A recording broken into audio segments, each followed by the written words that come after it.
Oh,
well.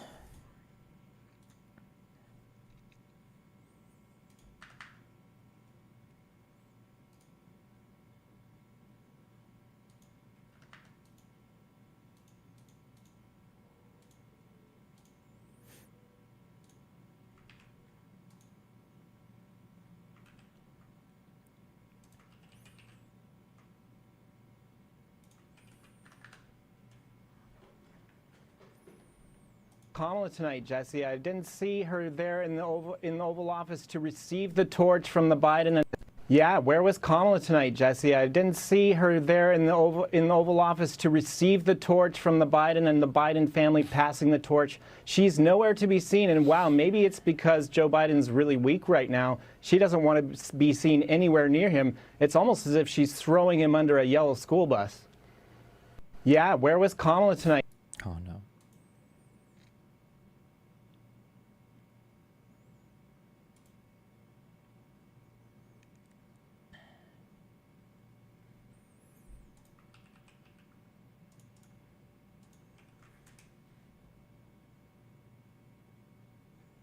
Higher education, 12 education, or whether it's higher education, that's when we begin to see the indoctrination of the state. That coupled with hyperinflation, forcing both parents to work full time, multiple jobs, you have to hand your children over to the state so the state can raise them until they're young adults.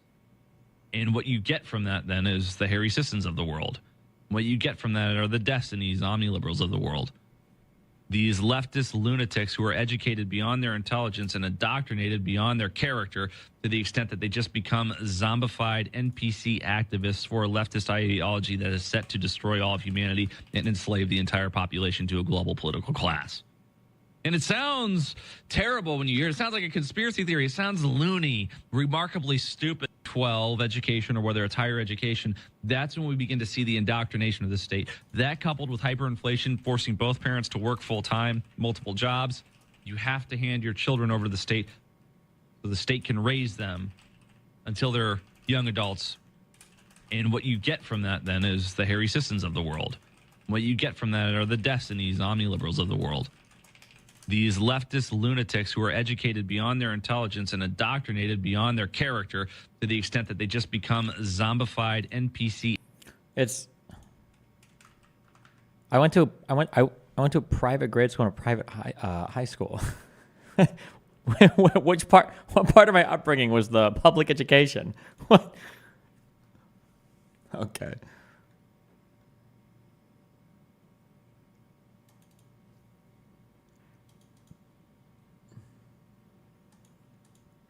How much government aid do you think you got in your entire life?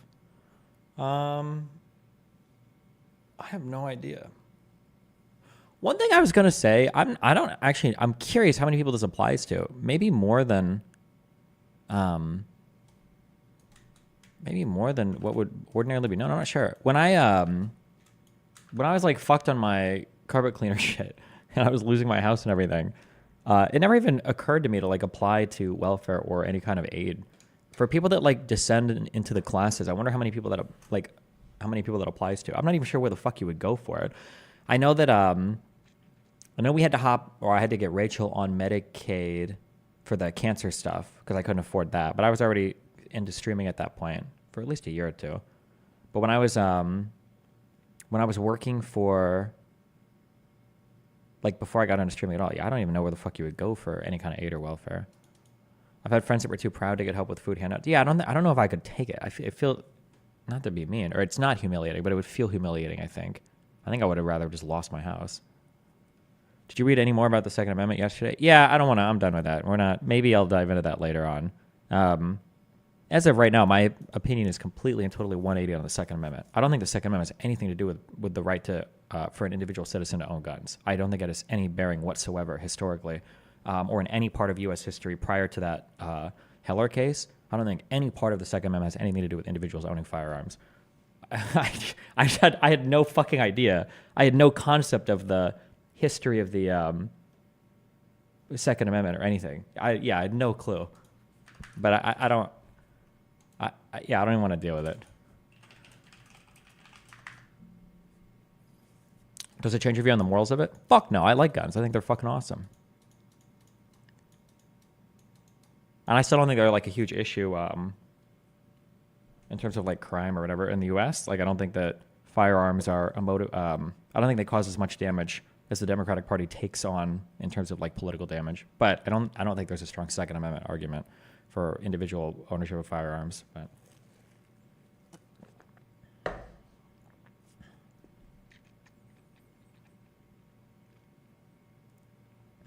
can you TLDR what you read? It just basically the history of the Second Amendment. The idea behind the Second Amendment was just it had to do with the federal government and state governments being able to have individual militaries and militias and stuff. And it had to do with the idea that basically, please take all my summaries for U.S. history with a grain of salt because I haven't done like extensive reading. I think initially you had these colonies that develop into these 13 different state type things, colony. I don't know actually what they were even called prior to the United States. I think you had this thing called the Articles of Confederation, which I think were basically all of the states kind of wrote these like very loose rules where they're like, okay, well, we're kind of like a thing now, kind of, right? Not like Facebook official, but we're like kind of, we're in the talking, seeing phase or whatever, hopefully exclusive. You had like these Articles of Confederation, but they were pretty weak. The U.S. couldn't apparently we had a lot of trouble paying debt back, I think especially to France. We had issues like relating to foreign affairs and just like how would you deal with just a lot of stuff that it didn't do a good job at unifying us. So a lot of these arguments were made via like the Federalist Papers and everything where it's like, hey, listen, we need like an actual federal government. We can't do this. This is cucked. This Articles of Cuck Federation shit is not working out for us. But part of what was really feared is like this idea of a federal army that could just destroy, you know, every state army, and that states wouldn't be able to manage their own type of defense anymore. And it was important that we enshrine, you know, in the Bill of Rights and the Second Amendment, the idea that, like, well, the right of a state to form a militia and everything will not be infringed. We're not going to do anything to prevent states from having militias. Federal government is going to come and take, you know, like firearms and the ability for, you know, militias to form away from the states. And I think that was the founding of the Second Amendment. The idea that the Second Amendment was founded for citizens to fight against the government doesn't seem to be true. It seems like the founding of the Second Amendment was for states to fight against the federal government. That seems to be the case. But maybe I could be wrong. I don't know. But fuck me. If anybody has any strong historical arguments for the Second Amendment having anything to do, like even one writing, and maybe I would change my mind on it. To be fair, I only did like a cursory search. But if there's like a single historical writing about the Second Amendment or a Federalist paper about like private citizens owning firearms, then my mind could be like changing the other direction. But as of right now, I didn't see any. Jesus. If you care enough, Breyer's dissent in Heller mirrors your reasoning. Yeah, I don't know.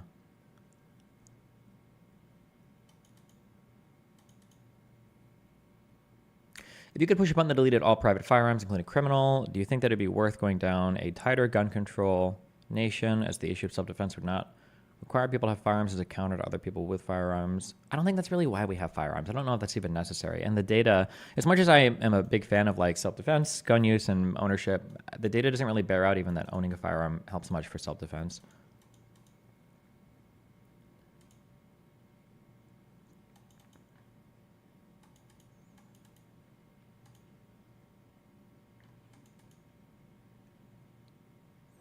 There's a YouTuber called Nogla talking shit about you. Oh, hey, does he want to debate?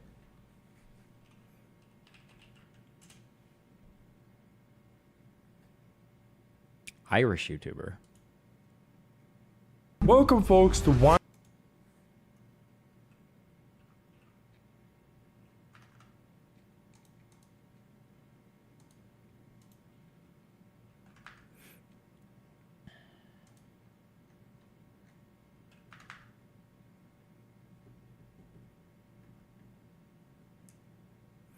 So Greg Abbott saying Texas will enforce the border if the federal government won't is more in line with the spirit of the Second Amendment. I don't think that is related in any way. The control of the border and immigration is supposed to be under the purview of the federal government. I think that's an agreement that the states have made with the federal government.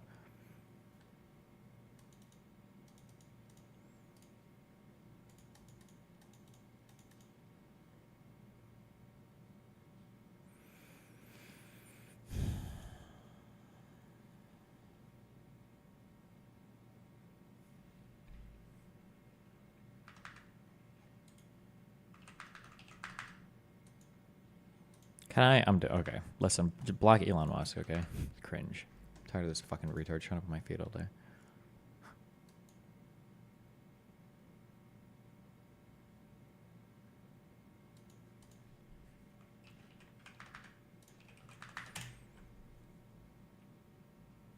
As the nominee dramatically changes Donald Trump's odds of winning. I'm worried about it. Yes. I think she's gonna go for the minority and female and younger voters. Progressive. Everybody's excited about her, right, and that scares me. Right. You know, because Trump has to reconfigure where he's going and how they're going to outsmart her. How do you perceive Vice President Harris compared to President Biden in terms of competency and experience? I think she's worse. She doesn't even know what's going on at the border. Right. And that's what she was supposed to be doing and then charge them. I mean, as a school teacher, if I did not do what I was supposed to be doing, you better believe my job would be in jeopardy. Well, it isn't. Not only was her job not in jeopardy, she was just handed a promotion. Is there anyone that Kamala Harris could appoint as her vice president that you would find reassuring, would make you consider voting for her? No, never consider voting for her. No. I know RFK Jr. way before that. Same. Absolutely. Yeah. And she's not the first woman to run for the presidency, Hillary Clinton. I'm assuming no one voted for Hillary Clinton in 2016. So it's not necessarily going to sway you to vote for a woman in office. When do you think America will have a female president? When there's a competent one? I don't get it. Oof. Republicans are gonna fuck themselves if they're not careful on the Kamala shit. You were shitting on me for that too. Oh damn, man. Well, you know, yeah. when you got Jason the Ween fucking doubling his view count when he's trying to desperately farm as much drama as he possibly can, you got to do what you got to do, baby. You know what I mean? Hey, I hope that kickback was worth it. If I talked about a Shadman scandal on my show, I would be killed by my listeners, and they would be right. Excuse, you were shitting on me for that too. Oh damn, man. Well, you know, when you got Jason the Ween, fuck. Okay.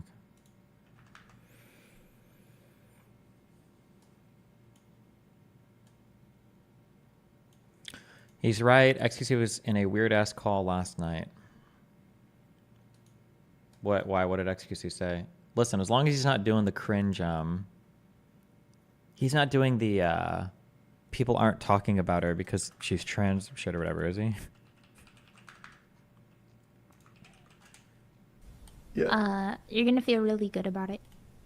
Be like, whoa, I've got such a cool girlfriend right now. Oh my Excuse, gosh, you were she's shitting on me carrying for me that too. around. I Oh can just damn, sit man. back and Well, relax. you know, when you got Jason Yeah, light the up your Ween cigar already, 'cause doubling his view count it's about to get when he's trying to crazy. desperately farm as much drama as he possibly can. You got to do what you got to do, baby. You know what I mean? Hey, I hope. Bro, why is he always projecting? It's insane. Dude, Hassan does project like I think everybody just projects, or it seems like it. Like every accusation is a confession. Yeah, like every single thing they say is like, oh, this is what you think. Okay. swear to God, this guy makes everything about views. Brother, if you do any of this guy's view counts, I think you can control his life. Like actually, this guy is like a puppet of the numbers. Like if you were to tell Hassan, hey, listen, I know you're making $1 million a year, but we can double your view count, but you're only going to make $250,000 a year. He would take it without even a second thought. He'd be like, yeah, double my view count? Yeah, 100%. It's not even about the money for him. It's literally just about the attention and the clout. Like it's insane.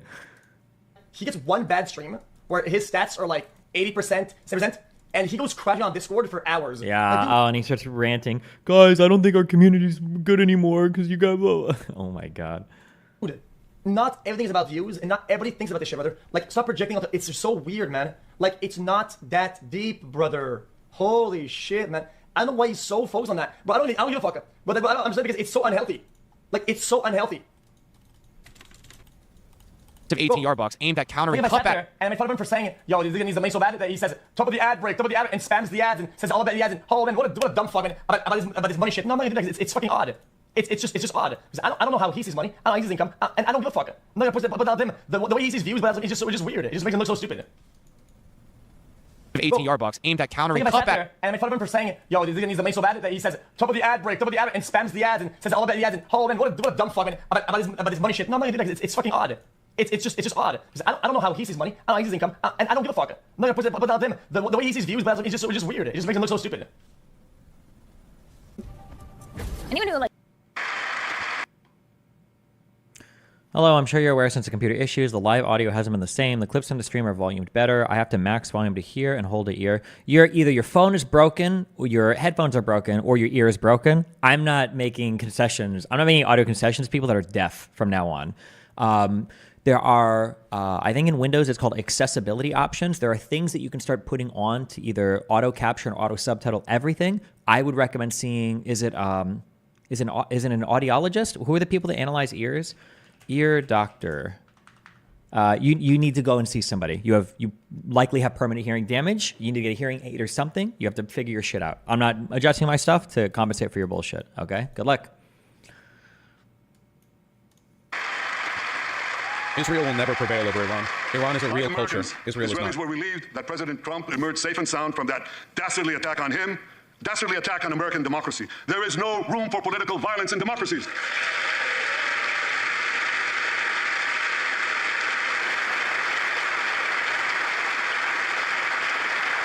I also want to thank President Trump. They're gonna call you a Nazi for that one. Yeah, because whenever people are like, whenever people point out that Israel has no culture except for like the borrowed bits of Jewish. He's heard about the fact that like a lot of Israeli food, like hummus and fucking what other some other bullshit like comes from Middle Eastern food or other Arab countries or some shit. And he's like, oh, they must have no culture because I heard these like two things. For like the borrowed bits of Jewish culture that they get from all around the world, people call you, dude, that's not Israeli culture. That's Jewish culture. If it's culture that's just like cobbled together, whatever you get from like local Arab culture or like the Palestinian culture and or whatever you pull in from Brooklyn or New York or whatever, that's not the same as like a national culture. Jews are not Israel. It's such an unfathomably stupid assertion. It's probably fair to say that I'm going to be honest. I have absolutely no fucking idea. What was the year that like Hinduism started, or like Buddhism? I'm assuming Judaism is like older than both of these easily, right? Or do these like have roots in some cringe? Well, hold on. Hinduism is more than 4,000 years old. Is Judaism 4,000 or 5,000? How old is Judaism? How old is Judaism? Nearly 4,000 years. Okay. It's about on par. I will say about the same. It's like one of the oldest religions in the world, with a lot of tradition and history tied back to like the religion itself. How can you say they have no history? How can you say they have no culture? A national culture. Jews are not Israel. Israel's a Jewish state. Shut the fuck up with this bullshit. Israel is a state that claims to be Jewish and has a large Jewish population. There's no real any such thing. There's no innate transposition of an ethnic or religious identity to a state. A state is a legal entity, not a cultural identity. That's like ethno-state logic, okay? We say Israel is a Jewish... Oh my God, it's just the most, I love it. I love it for him. I love it for him because he's so American and so white, and I like that. I love that he can say that just without a second thought. I just love that I love that for him. Because you know what? For America, it is true. And I love that about our country. It's one of the things that makes America one of the best fucking countries on the planet. But, whoa! That type of thinking does not necessarily apply to the rest of the world. Plenty of states, you know, are formed of nations of people that have a strong ethnic similarity to each other. And, you know, what ethnicity means and even what a nation of people means are all up for debate. But the idea that there's absolutely no linkage between any of these concepts is delusional. But... the answer Google gives is wrong. They take the Bible literally. Judaism started about 2,800 years old, not 3,800 years. Okay. No state logic, okay? We say Israel is a Jewish state as a kind of rhetorical shorthand. Like, yes, they have the Hebrew star in the flag. Yes, they ostensibly represent the interests of Jewish people, but we know they don't actually. They'll buy into the ethno-nationalism, man. Oh, no, I'm sorry. I understand it too. The reason why he's doing this is because... for lefties that are hypercritical of Israel, who don't want to be labeled as anti-Semitic, the easy shortcut out of that is you to say, oh, well, Israel has nothing to do with Jewish people. So now you can be infinitely critical of the state without being critical of people. I'm guessing that's why it's like a shorthand escape for that.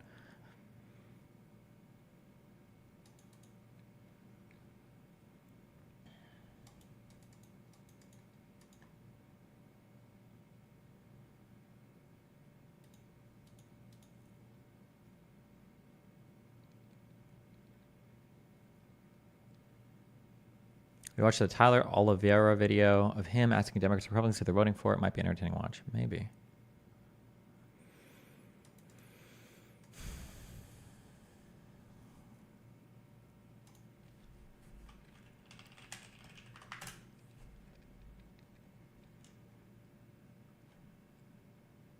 Elon Musk's daughter apparently made a whole Threads thing.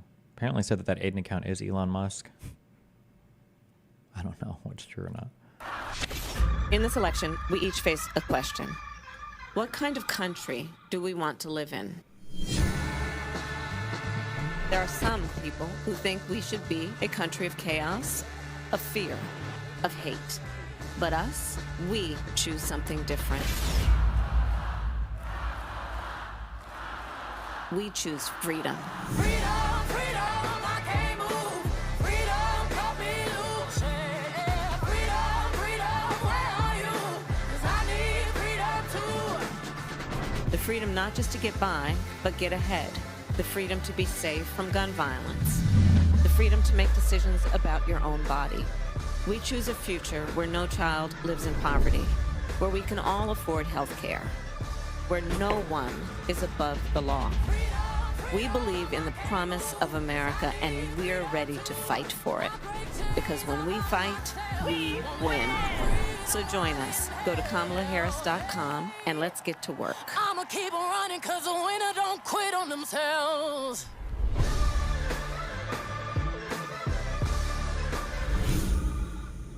Cute. As a lefty, I was on board with everything he said, and then he said you can't be separate. Jews and the state of Israel. What? Why not? You 100% should. There are plenty of Jews who dislike Israel. I don't even know I don't know what your comment means. The vast majority of Jews are pro-Israel existing. Just as a heads up, anybody that tells you differently is lying. It's like 90%, I think. Are people in YouTube chat seriously arguing about the culture thing? You people are fucking insane. Culture is a completely nebulous, indeterminate term. You could argue a single household has a specific culture. When I... Oh, man. It's just a huge fallacy of just because it might be difficult to identify one thing from another doesn't mean that the other thing doesn't exist. Oh, actually, fuck. I think there's a quote from this book that actually addresses what he just said perfectly.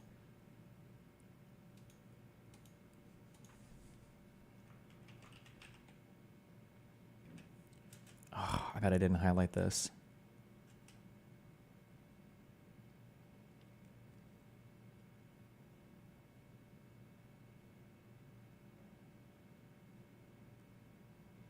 It was in this part, though.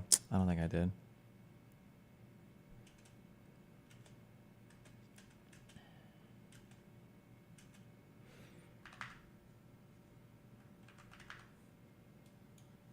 household has a specific culture. When I said Israel has no culture in that respect, what I mean is that Israel is a settler colonial state. It's a hastily slapped together mess of like local Arab influence, which they are continuously dispossessing and suppressing, along with dozens and dozens and dozens of expats and colonial state. It's a hastily slapped together mess of like local Arab influence, which they are continuously he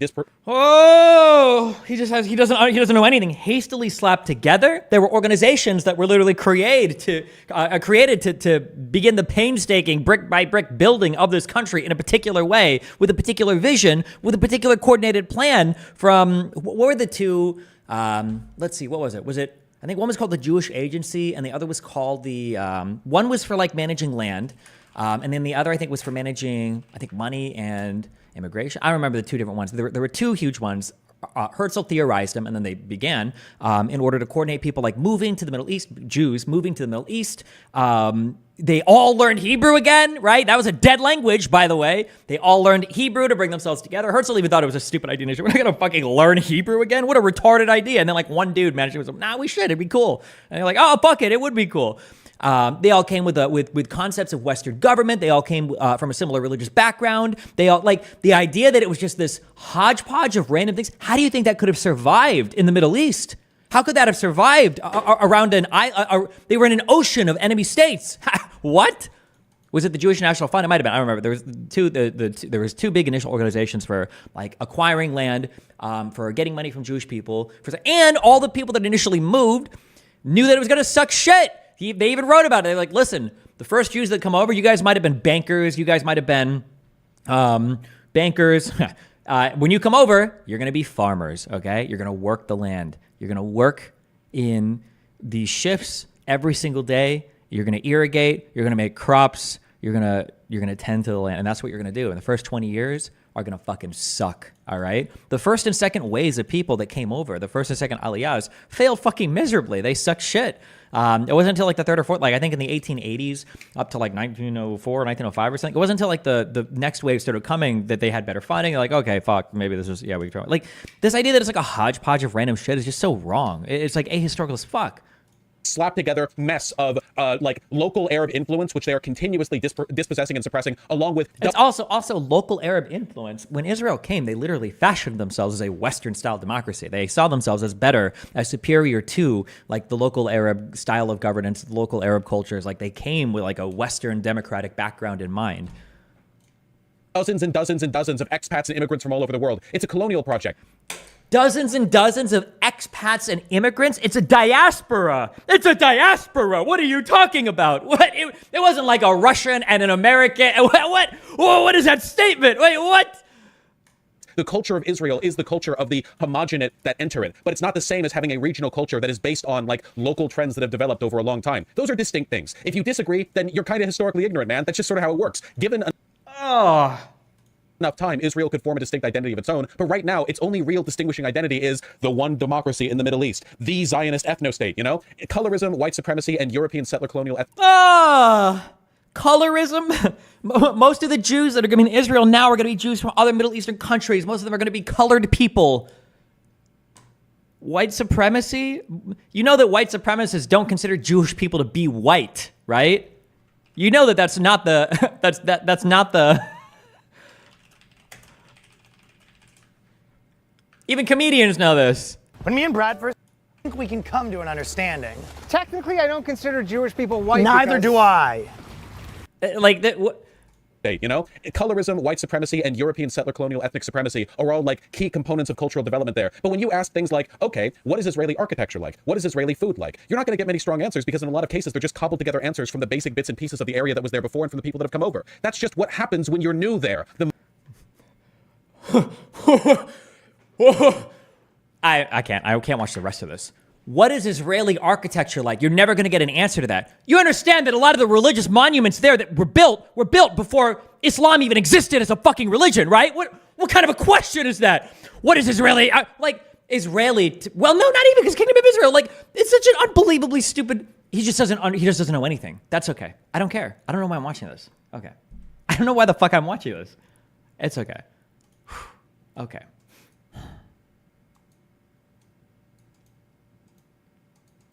Okay. Connections.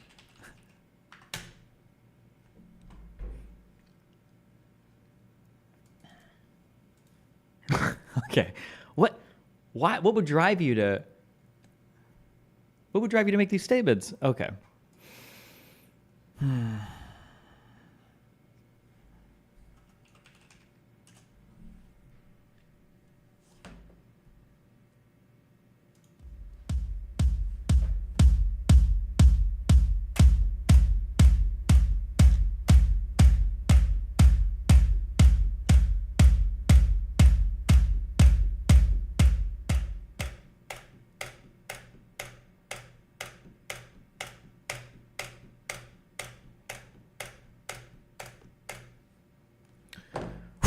We take those.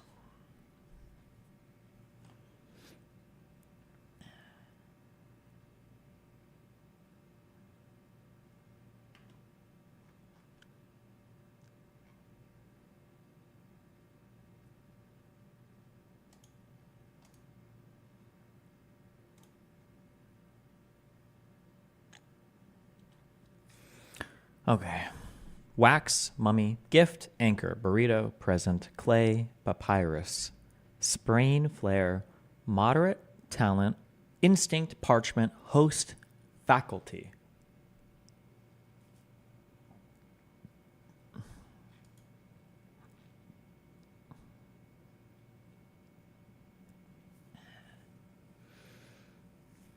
Things that you write on.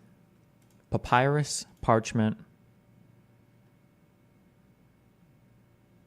Nope.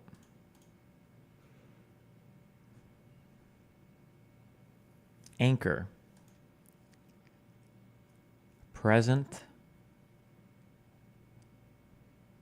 No. Good faculty? No. Oh, shit.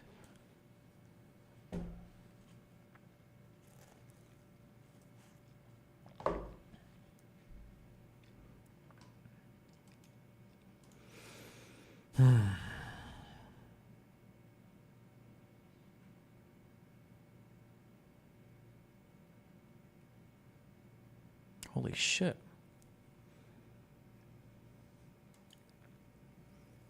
Okay, you've got a talent, an instinct for something, a gift for something, and a flair for something. Easy, boom. Number one done. Boom. Fuck!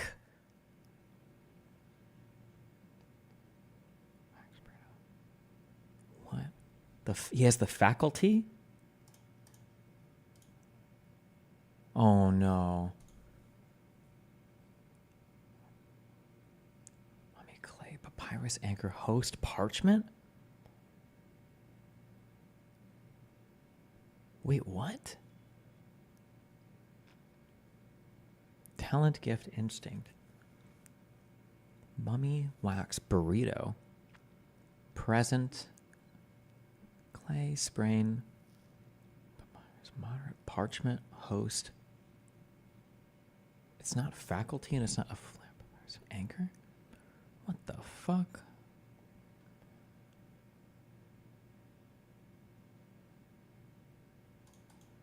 Okay, is this... I don't even know how these would be connected. Papyrus, clay, parchment, and wax. Okay. I didn't know if you... Can you really write on wax? Okay. I know that they were used for like seals and shit, but maybe. All right. Okay, what did I say before? We had talent, instinct, faculty. A gift? Did we do gift? I did flair and gift, right?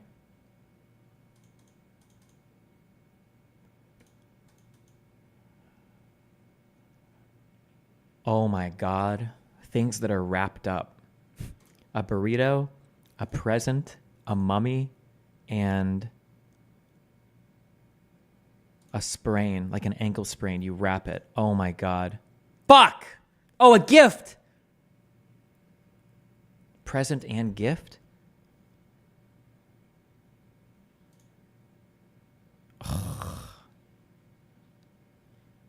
Lead as a TV program. Anchor, host, moderate, present. I would have never gotten this. A moderate is a TV program lead? A moderate? And then a present as a lead as a TV program?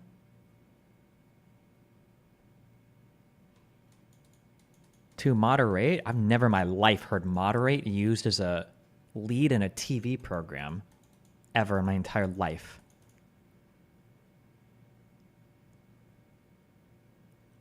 Moderate? Even that I wouldn't consider a lead. To moderate. To present. Natural ability. Faculty, flair. Instinct and talent. I don't think I've ever heard flair and faculty used as a natural ability.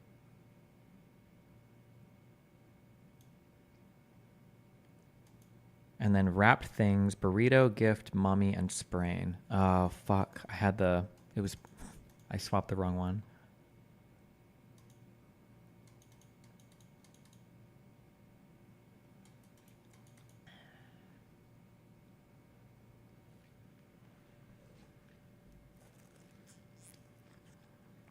Like someone lacks cognitive faculties.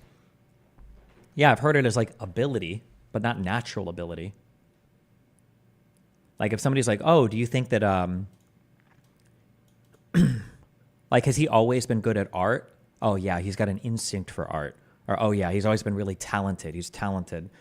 Maybe like he's got a flair for it, but faculty? Oh no, he's got really good faculty for art. I've never heard that in reference to like natural ability before. Not in the same way that instinct and talent is used, and maybe flair.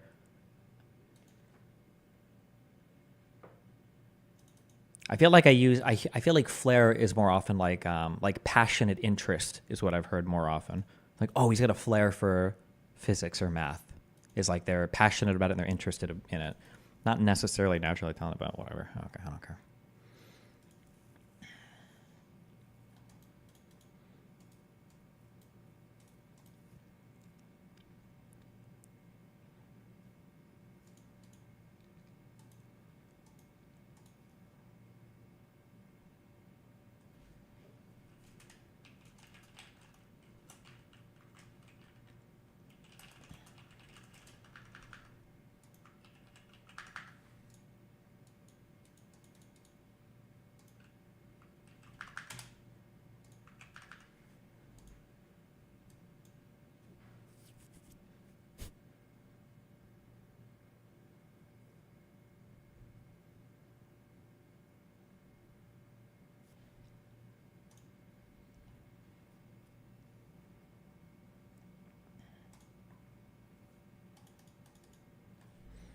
Do strands for today? It's jazz related.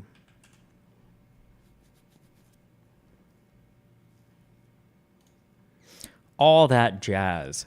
Oh my god. Fun! Oh.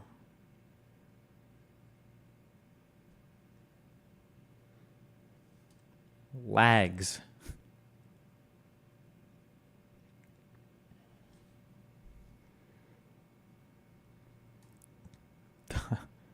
Dice.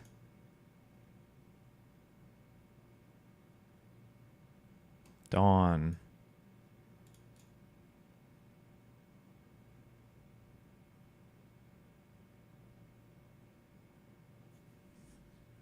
Acid jazz? Okay.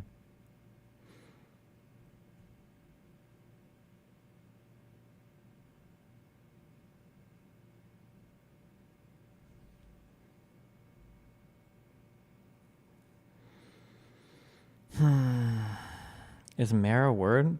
Okay, of course it is.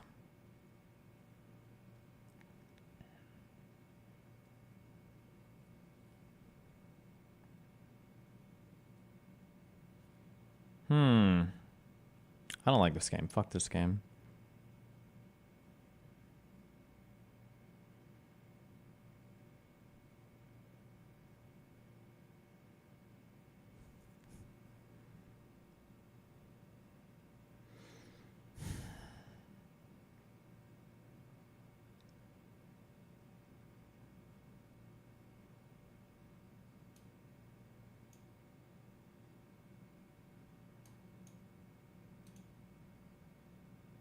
Cool. Okay.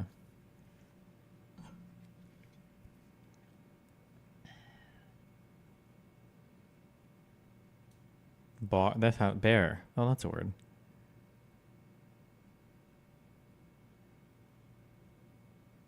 Funk. Oh shit, that's an actual one. Yeah.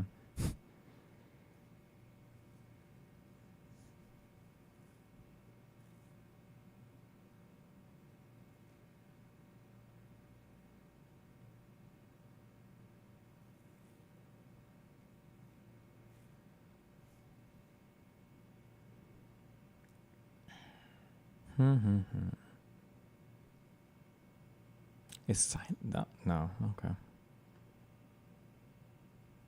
Moog. That's got to be a word. Nope. It's not.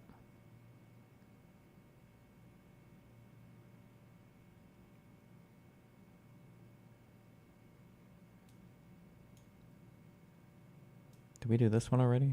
We did.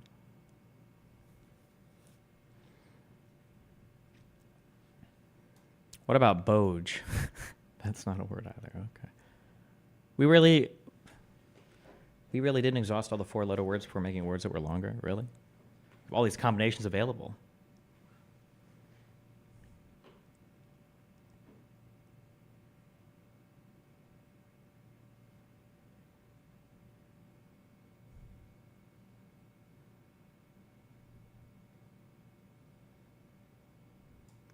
This is not a word, is it? Gobe? Gobi?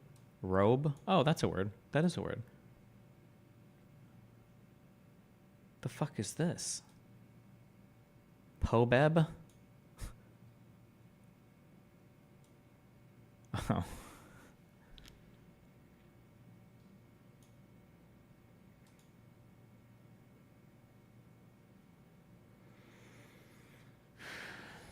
Okay.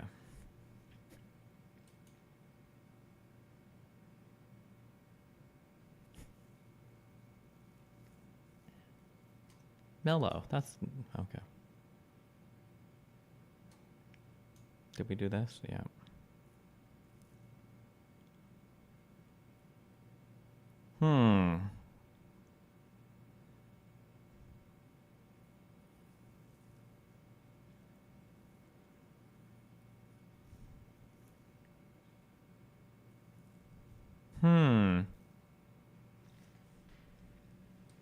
Time. Times. Got him. Timer. Oh my god.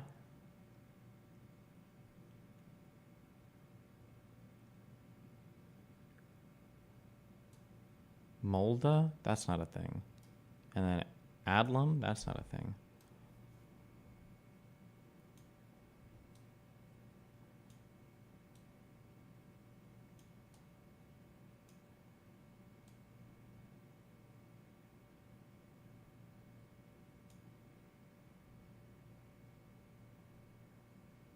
Holy shit, I'm fucking retarded. What the fuck is happening? These are not real words.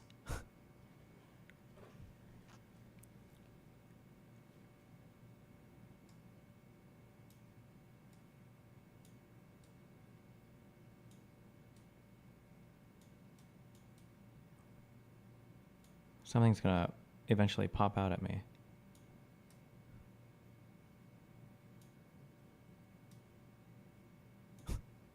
Or it's not. Wait, let's go the other way.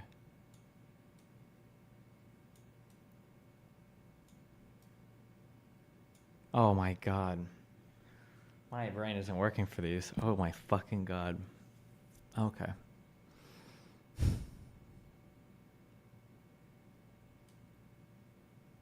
Fusion.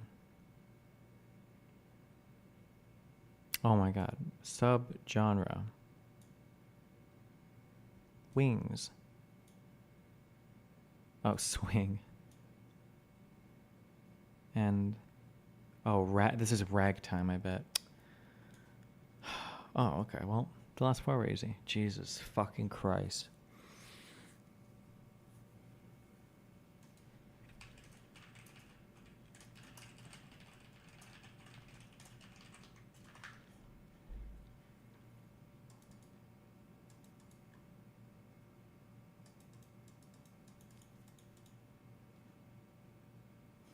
$960 for the Kamala win.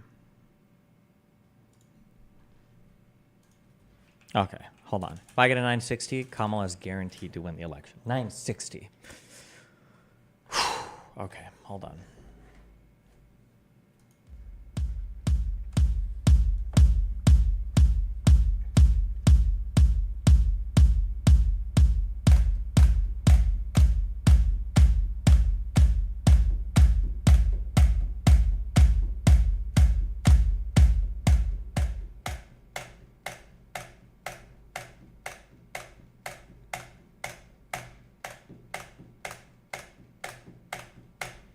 Fuck! Whatever. 930 is still good. I'll take it.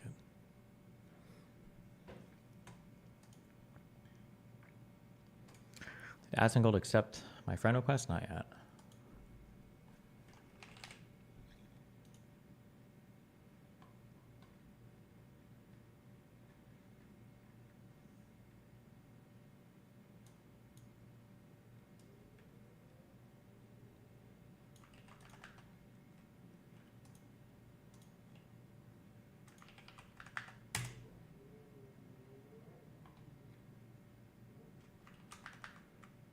Okay, boring time.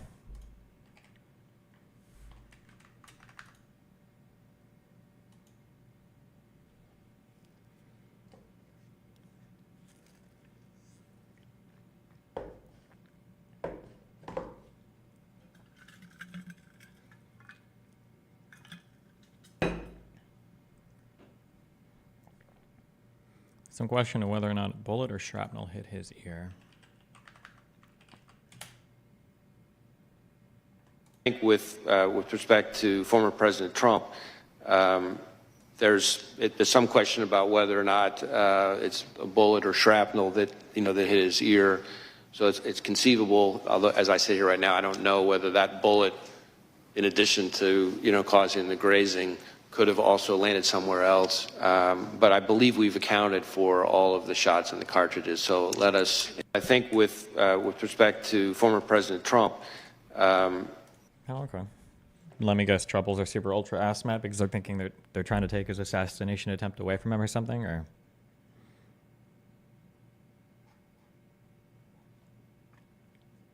XQC shit talking you on stream.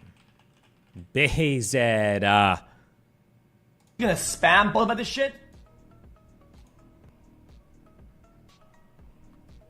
Where's the Ava? Oh no, these are all liberals saying it was Oh my staged. god, this is spamming.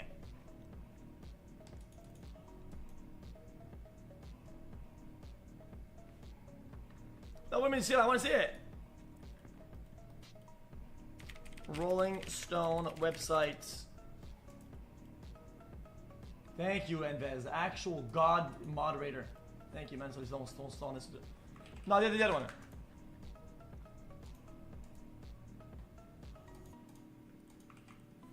Okay. Give me bad bread, bro. No. Allow me, bro. T. Bro, I gave you bad dunzas, bro. The guy trying to jack me. TC? No problem, T. Thank you. See you then, yeah. My please, come on, family. You know what time it is. Not safe for life. You late already, yeah. You know that, T. I'm going home now. Stay. Michael.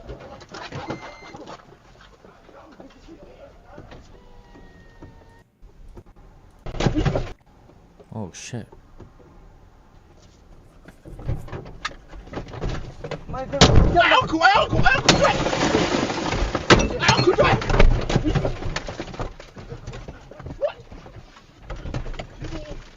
My friend, Uncle, drive. Can you go, my friend? Uncle, drive. Why is the guy not driving? There's just a dude. They're just like fighting a bunch of dudes in the back seat. Drive, Uncle. Get the driver. Oh my God. Oh my God. Drive, Uncle, please. Please. My car is everything broke, my friend. Everything's broken in my car. As these guys are all trying to stab this dude to death. Holy shit. My friend, everything broke. Uncle, drive fast, Uncle. Drive fast, Uncle. My friend, everything, my car Uncle, is drive broke. fast. I'm gonna pay you, Uncle. Look, Uncle. They're coming. You're going somewhere, my friend. Hey, take money, Uncle. I'll give you money. Don't worry, Uncle. Where are you going? Drive fast. Fast, Uncle. Yeah, follow me, my friend. Drive fast. Uncle, I'm bleeding, innit? Drive fast. My friend, they follow me. Tell me which way do I go? Go right. Go right, Uncle. Right, yeah? Yeah. My friend, tell me which way I'm to go. Big boss, tell me which way to go. Go straight. Go straight, Uncle. I'll call police, don't worry. Uncle, I'm bleeding, Uncle. They're still coming, my friend, here. Uncle, go. Brother, they already here, brother. I tell you, going somewhere, brother. Ayo. Brother. Ayo, I'm getting ducked down. I just got bored. They're behind me, brother. Wallahi, bro. 1 second. Brother, which way do I go, brother? Tell me. Uncle, go police station. I don't know which way to police station. Go police station, Uncle. I need the police. I'm getting followed by a car. Uncle, Brother, which way to go? My car. Uncle, go straight, Uncle. Miss, I'm getting followed by a car. Brother, they're behind me, brother. Yeah, I'm getting followed by a car, miss. Brother, they're behind me and they're following me. They tried to stab me. Brother, they follow me. Miss. They've already gone. What are you doing in this situation? I'm kicking the guy out of my car and I'm driving off. Listen, you guys could fight each other. Fuck that. Don't get me roped into this bullshit. Fuck that.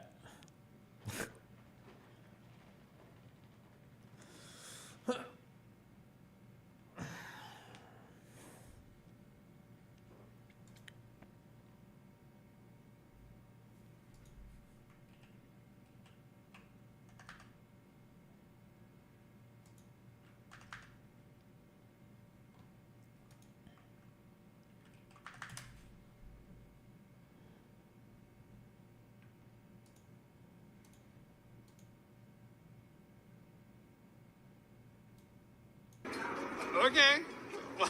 No, why have you been posting this a million times? Destiny, do you think religion should be a protected class / immutable characteristic? Makes no sense to say yes, but at the same time, political affiliation is not protected. Surely these are the same. No, they're not, you fucking retard. I understand that you're a white 20-year-old atheist kid who thinks that religion is just like whatever random fucking shit you decide to choose, but that's not true. That's not how it's worked out historically. Religious ties are about as strong as ethnic ties, depending on the people you're talking about. I don't even spend the same question like 30 fucking times in my chat today. Holy shit.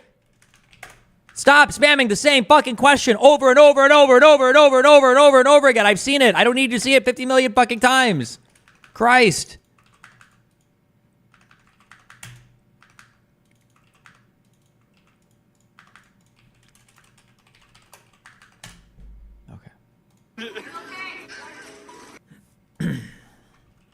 Okay, we've seen this is an old video.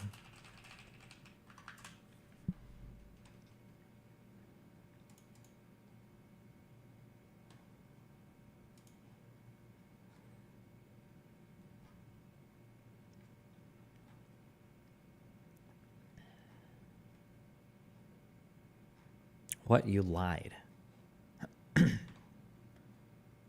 Brian Tyler retweeted your reaction of him at Destiny. Where? I don't see it. The Democrats. He does that.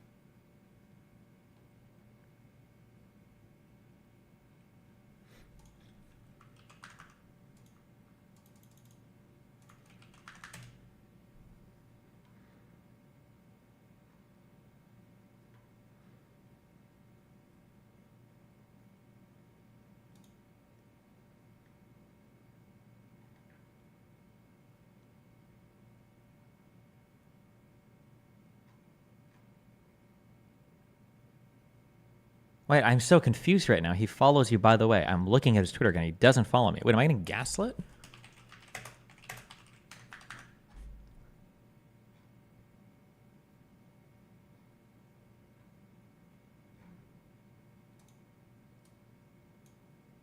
Oh, on his. Oh, he's got another account. Oh, okay. Because having one account.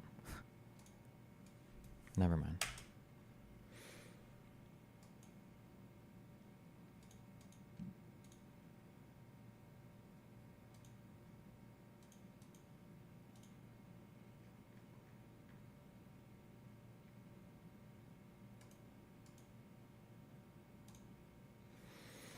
Okay, I want to redo some of this before we do my debate today.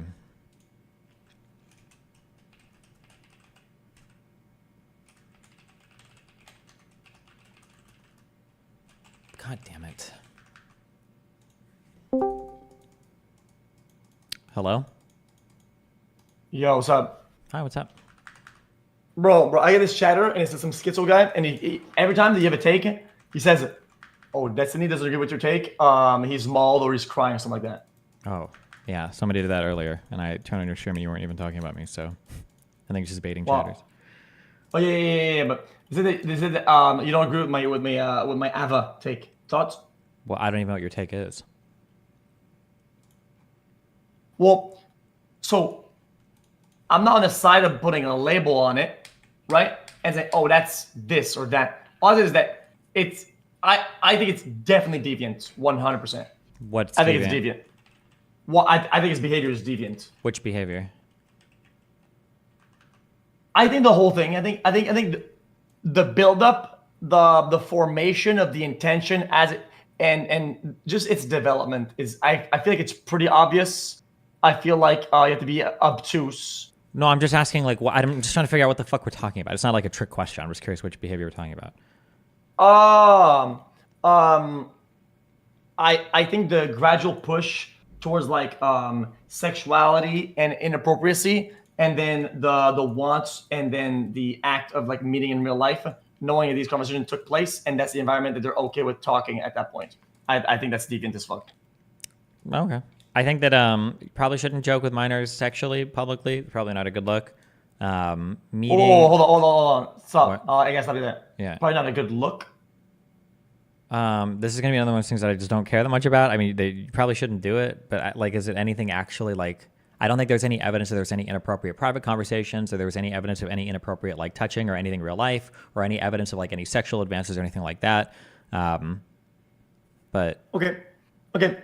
So the example I was trying to chat about is something I find pretty interesting, right? Is escalation in flirtiness is pretty much what people do when they are interested in somebody else, right? Yeah, it could be. Yeah, people flirt with people use humor as a way to broach sexual topics and then have plausible deniability if the other person doesn't respond. Yeah. Yeah, exactly. So it felt to me like things started pretty whatever friendly, then kind of bantery on the almost like romance side, if that makes sense, with all the daddy and kiss, whatever, right? And there's a pretty logical progression to that in sexual flirtiness, which is which I think pretty much establishes a motive. Yeah, that maybe, but then you'd have to see like, well, did it ever go any farther, right? Does it though? I feel like that's a level of harm that I feel like isn't really like, because it's kind of the intention. I think that's bad enough. Well, but we don't know that. Like, people can use humor to be flirty, but you can also use humor to just be humorous. It doesn't necessarily mean you're flirting, but like that's why people deploy humor as like a flirty mechanism, because there's plausible deniability. Sure. But if every single time you were being humorous, you were flirting, then the plausible deniability wouldn't work anymore. So I agree that it can be like a cause for concern, especially if you see an older person doing it with a younger person. You're like, wait, well, that's kind of weird. Why are you guys making like, edgy jokes like that to each other publicly? Like, is there something more going on? But it seems like there wasn't anything more going on. I assume that Ava, when they were Chris, probably joked like that pretty frequently with a lot of people, I imagine, if they were following Shadbase and they were in that community. But no, yeah, I mean, okay. So I'll agree with you that that's a probable. That's probably that's in the realm of probabilities for sure. I don't know. That's what I was getting at. What I'm telling you is that I feel like the progression is pretty logical, right? Well, yeah, but that's what I'm asking about. It seems like there wasn't a progression. It just seems like there were like edgy, inappropriate jokes made publicly, but that was it. I watched the video a couple times and even off stream, and I felt like the progression was pretty logical. It seemed very intentional, of like kind of like a ramp up. Actually, here I'll even go one step further with this. I would have to be like the ultimate pedophile, which a lot of people apparently think I am, if this was true, because I guarantee you, I probably made a ton of inappropriate jokes with Mr. Mooten when we started playing like DayZ and shit way back in the day. And I'm pretty sure when we started gaming, he was like either 16 or 17, wasn't he? Am I making this up, guys, for Mr. Mooten? When we started playing DayZ, wasn't he literally like fucking 17 years old or something? And I know that I made jokes about like fucking his mom and like, you get fucking raped at this game or whatever shit. Like, absolutely, I know we did. Yeah. So that makes sense, right? That makes sense. If Mr. Mooten ended stream and then said, "Good night, Daddy," kiss face, right? Do you think that those jokes are kind of in a way materializing something that you don't want out of that person?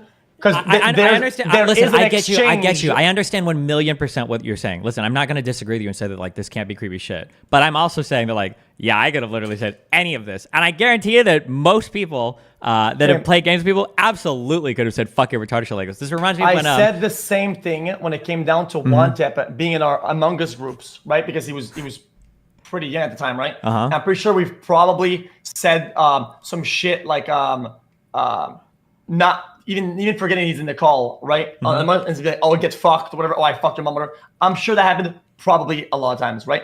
But if that's the topic of sex for a joke, right? I wouldn't expect that sexuality to be in communications, right? That aren't in that spirit, right? So like, if somebody were to fucking tag me and say, good night, whoa, a good night, heart, right? Or like, good night, daddy, a heart, a kissy face, right? Then I'd be like, dude, like, we're not doing this. Like, I'm sorry, like, you're not. No, gonna I agree. see, like, at some point, it would be weird. Like, if somebody's taking, that's not gonna happen. Yeah, somebody's making a bunch of like sexy or sexual, like edgy jokes or whatever, like in a public setting or whatever, and then somebody's like, all right, I'm heading off to sleep. Good night, guys, or whatever. And then you like you DM them, and you're like, good night, and like put like 2 kissy faces. That would be really weird. It seems like you're kind of trying to flirt with the boundary there. I don't disagree with that. I don't think I saw. I think of all the stuff that got leaked or that people were reporting on, the only thing I saw that was like kind of weird was there were some Snapchats where there were like 2 kissy faces, but half the combo was deleted, so I couldn't even see what else was there. But everything else just looked like public, flirty, jokey things or whatever. And then keep in mind at the time too. Now obviously since Ava is fucking trans, now everybody thinks that they were always like some perverted, degenerate fuck. But like back then it was just a guy joking with a guy as well, which I think even less people would consider to be abnormal or anything too. Yeah, I'll disagree. I mean, I have to disagree. I think this was a deviant, flat out. It seems like his morals and the way that he processes. Listen, I know it's a long time ago. That video where oh guys, the leaked nudes are in my description of her. It seems like that process in his head isn't very solidified, right? At the time. Something he. I mean, I'm pretty sure he identified it at the time doing those videos, right? Where he says, it's in the description or whatever, right? Do you see that video where he says like nudes are in the bio or whatever, and nudes in description? I think I saw the DM you're talking about, yeah, or the it was like a Facebook post or something, or no, wait, are you talking about where he was talking about the leaked nudes from the? Yes. Oh wait, what about that? It just seemed to me like he's coming from a pretty backed up justification in terms of like where his mental is at, and even though he's more developed now, or wait, hold on, wait. They posted a YouTube video talking about like some leaked nudes or whatever, and then linking it in the description. Sure. Well, that's boiled. Hold on. That's boiled. I understand. Oh, God. I understand what you're saying, okay? But like, you're of an age now where the internet was a different place at a different point in time. I understand. No, hold on. Let me finish this one thing. Okay, listen. I understand what you're saying. I think that sharing leaked nudes, especially because they went on to say that it was bad that they got leaked. I think that sharing leaked nudes was absolutely not a good thing to do. That was horrible. But you got to remember, this is at a time when like one of the largest not safe for work subs on Reddit was jailbait. And this is at a time when people on Reddit and all over the internet were celebrating the fappening, right? Which was like a digital rape of all these women who had their nudes leaked every fucking place online. And people with impunity were sharing these all over the fucking internet. Every single major like social media website was inundated with people posting this shit. So was it good? Absolutely not. But I'm not going to pick that person out. I'm not going to pick that person out for the past and go like, wow, this person was fucking terrible for doing that. It was all horrible, but that's like everybody on the internet was like spreading horrible shit like that. Yeah. Okay. So, I was at the time. I don't think everybody's a good depiction of it. I'm gonna be honest with you. I feel also, wait, okay, hold on real quick. Somebody in your chat just said this. So that makes it okay to spread nudes of a minor? That person was not a minor when those nudes were leaked. I don't know why people are spreading that rumor or spreading that meme. Those links were not to what? One guy. Okay, yeah, no, I'm saying, but no, I've seen a lot of people say that. I don't know why people repeat that. Brian did it. Just forget about these guys. Okay. I kind of did the research. I looked at all of it. Mm-hmm. Okay. It seems like to me, even when somebody is doing progress, right, and they're doing better in a certain way or whatever, right? Mm-hmm. If they start at a certain point, I will give them less leeway because of how far back they were, right? Sure. So if somebody was like doing some weird justification, so they understand the moral, they understand the principles, they seem that they have a grasp on life, and they justify doing that, I gotta be honest with you, it's pretty deviant. I think it's off the hinges. I don't think I was even close. I don't think people were doing that much. I don't think people were just saying, guys, the nudes are here, linking. I don't think that's true. You don't think there wasn't chat even in was it JTV or were we at Twitch already back then, where every single person on the internet was like begging for leaks to like the fappening pics? You don't remember that? Maybe I just hung out in more degenerate communities, but I'm like 99% sure that every motherfucker on the internet begging for leaks, degenerate, all that degenerate, being somebody that isn't just some throwaway accounts, right? So I'm not saying that you should do it on a throwaway account. I'm saying if there was literally a fappening subreddit. You do that, you're a deviant. You're a deviant. Okay. Like I don't 100% disagree with you, but this was 10 years ago. Like this was every motherfucker on the internet was like linking to and actually, and I can even prove this. I can prove this by the fact that we're bringing up this video of Ava when they were Chris, the fact that we're bringing this up now and nobody even had this in their head shows how inconsequential it was that people were linking to actual like revenge porn leaked nudes. Yeah, sorry. Well, I mean, I'll agree with that 100%. I mean, I think there's this misconception. If somebody's greenlit and they're pretty much big on the internet, people don't go back and look at stuff unless they're being controversial, or whatever. Right? Sure. Yeah. That's a pretty. People say, I think in general, definitely people probably greenlit them. And then we're like, oh, let's look back. And they saw that and they were like, whatever, it's not a big deal. Otherwise, it would be a big deal now. Like people that were friends with the Shad-based person, now all of a sudden a lot of people are like, oh shit, yeah. Also, by the way, just a heads up, everybody knew back then that Shad-based drew Lolicon. Everybody acting now like, oh, I thought they just did it. Bullshit. Bull fucking shit. You're going to see a lot of people pull that excuse out. Everybody fucking knew back then that he drew Lolicon, okay? Just as a heads up. Okay, yeah, because I know a lot of people are running that excuse. We had an incident in the watch community where somebody was like a Shad Man fan or whatever, and they called the fuck out of him out. And that was like 7 years ago, 6 years ago. So people definitely knew 100%. Also, I feel like that whole Shadman thing with the thing on the wall, right, or whatever. Was that actual Shadman art on the wall? Was that confirmed or not? I'm guessing it wasn't. I didn't see anybody call it out, but I'll guess that it is for the sake of the argument.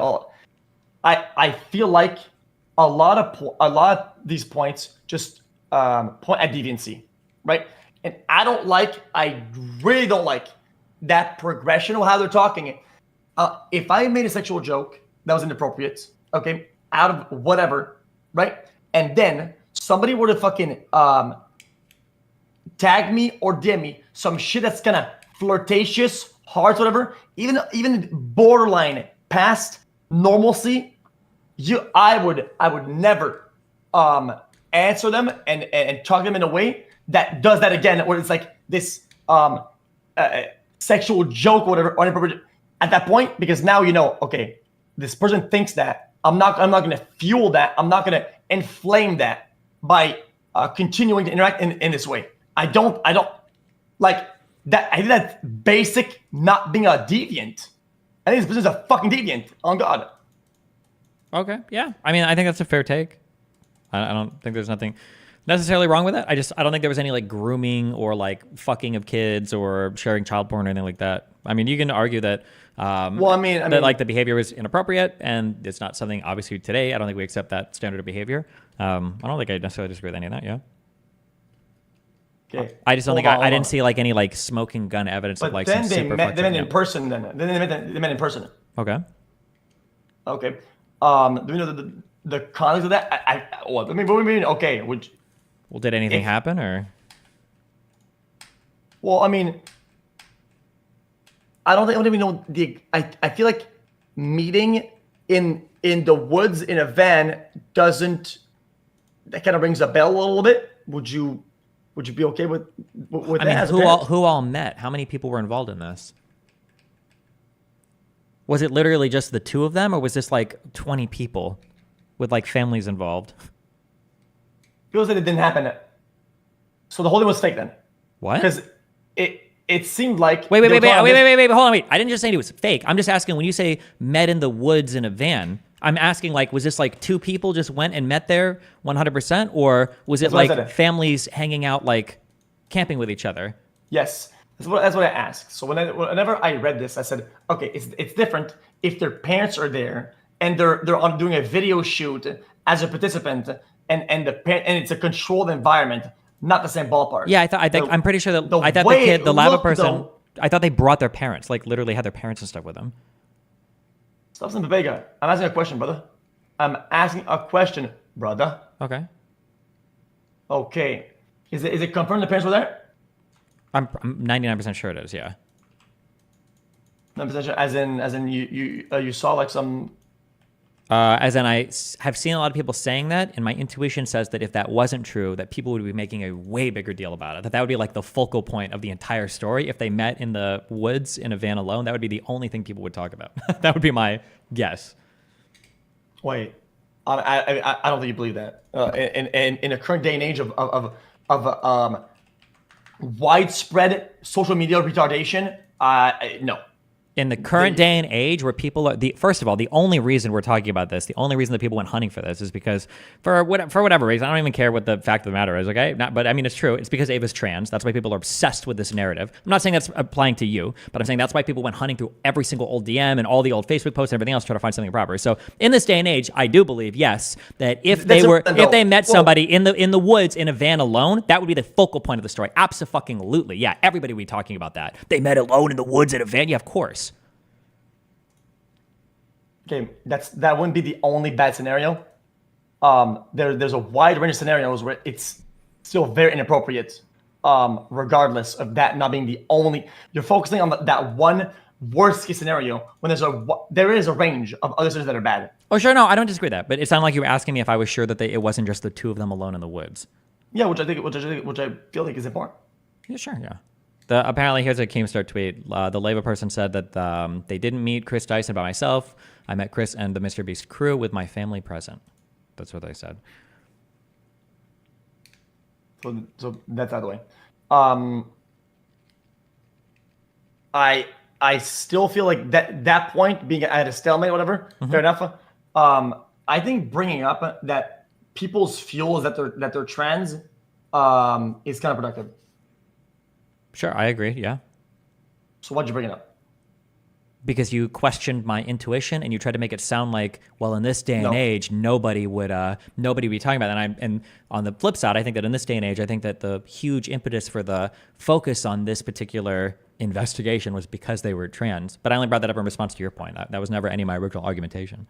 So my intuition, right, is that on the internet, if there's something that's like, there's a lot of evidence of one thing, right, and then you go further down the video, further down in the quote unquote evidence or proof or whatever, right? The further down you go, the less people actually saw that and will communicate this information. That happens all the fucking time, right? Where like if there's too much to read, too much to look into, people just don't care about like the it's just the big picture, right?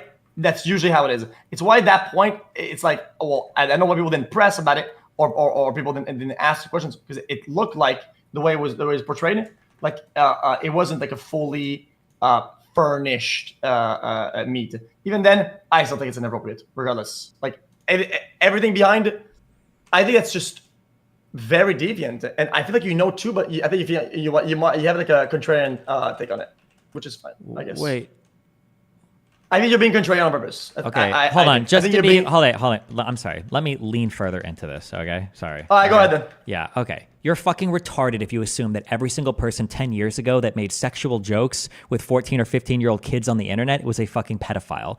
I guarantee you that when you played WoW and shit, when you were earlier, before you were 18 years old, I know for a fucking fact that you made a ton of incredibly inappropriate jokes with other people in your guild, and I bet they joked about the fact that you were a fucking minor, and I bet that if you had the opportunity to hang out with any of these guys in real life, all of them would have taken it and nobody would have gotten fucking raped, okay? I know that you're a little younger than me, but you're not that young to know that back then on the internet, everybody was fucking wild, everybody said out-of-pocket shit, and everybody said insane shit. You also know that all of these people are insanely fucking popular. Mr. Beast runs the most popular channel in the world, and it's not a coincidence that Ava, who has been like fucking hunted now for being a fucking pedophile, because that's what like anti-woke, anti-DEI, anti-conservative fucking retards on Twitter are like, okay? It's not a coincidence that now all of these old messages are being dug up and people are pretending like there was some crazy pedophilia grooming incident going on, okay? None of my take is contrarian whatsoever. If there was strong evidence of them grooming or doing something inappropriate, then I would say, oh yeah, like that's really bad, and you know, we should hold them accountable in whatever way. But to say, oh, it's just a contrarian take, you must know that it was fucking horrible for a minor and an older guy who's 20 years old to be making sexual jokes at each other on an era of the internet where people were jerking off and laughing about the fappening and praying for the fappening 2.0 to happen, when jailbait was a leading fucking Reddit on subreddit, when the owner, Spez, I think, of Reddit, I think was a mod of fucking our jailbait or creep shots.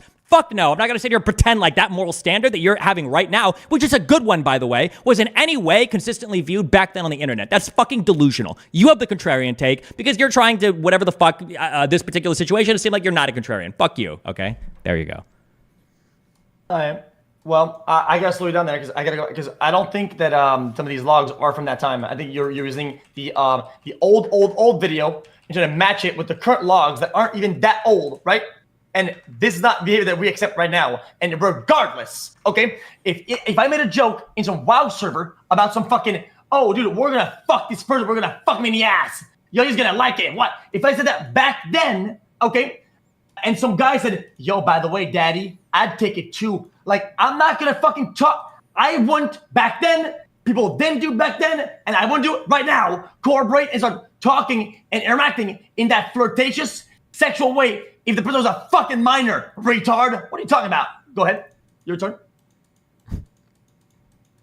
I did groom Mr. Mooten, and there's a reason why we don't talk anymore. It's because he finally grew up and he realized how horrible I was to him when he was a child. Listen, I don't think there were any DMs or messages leaked after 2020. I'm pretty sure like everything, and even the 2020 stuff, I don't remember if that was even bad. Listen, if anything bad comes out, then I'll say like, "Wow, this is fucking horrible and terrible." But otherwise, who the fuck? Disagree. What leaked? What was recent that even leaked? Did I miss something? Maybe I missed. Maybe there's something I didn't see. It was recent. Hold on. Let me look at the video. Yo, so let's chat. Look at the motherfucking video, bro. Okay. Where was the original video? Where the guy playing Mario Bros in the back? He's playing Mario Bros in the back. Okay. That video. Hold on. I think I got it. I don't got it. Hold on. Stay on the call. Don't jump the call, motherfuckers. I have a call in like 15 minutes, so I got to leave pretty soon. But it's fine. Chat. YouTube deleted some. I don't see it. It's gone. Oh no. I'll check my re-upload. Hold on. Okay. I got it. Do not drop the fucking call, bitch. No, this is a clip. Guys, fucking send it. I got it. No, I don't got it. Okay, I will find it immediately. That's fine. I'm not going anywhere. Just chilling. Apparently YouTube deleted it. Check history on YouTube. I have some pretty sketchy shit in there.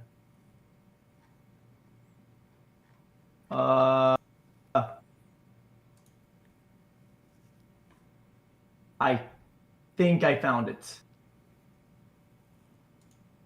Hold on.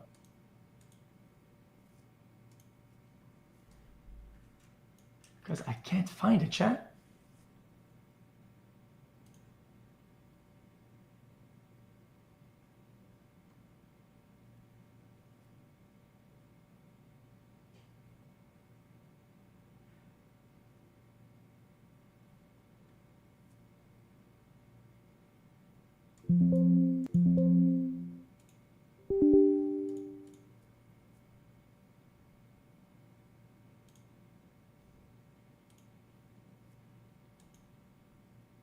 Wait, I'm Brendan. Wait. 2020. Oh, dude, that's me. Are you still there? Yeah, I'm chilling.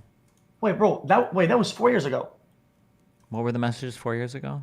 Wait. The internet of 4 years ago is not the internet. What were the messages? What were the messages 4 years ago?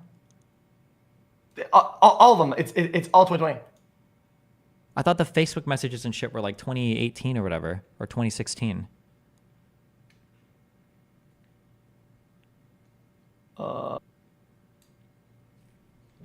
Oh, wait, hold on. Holding. A lot, most of the logs I just looked at is 1920. Wallahi. 1920. I didn't say wallahi. I didn't say that. I didn't say you did. I said it. There's no dates on that.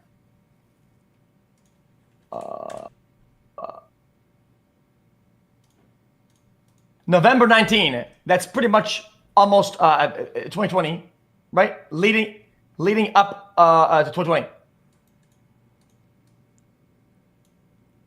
I'm gonna be honest with you. I feel like you're being dishonest about the state of the internet. The internet stopped being mega edgy. If I put an exact date on it, because we have to for accuracy, right? It would be 8 years ago, 2016. 2016 is when things absolutely started flipping. You wanna know why? I was a small streamer back then. I was about to become a pro player, right? And people still said the F word a lot of times. And then somebody got banned. It was Sinatra got banned for saying the F word in one of my ranked games, and I was there. Holy shit. I was like, wow. Because I didn't know what that shit meant. Because I'm from fucking Quebec, and people online, right? They used to slam that shit. And I was got taken aback back then. I was like, whoa, what the holy shit? Like, that could have slipped up, I guess, because I didn't even know what it meant at the time. Does that make sense? So then I know for a fact, 2016 is when that happened. That's when the shift changed, right? About that was like probably a Twitch ban. Put a number on it. Fuck it, 17, right? That's still 3 years after. Like, people didn't act like that. Like in 2020. Sorry, didn't happen. I thought the logs were a collection of over like multiple years, like 3 or 4 years. 1920, 19 and 20. I looked at all. Show me. Link me a picture. What's up, Tav? Yeah, I'll look at my minute. Hold on. This. Hold on. Bing. Next. That's older for sure. Yeah, July 2020. Bing. Done. Oh, these are the Discord logs. Bing. Bong. Hold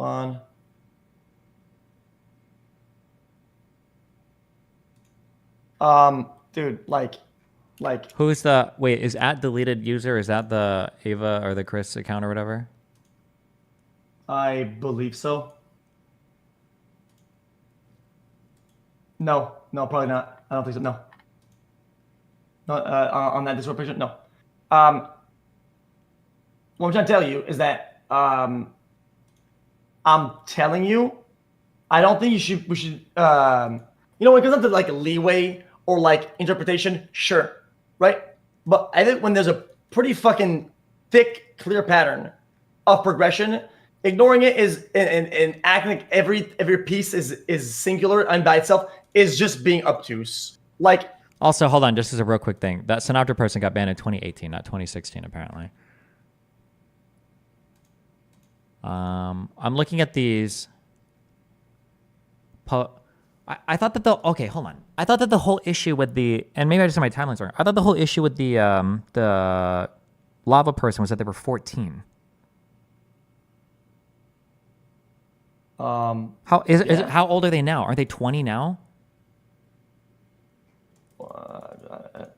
13, 14, yeah. It's Okay, when they were 13, 14, these allegations for the bad behavior would have been back in like 2016 then, right? What these pictures from 2020, he would have been like 17 or 18 at this point? Does this matter at this point?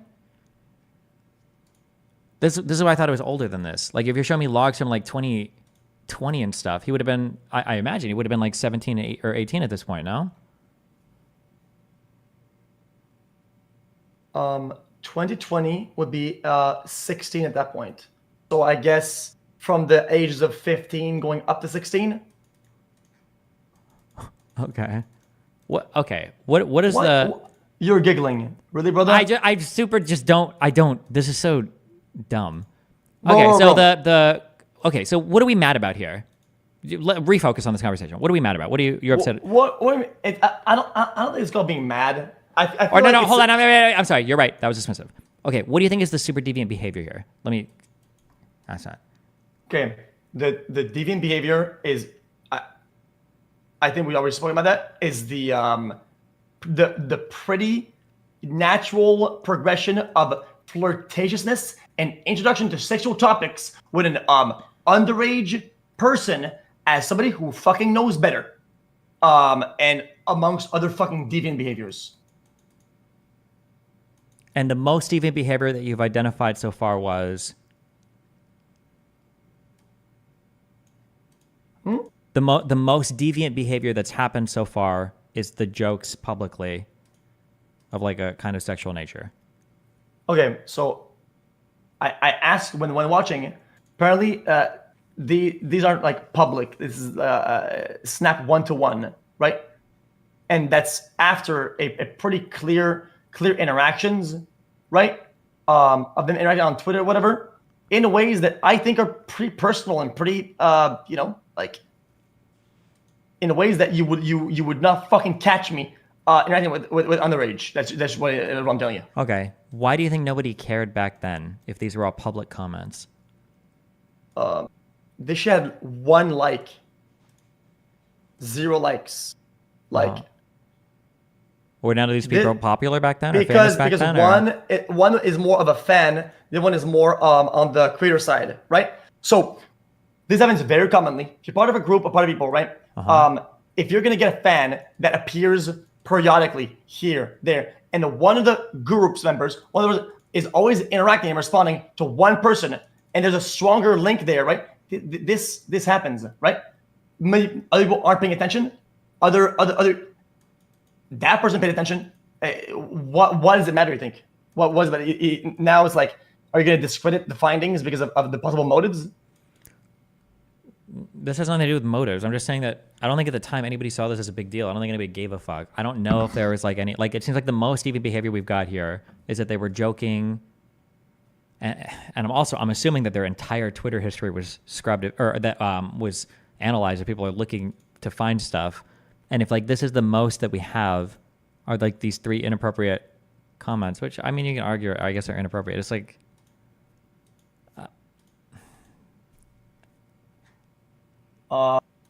pretty groomy. If you're gonna no, none of this has anything to do with grooming. You don't have any evidence of that whatsoever. That can be a buzzword if you want to use it, but nothing here shows anything having to do with grooming. I'm on Google it. Well, I mean, maybe, right? I'm just saying, like, I don't know if we've seen any No. attempt to flip this into like a type of like sexual relationship or like. I will step down from the step that I've just taken, okay, and say, yeah, it's not grooming if I don't agree with the definition, okay? Grooming.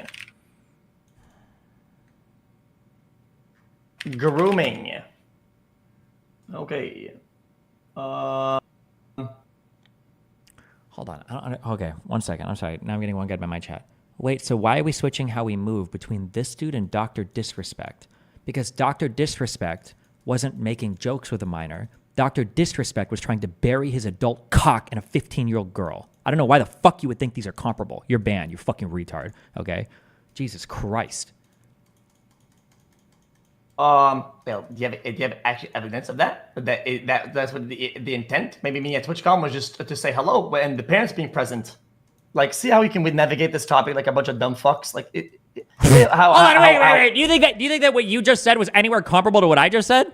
What is my evidence for that? My evidence was that a 7 or 8 or 9-figure contract got axed for Dr. Disrespect from a platform when he was one of the largest streamers in the world because Twitch felt there was compelling evidence that he was talking inappropriately with minors and, according to the reports, was making a plan to meet them at a TwitchCon and fuck them. That's my... Now, did Twitch lie about that? Is that all completely untrue? I don't know, maybe, but if it is, then that's on Twitch, not me. Fuck it.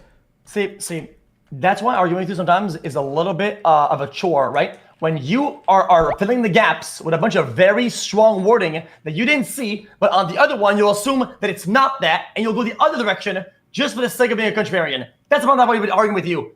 Right there you said, oh, meet at TwitchCon and fuck, which I don't think was shown anywhere. Yeah, meet at TwitchCon, yes. And with the previous context, yeah, it does look like that, right? But evidence of them saying meet at TwitchCon to fuck, there wasn't any of that. You put the fucking blanks there. If you put the blanks the same way, for Chris, then for Chris, it looks way worse, but you're not doing that for Chris. So you're holding a stance that's dishonest, disingenuous. Why?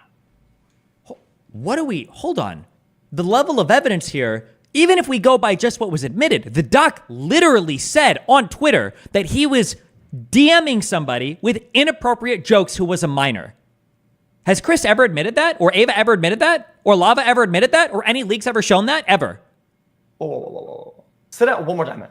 Dr. Disrespect said, now that was on his story, he said that some of the comments that he made or some of the jokes or something, I don't remember if he said jokes or comments, were inappropriate and that they were to a minor. I don't even think he said jokes. I'm sorry. I think he said some of the comments were inappropriate and to a minor.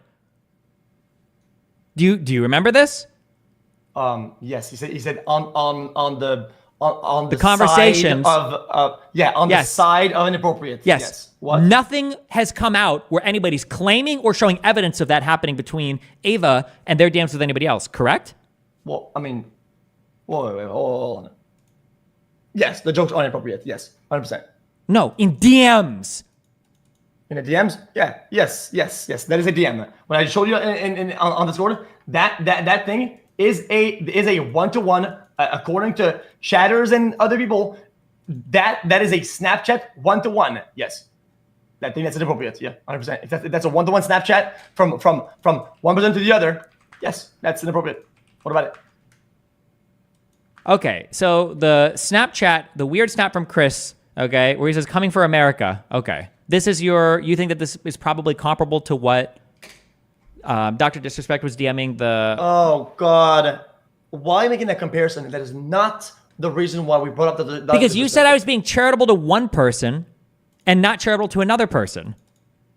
Yes. Okay.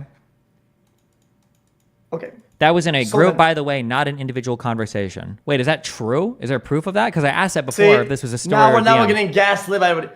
This is why I hate covering this shit when it's fresh. Everybody's fucking brain dead. I asked, is this a one-to-one Snapchat? Confirmed. People said it's a one-to-one Snapchat. I don't know what the fuck. The snap is one-to-one apparently. So two people in chat said that now. It's a one-to-one. People are saying that. I think that's definitely inappropriate. Everybody's saying different things. I have no idea. Even if it is a one-to-one, even if it is one-to-one, but let's assume this is one-to-one, okay? For the sake of the second, let's assume this is a DM to the person. Do you think that this is comparable to what Dr. Disrespect was DMing to the person on Twitch? Oh, okay. Let's reel it back. I have to leave in literally 1 minute, just so you know. Okay, here, I'll just explain my story real quick. Relabeling the no, wait. doctors. No, wait. I'll just explain my position real quick, and then you can, tear into it as well. Okay. All I'm saying is you're saying that I'm being more charitable to Ava and not charitable to Dr. Disrespect. The facts that I know for Dr. Disrespect is that he himself, by his admission, so who knows what, it could be even worse, but by his admission, he said that he had multiple inappropriate private conversations with a minor. I believe that the reporting goes on to say that he was making plans to meet this person, I think at a TwitchCon. I think that is what was reported. Yes. Okay, Yes. so those two things are true.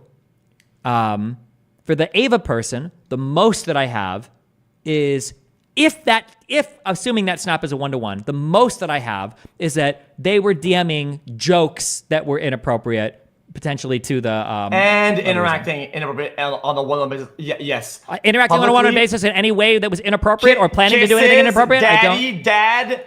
Those were all public messages, weren't those? Those were all public messages, right?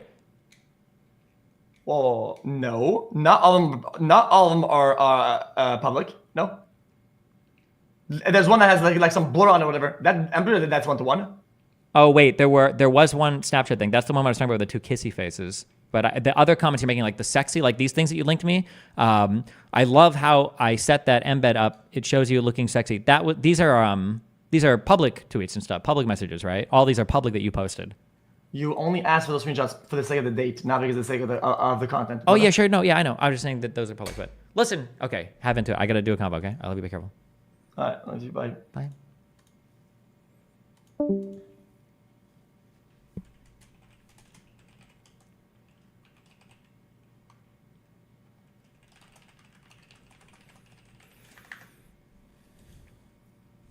Do you know what I'd really love him for? Is he was 15 years. Just kidding.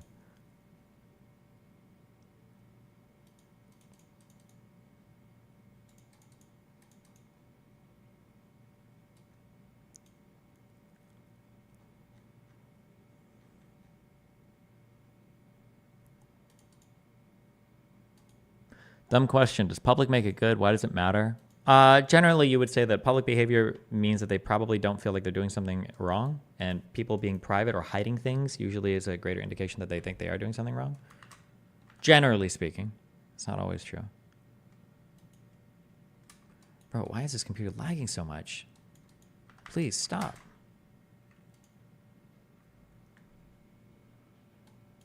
I don't even understand why. CPU 43%, memory 40%.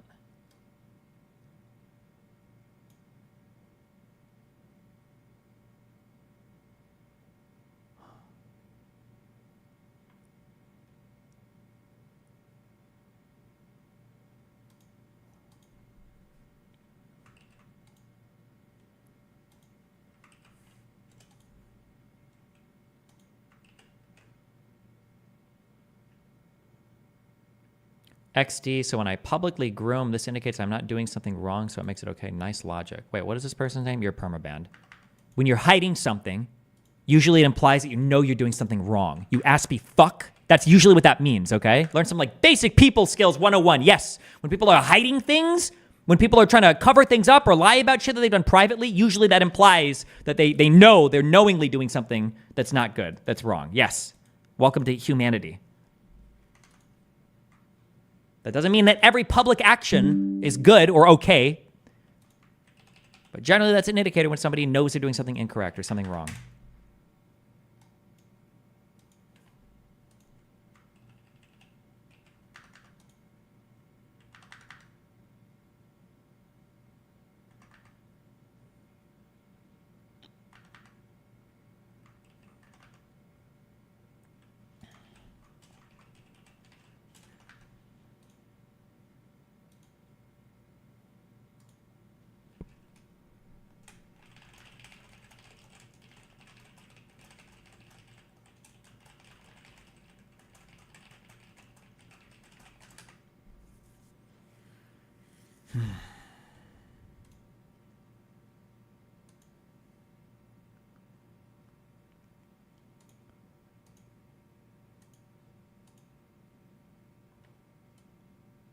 If this shit lags out or crashes, I want to...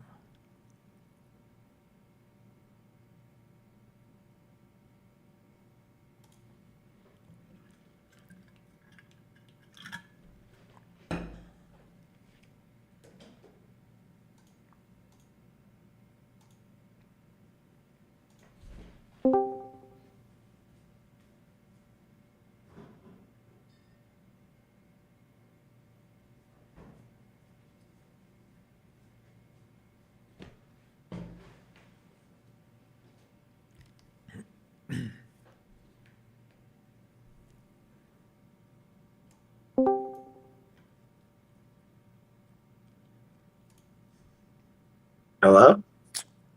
Hey, hello. Yeah, Destiny, is that you? Yeah, what's up? What's up? My camera's not on, looks like. You want me to turn it on? Yeah, why don't you turn it on? That'd be great. Okay. Well, I don't understand why my shit is so laggy right now. What could possibly be causing it? Good one.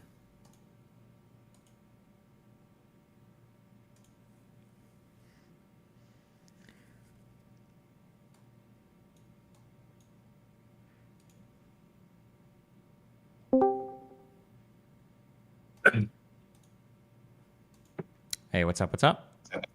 Hey, how are you? Pretty good. Hold on, give me 1 second. I'm restarting my streaming thing to see if I can make it not as laggy. Hold on 1 sec, guys.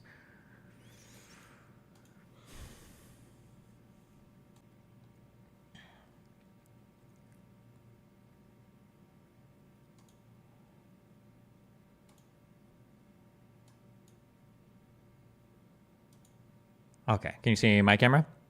Mm-hmm. Yep. All right. How you doing today? Good. How are you? I'm doing okay. Do you want to introduce yourself for everybody? Yeah, I'm Richard Hanania. I am on Twitter and Substack. I am a former academic.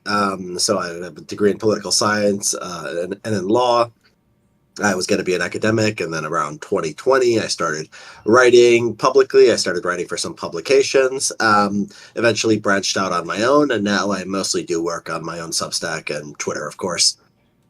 What were you what you said you did political science.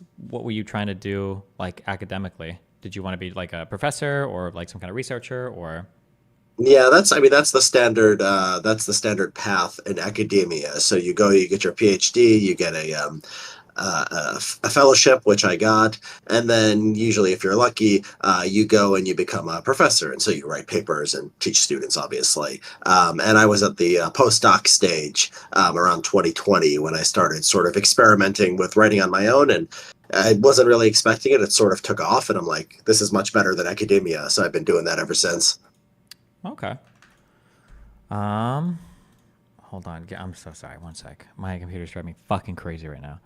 I'll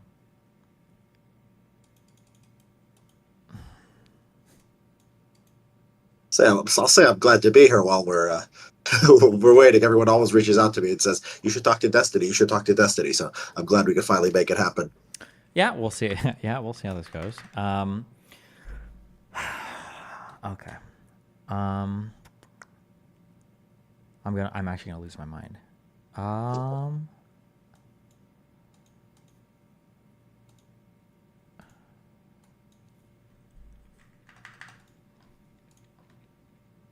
Killing this other stream right here. We'll see if this helps. Hold on. Okay. Is it still laggy or is it no longer laggy, guys?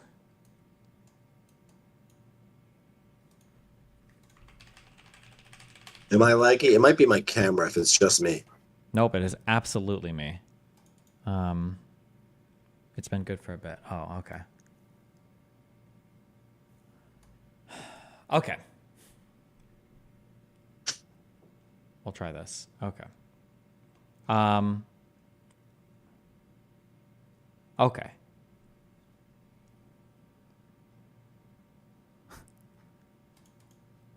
I'm assuming it's fine.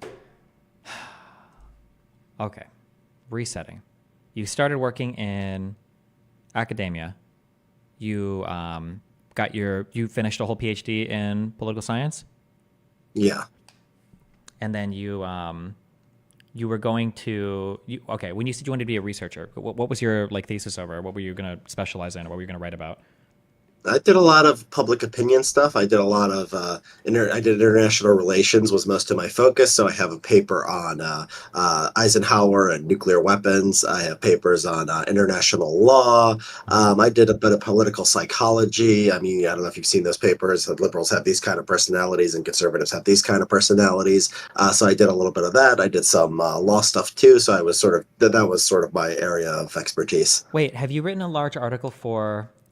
Was it The Atlantic or something else that talked about the differences between conservative personalities and liberal personalities? Or do you think this article was based on your paper? I mean, there might have been some citation of one of my papers in one of those places, but no, I've never written an Atlantic. I wrote one article for the Atlantic when I was in law school, actually, like 12 years ago. It was about basketball. It was about NBA playoffs and whether teams that are behind tend to catch up in the second half of the game, and whether things that has relevance for whether you take someone out when they get into foul trouble and so forth. So that was my only Atlantic publication. So you might have seen me in other places, but the Atlantic, no, not in the last like 12 years. I felt like I remember reading an article about that, like differences in personalities and like different outlooks on life and everything. But maybe it was a broader paper, or not. I'm sorry, not even a paper, a broader article. Okay, you started working. How long? What was the length between your defending your thesis and then like quitting academia and saying, "Screw this, I want to go write independently only"? So I had my PhD. I got it in 2018. I had a fellowship from 2018 to 2020, and then it was about 2020, late 2020, when I started writing and it started taking off. Okay, and then why'd you leave academia? Because it sucks, it's boring, and it's hard to find a job, and you could sort of only write these papers that are very narrow that no one reads. I mean, I was interested in sort of broader ideas than what academia sort of encouraged. So it's like, okay, you study this history of this country, or you study this question, and I was interested in like broader questions, like what makes the conservative movement tick, what makes the liberals tick, like what is the trajectory of humanity when it comes to geopolitical conflict. And the academia doesn't encourage that work, and if you do that work, no one reads it anyway, and plus I didn't want to be on college campuses and teach students and so forth. And so just the fact that like my Substack started taking off, I took that as a hint, like, okay, there's an audience for this. I don't have to be a sort of a slave to this career path. How would you describe roughly your political ideology right now? I'm pretty much a libertarian / classical liberal. I mean, I think that, there's eccentricities and sort of some heterodox things in there. But, if you assume what a libertarian would think on most issues, you'd be right most of the time. If you had to broadly summarize what you felt like the politically effective left and the politically effective right looked like, so like the majority voter base constituents of the parties in the United States right now, if you had to summarize briefly what you felt like both of those parties kind of stood for or believed, or what was driving them, how would you describe them? Or it doesn't have to be briefly, I guess. I'm just curious what your take is. Yeah, I mean, this is a very broad question, and I tried to answer it in a broad way. I had an article a few years ago called "Liberals Read, Conservatives Watch TV," and it's based on some data showing that basically conservatives don't actually read newspapers. They get all their information from TV, radio, mostly.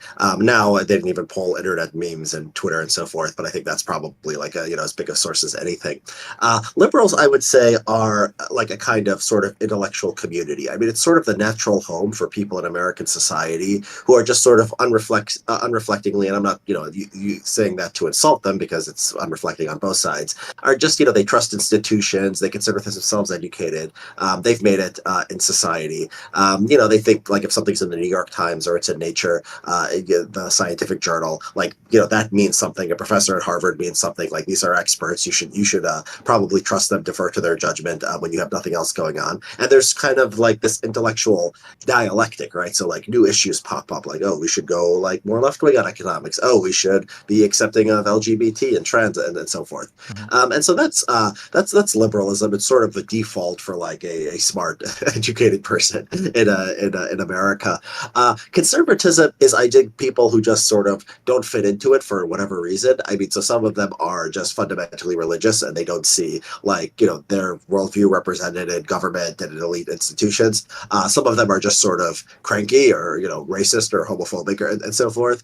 Some of them are ideologically libertarian, which is which makes them sort of they have more in common sort of with the intellectuals of the left, but they're different because they have a different ideological worldview. And a lot of it is just sort of gut reaction to whatever the elites are doing. Right? We don't like immigration. We don't like we don't like these new rights for these different kinds of sexual minorities. And there is, like within conservatism, as there is within liberalism, this kind of intelligentsia that actually translates some of that into policy, and sometimes doesn't even translate the instincts of the masses into policy. It just sort of has its own policy that it sort of free rides on top of that. I mean, you see that with a lot of foreign policy stuff and a lot of economic issues on the right. So yeah, I mean, I think people should read. It's a 10,000 word article on this, where I go a little bit into like more details of like you would expect conservatives to behave in this way in this situation. You would expect liberals in this way, but that's the broad theory. I mean, there's so much shit you could say on top of that, but I guess that's like the nutshell version. Not to be too, I guess, like heavy-handed, but normatively, it kind of sounds like that sounds a lot more negative towards conservatism than liberalism. Do you view like one of these as having like a closer tether to reality or the direction that you would want to see the United States go, or do you see both of them as kind of like pulling correctly and incorrectly in different directions in similar ways, or how do you view that? Yeah, I mean, so people are sort of, I mean, they're sometimes confused by me, and I think that this is like gets to the heart of it, because when you hear me describe conservatives and liberals, I seem friendlier to liberals, and in a way, I'm like liberal in the sense of like they're intellectuals, like they care about ideas, even if their ideas are wrong. I mean, I just, I'm on conservative Twitter, and all day it's like, oh, Biden's dead. Oh, my sources tell me he had a heart attack. Oh, my sources tell me that Michelle Obama's getting, like, they just, these things that are just not connected to reality in any way. And so, I mean, that I do have sort of a dislike for the conservative movement in a way. I also like don't have any, affection for, the pro-life movement or these religious conservatives and these other ideas.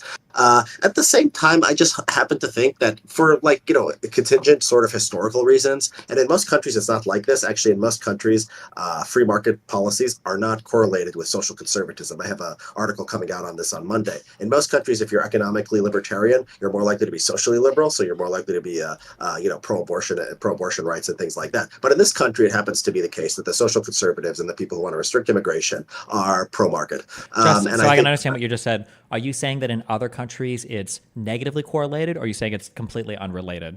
Like, are you saying in other countries? Yeah, go ahead. In some places it's unrelated, and in some places it's correlated in the opposite direction. That's more common to be correlated in the opposite direction than in the U.S.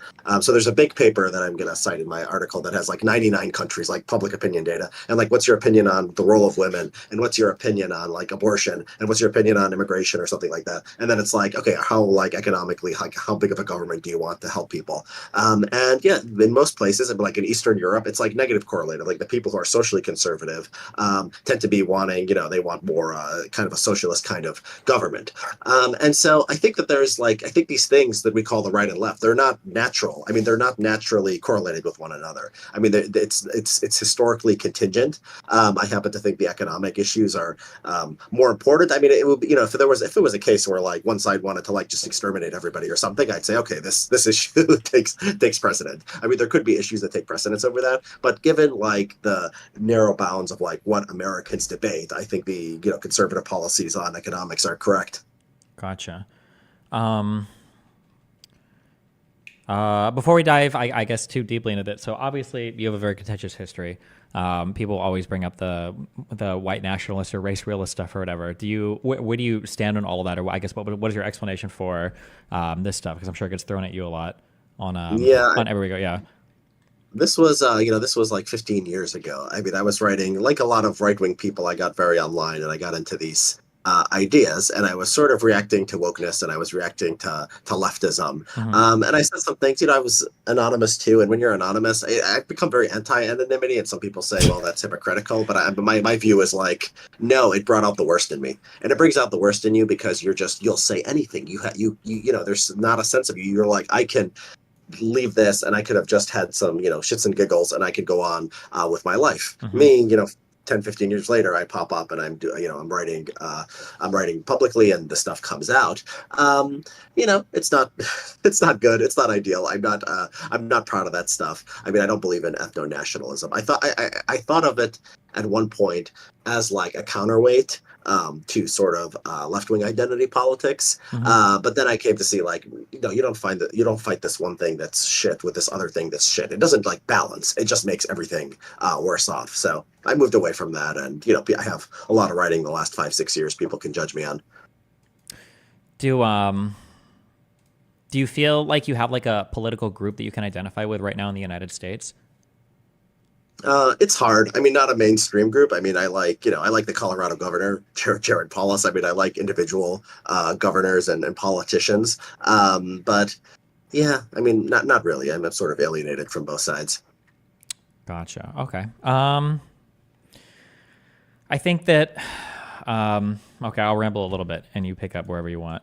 One of the things that I think that's interesting about your Twitter account is I see you post sometimes, and I think initially I'd seen a couple posts, and it kind of just looked like the standard, kind of like the anti-woke dipshit.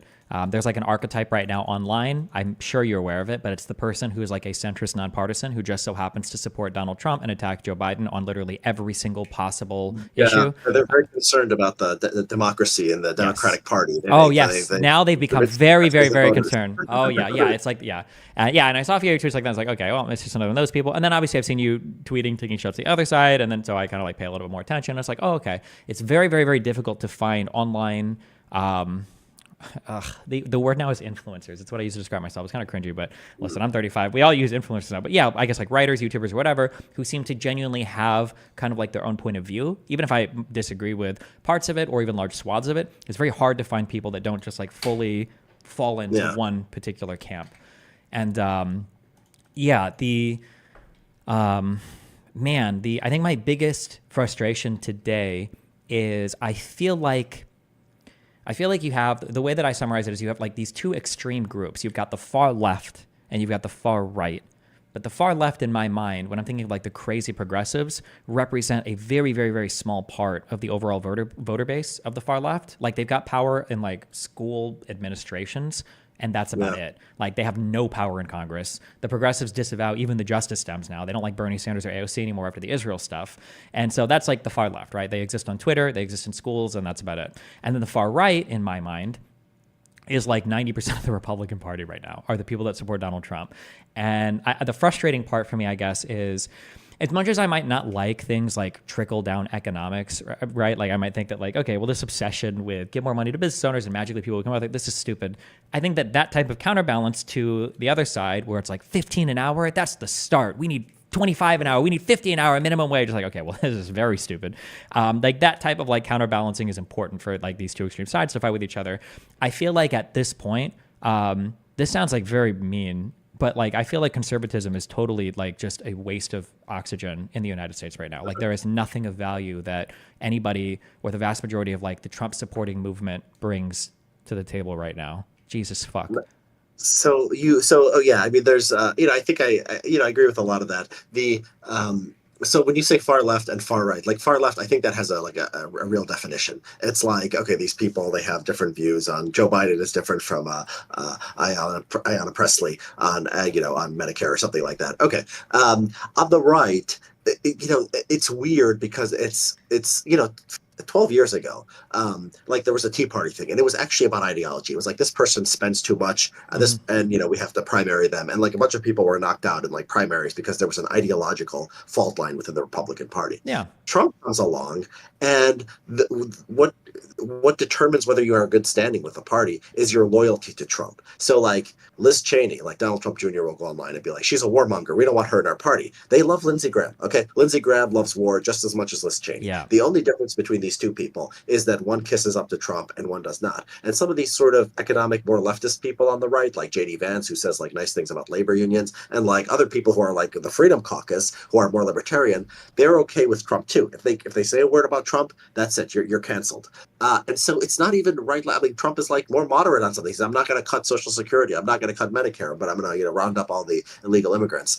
And so it's it's just non-intellectual. I mean, as like a person who's like smart and like wants to, in all humility, and who like reads and cares about ideas, it's like there's nothing here like to latch onto. Yeah. It's just a cult of personality behind one man. Yeah, I was going to say, And it's this not is even that it's not intellectual, it's that there are no ideas. It's not policy based. Like Donald Trump could say almost anything tomorrow and people would follow it. Because like you said, like I'm describing him as far right, but you're correct. Like Donald Trump is not like the guy of like, we need to have unfettered, like free market capitalism, laissez-faire style. He's like, because he's talking about like crazy tariffs and like super protectionist policies. But then also like deregulation because I mean, he purged like the pro-life plank from the Republican Party, and basically just said later. But he's the most moderate Republican, and we've had as a presidential candidate in 30, 40 years on abortion. I mean, it really is remarkable how centrist he is on a lot of these things. But he's far right. You're right. Just because it's sort of this attitude, it's this style, it's this cult,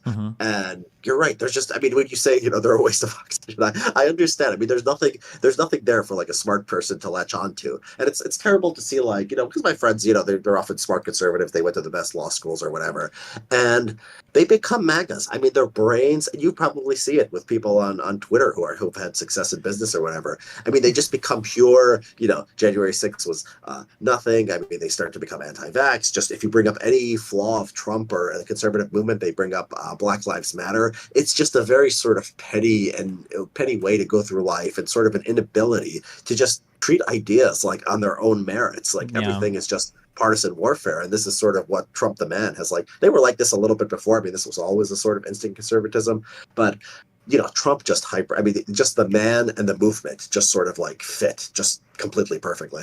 Yeah, the everything becoming politicized, like going to the gym is like right wing now, or like the fact that you have to have an opinion about every particular thing, and the fact that like people are so keen, and it does.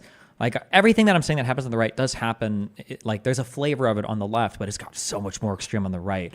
To where, like anything that you could possibly describe. If I was talking about toxic masculinity, for instance, like toxic masculinity is an idea that's been understood basically forever. Like almost every single coming of age story is usually about a boy or a young man, realizing that like it's not all about him. It's the sports game where he learns to pass to his friend at the end who makes the winning shot. It's the guy who realizes that the evil coach is actually taking care of his sick daughter. Like it's stuff like that. Like this is all the coming of it's in The Lion King, it's Simba realizing that he has to live for more than himself, right? But as soon as you use the word like toxic masculinity, now it's like whatever idea you were going to give, they're going to take the exact opposite position.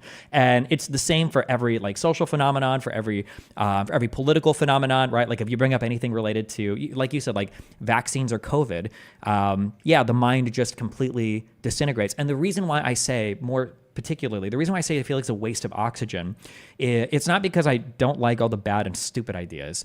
It's that it deprives of oxygen, I think, really good conversations. Like I think, man, there's so much interest in my mind about the COVID lockdowns in terms of like prospectively, going back with what we had at the time, did we make the best decisions? Retrospectively, what could we have done better? There are so many really good, rich conversations to mine there in economics and social policy, in federalism, like state versus federal government, but none of that conversation is happening. We can't have any conversation about that because we're talking about whether or not the neo-commie Marxists were trying to, steal all of our businesses and lock us down forever with vaccine passports so that Bill Gates and George Soros could inject mRNA into us to change.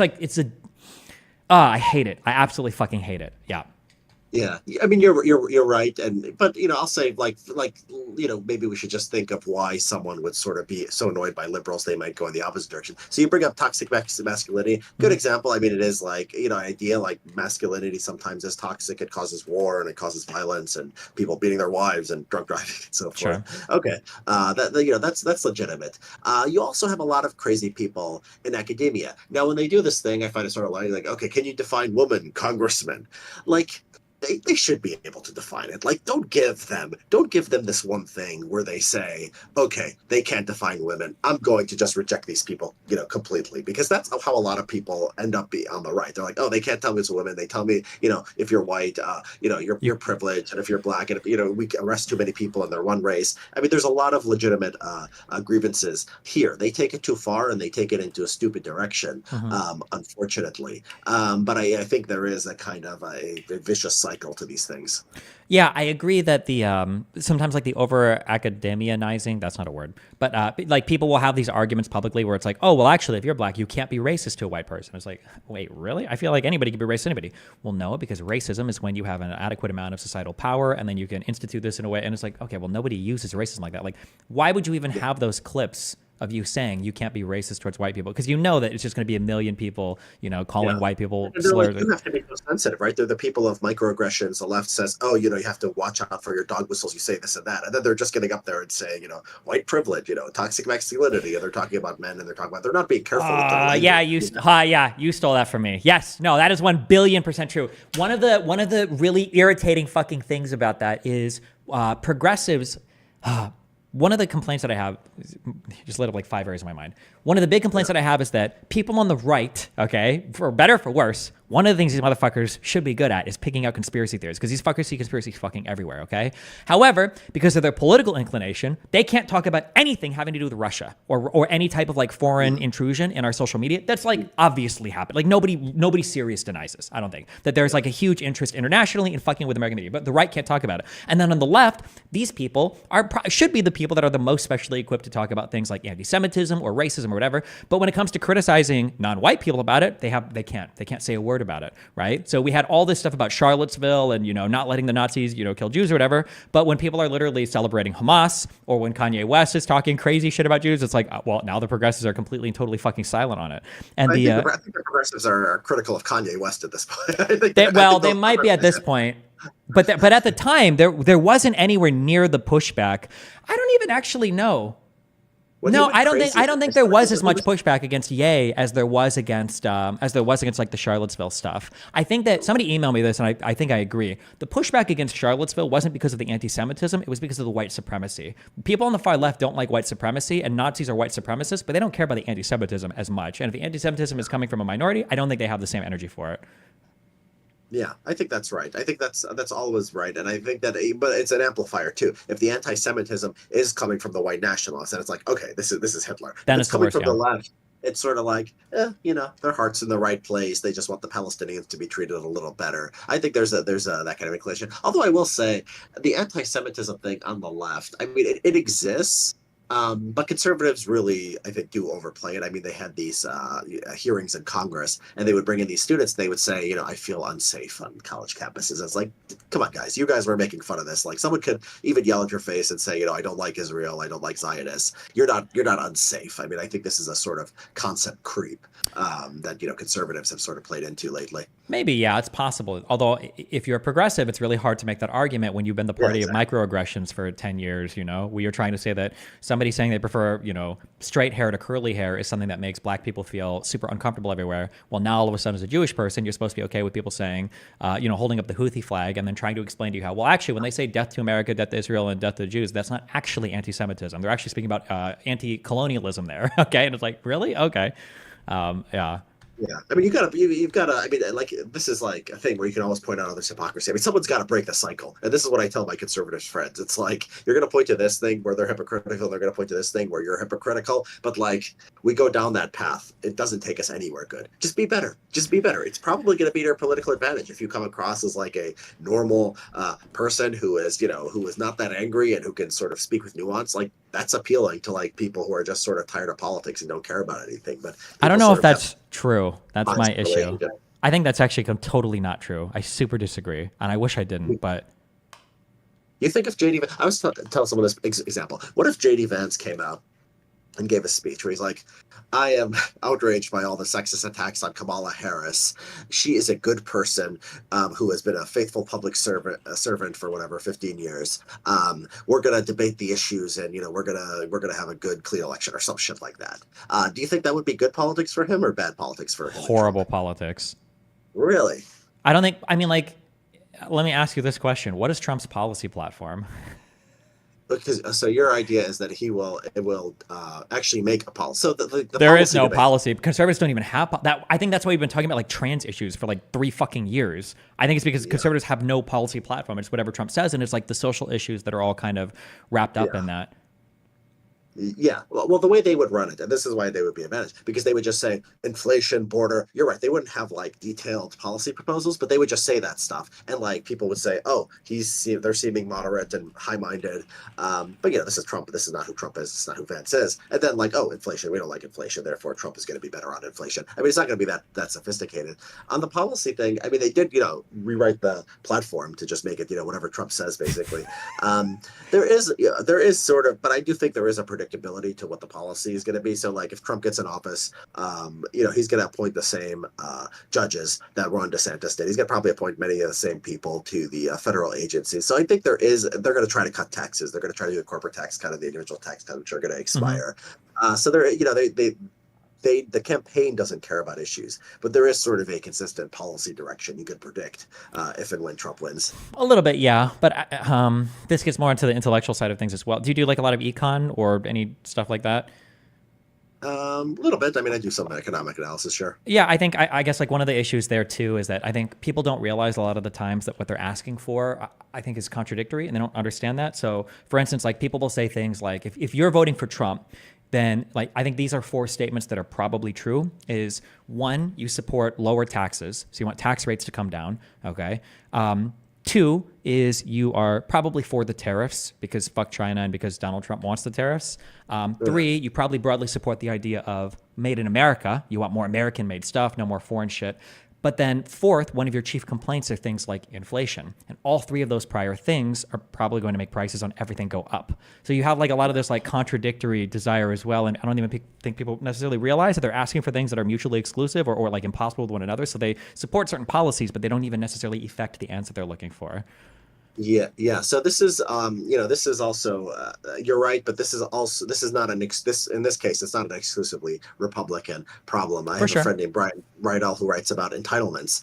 And so Social Security and Medicare are going to a direction where in 10 years, you're going to have to either cut benefits, some combination of cutting benefits and raising taxes. Now, Biden, what he says, and Rydell has written New York Times op-eds criticizing him for this, is basically, I'm not going to raise the taxes of anyone working under something like $400,000 a year or something like that, and I'm going to preserve Social Security. Okay, literally impossible. Like we can look at the budget, we can look at the projections, and we can see that that's impossible. So you're right. Yeah, the public just wants things that are sort of contradictory, and both sides do it. I think if anyone was I don't think anyone should be too honest about politics. I think you should have a sort of, if you're just putting on my sort of political strategist hat, like you should be moderate in tone. But I don't think you should give people like the truth about policy because you'll be destroyed.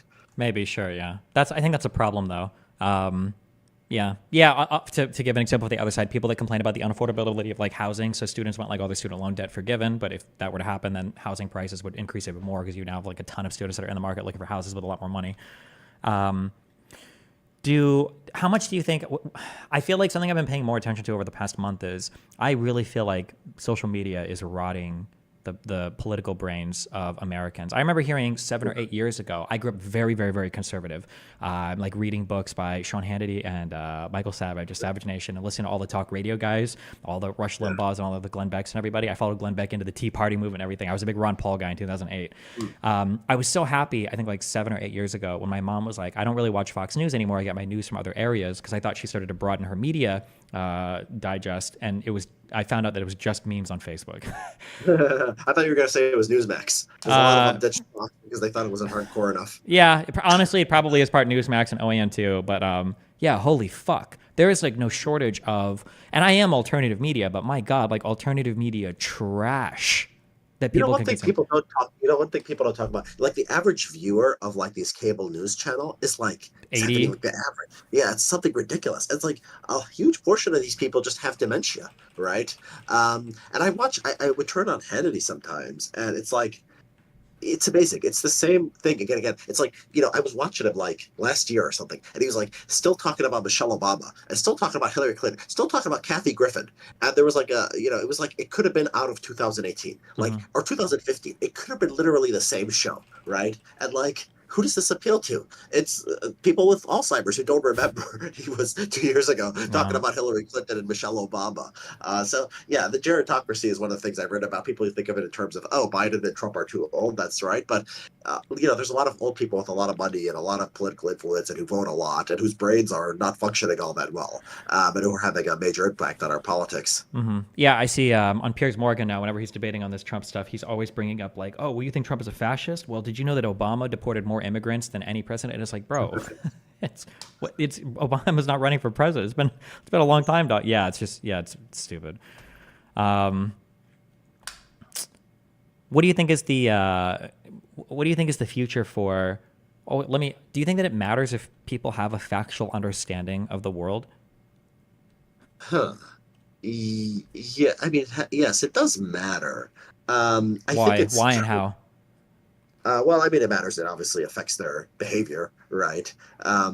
There's, I think it's maybe too much. Like the context is, the question assumes sort of the context where it's like possible for people to be have an accurate view of the world. I think most people are not thinking about politics most of the time, and are probably not thinking about things too deeply. And so, like for most people, I mean, it's they would behave differently if they had an accurate understanding of the world. But it's probably too much to wish for like the majority, like 51% of the people or something, to think like that. For policymakers, yeah, I mean, Putin invaded Ukraine. He apparently thought that he would be welcomed. That he thought that there was like these intelligence agents within the Ukrainian government who were like ready to take over and like give the country over to him. And obviously, if he had a realistic understanding of Ukraine and what the society was like, he would have behaved differently. So yeah, obviously. Do you think for like individual citizens? Also, when I say accurate, I'm sure you've heard the phrase or the saying for like scientists that like every model is a lie. Like the goal of a model isn't to tell you exactly what's going on; it's to give you an approximation. And as you study more and more deeply into a particular science, you'll get more and more accurate models. But a model is just a model. When I'm saying like understand society, I'm not saying that like a person needs to be able to explain to me like the relationship between like Federal Reserve quantitative easing policy and the impacts on it, whatever. I'm just saying like have like a broad understanding of how things work. I guess my question is pointing at the idea that I feel like people are becoming increasingly divorced from any type of reality, and that there are like these different like epistemic hells that we live in, to where if I ask people questions about a particular thing, we're not remotely in the same world anymore. You bring up Russia, Ukraine. So like Ukraine is either, I'm trying to steel man like a bad faith left wing reading of it, but I don't even know one. I guess like in my world, like I would say like Ukraine is a sovereign state that was invaded in 2014, and then it increased in 2022 by another sovereign state for largely no reason, and there's now an ongoing war where Russia is trying to interfere with Ukraine's ability to have territory and be an autonomous country. And then on the other end, you've got Ukraine is a country that in 2014 was couped artificially by the U.S. government so that we continue to fund Nazis in Azov and biolaboratories with genetic, diseases that are targeting ethnically Russian people and Americans. And like, holy shit. And Putin is like the savior of the West, and he's like based and stands for Christianity, against like the trans-Ukrainian army. It's like holy shit. I feel like it's worse than it ever has been in terms of different realities that we live in. Let me give you an example of like why, exactly along the lines you're saying and why it matters. So the vaccine, when Operation Warp Speed, I mean, was I'm sure you agree, is a great success. Trump tried to take credit for it at first, and we want to create the incentive structure where like we continue like pushing for vaccines for other diseases that might come down the line. Apparently, this has become very hard to do in Congress because Republicans don't acknowledge Operation Warp Speed as a success, and so will not fund it. And DeSantis actually, when he was trying to get to Trump's right on vaccines, like why he's being anti-vaccine on the right, but that was like, that's how they think. He like announced, I don't think anything ever came of this, but he announced that like opening a criminal investigation into like Pfizer, just like the cheapest, like who's gonna, take the risk to develop something that's gonna, that's gonna potentially save a lot of lives, cost a lot of money, but has some risk. And so, this is one example where like just false information just sort of melted people's brains and had serious public policy effects. Who knows? Well, maybe we'll have another COVID, we'll have another pandemic where it'll be 10 times worse, and we weren't as prepared as we could have been because of the anti-vax movement on the right. And so, this is unfortunate. I mean, I think that, it's like one good thing about these people is like they can only focus on a few things at a time. So it's like the right-wing lunatics are like obsessed with vaccines and they're obsessed with Ukraine. Most people on the left and most people on the right, like who are like elites, like they go to work every day, they put on their pants, they go to a government office, they're running companies or they're being federal judges or they're working on campaigns. Those people I think to be more connected with reality than the masses are. That sort of that gap maybe is closing in some cases, but still. So like, yes, it matters a lot. I mean, this misinformation, this sort of sort of just proliferation of stupidity is really important for a lot of policy areas. At the same time, like it doesn't mean we're gonna devolve into anarchism. There's still the society still functions and still has some checks on this.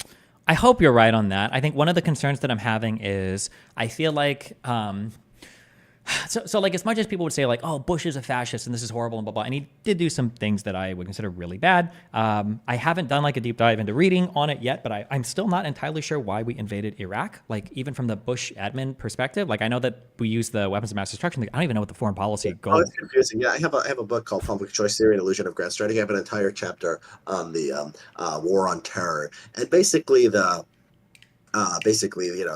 short version is he barely thought about it. I mean, he barely thought about it. It was after 9/11. They assumed it would be very easy. A lot of people wanted to invade Iraq, so they went into Afghanistan. That was relatively easy. They didn't know they'd be there for another 20 years. It looked like the Taliban was gone, and like the country was just sort of looking around for some stuff to do. There were a lot of people who'd been lobbying to attack Iraq for decades, and Bush put zero thought into it. He just thought he'd overthrow Saddam, like everyone would be happy, and that would be just bounce. That would be it. Okay. Yeah, we just basically he didn't make a decision. He didn't even think about it because he was changing his decision. Like in the month, like he was like the Shalaby people and the neocons. They basically just wanted to like install their guy Ahmed Shalaby, and then leave. And those were the guys who won that debate. And then there was all these people in the State Department who were like, no, we have to do nation building. And the neocons at first thought Bush was on their side. He was just going to leave. And then, but the State Department guys just sort of convinced him. He had one meeting with a guy named Paul Bremer and said, okay, we're going to build a country in Iraq. I mean, it was that stupid, unfortunately. I mean, I wish there was. I mean, that makes more sense than anything else. Yeah, because I truly like. More romantic. Yeah, even when people like lie, like usually you can see like what's going on. Like, okay, well, at least I understand like the goal here, but like, yeah, I truly don't understand.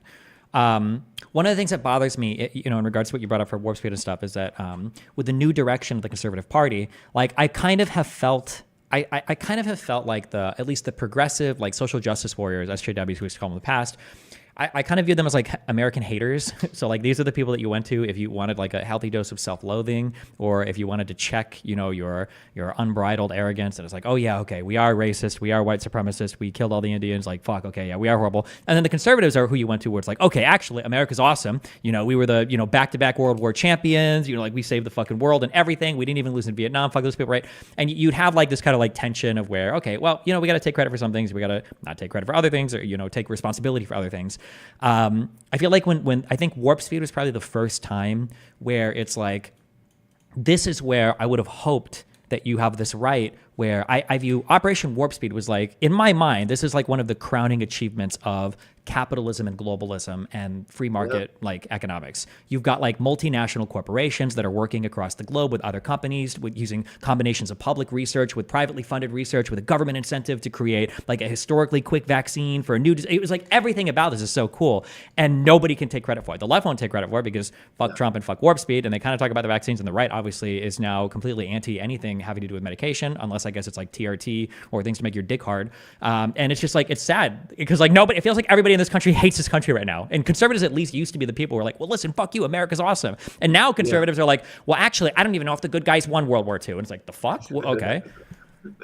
Yeah, I mean, it's worse than that for Operation Warp Speed, because like there were smart free market economists who had been criticizing the FDA for decades, saying the FDA is too slow. It's just killing people by its inaction, by putting barriers in the way of drug innovation. And the people who pushed for this with like Alex Tabarrok and Tyler Cowen and these people, these like George Mason economists, who are not Republicans but are free market types. And conservatives were proved correct. The federal bureaucracy moves too slowly. Jared Kushner and Trump just sort of gave him a kick in the ass, and they ended up doing this. And they should have celebrated. This should have been a triumph of Trump personally. This should have been a triumph of conservative ideology. they were just too stupid. They were too stupid on the merits, too stupid on strategically. They became the party over time of like sort of the people who don't think, who are just sort of emotionally, emotionally unstable and distrustful of institutions. And so, they have to believe that the vaccine was, killing millions of people across the world. And so, yeah, there is like such a tragedy here. I mean, as far as like anti-Americanism on the left and right, I mean, still like it's weird. I mean, you have this protest today, was it today or yesterday, of Netanyahu, and they burned the American flag, these left-wing protesters. Now, Kamala Harris denounces them, very, very smart politically. And it's like, it's interesting because like, like conservatives are, it's like Tucker Carlson or J.D. Vance is not going to like burn the American flag, right? And so it's interesting like how they can be like America sucks in every way, but they still have a loyalty to the symbols. And then the left are the ones who are just like unapologetically like, we don't like the founders, we'll burn the flag. But the left is a broad thing, right? Because you have this like center left people who are like, Trump, is pulling back from the world. Trump is, opposed to, the rules-based international order. He's, he's attacking our democratic institutions. I think all of this gets classified as the left. I think those people on the left, should do more to separate themselves from the pure America haters. Of course, people on the right should do the same too. But they're just, I think they're just. Yeah, I wonder what is this thing? What is this thing where like you hate every institution in America, but you never burn the flag and you get offended if like someone actually like talks smack about it? I mean, it's a very sort of kind of weird psychologically. Yeah. I always thought it was funny. Like the ultimate irony to me was like Trump running on his second term, still using the phrase like "Make America Great Again," and it's like, bro, you just had America for 4 years. What did you not do it last time? Or I don't understand this amorphous, this nebulous idea of like what even is America. Like you want to make the country great, but you hate all of our big businesses. You hate the idea of America as being like the leader of the free world. You hate any type of like foreign intervention at all, because all of them are hardcore isolationists now. You don't like imports, exports, so economically globalism, you don't like that. Inside of America, now conservatives used to be, at least I remember this being the case, unless I'm wrong, but growing up, conservatives used to love cops. I think even like the FBI and stuff. I'm pretty sure they liked. They still love cops. They don't like the FBI because, again, cult of personality. Yeah, all of the institutions are bad. I don't know, man. Do conservatives still love cops after the January 6th stuff, and then seeing the reaction to the Uvalde stuff? I don't know, man. I feel like conservatives are really split on police officers right now. No, I mean, if they stand in the way of them charging the Capitol, sure.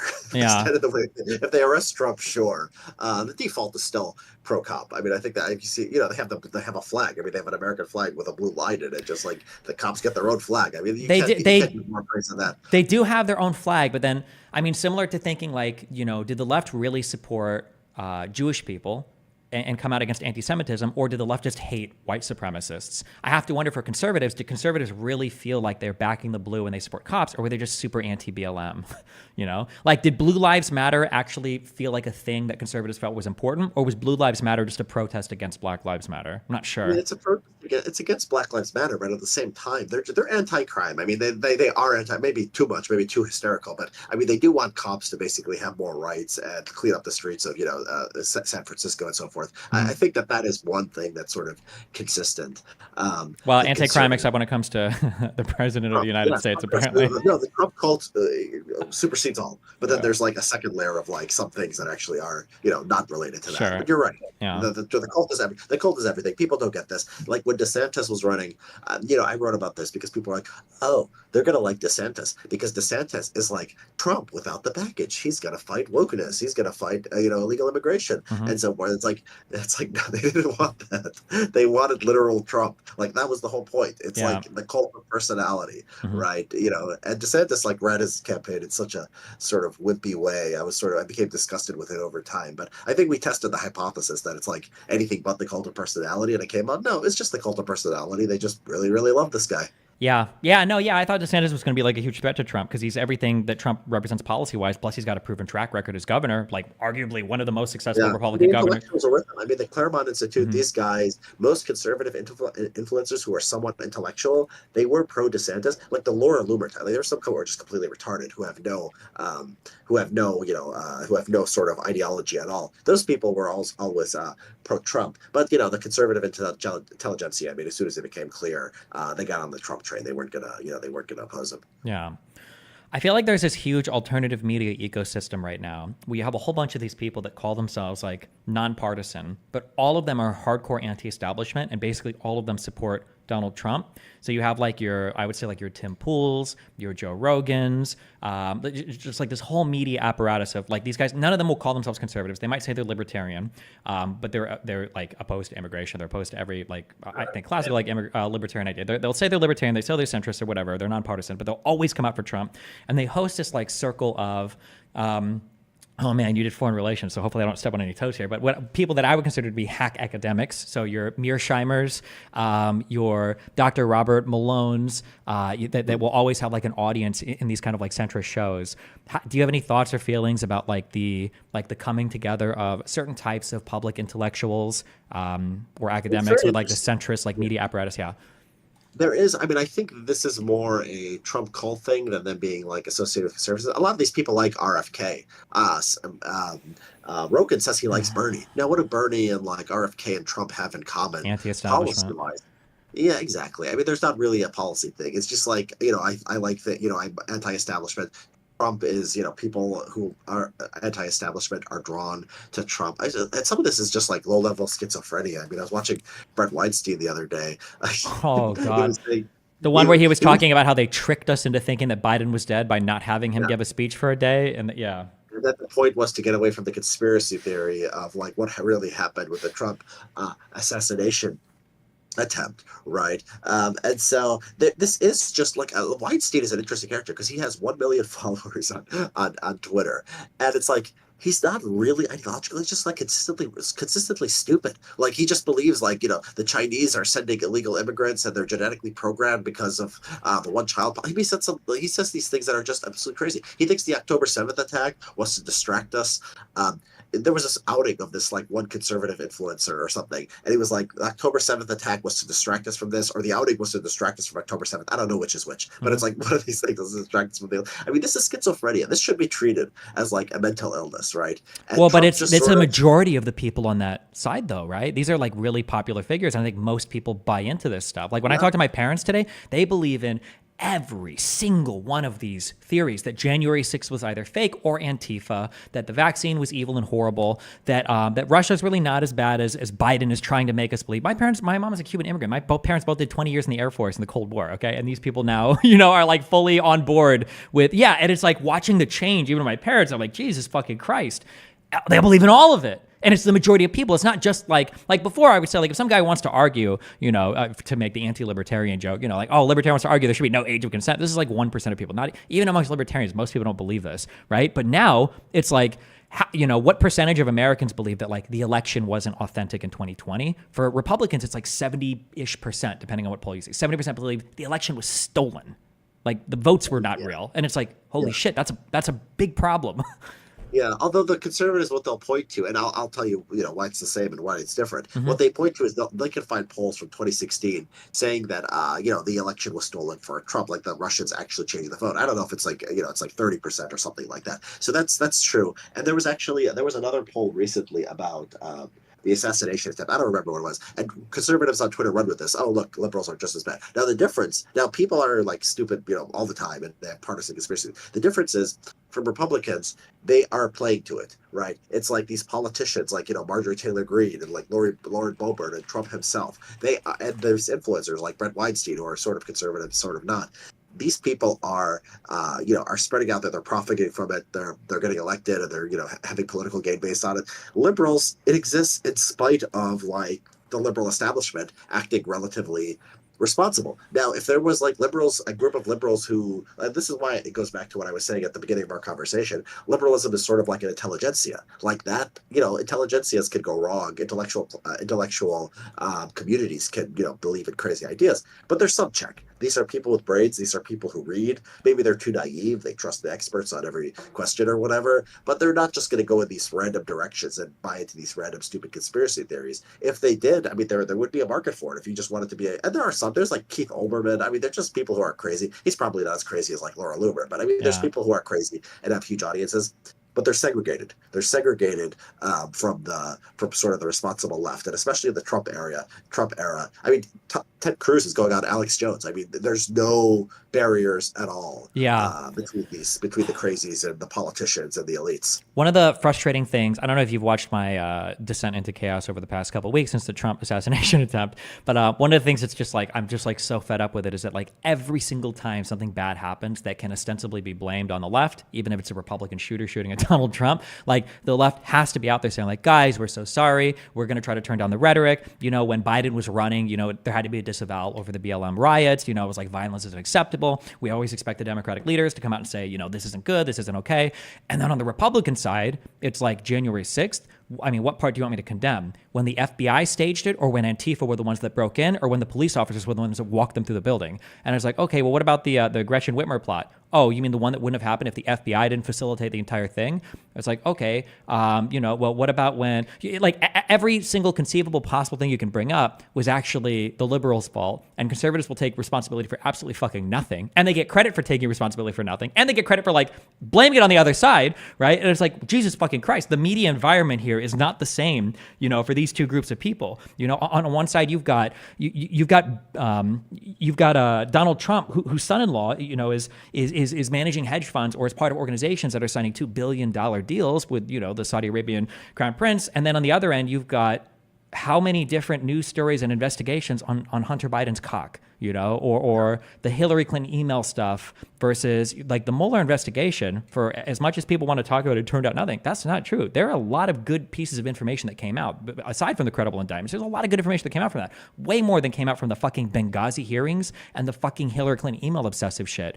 But yeah, fuck, I don't know. It's just so, I feel like that double standard is very fucking irritating, that Democrats or liberals are supposed to be like, they go low, we go high over and over and over again. Meanwhile, conservatives are like, the bar's in hell for conduct, where like you said, yeah, Ted Cruz is talking to fucking Alex Jones, the guy who, and every single time they get caught with anything, it's never them trying to defend it, right? What did Alex Jones say in court? I was experiencing psychosis, right? What did Fox News say in the Dominion suit? Well, it's all entertainment, you know, and then we fired Tucker Carlson. Or I don't know if you've heard conservatives say this. He's directionally correct. Have you heard this? Who Trump or Alex, like someone like Alex Jones? You'll say they're wrong, and they'll say, you know, they make stuff up, and they'll be like, they're directionally correct. You've never heard that. You could figure it out from context. Reminds me when Joe Rogan was like, he's right about a lot of stuff, and I was like, he says a lot of things, bro. What do you mean? Yeah. This is I mean, you're right. I mean, I think that no Democrats basically deny BLM riots happened. There's nobody who thinks they were a conservative psyop. I mean, they're the local. I mean, you could imagine a conspiracy theory. The local cops did it to get more police funding or something like that. 1,000,000%. You could even look at things like Rittenhouse, and it's like if it was if the roles were switched, you're telling me that Rittenhouse was able to shoot two people, and in video footage, there's literally a whole bunch of cops right down the fucking street. What do you mean you're going to tell me that conservatives didn't set this up? They were like, they literally sent him in as like a death squad assassin. Like you know, he's got ties to helping police because there were videos that came out of him helping like clean shit up. Like, you know, just the prior year. Yeah. It makes you feel better, Destiny. I think it probably is good for your side in the end. I mean, I think that Republicans are, we'll see what happens with the Kamala polls, but Republicans have not been doing well in elections in the Trump era. The midterm was a historical disappointment for them. In every Senate race that's competitive, the Democrats are running well ahead of the Republicans. Biden might have had a unique problem just because he's old and maybe, I don't know, inflation. We'll see if Kamala fixes it. Mm-hmm. Republicans are not doing well electorally, and I think it's probably in part because people get the weirdest factor. I mean, you talk about your parents, and there's people who buy the stuff Brett Weinstein. That's not the majority of the country. I mean, it's not. I hope not. You know, Brett Weinstein has 1 million followers, but I mean, it's not most people. Because I think didn't polls say that, was it 40% of conservatives believed that there was a I think 40% of conservatives believed that Podesta and Hillary Clinton were abusing children in the basement of a pizza parlor, that QAnon stuff. Well, 40% of Republicans is nowhere near a majority of the country, right? So, like, these people are a huge faction within the Republican Party. They're probably electoral poison, and I think if Republicans lose, if they blow this election, you know, I don't know if it'll correct. I mean, but at least smart people will look at this and say, you know, there's got to be a change. We got to try to become more normal. Democrats are really leaning into this normalcy thing. I don't know. Did you see the Minnesota governor Tim Walz, who had these clips, and he's just like, they're just weird, man. They Republicans these days, they ruin Thanksgiving dinner. He goes, they're running for a president of like He-Man Woman Haters Club. I think that's like a Married with Children reference. This is just this is like an effective sort of, I think, strategy. If it works in the election, I mean, I think Republicans hopefully will do some soul searching and come back to earth. I hope you're right, but I remember saying, I said the same thing on stream. Just keep getting crazy. Yeah, You're right. Because I remember in 2020, I said a lot that like I think people are tired of Trump crying about the election. Or no, I'm sorry. For the recent season, for 2023, 2024, people are tired of Trump crying about losing the election all the time. People are tired of like all the crazy shit. I think this is why they're going to choose like a Nikki Haley or DeSantis, and they got just soundly fucking crushed. It wasn't even close. And I'm like, okay, never mind. Maybe they're not tired. When Trump goes away, I mean, Haley ended up second place. So when Trump goes away, like, it's all sort of, all the crazy people sort of don't have one guy to coalesce around. Remember the 2012 election when Romney won the nomination? It was like the crazy people were divided. There was like Michelle Bachmann, and there was Herman Cain, and these other people who are just sort of weird. I think without Trump, arguably the thing falls apart. The thing is, Trump will only be 82 in 2028. I mean, Biden was going to run at 82 until he was stopped. I mean, there's no guarantee that Trump is not the nominee in 2028 too. Yeah, regardless of his mental health, that is true. What do you think happens? I guess it's impossible to predict. Yeah, because I see a world where Trump goes away, and in about a year, Fox News is like taking back all their audience from Newsmax, and now the conservatives are just kind of like bog standard conservatives again. I also see another world where people kind of tried it in the last election cycle, a little bit with like you saw with like your Viveks Ramaswamys that were up and coming, where people wanted to try to take over that cult of personality, the reins from Trump. But I don't think Trump has any interest in fostering that talent because I think he only cares about himself. Where do you see the Republican Party going after Trump? Well, I think the J.D. Vance pick, was a sort of attempt to perhaps anoint a successor. I mean, because he was younger and he sort of is consistent with Trump's ideas to the extent that Trump has ideas. I think Vance so far has not, I think he's not that charismatic. I mean, unfortunately for Trump and for the Republicans, so he may not have that ability. But yeah, I mean, Trump is just a unique force. I mean, you don't have you watch these videos, these Latinos for Trump and so forth. These rappers, they're like well produced, like music videos. They get a lot of downloads. It's like no other candidate is going to do that. He activates the crazy people, and then he activates like these like urban rappers, and it's like, what is this? This is a singular phenomenon, right? Mm-hmm. He goes away now. Like the Tea Party, I mean, it was moving in a crazy direction anyway. I mean, the Republicans were moving in a crazy direction anyway. This is why like they were there for the taking for Trump. Yeah. But he's gone. I think the Nikki Haley types, Nikki Haley, when she announced her candidacy, I mean, she tries to, she's seen as this big establishment person, but when she announced her candidacy, she gets up, in front of the camera and says, wokeness is the biggest threat to America, right? This is like trying to address the concerns of Trump supporters. And so like when Trump is gone, maybe the Nikki Haley types incorporate sort of the anti-wokeness message, otherwise behave and act like normal people. But the pressure is still going to be there. I mean, the pressure is going to be there. Alex Jones has an audience for a reason. Ben Weinstein has an audience for a reason. Mm-hmm. And they're going to be a force to dealt with. I just think Trump is the thing that's like just singular force that it's like the establishment and like the crazy people are sort of in balance. He's just like, an amplifier. He just comes in and he just, crushes them. He just makes them much stronger than they otherwise would be. When Trump, goes away, it's at least a fight. It's at least a struggle. I'm really curious how much I don't know if people talk about it much, but I really do feel like one of the biggest reasons why Trump was so successful as a candidate is because of The Apprentice. I really think that there was a really positive impression. That was a really popular show in the United States, especially with older people. And I think a lot of people had that like really good impression of him even before he came into politics, and that it helped with that star power and everything coming in too. Yeah. Why when we were growing up, we're about the same age. When we were growing up, like Donald Trump was just synonymous for rich person. He was like Donald Trump, and he was never like the richest person in the world or anything, Mm-hmm. but he was good at like managing his image. So this is part of it. It's like the biggest, if Oprah Winfrey like wanted to be a Democratic politician, like maybe it would have worked, right? It's something like that. It's somebody who's just like an A+ list celebrity. He's like one of the most famous people in the world with the charisma going into politics. Mm-hmm. I mean, just all this stuff had to work out. But then even his entrance into politics was so fucking bizarre, because I feel like Trump's big splash was the fucking Obama birther shit. I mean, he understood something about the Republican base. I mean, he saw a market and he went in there. Yeah, exactly. I think that's his genius, actually. Is it? Do you think so?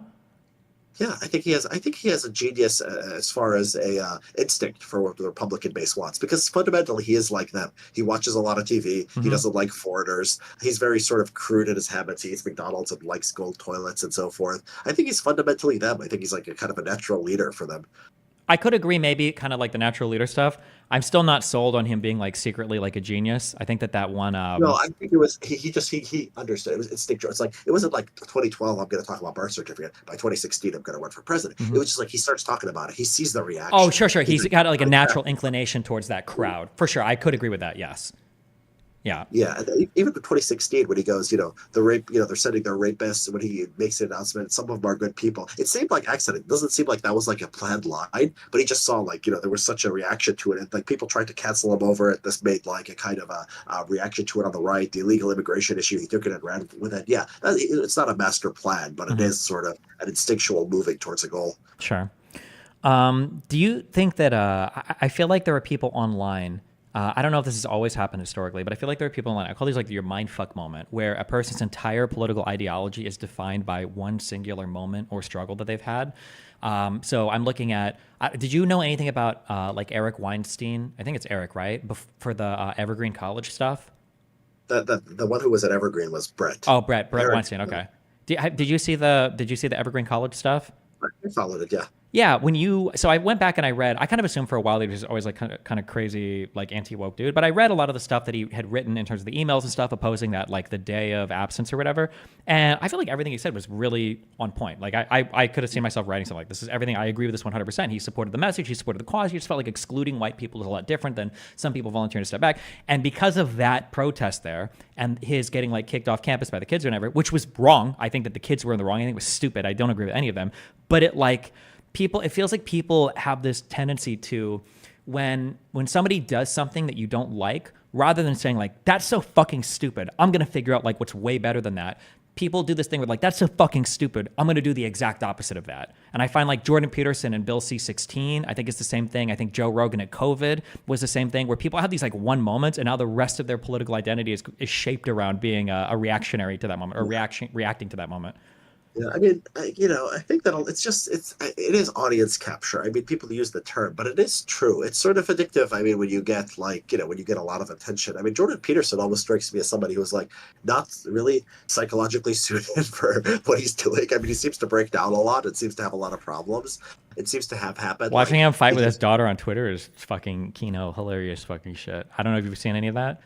He's been fighting with his daughter. I did not know this. Somebody will like tweet something negative about his daughter or something. He'll tweet like, "You need to stop. Like she's a whatever." And then his daughter will tweet at him and be like, "Dad, it's okay. Like it's not a big deal." And he's just like, it's just like fucking. I remember he told her you're grounded. I saw him say you're grounded. I assumed it was like a joke. I think he's legitimately fighting with people on Twitter, and his daughter's like tweeting at him, trying to get him to like calm the fuck down. Yeah. That's funny. Yeah. I mean, Brett Weinstein, who would he be if not for his conspiracy theories, right? He'd just be this one canceled college professor. I mean, so, there is a side that it is these people's interest to go in this direction. I'm not saying they're necessarily dishonest or they're consciously lying, but I think it's like we said with Trump, it's sort of an instinctual thing where it's like, this is where the audience is. I mean, you have to be sort of a kind of unique person to just like care about truth. Like sure. Truth is not as like a big audience. I mean, like people, these people have millions and millions of followers, people who just make stuff up. I saw this guy named Matt Wallace. I'd never heard of him like a month ago. I'm like, where was this guy? He's got like 2.6 million followers, and I never heard of him. It's just literally complete made up. Reports are saying that Obama's about to fly and take control of the presidency. I mean, just complete nonsense, like all day and stream of this. He's got 2.6 million followers. What would this guy be doing? This guy has an IQ of a tomato. I mean, he'd be driving a cab or something if he wasn't being an online influencer. So yeah, I think intellectuals, I think people who care about truth, I think they have to gatekeep a little bit. I mean, I think they have to be like, this is not okay. This is not stuff that, should be tolerated in the public discourse. It's pollution. It's pollution. It's like, yeah, I agree 100% with what you're saying here, but it feels like it flies in the face of what you said earlier, where you're like with JD, I think the example you gave is, wouldn't JD Vance have a better time coming out and being more policy driven? And I feel like right now, because of the social media apparatus and how stuff is fed to us, there's a huge incentive like never before to shovel I don't want to say dishonesty. Dishonesty is like the byproduct of hyper emotional narratives that appeal to people's worldview. And then fact is like takes a far No, backseat you're to right. this. Yeah. But JD Vance is a political candidate. So there's difference Mhm. from someone who has a podcast or a Mhm. Twitter account and they're trying to get as big as possible from someone who's running for president. I think when you're running for president or vice president, I think that's when you moderate. JD Vance got where he is by being who he is, right? It was the sensible strategy to play to these sort of right wing resentments. Now I think it's he's in a different position, and now he's got to actually win over voters who are not part of that same community. Okay, true. How do you feel about two-party systems? It's like I don't know. It's like it's there. I think we're stuck with it. I mean, I don't think I don't think there's worth thinking about all that much. I don't know. Like I think parliamentary versus presidential is sort of a more interesting question because like nobody designs like number of party system, right? Nobody like came to the US and said, okay, we're going to have 2 parties. In the UK, we're going to have 3 or 4 big parties. It's sort of an emergent property. So like to have an opinion on it, it's like not how it's not how they function. And so yeah, I mean, I think in the American context, I mean, we're stuck with the 2 parties, and there's a lot of room within them to change them. But I think that's not going to change anytime soon. I think the Libertarian Party, you see, like they're so crazy, and I think it's just because anyone with brains realizes that like a third party is going nowhere in the U.S. Sure. Do you think we should change our first past the post voting system to give an opportunity for more voices, or do you think the primary system does a good enough job at like representing a wide variety of voices? Yeah, I mean, I don't know, like change for first past the post. I think that probably. I mean, I think that the ranked choice voting is probably better if you want more moderate, less crazy candidates. Changing first past the post. I mean, you could have someone with 30% of the. I think that could probably take you away from moderation. I think that you could probably have more crazy people getting into office. And so yeah, I don't know. It's hard to organize these things because so much depends on the culture and sort of the institutions within society. I think these things can go in either direction. Okay. What do you think about, these are just like random questions. I'm just curious your thoughts on them. So I don't have a particular direction with these. What do you think about some people? There are people that I have identified that I feel are very intelligent. So they both have what I would imagine is probably high IQ if they were to test it, and they seem to have like some mastery in their field. But they dramatically overestimate their competency in everything else, and they just become just fucking retarded in that they still have the IQ, but there's no rational thought, there's no like logical schema. My 2 go-to examples for this are, one is, are you familiar with Ben Carson? Mm-hmm. Are you familiar with like the retarded political shit he says? Like gay people or people go to prisons, they come out gay. You know that he's like the brain surgeon that like pioneered the separation at like a fucking site, like an unbelievably accomplished. And it's amazing to imagine it, right? Because he doesn't seem like a surgeon. Like he seems like he falls asleep during surgery. He does. It's a very first persona. It seems very odd, but yes, they tell me he does. Jesus. Yeah. Or like Jordan Peterson, who when I listened to his old stuff on psychology, it didn't even just sound good. It was like genuinely insightful. He was a good speaker. I thought he communicated ideas in a compelling manner, and I thought it was insightful stuff. And then he talks about, like, in our last debate, he's like, 20% excess deaths in Europe are caused by the vaccine. And I'm like, what? What do you make of this? Why? I think that you're right. I mean, intelligence can be sort of very compartmentalized, right? And I think this sort of phenomenon you're describing is absolutely real. I mean, you look at these tech guys and they made like, billions of dollars, like they invented pioneered something, and they're just talking like a Fox News boomer. I mean, there's nothing like they're adding in terms of ideas. You're right. I think this is like a good case for liberalism, like small L liberalism, not like the Democratic Party, but like having a society with like pluralism and like free speech, because like nobody is that smart. Like somebody could send rockets to space and revolutionize various tech industries, and just have can be responding to cat turd on Twitter and being very impressed with him. So yeah, it's really sort of fortified my belief in liberalism as the best way to organize society. Do you think what do you make of Elon Musk? I think he's a hero actually for like what he's done in for electric vehicles, for trying to get us to space. I think he's a hero for saving us, for saving Twitter. I know Twitter sucks now, but like I had a lot of I might be banned by now if it wasn't for him. I had like all these like little suspensions, and they were so stupid. One time I said death to boomers as a joke, and they suspended me for that. And then I got a second strike. I don't even remember what it was. And so by now I'd probably be gone or heavily restricted, and it was just like, that's like an absurd, like, I'm a reasonable guy. I'm not making shit up. I'm, I'm not calling people racial slurs or whatever. So it was really difficult. I mean, before that. So I think he did a selfless thing by buying Twitter. He tried to back out of it at the last minute, arguably, but still, I mean, generally he cared about free speech. And, I can't complain, even though it's a lot of false, fake news and misinformation has been getting out there, unfortunately. I feel like, so, so I can sympathize a little. I guess actually, no, in the same way. I was permabanned from Twitter before Elon bought it, and then I managed to get connected with their head of whatever the fuck after he bought it. What were you permabanned for? I think I was having issues with my ISP, and I think I threatened to bomb their the local plant. It was pretty unhinged. That'll do it. But I was a League of Legends player. Okay, I can't be blamed for that. Anyway, sorry, fuck. Yeah, Elon Musk is another one of those characters where I would consider, how do I put this? So I can appreciate things about people while hating the person or hating aspects of them. Okay, I excel at that. Okay, so I can give him credit for the car stuff and the rocket stuff, especially the rocket stuff. I think is really, really, really cool. Both the technology and the implication, just for the idea that I think it's sad that the country that had the first people that went to the moon was relying on China or Russia to send our astronauts to space. I think that's really sad. And the idea that and again, I think it's an accomplishment of globalism, of immigration, of capitalism, and of government incentive all come together to make it so that things like SpaceX and then Tesla were possible. I think that's really, really cool. But man, wow. It feels like a Ben Carson moment to where, kind of what you said before, when I look at what he tweets or when I look at when he talks about politics, it's not even like stupid in the way that I think like Mearsheimer might be stupid. And that like, I feel like his predictions and his analysis are just really off in a variety of ways. It's stupid in that like, I feel like Elon Musk is saying politically what I would expect any random fucking boomer on the street to say about politics. It's not even trying to be more insightful or intellectual than that. It's just, yeah.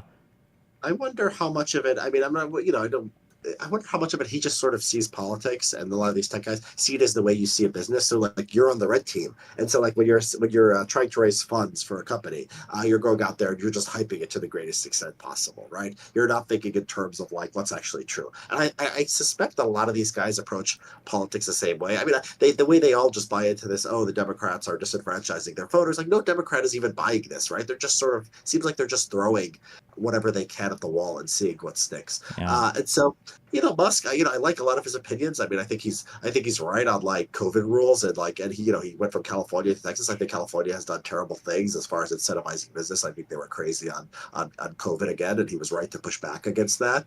But yeah, I mean, you're right that there's many things he says that are not well thought out. Yeah, and then even at that, I don't even know if I would agree with that. I have to go back and see the specific criticisms. But like going back to, because it's similar to the example I gave before, that I think that there might have been an opportunity to push back against COVID restrictions in a really intelligent way. I did a lot of traveling, even some international travel during COVID, and oh my fucking God, it was a nightmare. Holy shit, going from country, and every different country had a different app and different requirements and different vaccine requirements and different masking requirements and it was horrible. But it's hard to take any of the criticism seriously or engage with it when the criticism isn't, the state is doing lockdown measures that we don't believe there is adequate epidemiological justification for, and the harm that's going to be caused economically and maybe even socially might outweigh the economic benefit. Instead, it's why are we allowing these people who just want to control our lives and destroy society and destroy business and support the bioweapons coming from China? Why are we letting them dictate our policy? We need absolute freedom, and fuck the government and fuck the institution. It's just like, well, fuck. Like, how am I supposed to agree with that? What am I supposed to? Yeah.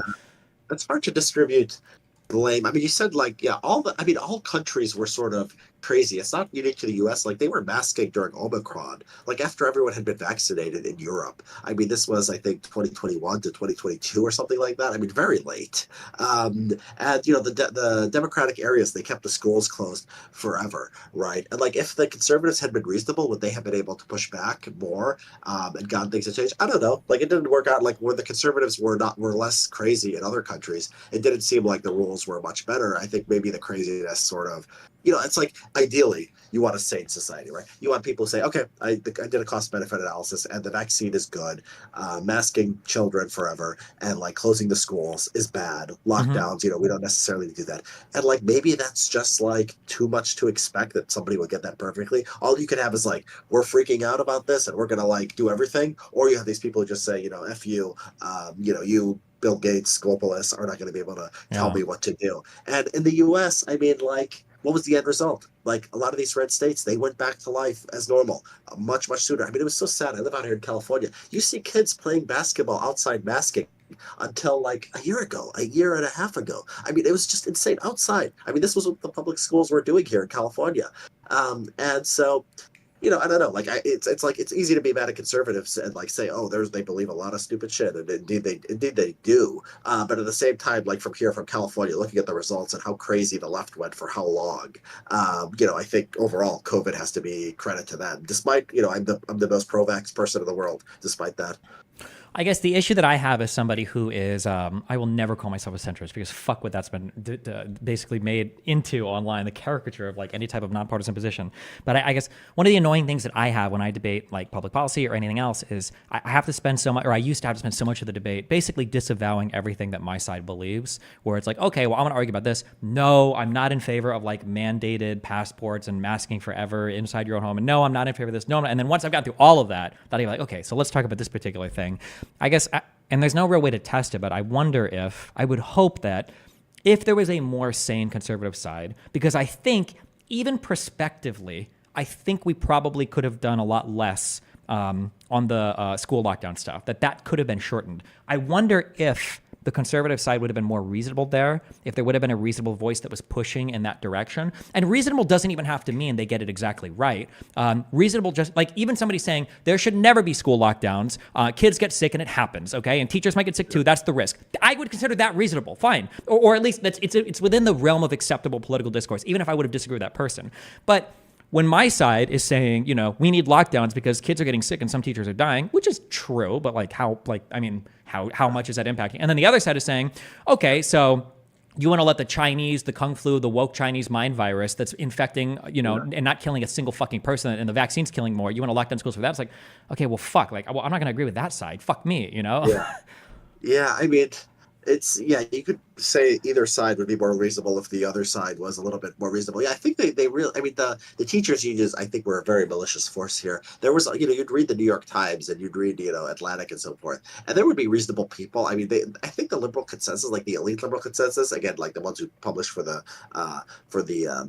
most prestigious newspapers and magazines, they were like over school closures, like very early, you know, even over like masking kids and stuff. It was just the teachers unions who were like an interest group. Are they just responding to Trump and conservatives, or are they just like crazy people who just don't want to ever work and end up having control?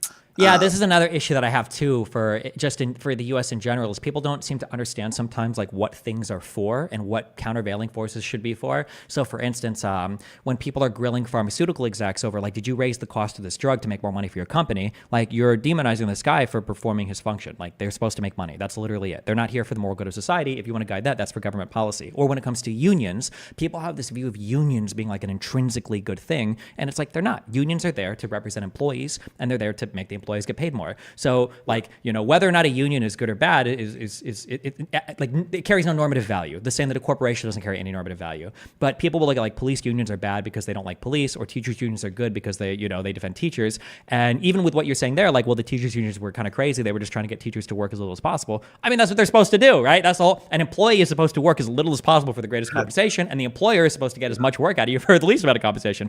But people normatively load these unions so much that it becomes like if you defend or oppose like the police union or the teachers union, you're either like a good or bad person. It's like, bro, it's just a union. It's just a collection of employees that are trying to get as much as they can, you know? Yeah. I mean, I wouldn't be as blasé about it. I mean, I wouldn't say that, you know, they're just doing what they're doing. I mean, they are a government. It's a government institution that is working against the rest of society. Now you have a legislature, they pass a law. They have to balance the teachers, they have to balance the kids, they have to balance the parents. They're supposed to, the taxpayer, they're balancing the interests of all society, right? You have one group of people that exercises power just over this one faction, which is the government itself. It's like the government trying to extract from the rest of society. So I think in a case like that, I mean, I think you can say, well, careful, because the teachers union itself, I don't believe is like, that's not like a government. Like the American Federation of Teachers, that's not like that's a private entity, right? I don't think it's a government union. Well, the government. I mean, it's not officially a government union, but it's the federal law that basically requires the union laws is sort of complicated. I know in the private sector, I haven't done the research on the public sector, but in the private sector, basically, they have a law where like if the majority votes for unionization, they get to basically do what they basically get to negotiate on behalf of all employees, right? Sure. So it's a government thing where you can't just say screw you, union, go off, right? Like you have to deal with them because the government. I'm sure it's the same way. Sure, there might be some favorable. Yeah, sure. And they they used to take out the dues. They stopped that. There was a Supreme Court case that stopped that. So, but at their heart, unions are they're either government institutions or they're facilitated by government. I mean, they usually wouldn't exist otherwise. Sure, possibly, yeah. Although on the other end, if it wasn't facilitated to some extent by government, then the argument would probably be that lack of unions are facilitated by government, because then every private corporation could necessarily just say no unioning, or we're going to literally just fire you. In which case, unions would never exist. And now people are like, okay, well, we don't have any kind of government like protection or sponsorship for a union. We're completely fucked, right?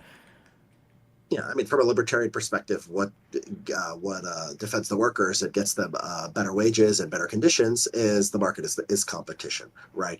So if somebody's screwing over their workers, they find a better environment. It's not a perfect system, but it does create the right incentives. Obviously, there's going to be power asymmetries. If you really are worried about that, I would prefer just giving people money directly, and then the balance is not so bad anymore. If you have a universal basic income or some kind of means-tested welfare policy, like okay, but I think the competition is the best way to sort of determine the distribution of labor and resources.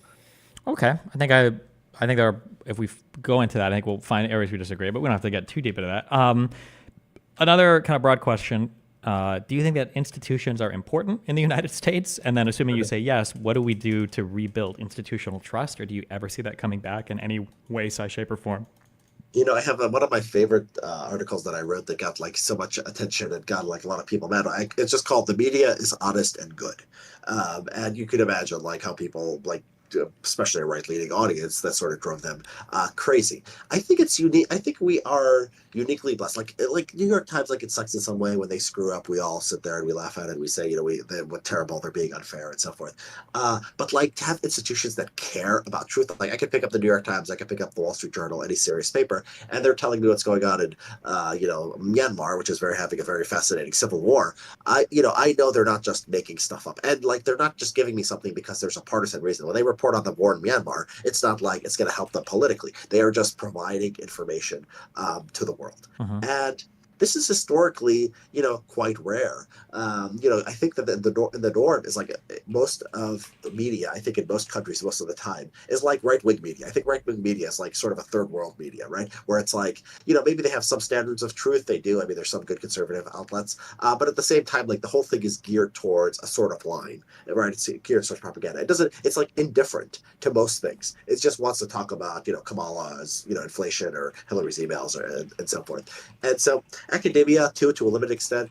I've been talking to a friend who's in biology, and all these tech guys online are like, academia is a joke, everything should just be done privately, and she's just sending me like all these like amazing things, like these breakthroughs that come out of academia. Like I think that a lot of the social sciences are broken, but the hard sciences, I mean, people, a lot of what people are inventing, a lot of the progress that's being made, it's happening there.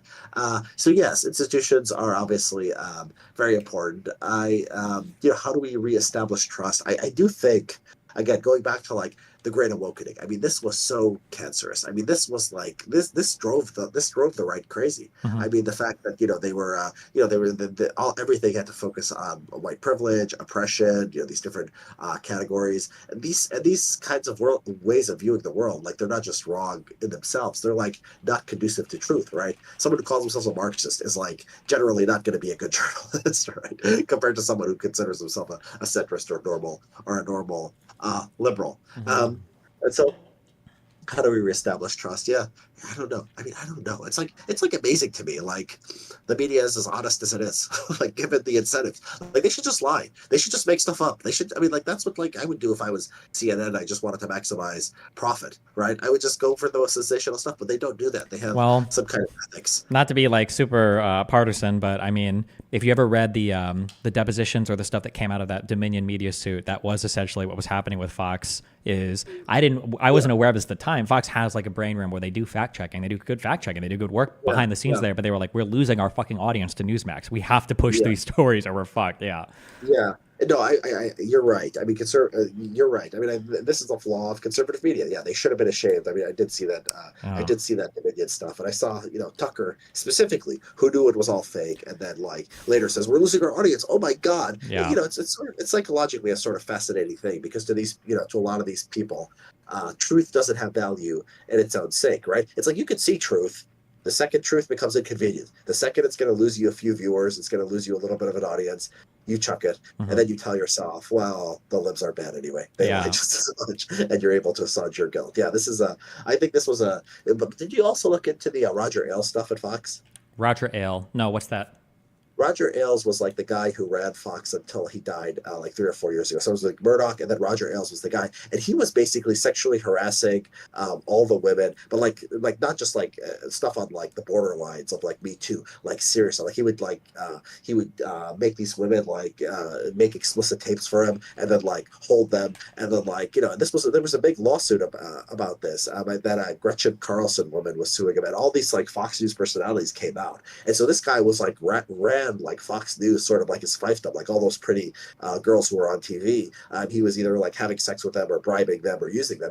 Okay. And then like he was, he was fired eventually. There were lawsuits, and then he died. And then it was just like conservatives moved on. Just like, this serial harasser was running Fox News. And I'm not one of those people who's like, oh, you could never flirt with a girl. But these stories were really, really bad. And the conservative movement just forgot about it. They just moved on. Why do you think there is such a lack of accountability when it comes to getting things wrong? The audience doesn't care. This is why, like, someone pointed out to me, there's these websites called, there's this website called Puck News, and there's these other ones like Axios. They're saying there's these, Semaphore is another good one. Like, these outlets have popped up, and they are generally, they're in that market where they are for people who think the standard media is a little bit too left-wing, but they still want truth. So there's a left-wing audience that says, okay, I don't need all this, critical race theory and stuff, but I want some reporting on politics or foreign policy or whatever. So that's the competition within the liberals. I mean, it does come down to like, these are like educated intellectual people at some level, or at least they respect the intellect, whether they're smart or not. And then on the conservative side, the competition is Newsmax. It's OWN. It's Alex Jones. And like Fox, like, it's like amazing they're as good as they are, because like they should also be a little bit crazier, right? But they are sort of integrated into like serious. They do reporting at least and everything, yeah. Yeah, I mean, they got rid of Tucker eventually. I mean, he was the worst as far as like making things up, and so. Yeah, I mean, this is these are different. Yeah, I'm so negative on conservatives, man. My answer to everything is like they don't care about truth. Yeah. They're not intellectual, and they just want to sort of win and be entertained. Another thing is interesting thing about the conservative media is like, you look at like the Daily Mail in the UK or the New York Post, and it's very interesting. They're like half tabloids, half conservative newspapers, and it's like the National Enquirer going all in on Trump too is very interesting, because it's like, they're the tabloid readers, right? That's very interesting. Like, you don't see like the New York Times / National Enquirer or something like that. It's like a very sign of like simple-minded, just wants to be entertained. And the fact that these two things go together, I think, tells you something like deep about the differences between conservatives and liberals. Yeah. Yeah. I feel like that's all very sad. Yeah. Black pilling you. I'm sorry. Well, no, trust me, my friend. I'm already so black pilled. Okay, my pill is whatever the color. Anytime there's that Reddit post and it's like, this is one of the blackest colors of all time, absorbs like every single like wavelength. Like that's the pill I've consumed.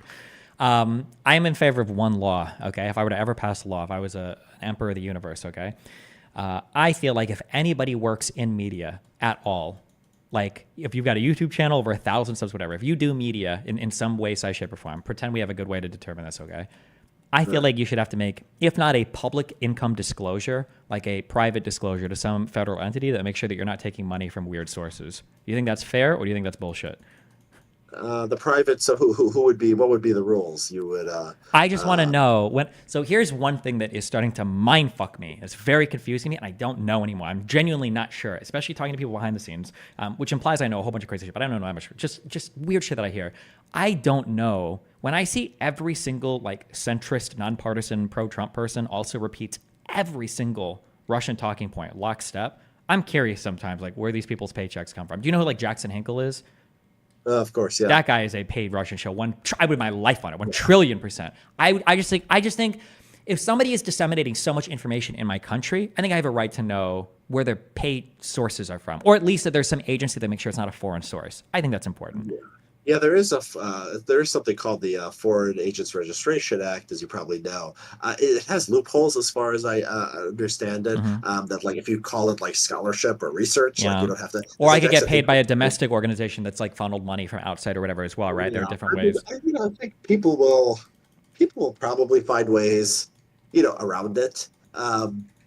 I don't know. Like it would be just hard enforcement. You're going to watch every influencer, everyone in media. There's people with millions of Twitter followers, or hundreds of thousands. Yeah, I don't know. It just seems to be like make them do compliance. I don't care. It might be hard. It's also hard to find murderers. Okay, but we still do it.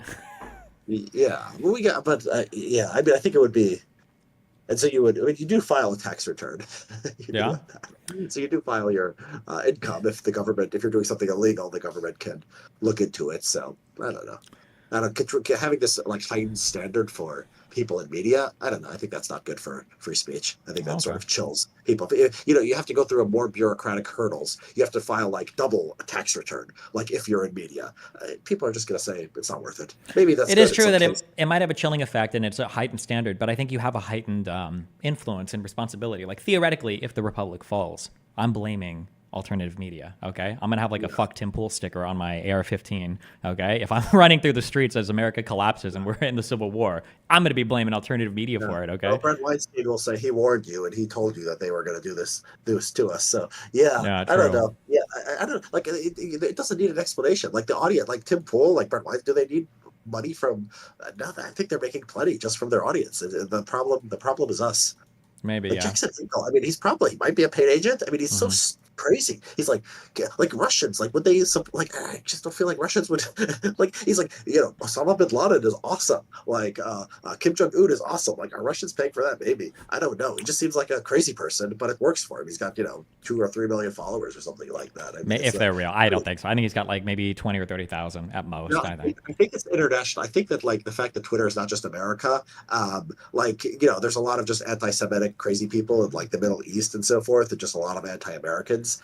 So I think when you consider it in the context of like a global audience, I think it might make sense. But you're right, probably some of them are bots. You know what? It wouldn't surprise me. I don't know if there are public filings. I'll make this prediction of the past right now, and I haven't looked. Maybe I'm super wrong. It wouldn't surprise me if over 40% of the traffic from Twitter was just America. Maybe over 50% was just America, even though it's an international platform. I bet the vast majority of the traffic, I know there's no public filings now, but I wonder if that was ever disclosed before in statements. Maybe I'm wrong on that, but yeah. You're probably right. Well, do you have anything else you want to chat about or anything else on your brain or? Not really. I mean, I enjoyed this.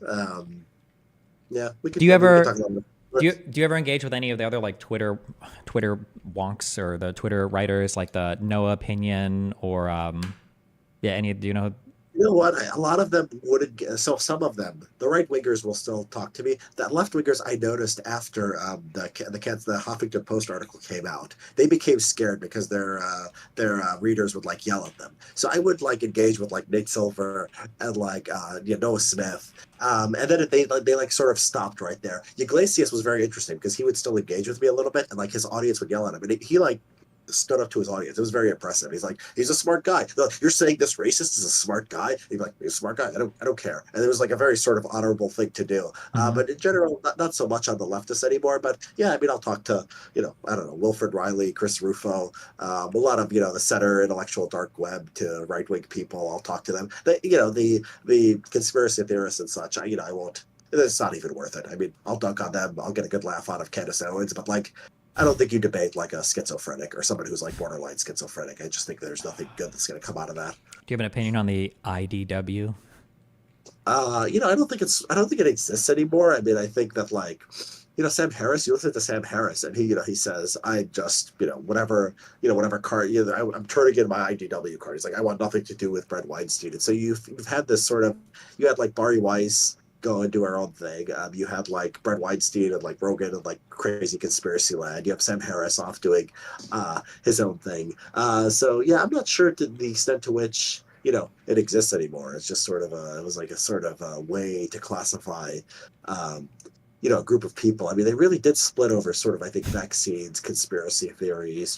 Colette is still out there. I think it was almost considered kind of like an IDW thing, but Claire is very sane and doesn't accept any of these crazy conspiracy theories. So yeah, I mean, it broke up into like the people who are sort of sane and the people who are out of their minds, and that's sort of where we are now.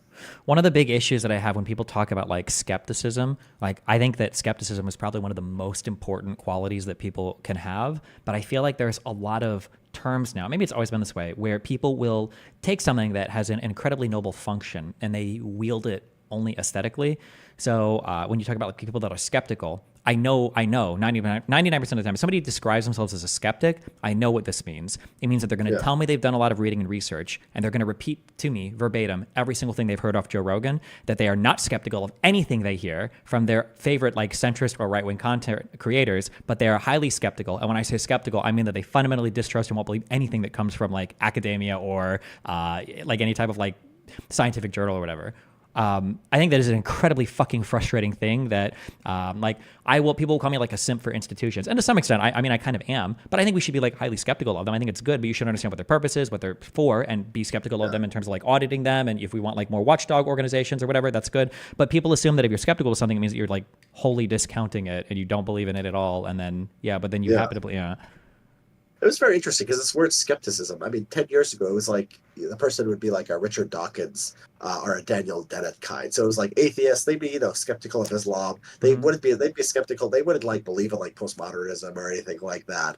I mean, that's also a thing where like sort of the skeptic traditionally meant like religious skeptic, but as like over time it became skeptical of like institutions. And I mean, they're like, it's like, I think people don't get is truth is hard. Like, it's like, you think you could just go to like the store and like pick up some supplement, and just because some guy told you that that's gonna, make your balls grow, that it's necessarily true. It's like, no, you need like scientists like sitting there doing a study and like understanding the mechanisms of how things work in order to be able to say anything, right? And it's the same thing about like deriving the truth about what happens in a foreign conflict or what's happening in government, right? You need people who will make this their full-time job and like do the painstaking work that's not always fun of like doing the reporting, bringing you the facts. They do this, sometimes with problems, but they're necessary. It's not like this guy Balaji who says journalists are going to be replaced by the blockchain. Have you seen this? No, but anytime somebody says blockchain, I basically immediately discount anything else they say. We're gonna have truth on the blockchain. You don't need journalists anymore. He's done these giant Twitter posts about this, and so it's just ridiculous. I mean, I've become a simp for institutions. It's like I started out like anti-woke, like hating institutions for a lot of reasons, and then it's like I saw the alternative, and it's like this is 1,000 times worse. I'm sorry, institutions. Like you have a role to play. I've seen the alternative now. Mm-hmm. Yeah, for sure. And I wish people would give more. It feels even stupid to say, give more credit to mainstream media or institutions. Like, it's even if saying that, you sound fucking insane. But it's like, really? Like, should you? Like, do I really have faith in Tim Pool's fact-checking team over, like these other mainstream media orgs that are actually held to account when they get things wrong? But whatever. Okay, well. You do this for 8 hours, is that right?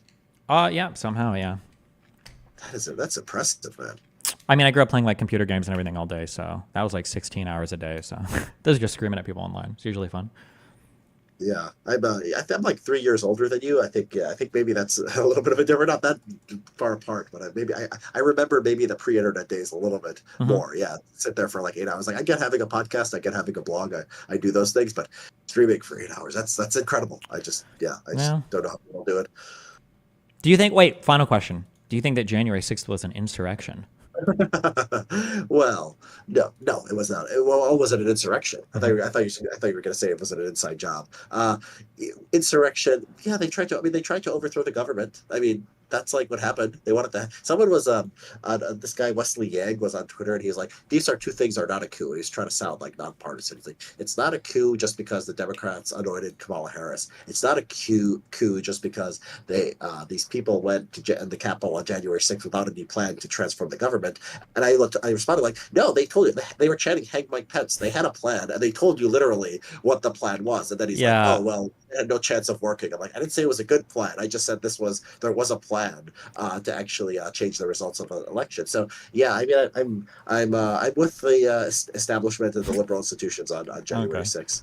Yeah, there's a thing where it's like sometimes I say like, God, I wish that this would happen just so I could see how you guys would respond. And I feel like that was one of those moments looking back, because it's like he said to do this. They marched with signs that said 1776, which refers to a very famous insurrection. They went to the Capitol building. They delayed. They were there protesting the vote. And then every time you argue against somebody about it, their arguments aren't actually arguing against it being an insurrection. They're arguing to justify the insurrection. It's like, don't you agree that it was an insurrection? Like, no, the vote wasn't even real. They faked the vote. And it's like, okay, that's a reason to insurrect against them then, right? Like, yeah. Maybe you're dealing with different kinds of people. So yeah, there's some who will say that. There are some who will just say it wasn't a big deal. Yeah. It was just like only one person got killed. Yeah. I mean, they got a little rowdy. We have riots sometimes. BLM killed many more people, and so forth. Yeah, I think that trying to overthrow the election that you didn't win. Like, I'm not like a big guy who's like, oh, everything is democratic norms, democratic. Like, people overuse that. Sure. But like losing an election and then just leaving, like that's the one thing. Like, if there's just one thing that's like a norm we all agree on, it has to be that. And how you obfuscate this, I mean, it's pretty crazy. Yeah. Okay. Well, if you ever see me tweet anything you disagree with, or if anything crazy comes up, or if you ever want to chat again, you can always just shoot me a DM and I can always drag around. We don't have to do like a complicated scheduling thing. Usually we do that for real life shows, but if you ever DM me, you can always just hop on and chat. I can just hop in? Yeah, basically, yeah. Oh, okay, cool. All right, I enjoyed it, Destiny, man. Great talking to you. Yeah, you can call me Steven also. I used to be a pro gamer, so that's like my gaming name, and I had the branding for it, and then I started doing politics like 8 years ago, and it's, yeah. Gotcha. I didn't know how the streamer world, I thought it might be like a stage name that you'd never break face. No, absolutely not. Okay, well, thanks a lot for chatting. Till next time, bye. Fucking nerd.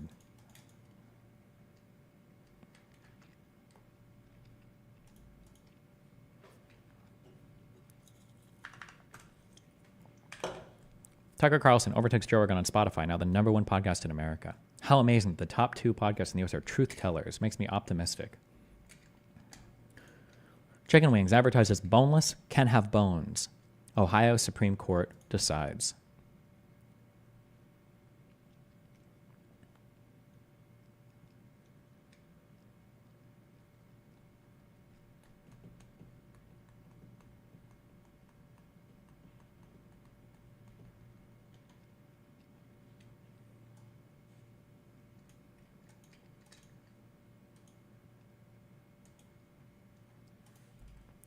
On its face, I don't actually disagree with this.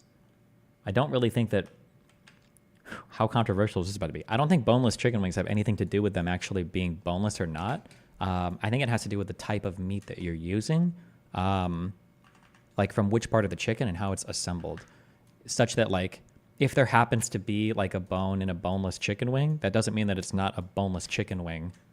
It means that somebody fucked up at some point in the process, but... I don't know where this came from. And actually, I'm sorry. I'm sorry. I'm going to make one step further because I feel very strongly about this.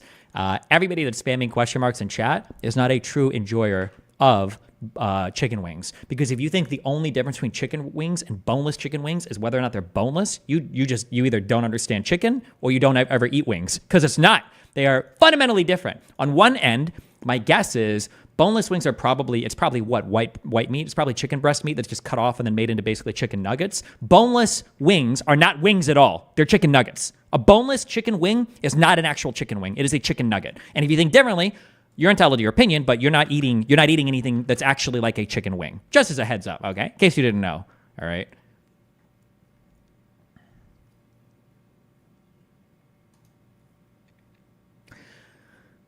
But to say boneless doesn't mean boneless is retarded. No. Well, what I'm guessing happened here just by the skim is the guy probably read, or I'm sorry, it sounds like the guy got an injury because he was eating a boneless chicken wing and somehow a bone accidentally ended up in the boneless wing. And I think he's trying to sue the restaurant for false advertising, saying, oh, well, actually, you can't call them boneless chicken wings, but they are boneless chicken wings, just a bone wound up in it. That doesn't mean you have to stop advertising them as, that's what it sounded like in this court case.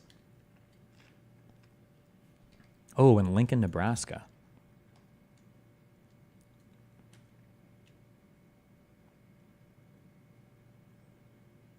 Boneless chicken wings have a fundamentally different texture from chicken nuggets. They're also bigger as well. You were just ring? Okay. They're not. White meat equals chicken nugget. Dark meat equals boneless chicken wing. You think that boneless wings are usually made from dark meat? Well, to be clear, maybe some are. But traditionally, if you go to a restaurant and you get boneless wings and there's nothing else, no information about it, usually that almost every time you would assume the meat is going to be white meat. You're obviously wrong, but you're not well read on the subject. Boneless wings are taken from chickens that are specifically raised without bones. Okay.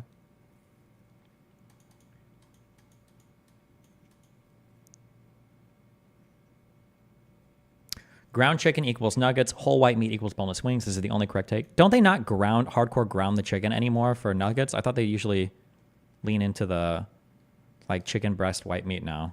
Like they don't do like the sludge stuff anymore. I could be wrong on that, but I thought that they changed it.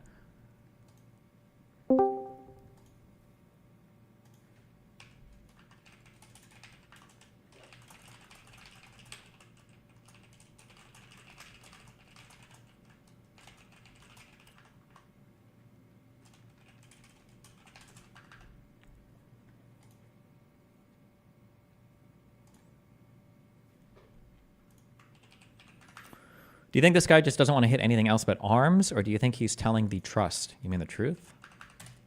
I can only train arms due to some muscle imbalance issues, and it's been this way for over 8 years now. From the back, you can see that my left shoulder sits lower than the right. Any kind of direct back or chest work leads to a worsening of this muscle imbalance and ultimately numbness in the left side of my neck and face. I found a way to do overhead tricep extensions because it stretches out the back and chest muscles that get tight, and I'm pushing arms to the max and growing my physique best I can. Work with what you got, baby. I can only Yeah, the issue is that your quads and your glutes are some of the largest muscles in your body, and they are protein demons. Why would you want these worthless fuck muscles consuming so much calorie, consuming so much protein? Why would you want to waste it all on these when you could just be training the only muscles that matter? Now, he left out chest and shoulders. I'm assuming that arms becomes a part of that somehow? Yeah, maybe not. Close enough, whatever.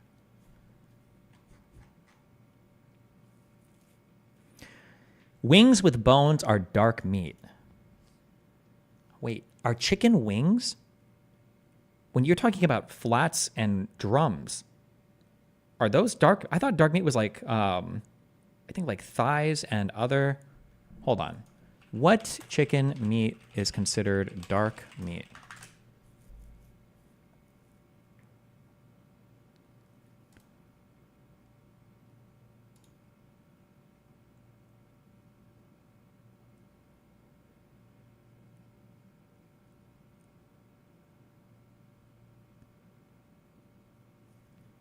Found in the leg, drumstick, and thighs.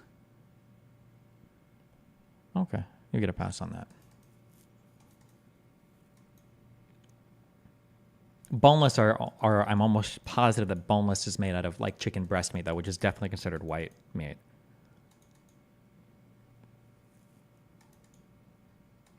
Wait, do other muscles take from a limited amount of protein? I'm kidding. I'm joking. That was a lie, okay? That was a lie. I was just kidding.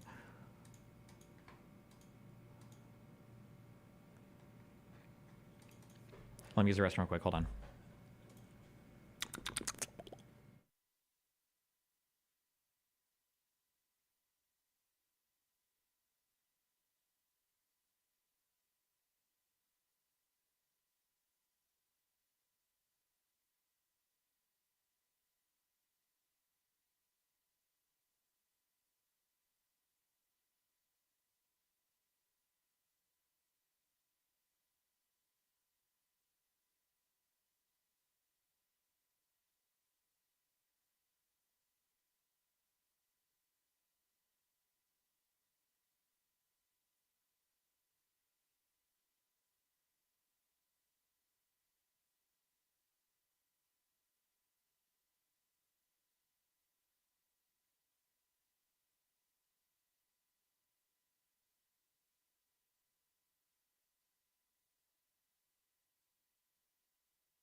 Oh, hello.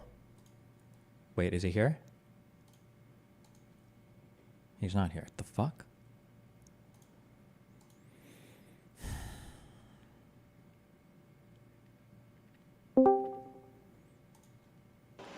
Hey. Hey. What's up? Okay, I'm so sorry. I went down like a mini rabbit hole and then I stopped immediately. Okay. I read the federal. Okay, first of all, yo, these Federalist Papers are pretty dank. There's like a lot of information in them about, you know, Very dank. what people thought about our government. Okay, you've heard of the Second Amendment, right? Heard of it? Okay, I read the Federalist paper about the militias and all that bullshit. Okay, and then I reread the Second Amendment, and I've kind of understood there to be this tension between like what is a well-regulated militia versus like individual right to own firearms and all of this. After reading just that Federalist paper, and I got emailed a bunch of like historical facts about firearm laws, and then I reread the Second Amendment. I feel like the Second Amendment has absolutely nothing to do with personal firearm ownership and everything to do with a state not having firearms taken from it by like the federal government. Am I wrong in that? Is there any historical fact anywhere to counter that narrative? Besides the case from the Supreme Court like 15 years ago? So, first of all, what the hell are you doing? Why are you looking at the Second Amendment? You have a debate on insurrection. I know. I'll get it. I'm about to do this. But I'm just curious. Is there any strong argument for that? What the fuck? So what I think from what I recall of Heller was the first case that the Supreme Court acknowledged that the Second Amendment protects an individual right to have guns and to possess guns. Yeah. Don't forget that as initially enacted, the Second Amendment wasn't a limitation on the states. Okay? It seemed like it was a limitation on the federal government to deprive states of their ability to form militias, to form armies. Yeah. You're kind of asking like, where are all the examples of states, you know, passing laws and having them be struck down by the Second Amendment or something? I think you're approaching that. Or I'm asking, is there any historical writing or evidence of anybody considering these firearm laws saying like all the laws that you hear today about, like it feels like when people talk about it, firearms are important for self-defense and for people to rise up against the government. But historically, I don't see anything about self-defense. And when they say rise up against the government, they mean a state government to rise up against a federal government, not a citizen to rise up against the state government. Yeah, I think that view, I agree more with that view, that it's the state, like this whole Bill of Rights things was to protect the states. That's been kind of I think the correct interpretation of the Second Amendment, all the Bill of Rights prior to the Fourth Amendment. Because it came from anti-federalists, right? It makes sense, right? Yeah. The states weren't going to impose limitations on themselves. Of course. They didn't pass the First Amendment to touch itself. It says Congress shall make no law respecting an establishment religion, right? It's only later cases where we have this kind of corporation of freedom, that kind of thing. And so the question is, well, but we haven't done the full Bill of Rights, right? Like it's been selective because we think of some rights as not being incorporated because of some other reason. And the question is like, is the Second Amendment, should that be thought of as an individual right to be incorporated, right? Or is it something that's not an individual right? Like we haven't incorporated the 10th Amendment because like the 10th Amendment is not an individual right, right? So if you were to think of the Second Amendment as a right of a state and kind of grounded down that way, that would like kind of be a basis not to incorporate the Second Amendment, but yet incorporate all the other individual liberties. Sure. Now you're asking me what's the evidence on the other side? You have to read Heller. You have to read Scalia's opinion in Heller, and that's how you're going to find out. What he'll point to is he's saying, yes, it was for the protection of the state. Yes, it was for the militia, but it's a precatory clause. It's not it's just bullshit stating that.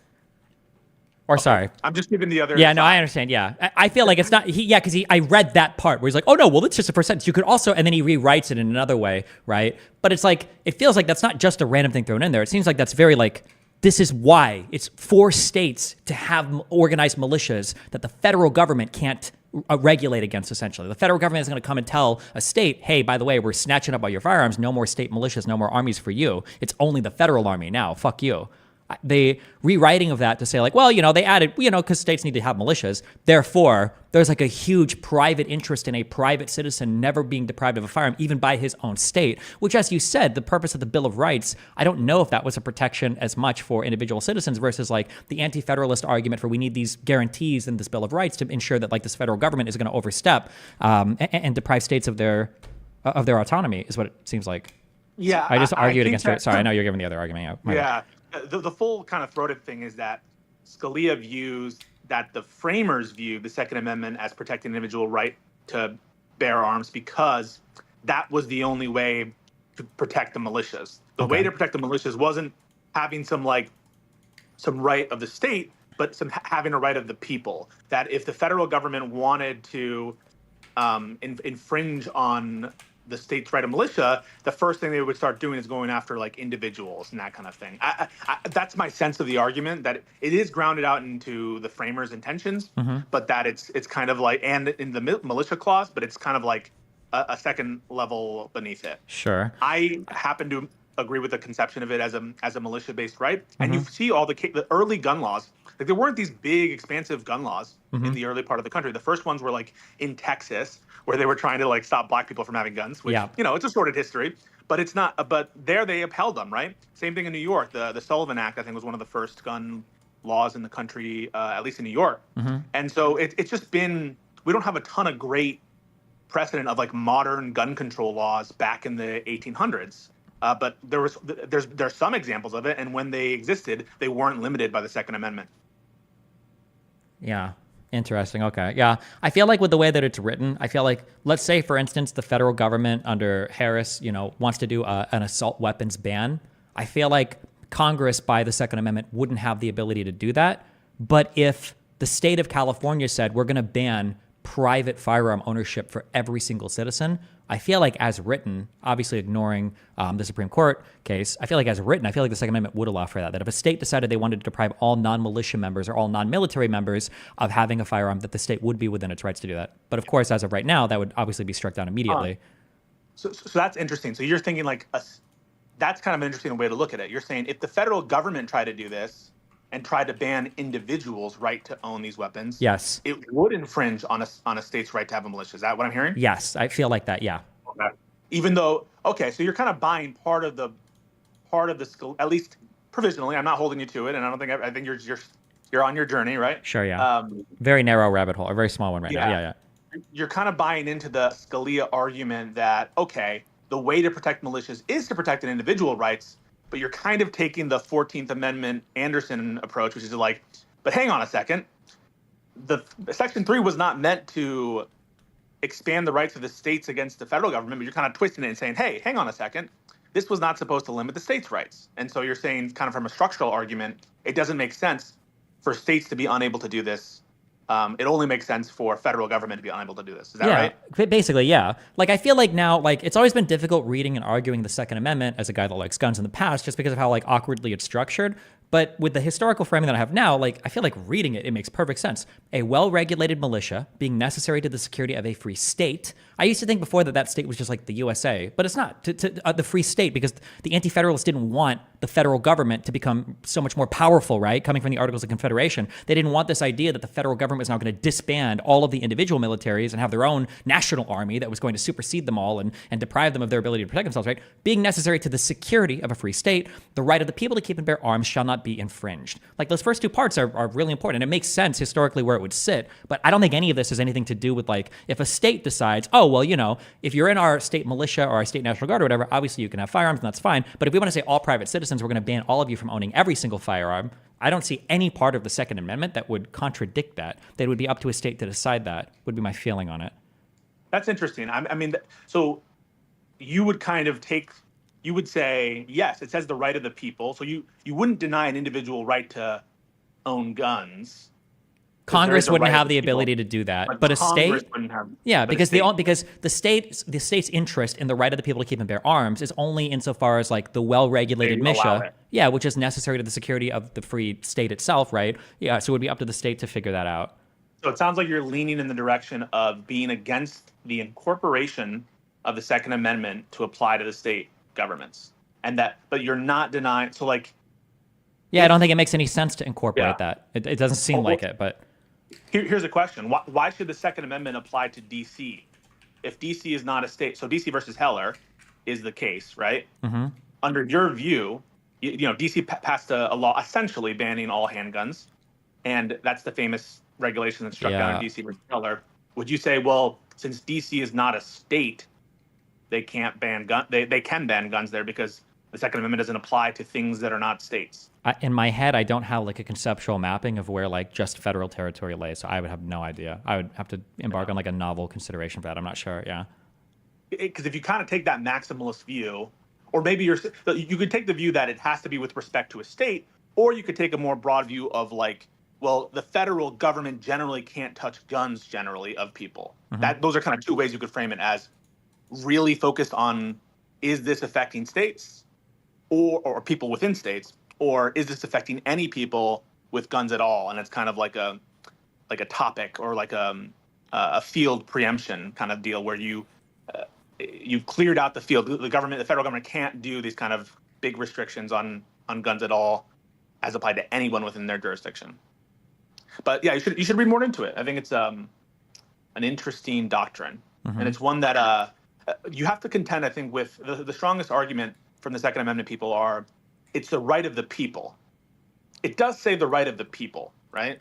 Yeah, but I think that our understanding of, and I could be wrong, I don't have the maximal historical background to understand this, but it feels like really when we're talking about the right of the people, they really were talking about like states, not because like even all people like didn't vote right for president, or the people, like women and black people couldn't vote, obviously. Yeah.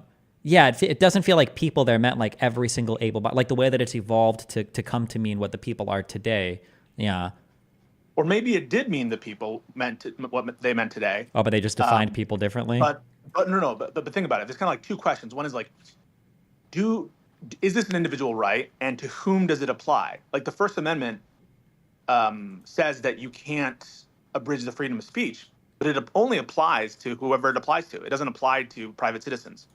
Just like the 14th Amendment deals with equal protection issues related to the federal government. It doesn't apply to for example, the 14th Amendment isn't like some protected class framework where you have, where you can't have private discrimination, right? Like the Title VII and the kind of civil rights framework, that applies to private discrimination. But the 14th Amendment doesn't have anything to say about private discrimination. So you could take the view that, well, hang on, the Second Amendment is a right of the people. It is an individual right because it applies to the people, but it only applies to the feds. To the feds. That could be your view as well. And you could sort of keep your structural argument while making sense of the text of it. Sure. Where does which amendment does incorporation come from again? Was it the 14th or 19th? There are different views, different parts of the 14th Amendment. There seems to be a growing consensus that there was some intentionality behind the 14th Amendment to incorporate at least some of the rights, but different people will put it in different places. People like Clarence Thomas will put it in the privileges or immunities clause. You have to be careful. There's a privileges and immunities clause. Okay. So the privileges or immunities clause says that essentially states cannot. Do you have the text in front of you? I'm looking at the 14th Amendment right now. Yeah. Yeah. It's in section 1 of the 14th Amendment. So it should say, no state shall make or enforce any law which shall abridge the privileges or immunities of citizens of the United States, nor shall any state deprive any person of life, liberty, or property without due process of law, nor deny to any person within its jurisdiction the equal protections of the law. So some people say, and there's these cases called the slaughterhouse cases, which reject this framework, but Clarence Thomas wants to revive it. And a lot of people think it's a good argument. I don't think it's a bad argument. I think there's a better argument, or at least an equally good argument for the due process clause. But the argument goes, well, what are the privileges or immunities of the citizens of the United States? And the kind of standard doctrine is, well, those are the rights you have by virtue of your general citizenship and so in the United States. And there's only like the right to interstate travel and the right to basically the right to travel and like some very small other kind of rights. Another view is, well, no, the privileges or immunities of the citizens of the United States are the Bill of Rights. Those are the privileges or immunities. And now it applies to the states, right? Because there's a reference to the states. The other part of the 14th Amendment, from which incorporation comes from, is the due process clause. And that's kind of the substantive due process piece we were talking about, where it says shall not no state, right? No state shall deprive any person of life, liberty, or property without due process of law. That when it says life, liberty, or property, what does liberty mean? Well, liberty means more than just physical liberty. And so there must have been an idea of what liberty was being referenced there. And the best idea is the liberties that are in the Bill of Rights. Those Is that true? Man, when I read that, I feel like liberty sounds like things that you would be deprived of for criminal charges, especially because it's followed by without due process of law. So when I think of liberty, I think of having to pay a fine or having to be imprisoned, right? You can't deprive any person of life, capital punishment, liberty, right? My freedom, right? The ability to not be in jail, and then property. So things like fining me or confiscating stuff without due process of law. So with process of law, you can take any of those three things away. When you mention like the Bill of Rights, what is liberty besides physical freedom? Are you saying that liberty only means physical freedom, or liberty means maybe? I think in here, I think that's the strongest. Yeah, things that you could lose basically to with a criminal conviction. Yeah. Yeah, I would run down the substantive due process analysis, because this is the same place that kind of has where the abortion and implied rights framework comes from. Sure. And so I'll point you to sources where you can see that. But yeah, that's kind of like the procedural component to it is the without due process of law. Like you can deprive them of this, you can deprive them of that, but just not without the right procedures. And then the substantive component is kind of that implication of what liberty means. Okay. So those are the two places that incorporation come through. Notice though, Equal Protection Clause says no state shall deprive to any person the equal protection of the laws. Yes. That doesn't say the federal government. Yeah, Fair? which is fine, and that's cool. It makes sense why, the idea that you maybe want to prevent a state from passing a law, depending upon the scrutiny level that doesn't disproportionately impact one group of people over another. That kind of makes sense, right? Yeah. But by its terms, it doesn't apply to the federal government, right? Because there's no. The Fifth Amendment has a due process clause, which, as we expect, applies to the federal government, just like the rest of the 10 Bill of Rights. But it doesn't have an equal protection clause in the Fifth Amendment, in the first original Bill of Rights. And so the doctrine that develops, so you could imagine a law where the federal government says black people are not allowed to be public servants under federal positions. Why would that be unconstitutional? By the terms of the 14th Amendment, which only apply to states, it wouldn't, right? You feel me? Yeah, I'm looking. So you're saying that technically without the 14th Amendment, there is no place besides the 14th Amendment to find equal protection for the federal government, right? So what they have done is develop another doctrine of reverse incorporation. And that's in the Fifth Amendment. There's a due process clause. There is for the federal government, Yeah, and they say one of the liberties implied by the Fifth Amendment's due process clause is the 14th Amendment's equal protection clause, which obviously there's a time lag problem there, right? Yeah. The Fifth Amendment clause came before. And so, but that once they passed the 14th Amendment, that became one of the liberties that's protected by the Fifth Amendment. Okay. Feels a little wacky, but okay. Yeah, so I'm just making you aware of those doctrines. They're super interesting.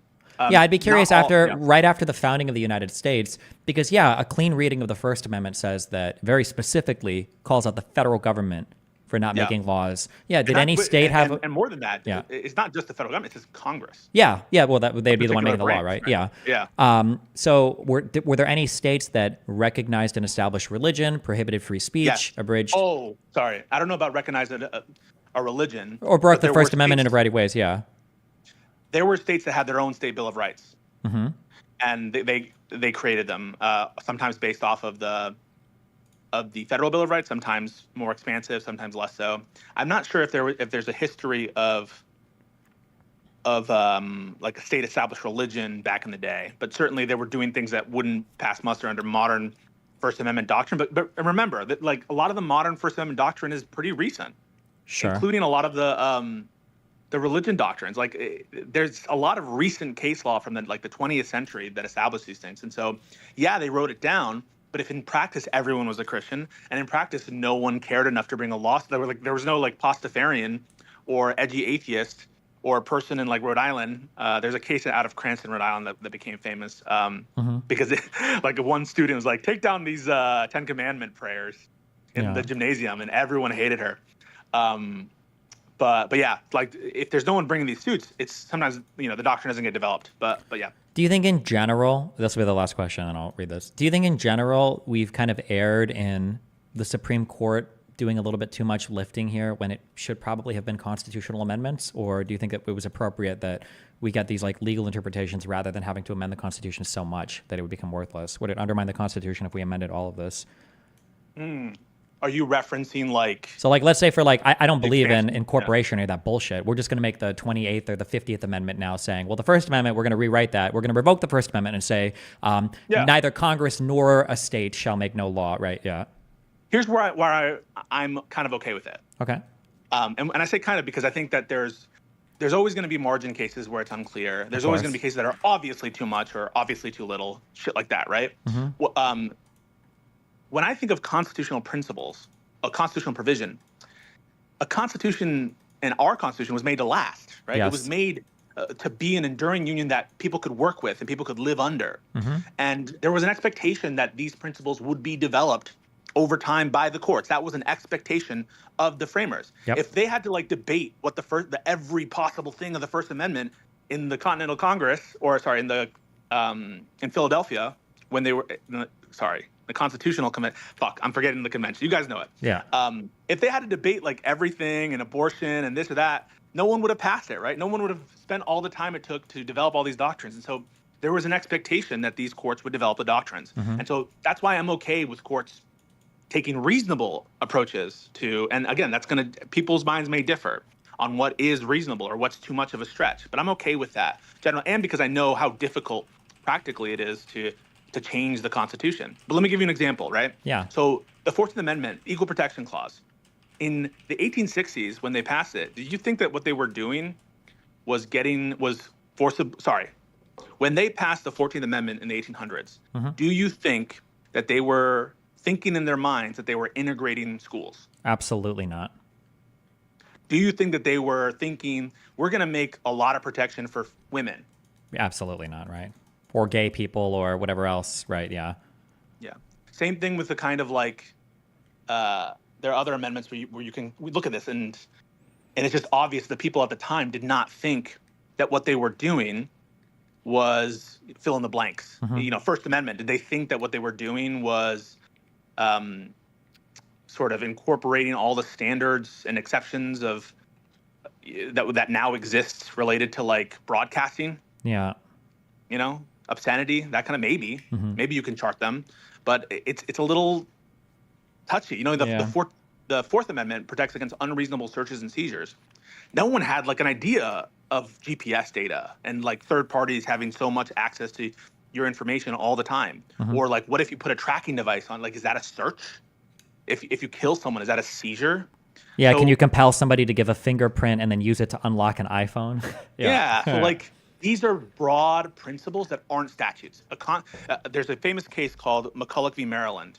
And in it, Marshall, our favorite Marshall, says, we must never forget that it is a constitution that we are expounding, not a statutory code. Mm-hmm. It is a constitution we are expounding. And so everything in terms of interpretation of a constitution needs to be viewed in the light that it's a short document and it's meant to have an enduring union. And that's why I think it's okay for courts to interpret and elaborate and develop. I think that's part of what our courts were designed for. Gotcha. Except when they go unhinged and start doing. Yeah, because I was going to say, like, if we take this interpretation, we're saying that the Supreme Court has a fairly unique link to the Constitution, right? And that the Supreme Court can literally reinterpret it for us in ways that the executive and the legislative can't. But they're also limited in power by other ways, right? It's just 9 judges. They don't have anybody speaking up for them or fighting for them in the legislature or anything like that, right? So you can understand that. But I feel like then you have to weigh concepts like stare decisis have to become like cornerstones of constitutional interpretation, because you run into situations where the Supreme Court has a lot of power, but we're saying it's okay because there's like a collective wisdom that, goes through the ages for judicial decisions and statutory interpretation. But like, if you get a court that comes in and like, we don't agree with this. We don't agree with this. Like, you could theoretically, I'm not saying it would happen, but like you could theoretically get a court that's like, you know what, Marbury, we don't actually think that was ruled correctly. Or we don't actually agree with incorporation. And now you're like, oh shit. I'm gonna inject a little a realist pill in you. Uh-huh. So before you were like losing your mind at Clarence Thomas, right? You were like, how could it be that he was talking about something that's like not an issue before the court, right? Yeah. And I agree. That's totally messed up. Well, I'll be a little bit more clear. Because I think it's okay to opine on some things, but it wasn't random. It seemed very purposeful. It seemed quite unnecessary, and it seemed go ahead. I don't disagree with you. And so what I'm doing is it's a little devil's argument, but just to give you something. In the original Marbury case, again, reminding everyone of the fact pattern, Marbury is supposed to be sent to commission by Marshall when he's the Secretary of State, supposed to send it. And Marshall, who is the Chief Justice eventually, and who rules on this case, doesn't send it to him. And so Marbury sues in the original jurisdiction of the Supreme Court, directly in the Supreme Court. And he says, make him send me the commission. Make Madison send me the commission, who is now the new Secretary of State.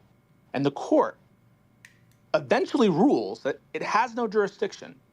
And it says so because the Judiciary Act that purportedly, in their mind, granted them jurisdiction was unconstitutional. That's the holding, right? And that's the judicial review, right? What no one even remembers what Marbury versus Madison, what was the judicial review at issue in that case? Was it a gun law? No. Was it the First Amendment? No. It was the constitutionality of the Judiciary Act that was supposedly, in their mind, gave jurisdiction to the Supreme Court to hear in its original jurisdiction as a trial court this case from Marbury. But before it went to that holding, right, before it got to that central holding, and remember, if you don't have jurisdiction, what you're supposed to do is say, dismissed for lack of jurisdiction.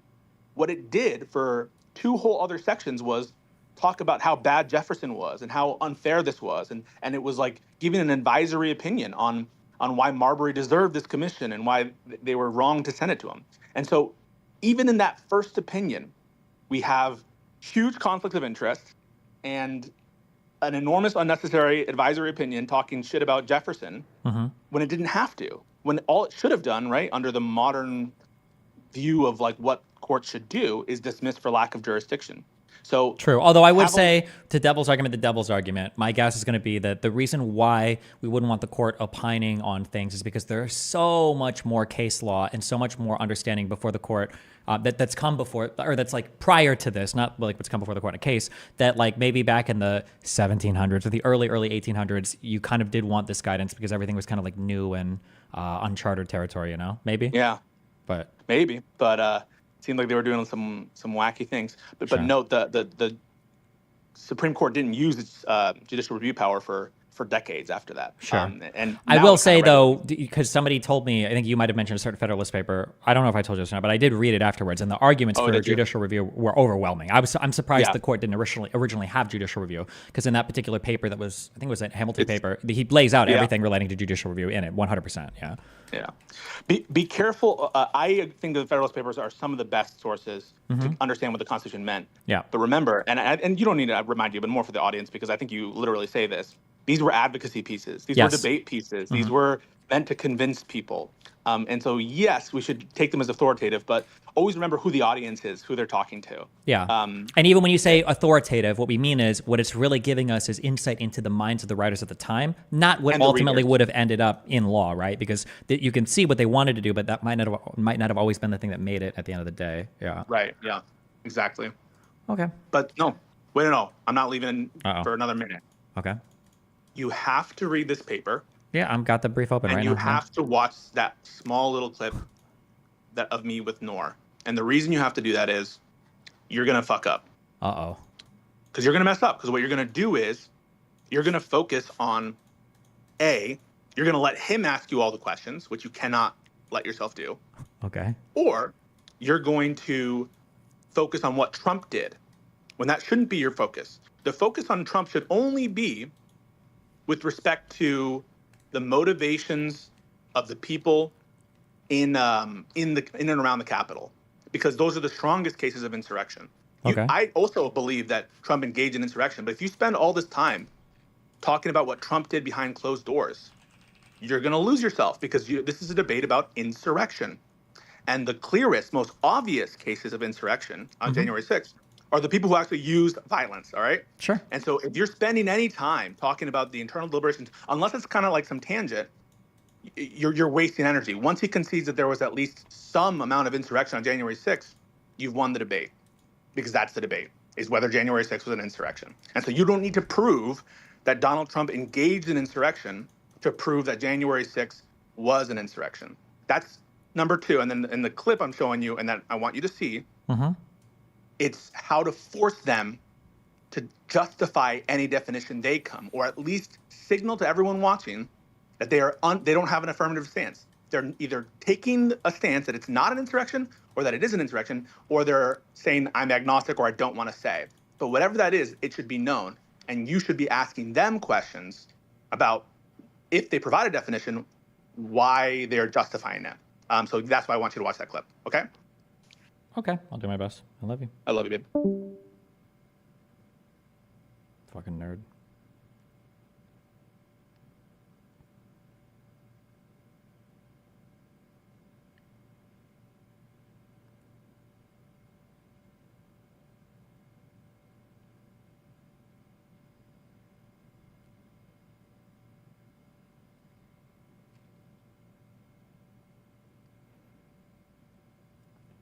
Okay, my current understanding of like what an insurrection is, like the definition I've got running in my head, I guess I'll just write it in here to track it. I'm largely borrowing this from that Paulson and Baud paper, but it's a little nebulous, but I think we can probably nibble around the edges. And whatever it ends up being like in solid form, J6 is way, way, way past that. But I guess I'll sketch this out here just about. So my current understanding of like what I was saying insurrection is an insurrection is a violent, we'll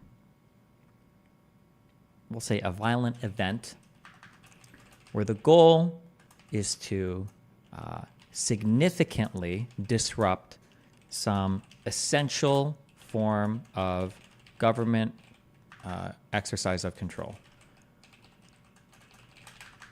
So the two things that you're going to fight over the most here are what does significantly disrupt mean, and what does like essential form of government control mean? And so, like for instance, if you just say that it's where any disruption happens of government exercise, then the question would be, okay, well, let's say some people protest outside of like a post office. Well, was that an insurrection? Or let's say that some people managed to totally shut down a government email address, right? You've significantly disrupted something, but like, was that an essential form of government control? Probably not. I don't remember if Paulson and Baud had the transfer of power thing in there. Would the usurping of a power to replace with another be part of the insurrecting? I don't think that necessarily, but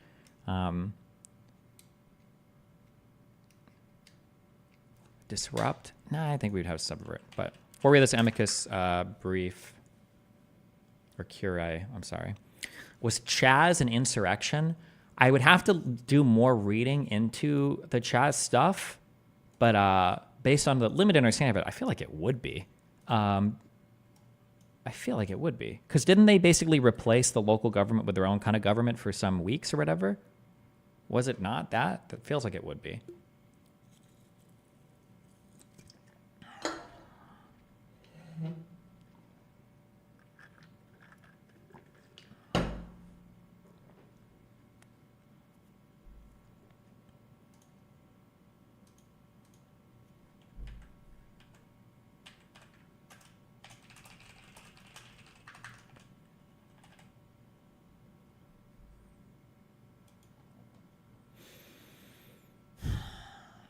All right.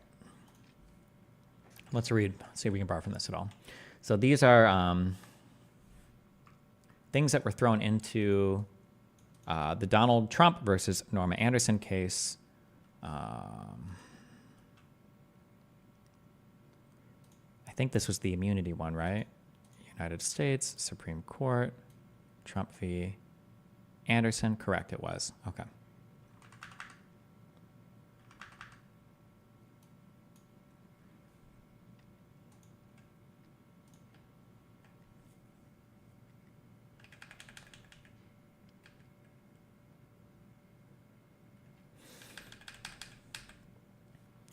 Okay. Mark A. Graber is the Regents Professor at the University of Maryland, Francis King Carey School of Law. I'll take notes on this. Let me write down exactly what we've got here.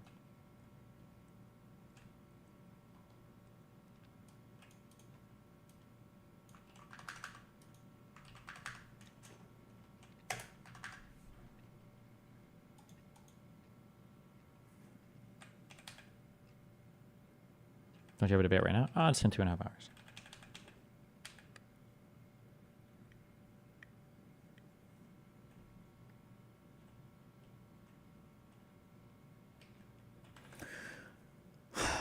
Mark A. Graber is the Regents Professor at the University of Maryland Francis King Carey School of Law. The Regents... Oh, sorry, fuck. One more thing, and then I'm just reading this. I'm sorry. Do you feel like there's any value in reacting to Asman's recent takes on J6, Kamala being nominated? My goal is I really want to try to find a large content creator. I don't know if it would be a like a commentary community guy or if it would be Asmongold. I try to add him on Discord. We'll see if he accepts me. And walk them through something. Basically, can I find a guy who's kind of like independent or not like hardcore conservative and then walk them through the fact pattern of J6 and convince them, hey, do you think this was an insurrection now? Like starting from a place of very good faith, very high charitability, assuming they just haven't seen all the facts, and then just laying it out as plainly as possible with as many links, videos, and everything as possible. Yeah, I think Asmongold would be a great person to do that with. But I'd be asking him to sit through like a 2 to 3 hour convo with him. Yeah. Why did you remove Aspen from Discord? I don't know. I don't know if I removed him or if he removed me, or if this was back in the day when neither of us were actually friends on Discord, but we had it set so that non-friends could DM us. I'm not sure, but we have DM'd in the past, but we're not friends right now. I don't know who removed who or what happened there. I don't remember. What the fuck is this? Oh, dumb.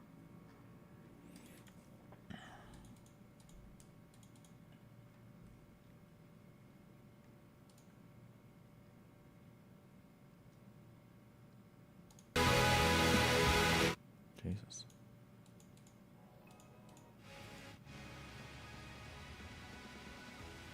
Isn't the issue kind of lost because it needs 2 hours of explanation? No, I can get it down to 15 minutes. It just, but I'll go through a long explanation first. Like my 15-minute video will link to probably like a 2 or 3 hour video, I imagine, but the longer video will be for people that are like super MAGA conservative or have argued that or seen evidence to point in that direction. But okay.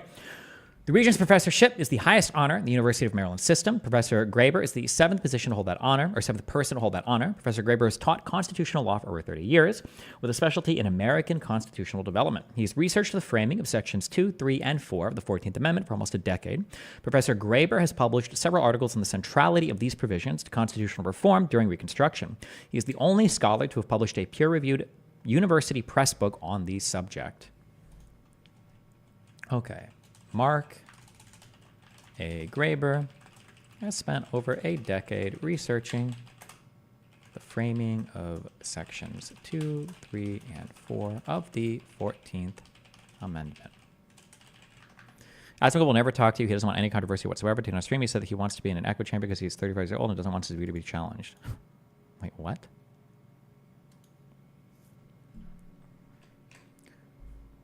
Not debating Andrew. What does my stream title say?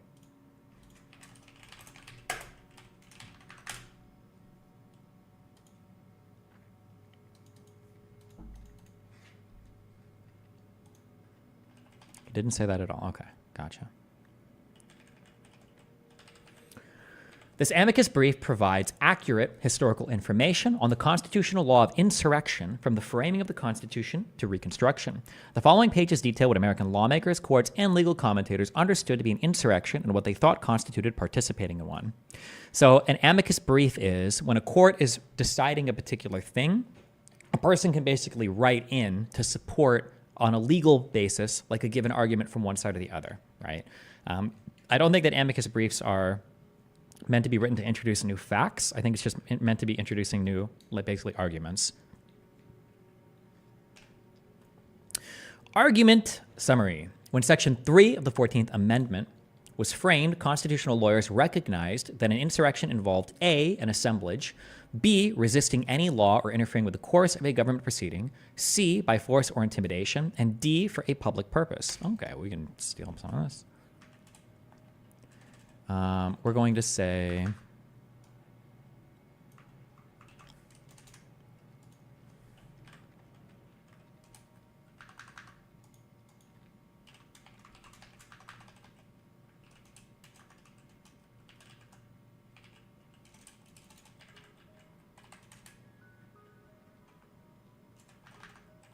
let's see.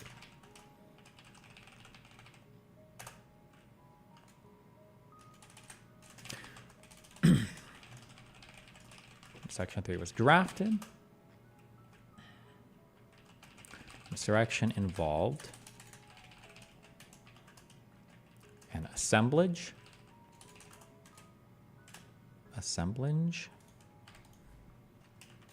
resisting any law or interfering with the course of a government proceeding by force or intimidation for a public purpose. I think this is a bit broad, but we'll see how he does it. Persons engaged in an insurrection when they incited, assisted, or otherwise acted in concert with others bent on resisting law by force or violence for a public purpose.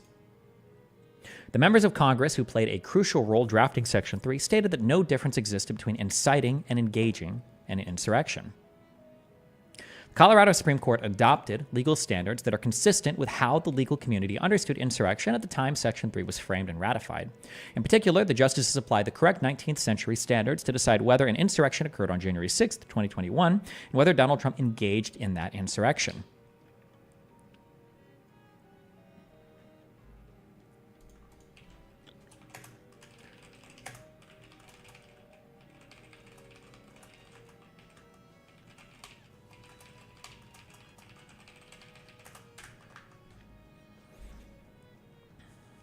Argument. A legal consensus existed from the Constitution's framing to Reconstruction that a constitutional insurrection occurred when two or more persons by force and violence resisted the execution of any law for a public purpose. Insurrection at the time Section 3 of the 14th Amendment was framed and ratified had a precise and well-understood meaning, well-understood constitutional meaning. This is a paper that he's linking to. That understood meaning was articulated by the Supreme Court. This is an 1863 Supreme Court decision, U.S. v. Burr, by Supreme Court justices riding circuit, by other federal judges, by state court judges, and by the leading legal treatise writers during the period between ratification of the Constitution and Reconstruction. Okay, what are we citing here? A Supreme Court riding circuit. So we've got our district court, is our lowest level federal court. Then you would appeal from that to your circuit court, which is your, like, you've got, I think it's 12 different circuits. It's like 11 circuits plus DC or something. Or is it 13? How many circuits in the U.S. federal court? This is like your court of appeals. It's 12 circuits, okay. I think it's 11 circuits and then the, it's 13, I'm sorry. You've got your district courts and then you've got your Supreme Court. Back in the day, I don't remember when this stopped, but Supreme Court justices used to drop down to circuit courts and make decisions and write on decisions in the circuit courts. And these were called, this was referred to as riding circuit. So sometimes you'll see Supreme Court justices writing or making rulings on things in the past that weren't Supreme Court cases, but it's because they were ruling in a lower court. Is there a reason we don't hear from old presidents? Like Reagan is still alive, but I don't even know the last time he had an opinion. Didn't Reagan die like 10 years or 5 years ago? Also, I think generally just old presidents it's a norm just not to comment on current presidents. They just don't do that. I think that's just a norm that's developed. I don't know when it developed, but over the past like 30 years, Wait, how long ago did Reagan die? Why do I feel like I remember Reagan's fucking funeral? What am I thinking of? Reagan died in 2004? Wait, who was the big guy that died? Like, was it really just that long ago? Yeah, Reagan's been dead for way longer. Wait, who the fuck am I thinking of? Oh, I'm thinking of Bush Sr. Same thing, whatever. Maybe, I must be thinking of Bush Sr., yeah, my bad. But Reagan also had like fucking Alzheimer's disease. I don't even know if he was there for like his last year in office. He was kind of like 1 foot in the grave, or at least cognitively.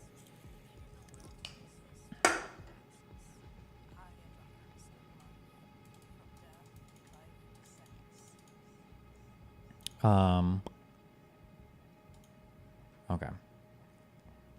Stephen Field, the charge delivered by Judge Field to the grand jury impaneled for the Circuit Court of the United States for the Northern District of California at the city of San Francisco on the 13th of August, 1863. Treason and rebellion being in part the legislation of Congress and of the state of California.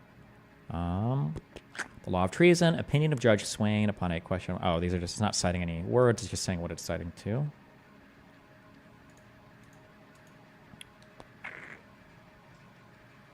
Okay.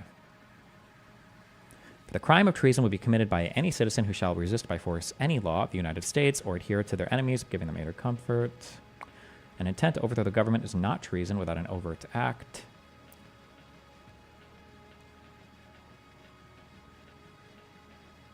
Jesus, the footnotes here are huge. George Boutwell, a member of the Joint Committee on Reconstruction, responsible for drafting the 14th Amendment, set out the 19th century consensus when writing the Constitution of the United States at the end of the first century, 1895. These 19th century American jurists understood an insurrection against the United States to be an attempt made by an assemblage to obstruct by force the implementation of federal law for public reasons. That's a better one, okay. General agreement existed among judges and influential legal commentators that the four elements of an insurrection were an assemblage, resistance to a law, force or intimidation, and a public purpose. Section 3 used insurrection in this commonly understood sense while limiting the scope of that provision to insurrections against the Constitution of the United States as opposed to insurrection against state laws. 1. A legal consensus existed. Sorry, my mic glitched there. A legal consensus existed from the Constitution's framing to Reconstruction that a constitutional insurrection did not require an effort to overturn the government. Americans in the 19th century regarded insurrection. Dude, my brain is fucked. Every single time I read regarded, I think retarded now. Fuck me. Yeah, fuck me. Americans in the 19th century regarded insurrection as a synonym for levying war, with the proviso, as Chief Justice John Marshall noted in United States v. Burr, that levying war was a technical term. Let's see. Footnote 9 is one of the petitioner's amicus briefs concedes that the term insurrection may have had a relatively well-understood common law meaning at the time of ratification, but insists without citing a single source published from 1789 to 1868 that the term insurrection against the Constitution did not. The sources discussed in this brief discuss the constitutional meaning of insurrection. No evidence exists that the persons responsible for Section 3 thought the phrase insurrection against the Constitution provided a new definition of insurrection. Could you share the document with the links to the articles you're using for your manifesto? Share the document with the links to the articles you're using for your... What do you mean my thing? Just destiny.gg/notes.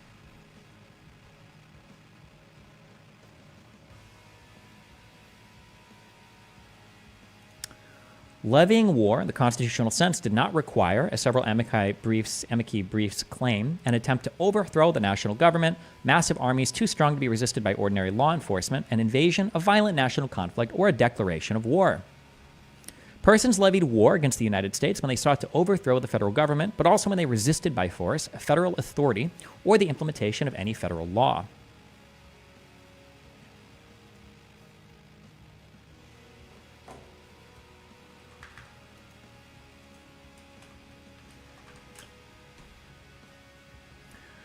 Adjudicating a case arising from the Whiskey Insurrection, Justice William Patterson and U.S. v. Mitchell declared an insurrection with an avowed design to suppress public offices is an act of levying war.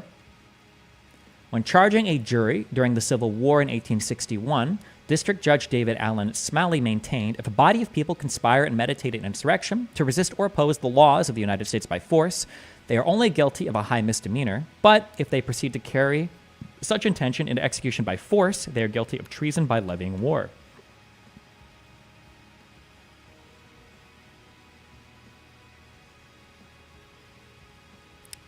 Judges and treaties writers during the 19th century differed on the precise difference between a rebellion and insurrection, but they agreed that the phrase insurrection or rebellion covered small-scale violent resistance to authority, as well as attempts to overthrow the national government. Many commentators made one of two distinctions. Francis Lieber maintained that a rebellion was an insurrection in which the insurgents intended to overthrow the government. The term rebellion, he wrote, is applied to an insurrection of large extent, emphasis in original. Webster's Dictionary in 1865 defined insurrection as a rising up of individuals to prevent the execution of law by force of arms, revolt as a casting off the authority of a government with a view to put it down by force, and rebellion as an extended insurrection and revolt. More often, judicial opinions and commentary distinguished a rebellion from a mere insurrection.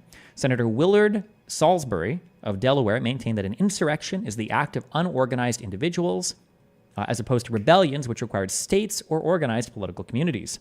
This court adopted a similar distinction between insurrections and rebellions in Brig Amy Warwick when describing the Civil War as no loose, unorganized insurrection having no defined boundary or possession. Numerous state cases quoted or paraphrased this passage. Andrew said he'll debate you after today's topic about which RPG is the best of all time, excluding FF9, as it's both his and your favorite. FF9 is not my favorite. Nice try, though.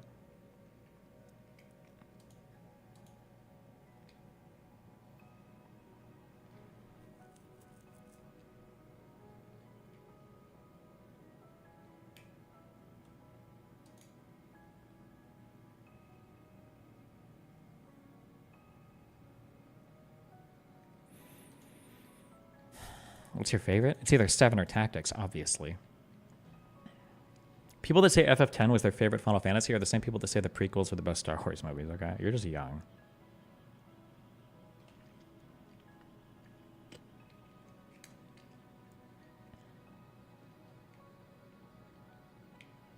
This court adopted a similar distinction between insurrections and rebellions in Brig Amy Warwick, 1863, when describing the Civil War. No, okay, we got this. No loose, unorganized insurrection having no defined boundary or possession. Numerous state cases quoted or paraphrased this passage. Have you heard of the Final Fantasy Tactics remake that was announced? Hell yes, I will play that game 1,000,000,000%. The Tactics remake and the Factorio DLC, or Factorio 2, whatever you want to call it.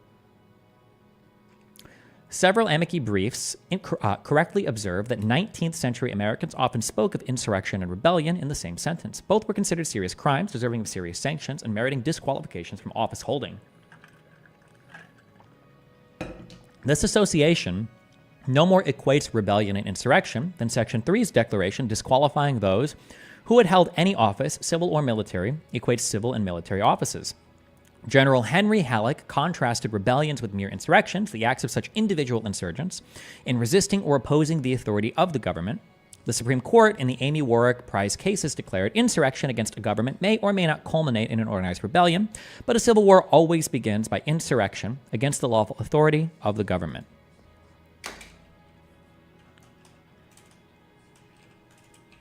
A rebellion. Would I put this in italics?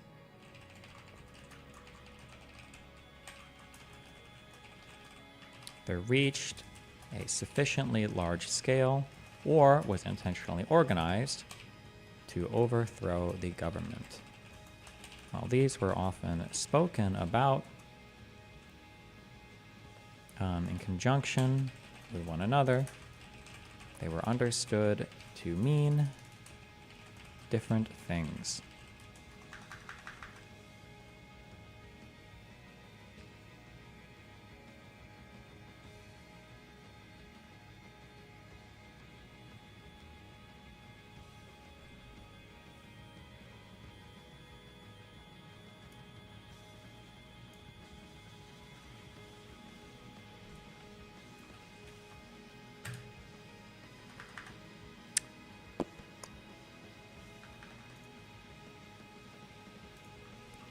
Against a government.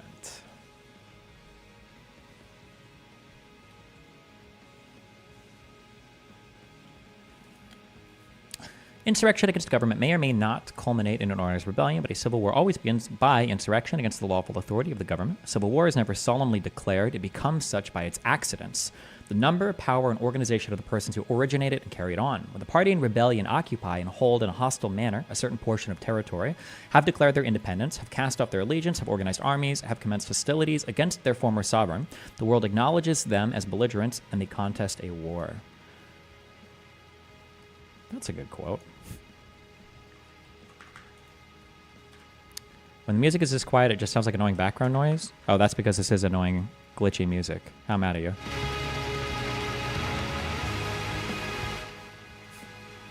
Stay mad.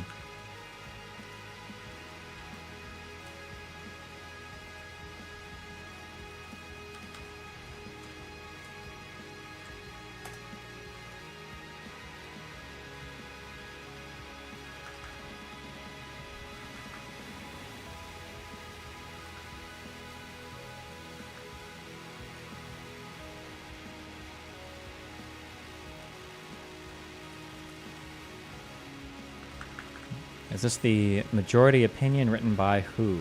Let's see. Mr. Justice Greer?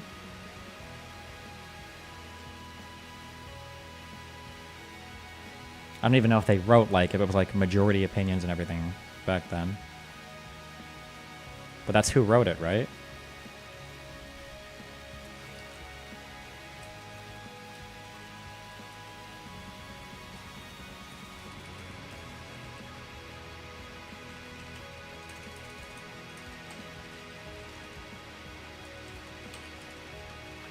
Who's moderating this debate? Myron.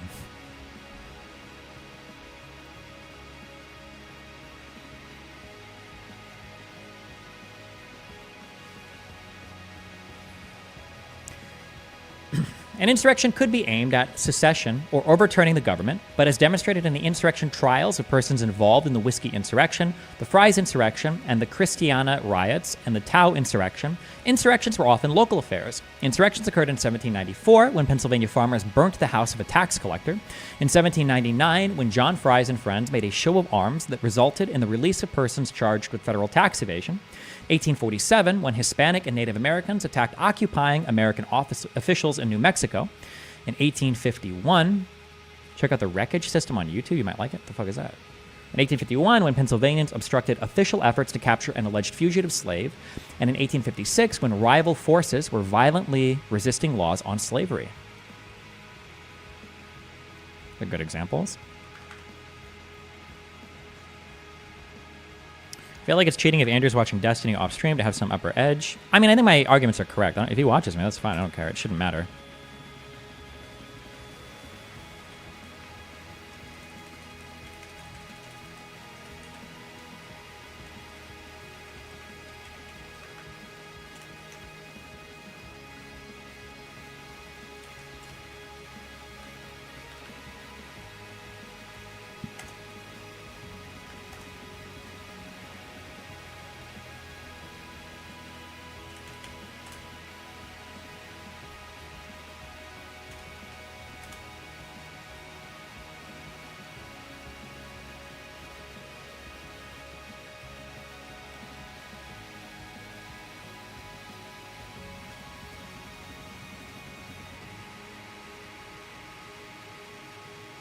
Fries is pronounced freeze? Yikes, bro. Pretty cringe.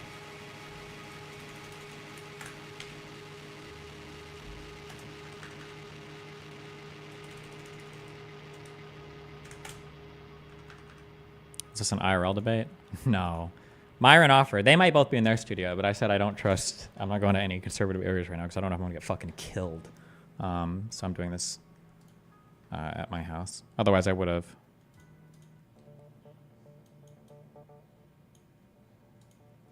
To be clear, I don't think Myron would do anything to me. Prison breaks were described as insurrections, particularly when the persons freed were traitors. Both federal and state authorities after the Civil War described Klan violence as insurrections.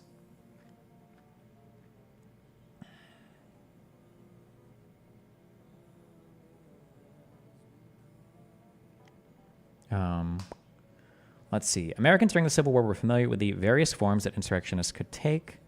One widely circulated account included Shays' Rebellion, the Whiskey Insurrection, the Burr Insurrection, and John Brown's Raid as examples of insurrections that occurred in the United States before the Civil War.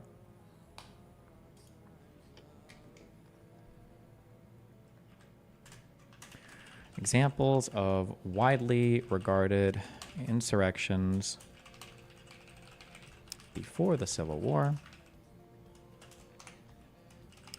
Shays' Rebellion, the Whiskey Insurrection, the Burr Insurrection,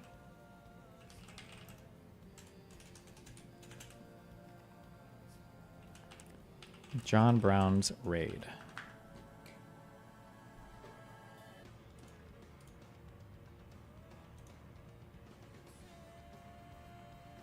Don't give him that. The Stumpfuck will give an ego boost if he thinks you're afraid of him.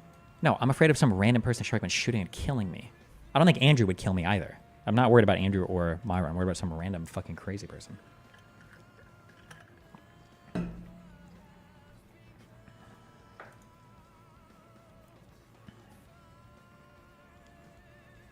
The constitutional law of treason and insurrection, when Section 3 was framed, made clear distinctions between levying war against the United States and adhering to their enemies. Persons levied war when they engaged in an insurrection by allying with others who owed allegiance to the United States to resist by force federal law. Persons adhered to their enemies when they supported foreign efforts to subvert American laws and interests. Constitutional authorities in the United States during the Civil War emphasized the levying war prong of the treason clause and of federal statutes punishing treason. When charging the jury in United States v. Greathouse, Justice Stephen Field explained why Confederates must be brought within the first clause of the definition of treason when he stated the second clause applied only to the subjects of a foreign power in a state of open hostility with us. The second clause, he continued, does not embrace rebels in insurrection against their own government. An enemy is always the subject of a foreign power who owes no allegiance to our government or country. The several amicus briefs that emphasize the two forms of treason failed to acknowledge that both treasons had the same elements. Actions assisting domestic insurgents that constituted levying war or engaging in an insurrection against the United States constituted aiding and comforting when assisting the foreign enemies of the United States. Judge Ogden Hoffman, Jr. contended in Greathouse.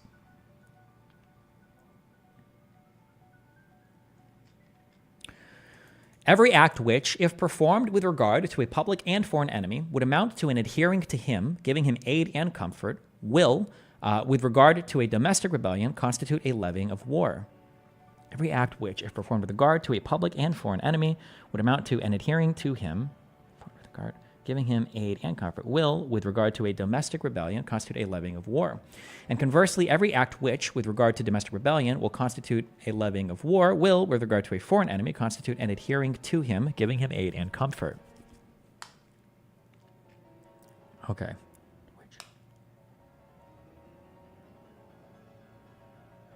Basically saying if you're ever doing anything that would help anybody in a domestic rebellion, this would count as like levying war. If you do anything to help a domestic rebellion.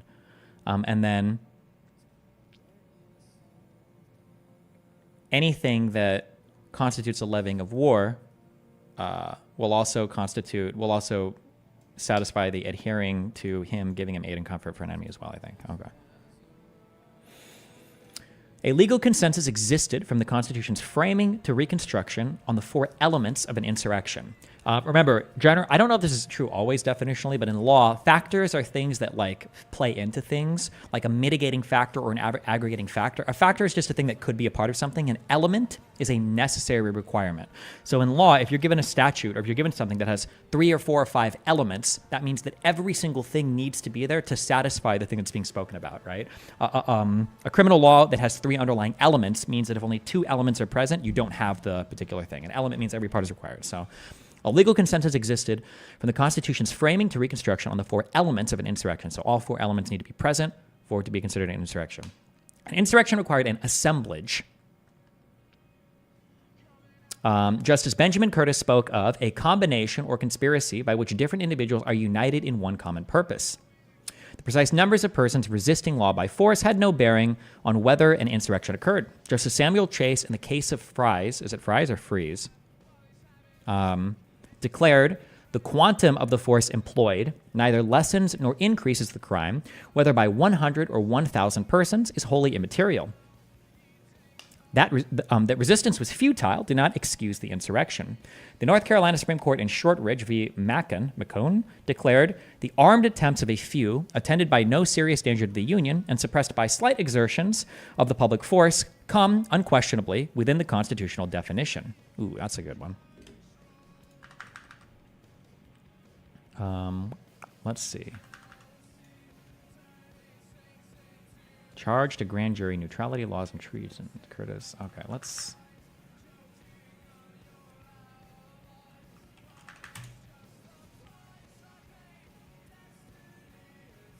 Supreme Court of the United States. I just literally clicked the same thing I got this from. Good one. Good one.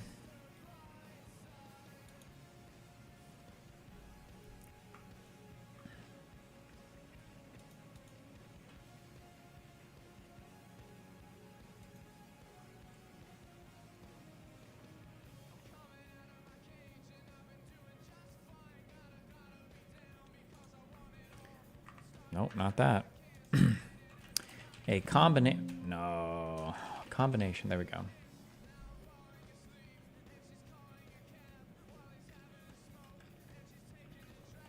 As the quote has already said to you, the combination and assemblage of a body of men with the design of seizing and the actual seizing of the forts and other public property in and near Charleston, South Carolina, and some other states is a levying of war against the United States. Consequently, any and every person who engages therein is, by the law, regarded as levying war against the United States, and all who adhere to them are to be regarded as enemies, and all who give them aid and comfort in South Carolina or New York, or in any other portion of the United States or elsewhere, come within the express provisions of the first section, the April 30th, 1790, and are guilty of treason.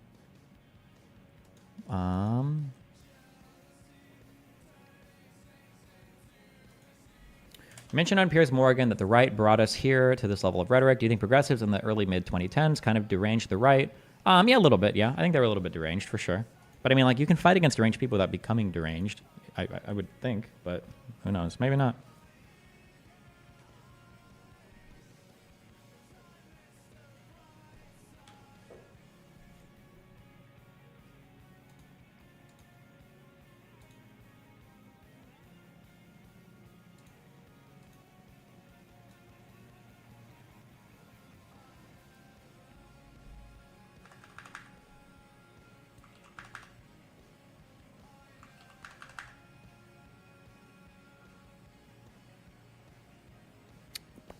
Let's see, an assemblage. So we can quote.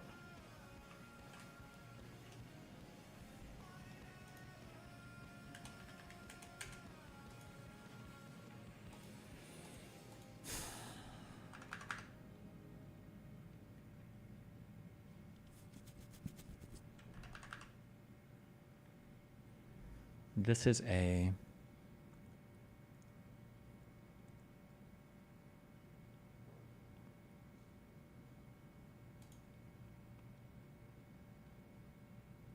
Oh, no, wait, hold on.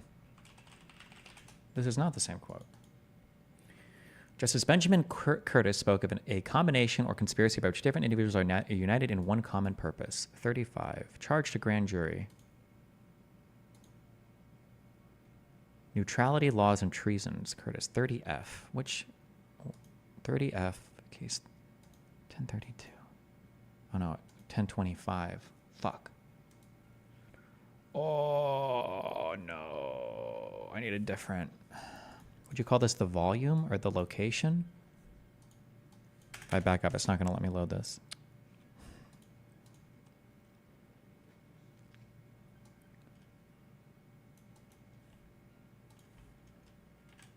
If I quote 1025 while I find it.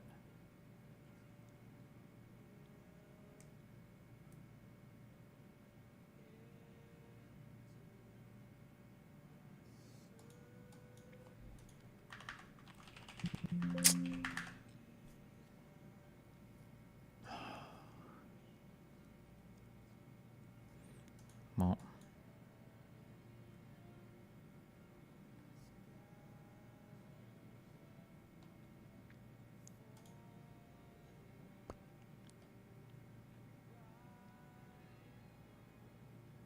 it'd be nice to have like the exact, if I could rip the quote out of the case exactly.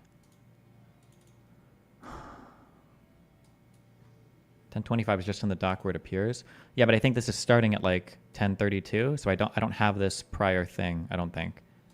So this quote is it'd be nice to have this quote exactly. A combination or conspiracy by which different individuals are united in one common purpose.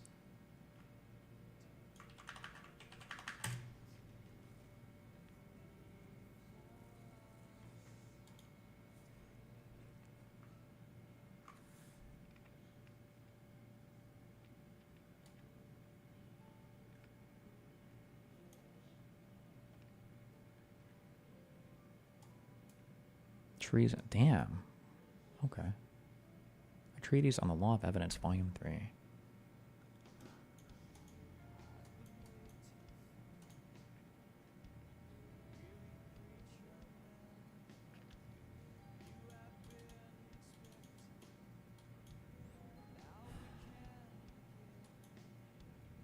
About what the fuck is this book? 1876.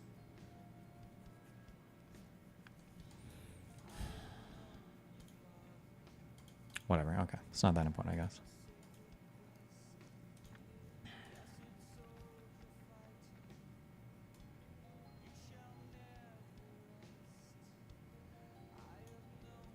I really don't like taking a quote from a paper and attributing it to the paper's footnote. Makes me super nervous doing that. You should be familiar with the underlying material because there's a chance that this could be misquoted. That's why I usually just like to read the underlying stuff. I mean, I would assume in this the guy's not doing it, but because I have no reason to not trust this author, but...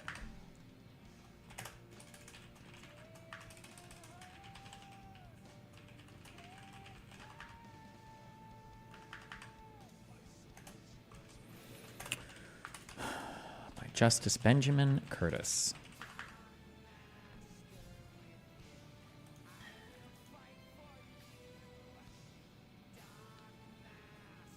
Quantum of the... Okay, this is also a really good quote. 36, footnote 36, the case of freeze.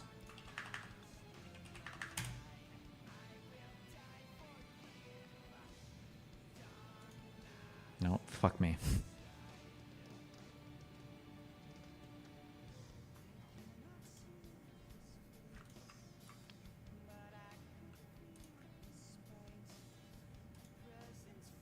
Circuit Court, Pennsylvania.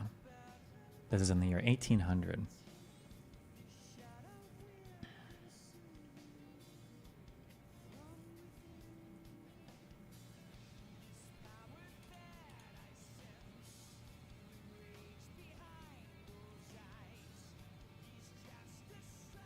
Oh, gee, this is a lot of good writing, too. Damn, hold on.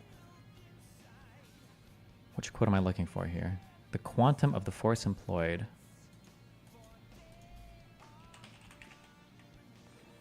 If a body of people conspire and meditate an insurrection to resist or oppose the execution of any statute of the United States by force, they are only guilty of a high misdemeanor. But if they proceed to carry such intention into execution by force, they are guilty of the treason of levying war, and the quantum of force employed neither lessens nor increases the crime, whether by 100 or 1,000 persons, is wholly immaterial. Okay. Damn.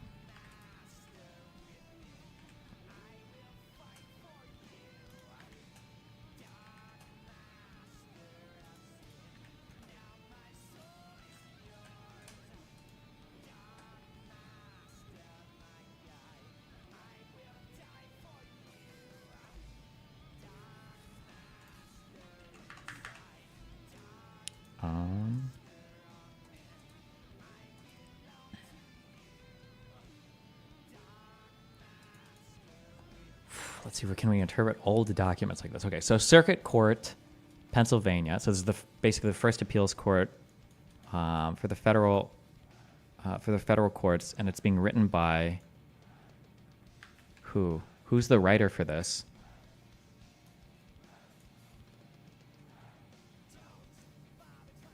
T. Pickering. Is he the writer for this whole thing?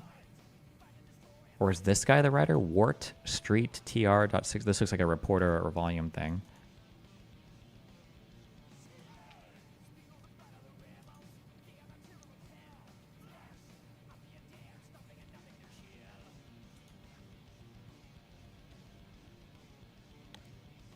Justice Samuel Chase. Saying Chase was the writer of this?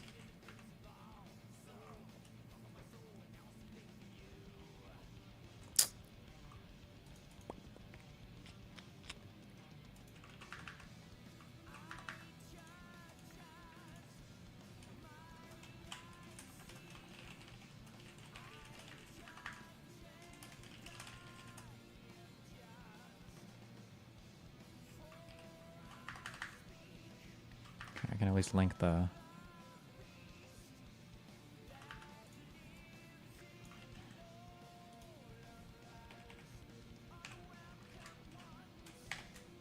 case it's referring to.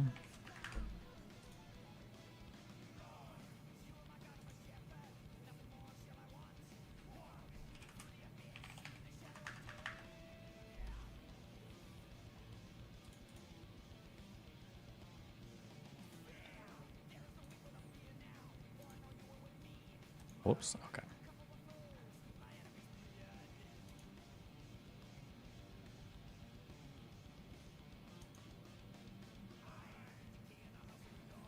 And then what was the year for this? Trump called for flag burners to be jailed again? Yeah, he does that.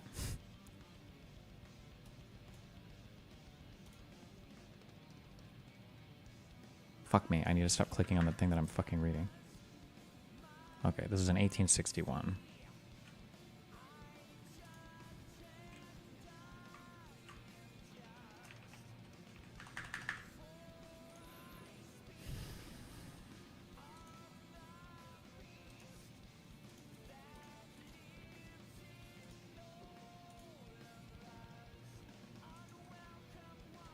That resistance was futile. That resistance was futile. Did not excuse the insurrection. The North Carolina Supreme Court in Shortridge v. Macon declared the armed attempts of a few, attended by no serious danger to the Union and suppressed by slight exertions of the public force, come unquestionably within the constitutional definition. Okay, this is also a really big quote.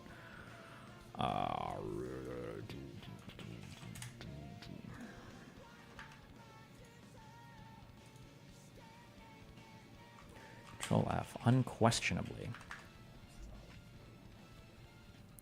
Can only declare the law on what sound principle. Then can we say judicially that levying the war ceases to be treason when the war becomes formidable? That war levied by 10 men or 10,100 is certainly treason, but is no longer such when levied by 10,000 or 10,100,000.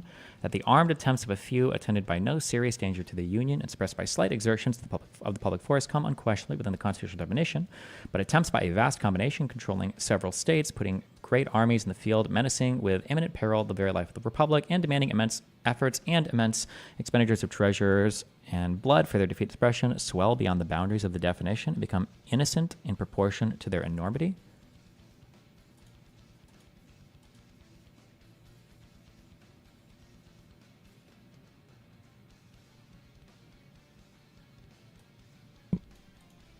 Okay.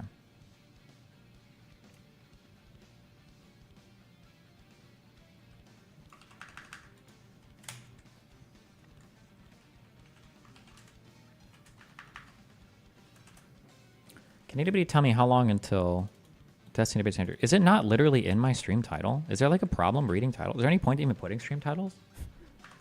I don't.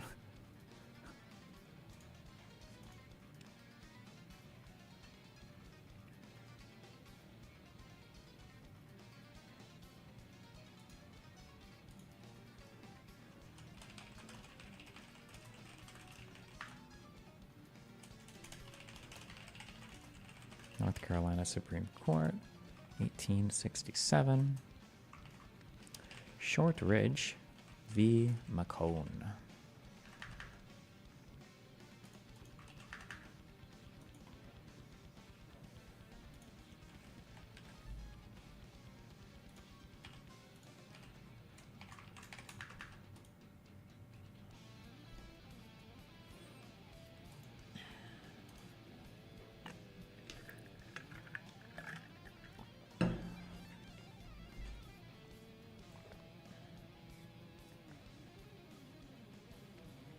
Okay.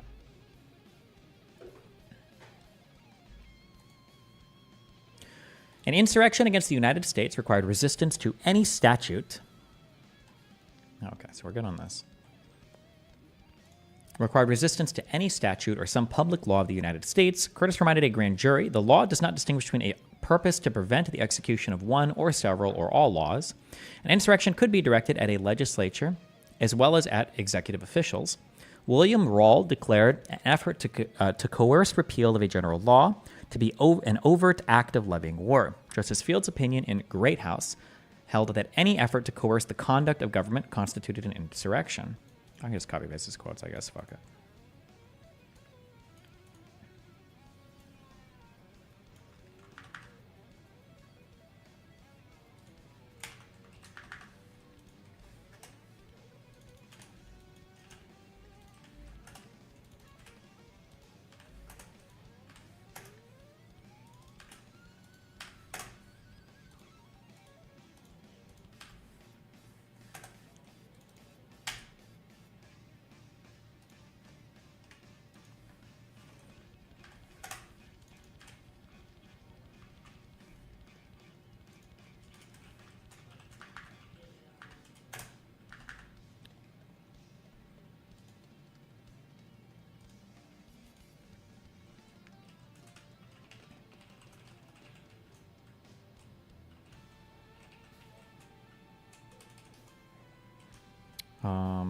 It's id, right? What do you put when you're referencing something that's already been referenced before?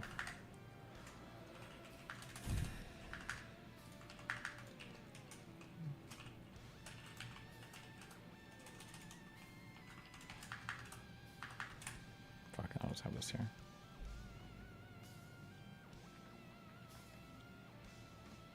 An insurrection proceeded with violence or intimidation by numbers. Justice Robert Greer stated there must be a conspiracy to resist by force and an actual resistance by force or arms or intimidation by numbers, Marshall asserted. The most comprehensive definition of levying war against the king or against the United States, which I have seen, requires an assemblage of men ready to act and with an intent to do some treasonable act, and armed in warlike manner, or else assembled in such numbers as to supersede the necessity of arms. Oof. What a quote.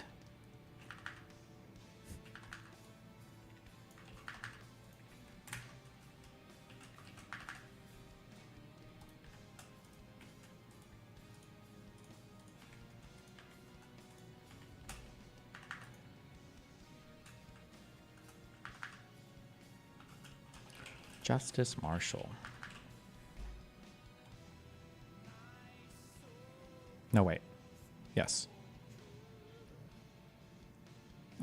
45 was the year for this case.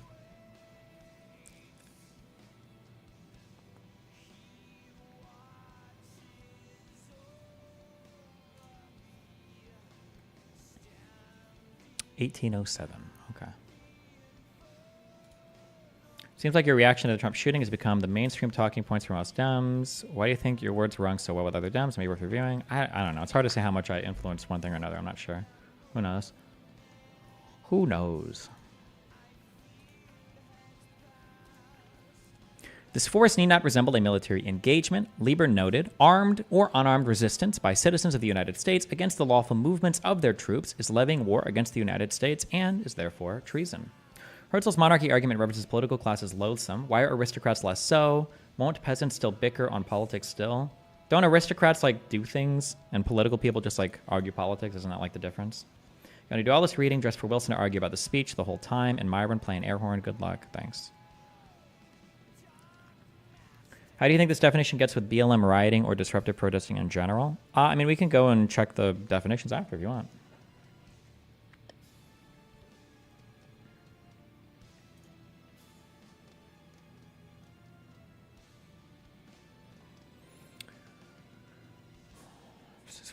Okay, all right. An insurrection had a public purpose. Chase insisted when the intention is universal or general as to effect some object of a general public nature, it will be treason. The public purpose could be to rectify a perceived injustice. Judge John Kane's charge to the jury spoke of insurrections to redress by force national grievances or to reform real or imaginary evils of a public nature.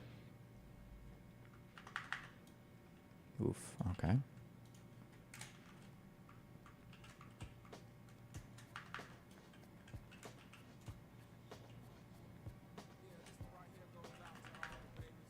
This is also a case of freeze thing,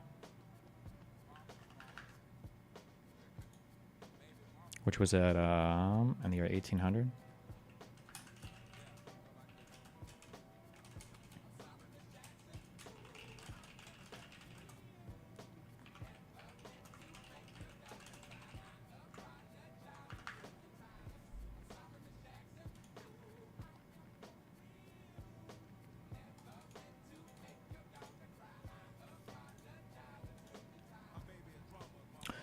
Let's see. The crucial element, okay. The crucial element was that the insurgents had no private or special interest in the matter, not whether the insurgents' cause was just. The crucial element was that the insurgents had no private or special interest in the matter, not whether the insurgents' cause was just. Wait, I don't understand. The public purpose could be to rectify perceived injustice. Judge John Kane's charge to the jury spoke of insurrections to redress by force national grievances or to reform real or imaginary evils of a public nature. The crucial element was that the insurgents had no private or special interest in the matter, not whether the insurgents' cause was just. So this is saying that, like, if you were to, so is this saying if you protest against a law that impacts you in particular, it's not insurrection? Or, I don't understand. I guess, maybe?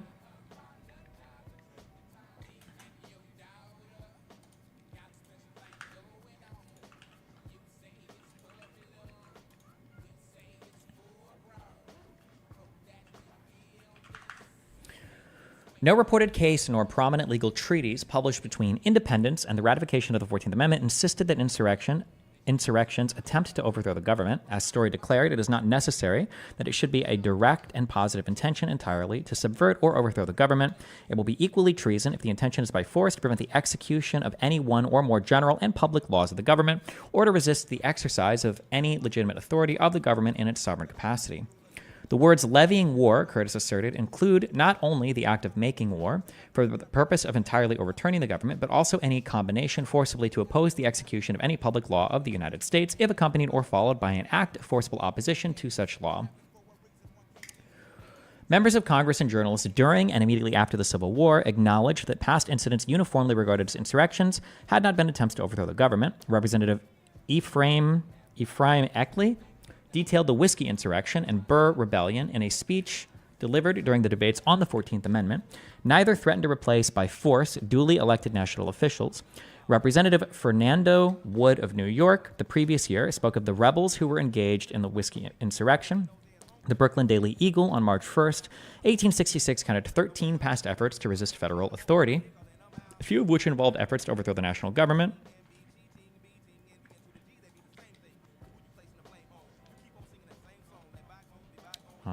Hold on, let me do this. We should do this, and we should have this broken out here. There we go.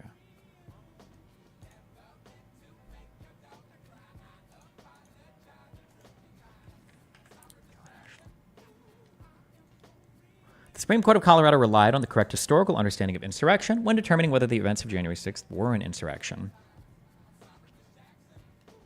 Wait. This insurrection debate feels similar to the Israel genocide debate in the sense that people want to say BLM riots were the same thing as the Capitol riot, but fail to acknowledge the special intent. Oh, okay, maybe. The Colorado Supreme Court's analysis of insurrection is consistent with our history. The justices observed that the Colorado State Trial Court had concluded that an insurrection as used in Section 3 is 1, a public use of force or threat of force, 2, by a group of people, 3, to hinder or prevent execution of the Constitution of the United States.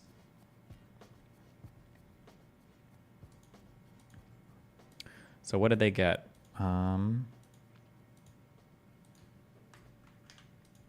Okay.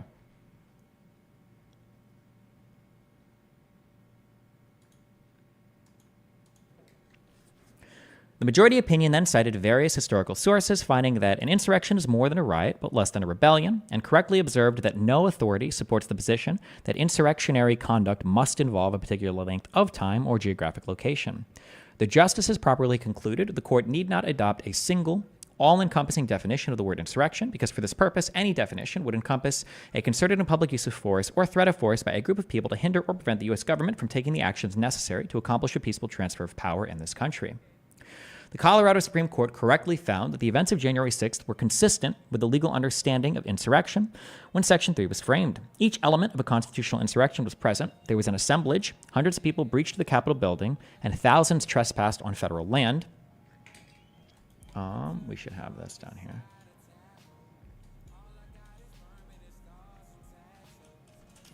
So January 6th, 2021.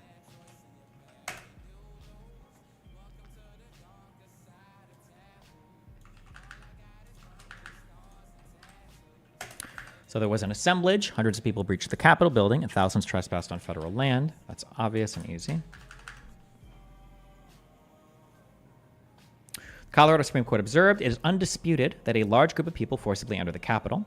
There was clear resistance to federal law. The trespassers intended to disrupt the proceedings mandated by the Electoral Count Act.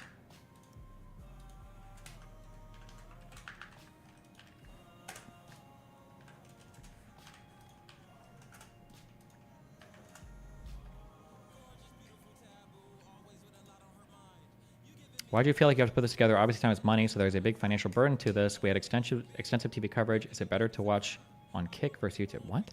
Because I'm having a debate coming up about this. What do you mean?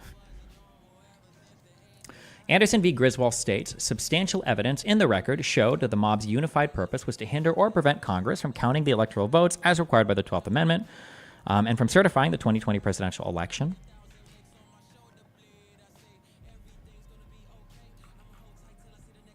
Worth just throwing in here.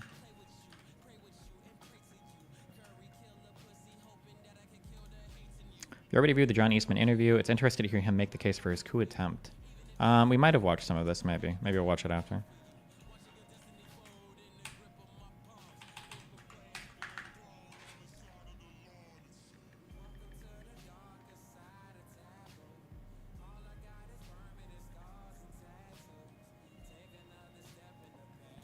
The resistance made extensive use of force. Many in the mob engaged in crimes of violence or threatened crimes of violence. The Colorado Supreme Court stated the mob repeatedly and violently assaulted police officers who were trying to defend the Capitol. Calls to hang Mike Pence did not suggest an attempt to achieve goals by rational persuasion.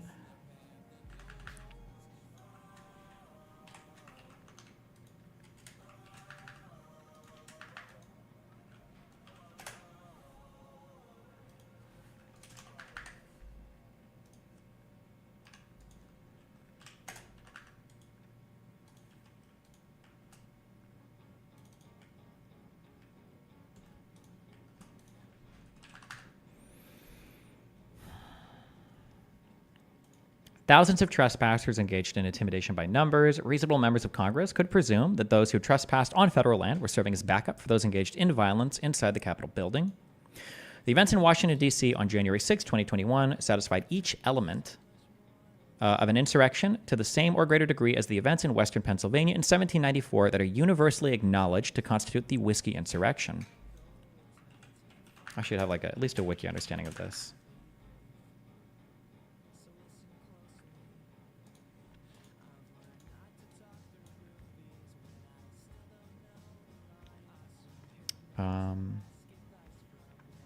Let's see. An assemblage resisting any law or interfering with the court's government by force and intimidation and for a public purpose. Did he put the public purpose here? I mean, the public purpose, I guess, would be the resisting the certification of the vote, huh?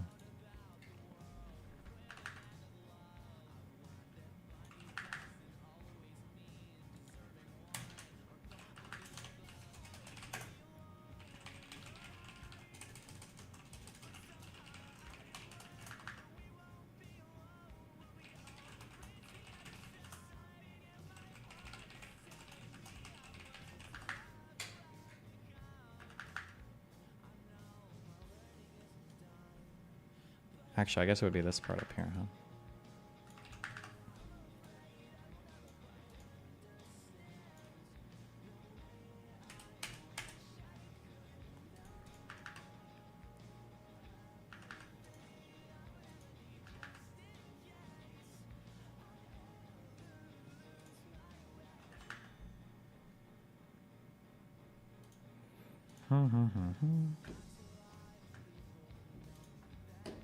Okay.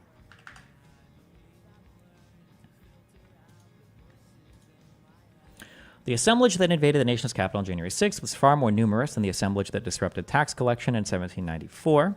The assemblage in 2021 was resisting the peaceful transition of federal power and not merely a particular federal tax. The assemblage in Washington was responsible for a greater loss of life, more injuries, and more property damage than the assemblage in Western Pennsylvania. The public purpose of the 2021 assemblage was resisting an alleged stolen election.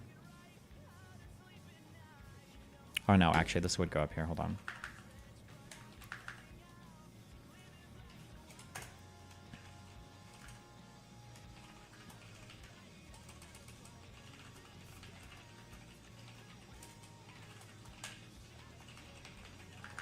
Public purpose of the 1794 assemblage was resisting an unconstitutional tax. C. A legal consensus existed when Section 3 was framed and ratified that persons engaged in insurrections whenever they knowingly incited, assisted, or participated in an insurrection, persons engaged in an insurrection against the United States by playing any role in an assemblage, resisting by force the implementation of any laws of the United States for public reasons. Americans before, during, and immediately after the Civil War accepted Blackstone's dictum, "In treason, all our principles." Curtis immediately before the Civil War and Field during the Civil War observed, "The law knows no accessories in treason, but that everyone who, if it were a felony, would be an accessory is, in the law of treason, a principal traitor." Members of Congress during the Civil War quoted or paraphrased this principle on the floor of the House and Senate. Several Reconstruction-era cases held that supplying money or horses to the Confederacy was treason. A person need not participate in every element of an insurrection to be an insurrectionist. In Ex parte Bowman, Marshall asserted if a body of men be actually assembled for the purpose of effecting by force a treasonable purpose, All of those who perform any part, however minute or remote from the scene of an action, and who are actually leagued in the general conspiracy, are to be considered as traitors. During the Civil War and Reconstruction, persons were convicted of insurrection who engaged in no violence. Philip Thomas was barred from the Senate under Section 3 for giving his son $100, knowing that the money would be most likely be spent in ways that aided the Confederate insurgency. Or insurgents, sorry. Convicted of insurrection. I'm not aware of this. For the people who were convicted of insurrection. 67. Huh.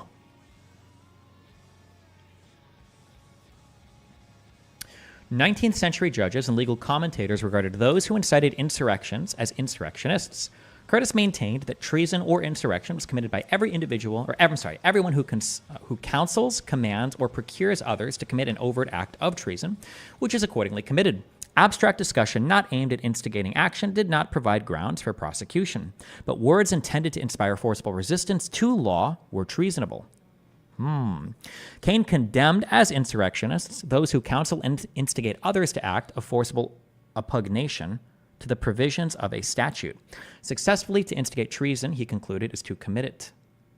The history of the Second Confiscation Act demonstrates that Republicans during the Civil War thought persons who incited insurrectionists engaged in insurrections. The Second Confiscation Act supports the view that the persons responsible for Section 3 of the 14th Amendment understood engaged in insurrection broadly. Section 1 of the Second Confiscation Act prescribes punishments for every person who shall hereafter commit the crime of treason against the United States. Persons so convicted could be sentenced to death or imprisoned for at least 5 years and fined at least $10,000.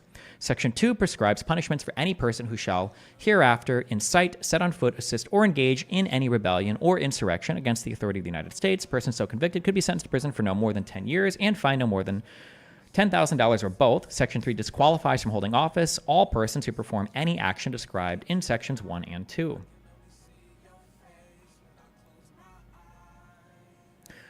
The drafters of the Second Confiscation Act, many of whom would later draft Section 3 of the 14th Amendment, maintained that Section 2 of the Second Confiscation Act established a single offense and not 4 distinct offenses consisting of incitement, setting on foot, assisting, and engaging in an insurrection.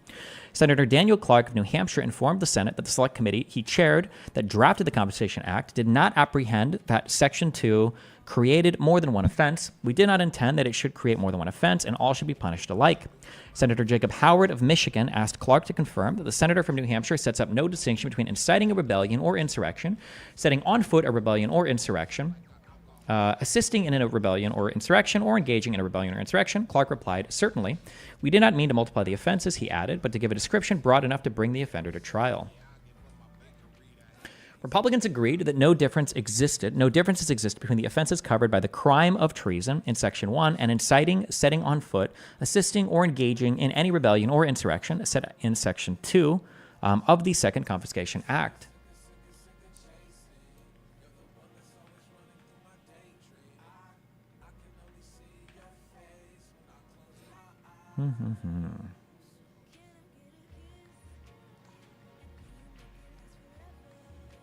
Crime of treason. To engage in rebellion or insurrection. Oh, okay.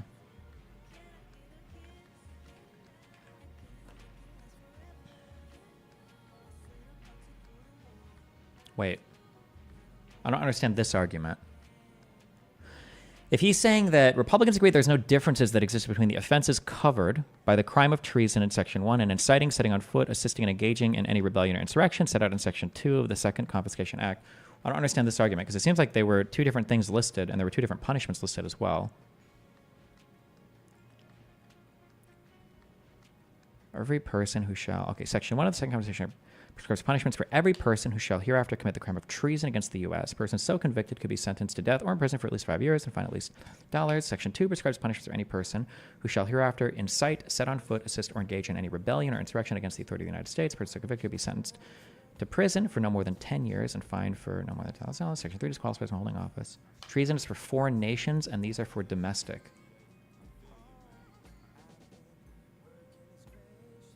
Oh, treason against the United States means you're aiding a foreign enemy. Okay.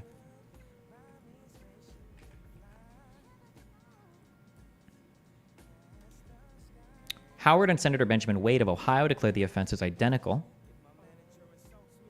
Senator Ira Harris of New York observed that any competent prosecutor would charge an offender with violating both Sections 1 and Section 2. Section 2, oh, well, no, this is saying you would just get charged with both. Section 2, in his view, was merely insurance against a judge who rejected the inherited common/constitutional law of treason, or a jury that did not wish to punish a traitor with the more severe penalties marked out in Section 1. Oh, okay. The claim in several amicus briefs that the inclusion of incite and set on foot and assist alongside engage in the Second Compensation Act conclusively demonstrates that they mean different things. Would have startled Republican members of the 37th Congress and fatally undermined Section 3 of the 14th Amendment. Howard, who introduced the final version of Section 3 to the Senate, spoke for the Republican Party when maintaining that there was no distinction between inciting a rebellion or insurrection, setting foot a rebellion or insurrection, assisting in a rebellion or insurrection, or engaging in a rebellion or insurrection. The persons who framed the Second Compensation Act and Section 3 of the 14th Amendment thought the persons who incited insurrections more blameworthy than the insurgents they inspired. Harris asserted that execution was the appropriate punishment for persons who incited and led on the rebellion. Clark declared, in the circumstances of this rebellion, where there is a great variety of shades of guilt, where there is the man who leads on and incites the rebellion and the man who is drawn into it, the committee thought there should be a difference in punishment. Even a purely textual analysis demonstrates the absurdity of treating incite and engage as having distinctive meanings. The text of the Second Compensation Act confirms that Republicans did not make any distinction between inciting an insurrection and engaging in an insurrection. Section 9 of the Second Compensation Act frees all slaves of persons who shall hereafter be engaged in rebellion against the United States. Section 9 frees all slaves persons who shall... Oh, okay. If Sections 1 and 2 of the Compensation Act establish 5 distinct offenses, then Section 9 does not free slaves of persons who, after July 17th, 1862, committed treason against the United States, etc. Okay, got it. Interpreted consistently with how various amici read the Second Compensation Act, Jefferson Davis, Robert E. Lee, and others could have avoided constitutional disqualification by claiming that they had committed treason. If, as these amici claim, Section 2 of the Compensation Act distinguishes inciting an insurrection from engaging in an insurrection, then by punishing treason in Section 1 of the Second Compensation Act, Republicans must have distinguished between treason from engaging. Oh, okay, these aren't really... The Supreme Court of Colorado relied on the correct historical understanding of engaging in an insurrection when determining whether Trump engaged in an insurrection on January 6th. The Colorado Supreme Court's finding that President Trump engaged in the insurrection that took place on January 6th is consistent with the historical sources. Anderson v. Griswold correctly asserted that engaged in requires an overt and voluntary act done with the intent of aiding or furthering the common unlawful purpose. The justices carefully reviewed the historical sources. Both Marshall and Curtis were correctly cited for the proposition that an individual need not directly participate in the overt act of levying war or insurrection for the law to hold him accountable as if he had. The Colorado Supreme Court made ample findings supporting the conclusion that Trump engaged in an insurrection under the standards in place when Section 3 was framed and ratified. Specifically, the justices declared President Trump's direct and express efforts over several months exhorting his supporters to march to the Capitol to prevent what he falsely characterized as an alleged fraud on the people of this country were indisputably overt and voluntary. Moreover, the evidence amply showed that President Trump undertook all of these actions to aid and further a common unlawful purpose that he himself conceived and set in motion, prevent Congress from certifying the 2020 presidential election and stop the peaceful transfer of power. Check DMs, what?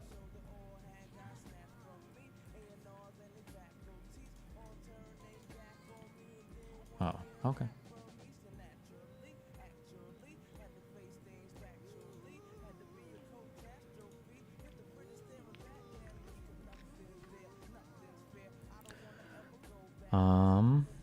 President Trump did not merely incite the insurrection. Even when the siege on the Capitol was fully underway, he continued to support it by repeatedly demanding that Vice President Pence refuse to perform his constitutional duty and by calling senators to persuade them to stop the counting of electoral votes. These actions constituted overt, voluntary, and direct participation in the insurrection. Trump did not merely conspire, as did Aaron Burr in the first decade of the 19th century. As the Colorado Supreme Court found, the former president planned, instigated, and participated in the effort to prevent by force the peaceful transition of presidential power.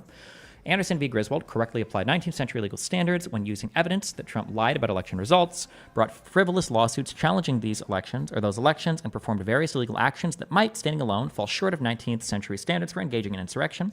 To prove Trump's intention to foment an insurrection on January 6th, Frederick Brightly, a leading legal commentator during the Civil War, observed that everything tending to show that there was an intention to make public resistance to a law of the United States is relevant to determining whether a person engaged in treason. Brightly stated, it is competent to show that a long time before the alleged treasonable occurrence, facts had occurred which would explain certain particulars relied on to show a treasonable intent and make them show a different intent.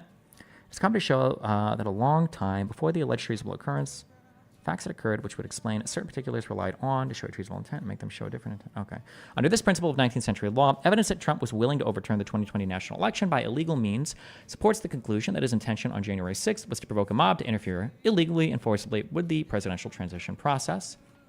The constitutional standards in place for engaging in an insurrection when Section 3 was framed did not and will not create slippery slopes.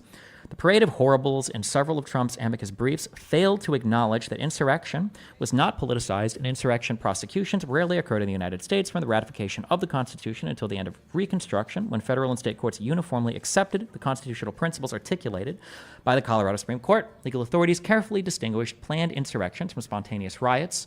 Justice Robert Greer charged the grand jury in U.S. v. Hanway that a defendant who was not leagued with the violent resistors to federal law could not be prosecuted for treason. Greer insisted that spontaneous riots were not insurrections, that insurrections required a commitment to use force to resist law, not spur-of-the-moment violence.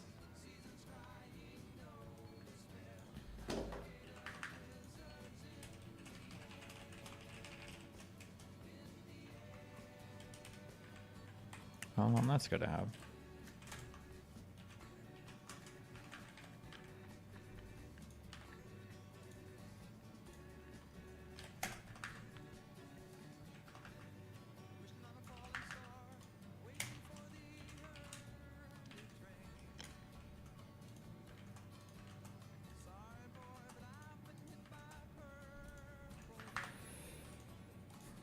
Treason in the 19th century was committed by those who actively instigated violent resistance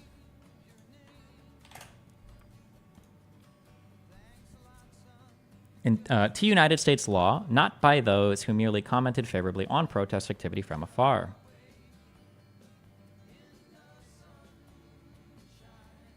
No example discussed in the parade of horribles in Trump's various amici briefs is remotely analogous to Donald Trump's sustained and self-conscious effort to prevent illegally and forcibly the peaceful transfer of presidential power, or any instance of acknowledged insurrection from the ratification of the Constitution until the ratification of Section 3 of the 14th Amendment. Trump's amici briefs discuss actions by lone individuals who were not acting as part of an assemblage, i.e. a member of Congress pulling a fire alarm to prevent a congressional vote, legal behavior, promoting a bail fund for arrested protesters, nonviolent illegal behavior, i.e. sit-ins in congressional offices, or nonviolent protesters at a protest where some persons engaged in violence. Efforts to resist local law enforcement, like Black Lives Matter's protests, and speeches too distant in time or place from force or violence to be considered incitement under either the law of 1866 or 2024, i.e. blaming a threat made to a federal justice on a speech made 2 years previously. In stark contrast to the incidents described in those briefs, Colorado court found that Donald Trump acted as part of an assemblage that he helped bring into being, and Trump was resisting the enforcement of federal and constitutional rules, that Trump took numerous illegal actions to prevent the peaceful transfer of presidential power, that Trump engaged in an ongoing course of conduct aimed at producing violent resistance to the peaceful transfer of presidential power, that Trump was attempting to incite his supporters to attack Congress, and that Trump's speech occurred sufficiently close in time and place to when and where the insurrection took place to be considered an incitement.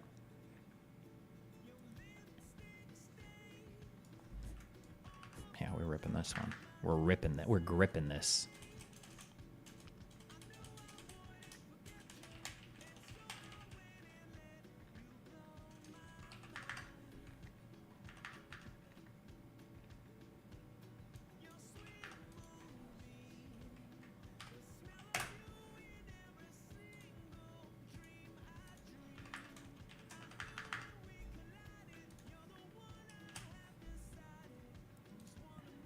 What the fuck are these random fucking... Jesus Christ. Conclusion. The Colorado Supreme Court's conclusion that Donald Trump engaged in an insurrection by inciting a mob to attack the Congress of the United States is supported by the constitutional law of insurrection from the ratification of the Constitution to Reconstruction. That law defined an insurrection as an assemblage resisting law or coercing a legislature by force or violence for a public purpose. Persons engage in an insurrection when they knowingly or voluntarily incite or assist an assemblage resisting law or coercing a legislature by force or violence for a public purpose. The Colorado Supreme Court found facts that demonstrated that Donald Trump engaged in an insurrection by 1866 standards. Historical analysis cannot determine whether legal understandings in place when Section 3 was framed and ratified should compel constitutional decision-making in 2024. The history does establish, however, that standards were firmly in place when Section 3 was framed and ratified, that Donald Trump engaged in an insurrection under those standards, and that those standards provide a sound basis for distinguishing behavior that warrants disqualification from holding office from behavior that does not. Cute. Okay. I don't know if I'll need to read this or not. Can somebody check? Is Andrew, is he publicly preparing for this? Does he have, a YouTube video where he goes over any of this? I'm going to use the restroom real quick. I'll be right back 1 sec.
Ooh.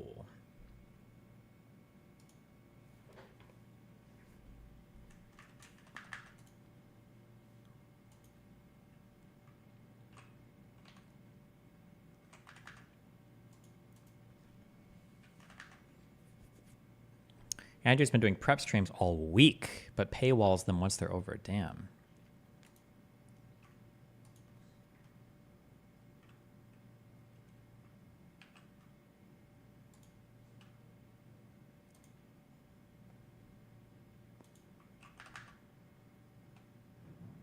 Oh, we did watch part of this Eastman interview. This is just wild. He's just a wild guy. Administration roles show as having cast a vote. So in other words, the state recorded a certain number of people entering polls, absentee ballots, mail-in, but yet Pennsylvania counted 200,000 more votes. And so is there a possible explanation? Well, oh, they're still repeating the same lie. The same lie that got debunked by the state like 50 times. They just keep repeating the same thing. 100,000 more votes. And so is there a possible explanation? Well, the possible explanation... Will he give the explanation given by the actual election board or whatever, that you were using numbers that were published on a website and there were 4 districts that had votes that were reported in that hadn't been like updated on the website yet? Are they going to say that, or? There are 2. One is they're just very inept at keeping their voter roll records. The second account is much more nefarious, that 200,000 ballots were dumped into the system that were never voted by any voter. And we've got circumstantial evidence that things like that occurred. We've got the still open issue about the truck driver, subcontractor for the post office, who swore under oath that he was brought in a truckload of 200,000 or so ballots from Long Island into Philadelphia, and then never know what happened to them. But I thought the truck driver retracted, and there's an affidavit to that effect. Well, the Inspector General of the Post Office grilled him for 8 hours and claimed that he retracted. The truck driver posted on his own Twitter account the next morning, "I did no such thing." Okay, what is this? We haven't heard this conspiracy before. Let's go real quick. I'll do just this one. So, our good OAN, yes. Posted on Donald J. Trump's YouTube. Oh boy. In total, I saw 24 gaylords, or large cardboard containers of ballots loaded into my trailer. These gaylords contain plastic trays, I call them totes, but trays will work, of ballots stacked on top of each other. All the envelopes were the same size. I could see the envelopes had handwritten addresses, return addresses, and I could even tell that one was marked registered mail. That one was off to the side. All right. They got somebody who wasn't in on the conspiracy to drive 200,000 fake votes. Why wouldn't you get somebody who's in on it? Complete ballots. I didn't think much of it at the time. At Bethpage, I was first loaded with 2 tall gaylords. So picture that thing there, or this little representation here, but this tall, all right? So I was loaded with 2 tall gaylords, okay? And that were, hold on, where was I at? That had mixed mail pieces bound for Lancaster. These gaylords were loaded first because they would be the last off my trailer. The remainder of the truck was loaded with complete ballots bounded for Harrisburg. I then drove to Harrisburg with the ballots. Usually I offload in one of the 7 docks every day, but not on October 21st. I wasn't allowed to offload. That's different. Whenever I pull into Harrisburg, I go around and I get my dock and I get unloaded and then I roll out. Not that day, all right? Not that day. Instead, I was made to wait for roughly 6 hours in the yard, from 9:15 a.m. to 3 p.m. This really ticked me off, all right? Because my brother was in town. He just moved back up, and I wanted to spend some time with him. I tried to get the attention of postal workers, but no one would tell me what's going on. All of this was weird. I arrived at about the same time every day. The expediter scans all my seals and barcodes, and they unload me. But for the first time, but from the time I first arrived in Harrisburg from Bethpage, everything got weird. None of that happened. After waiting 6 hours, I went inside to figure out what's going on. I was told to wait for the transportation supervisor. This was also weird. 16 months I've been doing this. I haven't ever talked to the transportation supervisor for the United States Postal Service. I talk to an expediter. I come in, I see an expediter, that's who I deal with. If I have an issue, it's the expediter. I don't deal with anyone else but the expediter. I never talk to the United States Postal Service's transportation supervisor. Let's make that clear. I have my own transportation supervisor for the company that I work for. He's the one that gives me the details. He's the one that I listen to. I don't listen to this guy. He's the guy that would contact my boss if he needs something ran different. I've never spoken with this transportation supervisor from the United States Postal Service. They don't speak to people like me. He's a top guy. He's the kind of guy that would speak to my boss, not a trucker like me. The supervisor told me to drive It told me to drive to Lancaster without being unloaded in Harrisburg. This made no sense to me. I knew the ballots were loaded for Harrisburg, and that if I was to go to Lancaster, they would have to off-unload my ballot or those pallets. Why didn't he go under oath? Supposedly he filled out an affidavit, so supposedly it was, but then supposedly he retracted it, so I don't know. In Lancaster, to take off Lancaster stuff, to put the ballots back on the trailer, to send it back to Harrisburg. Here's his affidavit. Doesn't make no sense.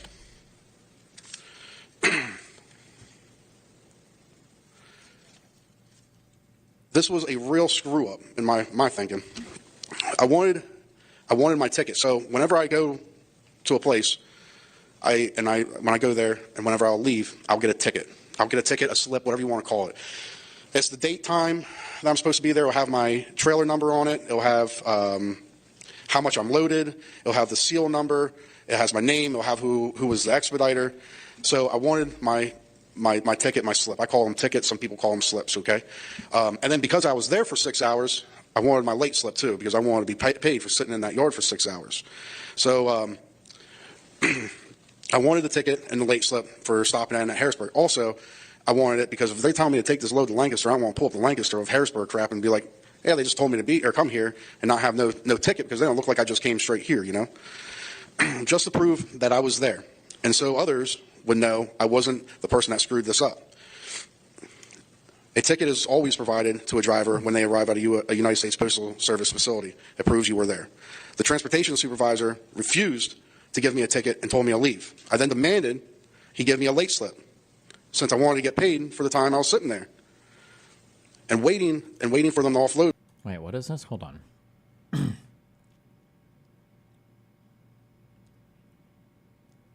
She's like, guess what? You get mail-in ballots today, or, you know, something in that line. And I was just like, really? She's like, you're taking back a shipment of mail-in ballots. I was like, oh, that's cool. You know, I was like, whatever. I thought it was pretty cool. I was like, oh, that's neat. Like, I'm doing something for the presidential race, you know? Like, I was like, that's neat, you know? So I go over to the trailer, and I'm standing there, and they're unloading me. They start bringing Gaylords out. 2 pallets for Lancaster that they put in the nose, and they were tall Gaylords, all right? The rest was for Harrisburg. There were about 24 bins of mail-in ballots. I call them A and B units. I don't know exact names for them, but their own rollers there on, like, aluminum rollers. So clarify this for me. Were they loading your trailer with only mail-in ballots that day, or was there other mail mixed in? Morgan, it was all mail-in ballots, besides the 2 pallets they put in the nose of the trailer for Lancaster, what I normally bring. How could you tell that? Because, well, you know, I can't really tell because it was a tall thing, but I figured it was, well, it looks like someone's shipping exhaust pipe or something, like just a long freaking thing in a cardboard box. Don't take me for 100% all right. So what you're saying is you're not sure what was in the 2 large pallets in the nose of the truck for Lancaster. You don't know if that was regular mail or mail-in ballots. The bin sizes are 4 feet by 4 feet. Yeah, they usually turn them sideways, all right, and it won't be 4 by 4. It'll be like they're bigger. It's like 4 by 5 or something like that. Some weird dimensions, but you turn it sideways because they have to put more in the trailer. So you said you had about 24 large boxes of mail-in ballots, 24, I believe, 24 Gaylords 4 by 5, filled with mail-in ballots coming from New York into Pennsylvania, heading to Harrisburg. Okay, okay. He refused to give me that too. He was kind of rude and wouldn't explain anything to me. He just told me to go to Lancaster. I then drove to Lancaster, unhooked my trailer in its normal place, and then drove my truck to where I always park it, in a nearby lot, and then I went home. The next day, it just got weirder. As I arrived at Lancaster's United States Postal Service facility with my tractor, I went to hook up to my trailer, and my trailer was gone. Not there no more. 10R 1440. Since I started driving that Bethpage route, I've always had trailer 10R 1440. I like that trailer. It was a nice trailer. I know you guys probably don't really know nothing about truck driving. So that confirmed to you that the ballots in the boxes were already casted. They just needed to get to the polling station to be counted. Crazy question. Do you remember if you looked at those addresses of those envelopes that you saw, the ones with the blue marks and the ones with the red tag? Could you tell if the return address were for the Pennsylvania addresses or New York addresses? I don't know, like, because they came by so fast. Like, I wasn't like, whatever. I wasn't looking for anything. It didn't dawn on me. Really, you know, I really wish I would have looked at it harder. Part of me, honestly, got a part of me wants to sit here and be like, you know, that registered mail, like, I looked at it and I saw Queens, New York. But then there's part of me that goes, I don't know if I saw Queens in New York. I don't know if that's just my head saying that you saw Queens, New York. I don't understand. I don't want to say if it's not. If I don't know 100%, you know. Okay. Under trailers or anything, but the rear tandems had a, if you're driving light, the rear tandems will actually, the front axle will actually go up. Nice air ride. The doors on it, it worked great. Some of the trailers that place has, you could honestly put it on the back of a carrier and drop it off in the middle of the ocean and no one would worry about it. So that trailer I really liked, okay?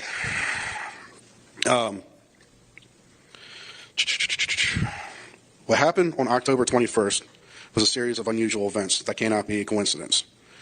I know I saw ballots with return addresses filled out, thousands of them, thousands, loaded onto my trailer in New York and headed for Pennsylvania.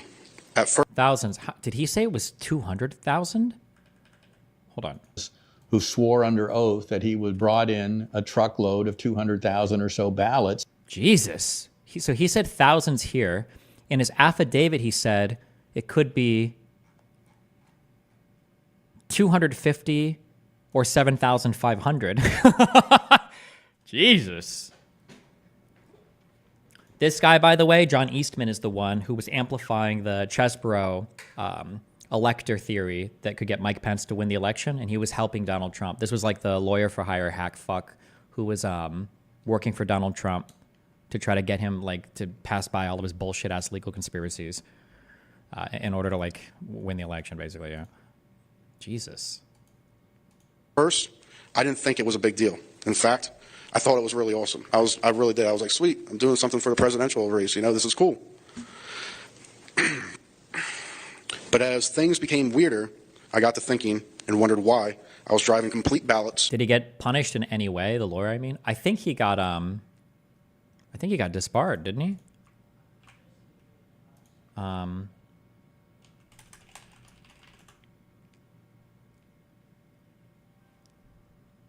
No, it's not Mike Eastman. I'm sorry, it's John.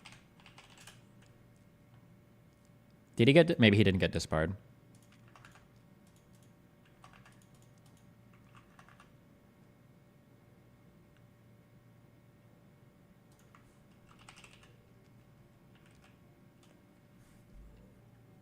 Oh, he's in proceedings right now?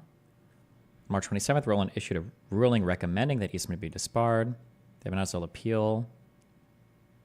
His law license in California was transferred to involuntary inactive status. And right now he's not eligible to practice law. Oof, okay. So it looks like he's probably going to get disbarred, or it's possible. They're in proceedings for it. From New York to Pennsylvania. I didn't know why, so I decided to speak up. And that's what I'm doing today. Thank you.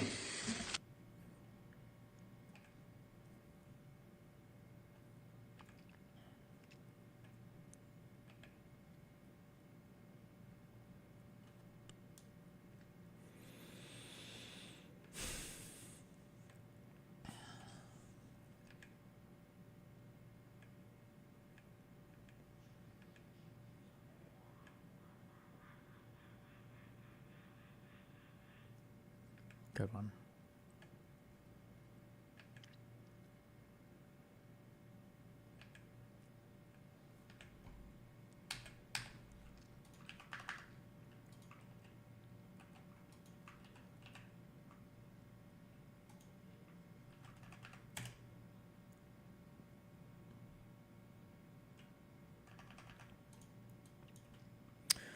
Let's see. U.S. Postal Service Office of Inspector General.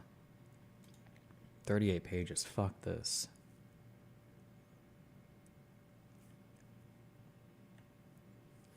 Okay. Alleged that he transported completed mail-in ballots across state lines from Bethpage, New York to Lancaster, Pennsylvania. He explained he transported 26 Gaylords from Bethpage to Harrisburg, claimed he was unable to unload his parcels destined for Harrisburg due to delays and was instructed to finish his contract route in Lancaster. He believed 24 of these Gaylords contained mail-in ballots from Pennsylvania. After arriving in Lancaster, he dropped off the trailer and went home for the day. Couldn't find the trailer the next day. Joint investigation happens. The U.S. Postal Service, Office of the Inspector General, the Postal Inspection Service, the FBI conducted over 20 witness interviews that reviewed Postal Service transportation databases. which revealed blank used approximately 6 different trailers in the month of October 2020. On October 21st, he actually utilized trailer ID blank and not trailer ID blank. Trailer ID blank is a trailer that allegedly disappeared. B6, B7C.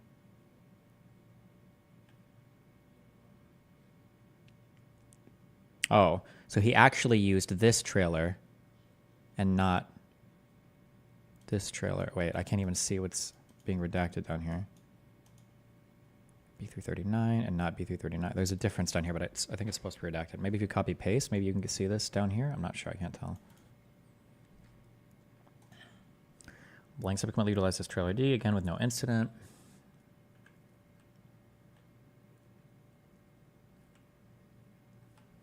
Are they saying 7,500 ballots per Gaylord, so 180,000 votes in total? Or 7? I don't know. I don't remember. I have to go back and check. But hold on. This was the investigation they did.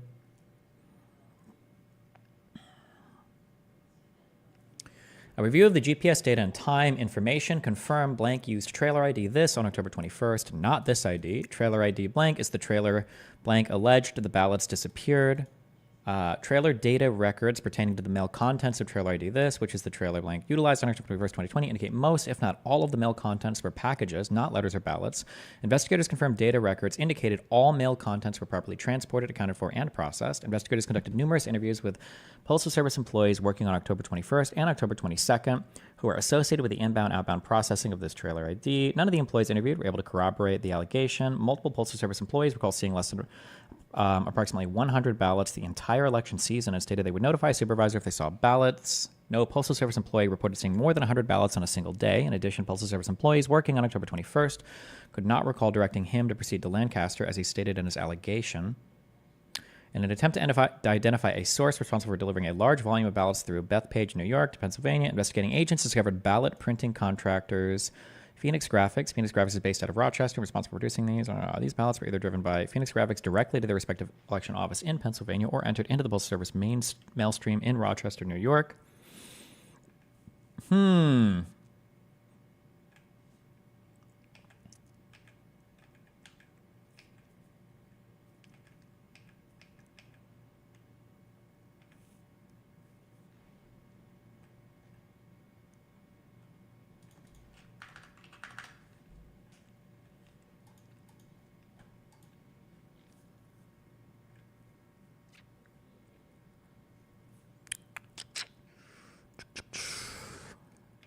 So what, is he just lying or exaggerating things, or?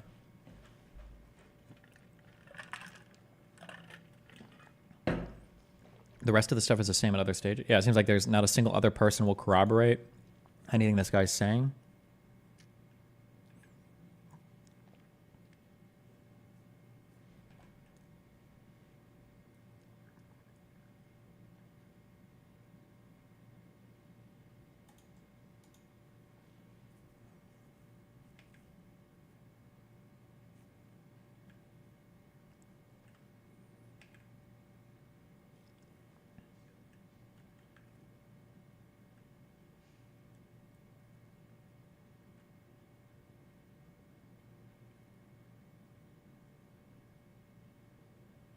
Couldn't estimate how many ballots were in the Gaylords going to Harrisburg, but said it could have been 250 to 7,500. Know that he claimed through social media and the press releases that his trailer contained approximately 250,000 to 300,000. I wonder if he meant per.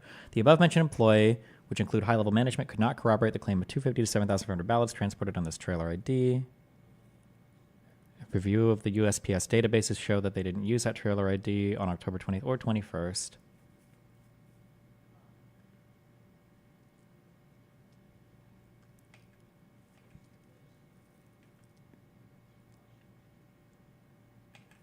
Okay, well, it seems like nothing was corroborated by any of this. Well, so what came out of this?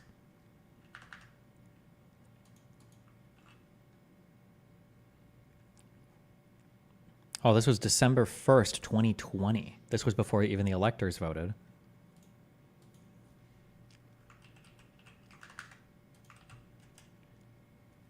What is this? Moist critical calling Ava Day in his video. Cis people talk about a trans person being, without being unnecessarily disrespectful, challenge level possible. Good one. Don't care.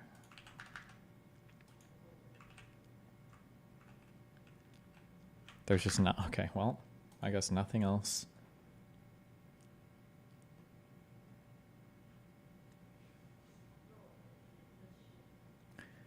Since he did this stuff in affidavit, couldn't theoretically... Does an affidavit necessarily tie itself to some court? Like, who would have standing to sue him if he is lying on an affidavit? Would it have to be like the state of Pennsylvania, or...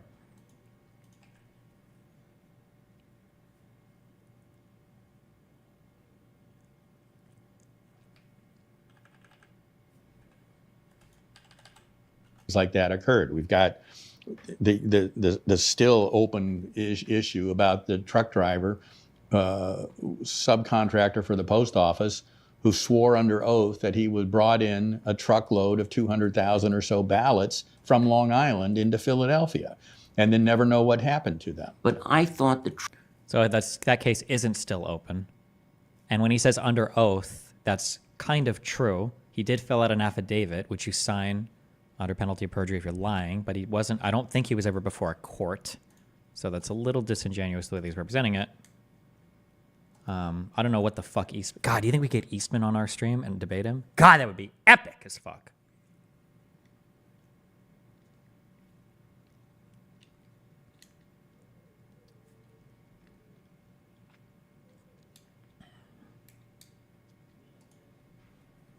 Mm-hmm.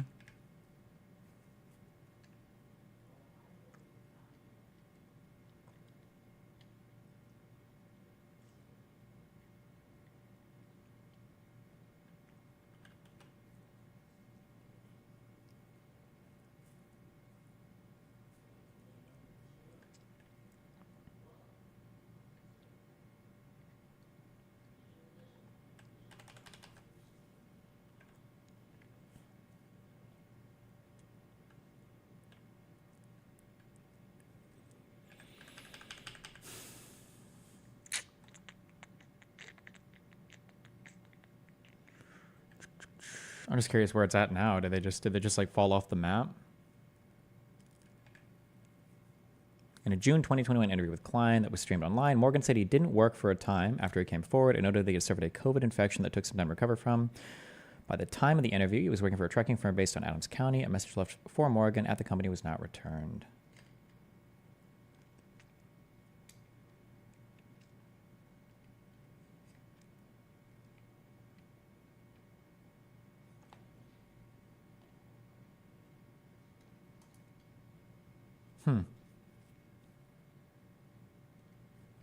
Okay, I don't think this is an open issue at all, but...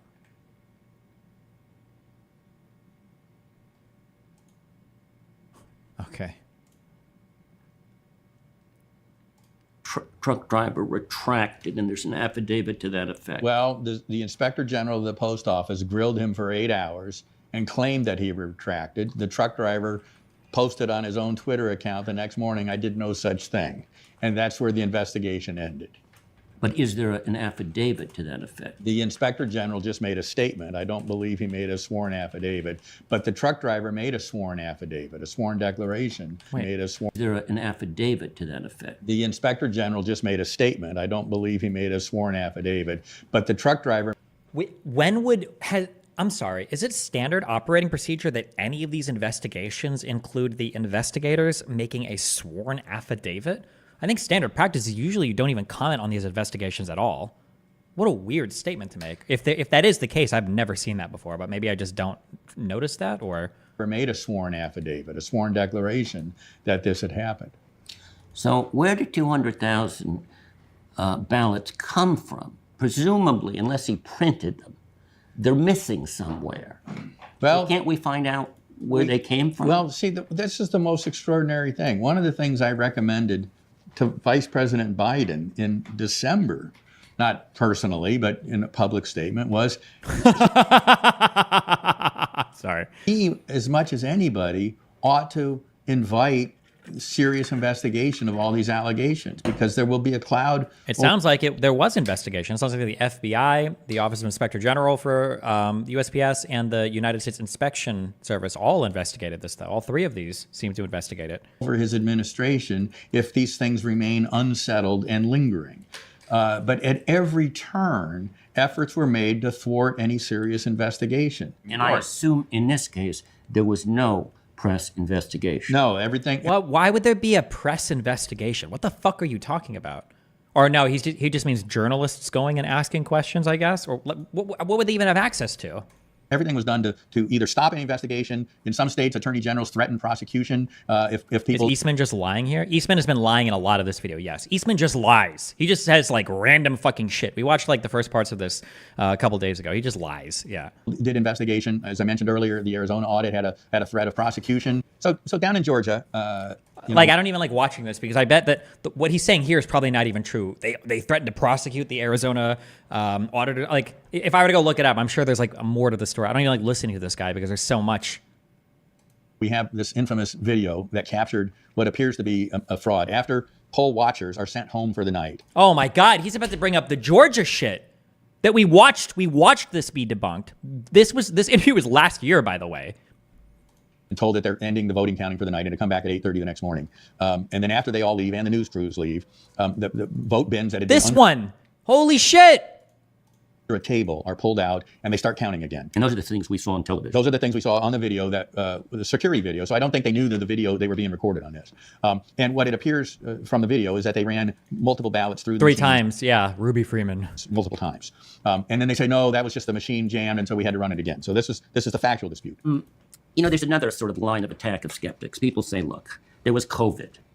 There was Trump's strident personality. There were 4 years of unmitigated abuse against Trump. So should we really be surprised he lost by a few votes? So, you know, that's certainly a line. And of course, that narrative started being stressed in the summer before the election, that Trump was becoming unpopular among suburban women. That narrative started in the summer. So that if in fact they were cheating in suburban counties around Philadelphia or around Detroit, people have in the back of their head, oh, it's just because suburban women... Is it just omission/obfuscation or straight false statements? Some of these are just straight false statements. So for instance, the Georgia counting of ballots multiple times that he just referenced, that appeared in Giuliani's defamation court case. And Giuliani said in that court case, I lied.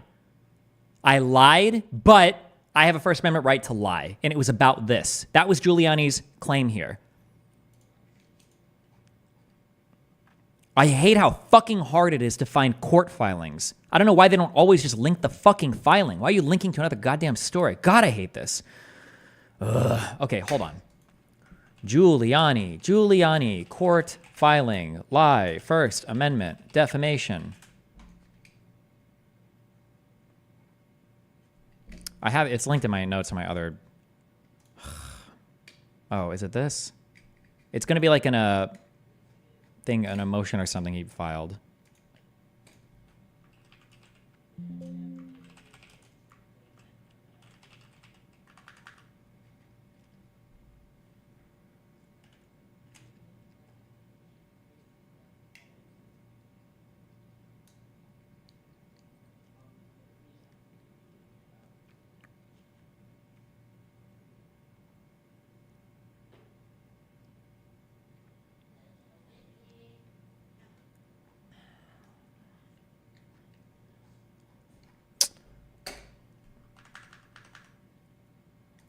Hold on.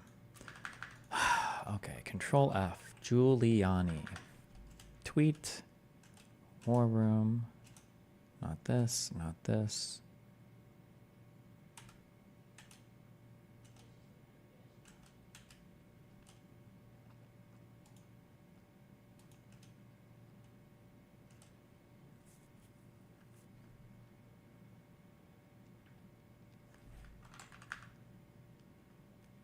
This, Jesus Christ. Defendant Giuliani concedes solely for purposes of this litigation before this court and on appeal that defendant Giuliani made the statements of and concerning plaintiffs, which included all of the statements detailed in plaintiff's amended complaint, and he does not dispute for purposes of this litigation that the statements carry meaning that is defamatory per se. The defendant Giuliani, for the purposes of this litigation only, published those statements to third parties, and that Giuliani does not contest that, to the extent the statements were statements of fact and otherwise actionable, such actionable, factual statements were false.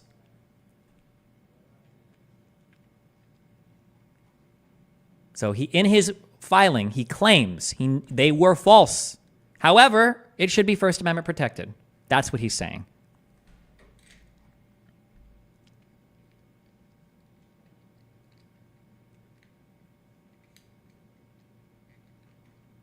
So this is, Eastman is citing to this because that court case was about Ruby Freeman. Eastman is citing to that saying, oh, well, look at these examples of things that Giuliani's admitted to lying about. He just lied. Somebody asked about if Giuliani went around getting people to sign petitions. This is my guess, okay? My guess is going to be, and I don't really have evidence for this, my guess is that Giuliani was asking for people that had, like, do you think anything kind of fishy happened? Here, do me this one, okay? Fill out an affidavit to what you think happened, the best of your memory, if you think anything sketchy or whatever happened. And once we have your affidavit and we start the court process, we're going to find way more evidence to back up the idea of this voter fraud. But we need you to start the process. We need your affidavit first so that we can start the process of discovery. That's my guess. That would be my guess, yeah.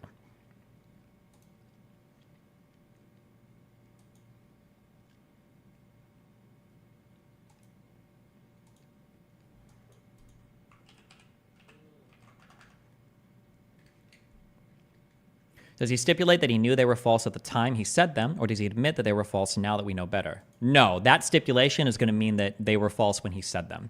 Because you wouldn't have to argue defamation, the type of defamation suit that's happening here. If he thought at the time, if he had a reason to believe that they were real statements, then he wouldn't have to plead this defense. He would just say, well, you can't sue me for defamation. I thought it was real.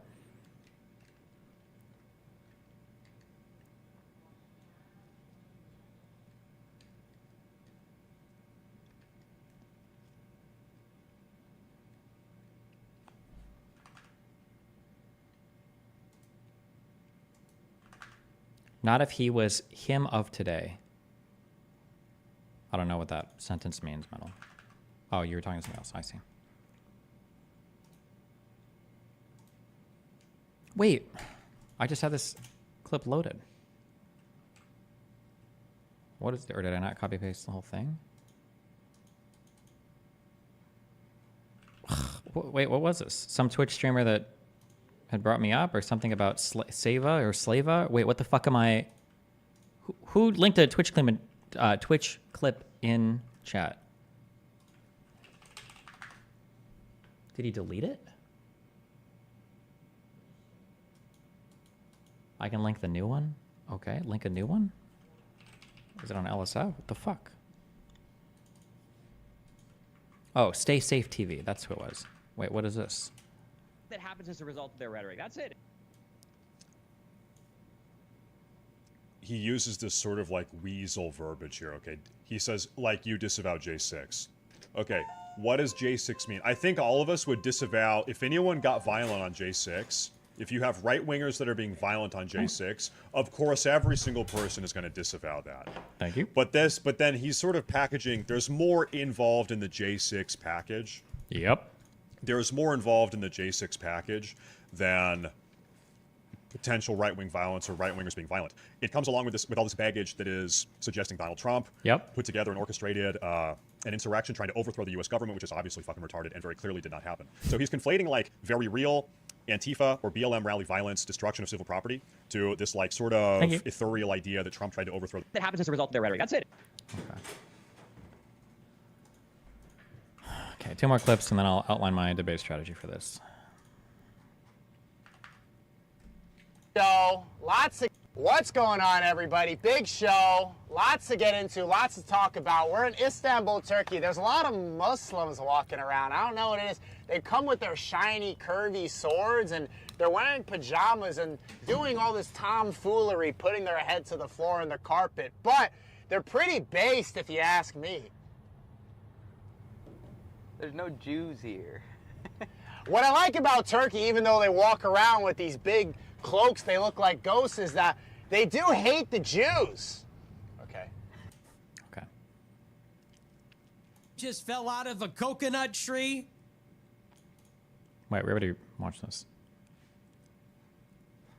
Oh, Fuentes is absolutely compromised. Absolutely. No shot was he on video calling for people to go into the Capitol, shouting it on video as like a leader, a thought leader in this like kind of movement, and the feds didn't contact him. I don't believe it. The German nation does not wish its interests to be determined and controlled by any foreign nation.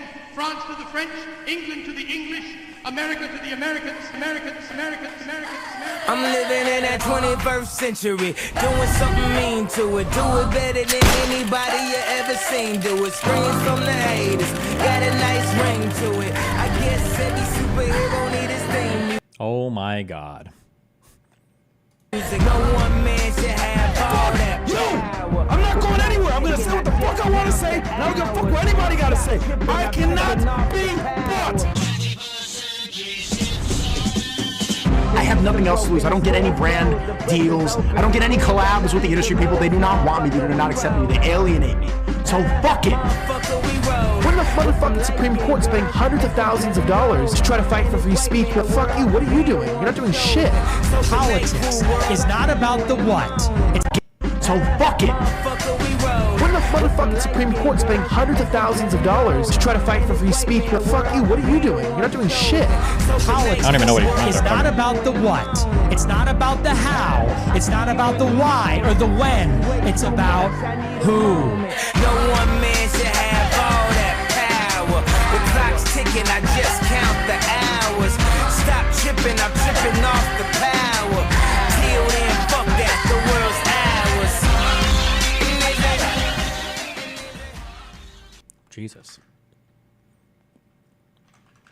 Speech at the beginning was a literal Hitler speech based. Okay. I feel like this debate is pretty straightforward. Step one is define an insurrection. My definition is obviously preferred as it has legal and historical backing. If he rejects my definition, he needs to provide another one with proper historical,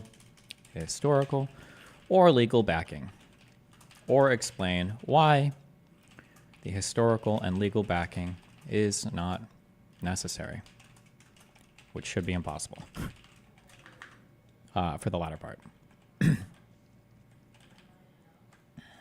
We'll say unlikely on the first part. I think the whole argument, this is why I think the whole argument has to come here, because like once, if you've granted my definition or the historical definition for insurrection, I think you've lost at that point. You can't, if my definition is granted, then argue down the four elements of insurrection, demonstrating quite easily on January 6th would have satisfied every individual element.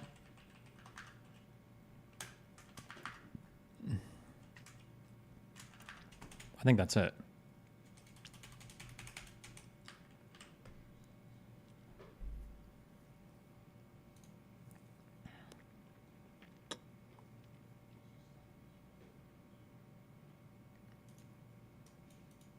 Yeah, I think that's...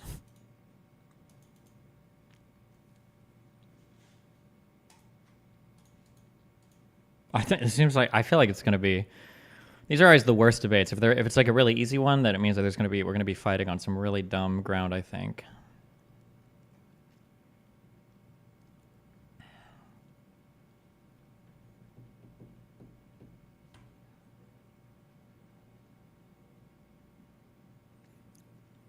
There was an assemblage.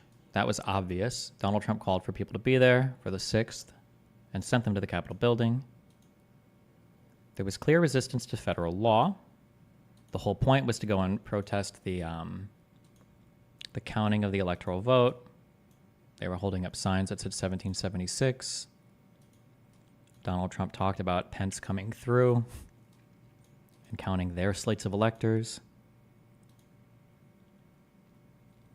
They succeeded in this. They did slow down the vote. The resistance made extensive use of force, regardless of whether you think a majority or not fought, or regardless of how many died. There was obviously force was used. There's tons of videos of people fighting with cops. And then for a public purpose, was resisting the stolen election.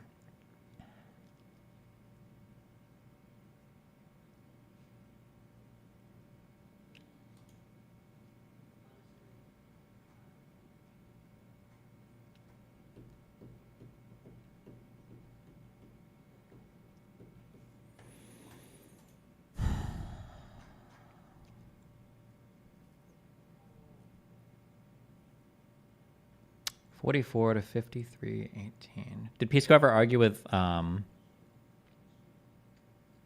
about this, or did he only argue with Rob Noor about it? I'm actually gonna watch him run through some of this. 44-10.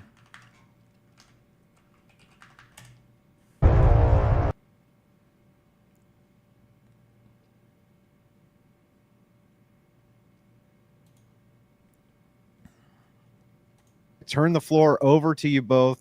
Go ahead. When you're ready, the floor is open. Rob, you said something really interesting there. You said the FBI What would you say debate prep for people like Rob and Andrew is like? Rob probably reads a lot of stuff. Andrew's probably going to focus exclusively on the philosophy part, on like trying to construct an argument that logically refutes my argument. It's not going to be, I would be shocked if it's on any substance whatsoever. I literally think the entire debate, I think it's going to be about an hour and a half arguing over what an insurrection is, basically. And then if I give my definition and if he agrees to it, then it's going to be trying to whatabouts to like BLM and other, like, what about when they were violent here, over and over and over and over and over again. I shouldn't engage on any of those grounds. Well, let's check. Hold on. Only possible strategies on how to respond. So the first one is going to be defining insurrection in a personal way. His definition is irrelevant. What matters is the historical and legal definition used at the time. Claiming BLM, protests, whatever the fuck, must have also been an insurrection. Need to ignore / not engage on a single other event unless he fully concedes the argument on J6th. The only way that I can like lose this is if I get like rabbit hole down some completely alternate, like, what about when these 12 African Americans on July 4th, 2022 protested and did a sit-in, and it's like, I don't fucking know. I think these are the only two roads he can possibly go down.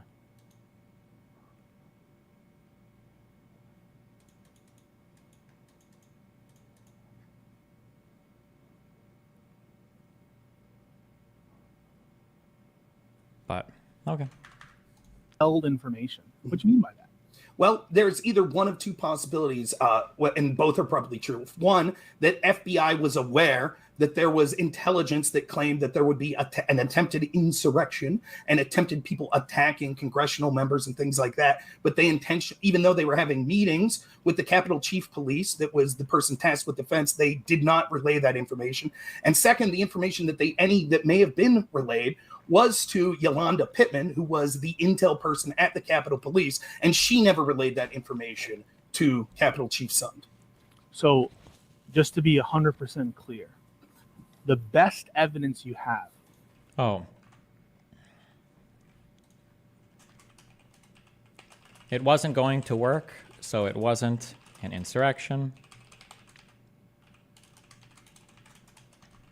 Insurrections are not defined by their success or fail rate. I have an actual quote for this.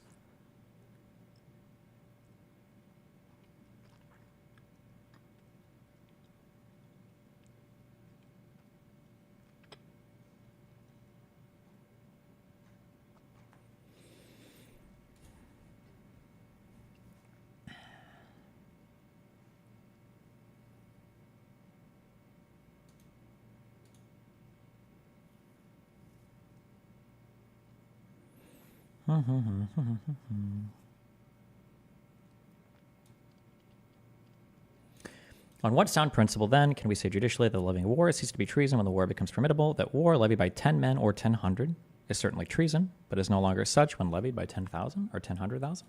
The size and scale here, there's just nothing. Actually, he would have to assert. He would need to give evidence. Like, this isn't part of my elements of what an insurrection is. So he would have to define insurrection as, like, has reasonable chance of success. And, like, the Whiskey Rebellion and none of these other things where that just wasn't taken into account.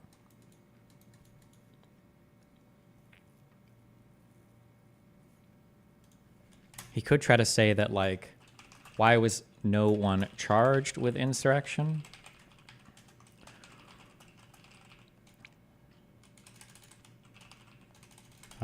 Individuals are charged with or not charged with crimes for a variety of reasons. That has no bearing on whether the event itself would be characterized as an insurrection.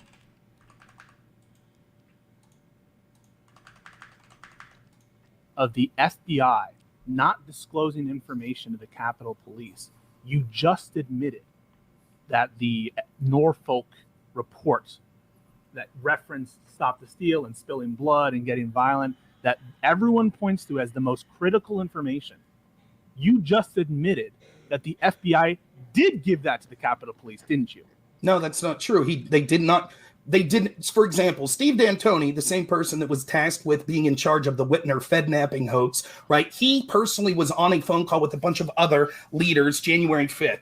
Let me ask you this. Let's start with this. I promise. I promise I'll answer. I promise. Well, let's just. I promise I'll answer. Just answer this question. Rob, hang on. Pisco asked the question. Go ahead. Is the intelligence division of the Capitol Police part of the Capitol Police? And Yes. did the FBI relay that information to the Capitol Police? We're not sure. Hey, Stephen's son testified under oath that they did 2 times. So what Stephen's son? Are you aware of that? Sorry, were you aware of that? Yes, and Stephen's son testified that there was things that may have been given to Yolanda Pittman, but even that wasn't wasn't expansive of all of the intelligence. It was the exact report cited. Hang on, guys. Listen, first, before we get into this any further, for the audience is asking for this, and I would like this as well. Can both of you define insurrection for me? Yes. So I go by what I think was an excellent definition by the District Court of Colorado, which defined insurrection as a public use of force or threat of force by a group of people to hinder or prevent execution of the Constitution of the United States. That's an insurrection against the United States Constitution. Now, understand, that's a general term that there's gonna be some hard cases of materiality. Like, is attacking a post officer, one time insurrection. But that doesn't disprove the I understand, but let's just go with the strict definition, and you pick this from Colorado as your definition. Why? I picked it because I think it's best in keeping with the historical definition that the framers used for insurrection.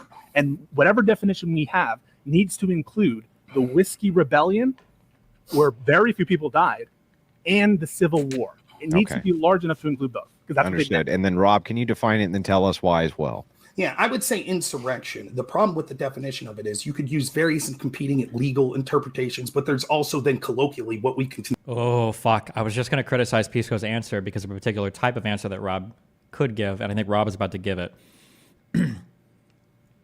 This was 6 months ago, so maybe Pisco's understanding has changed.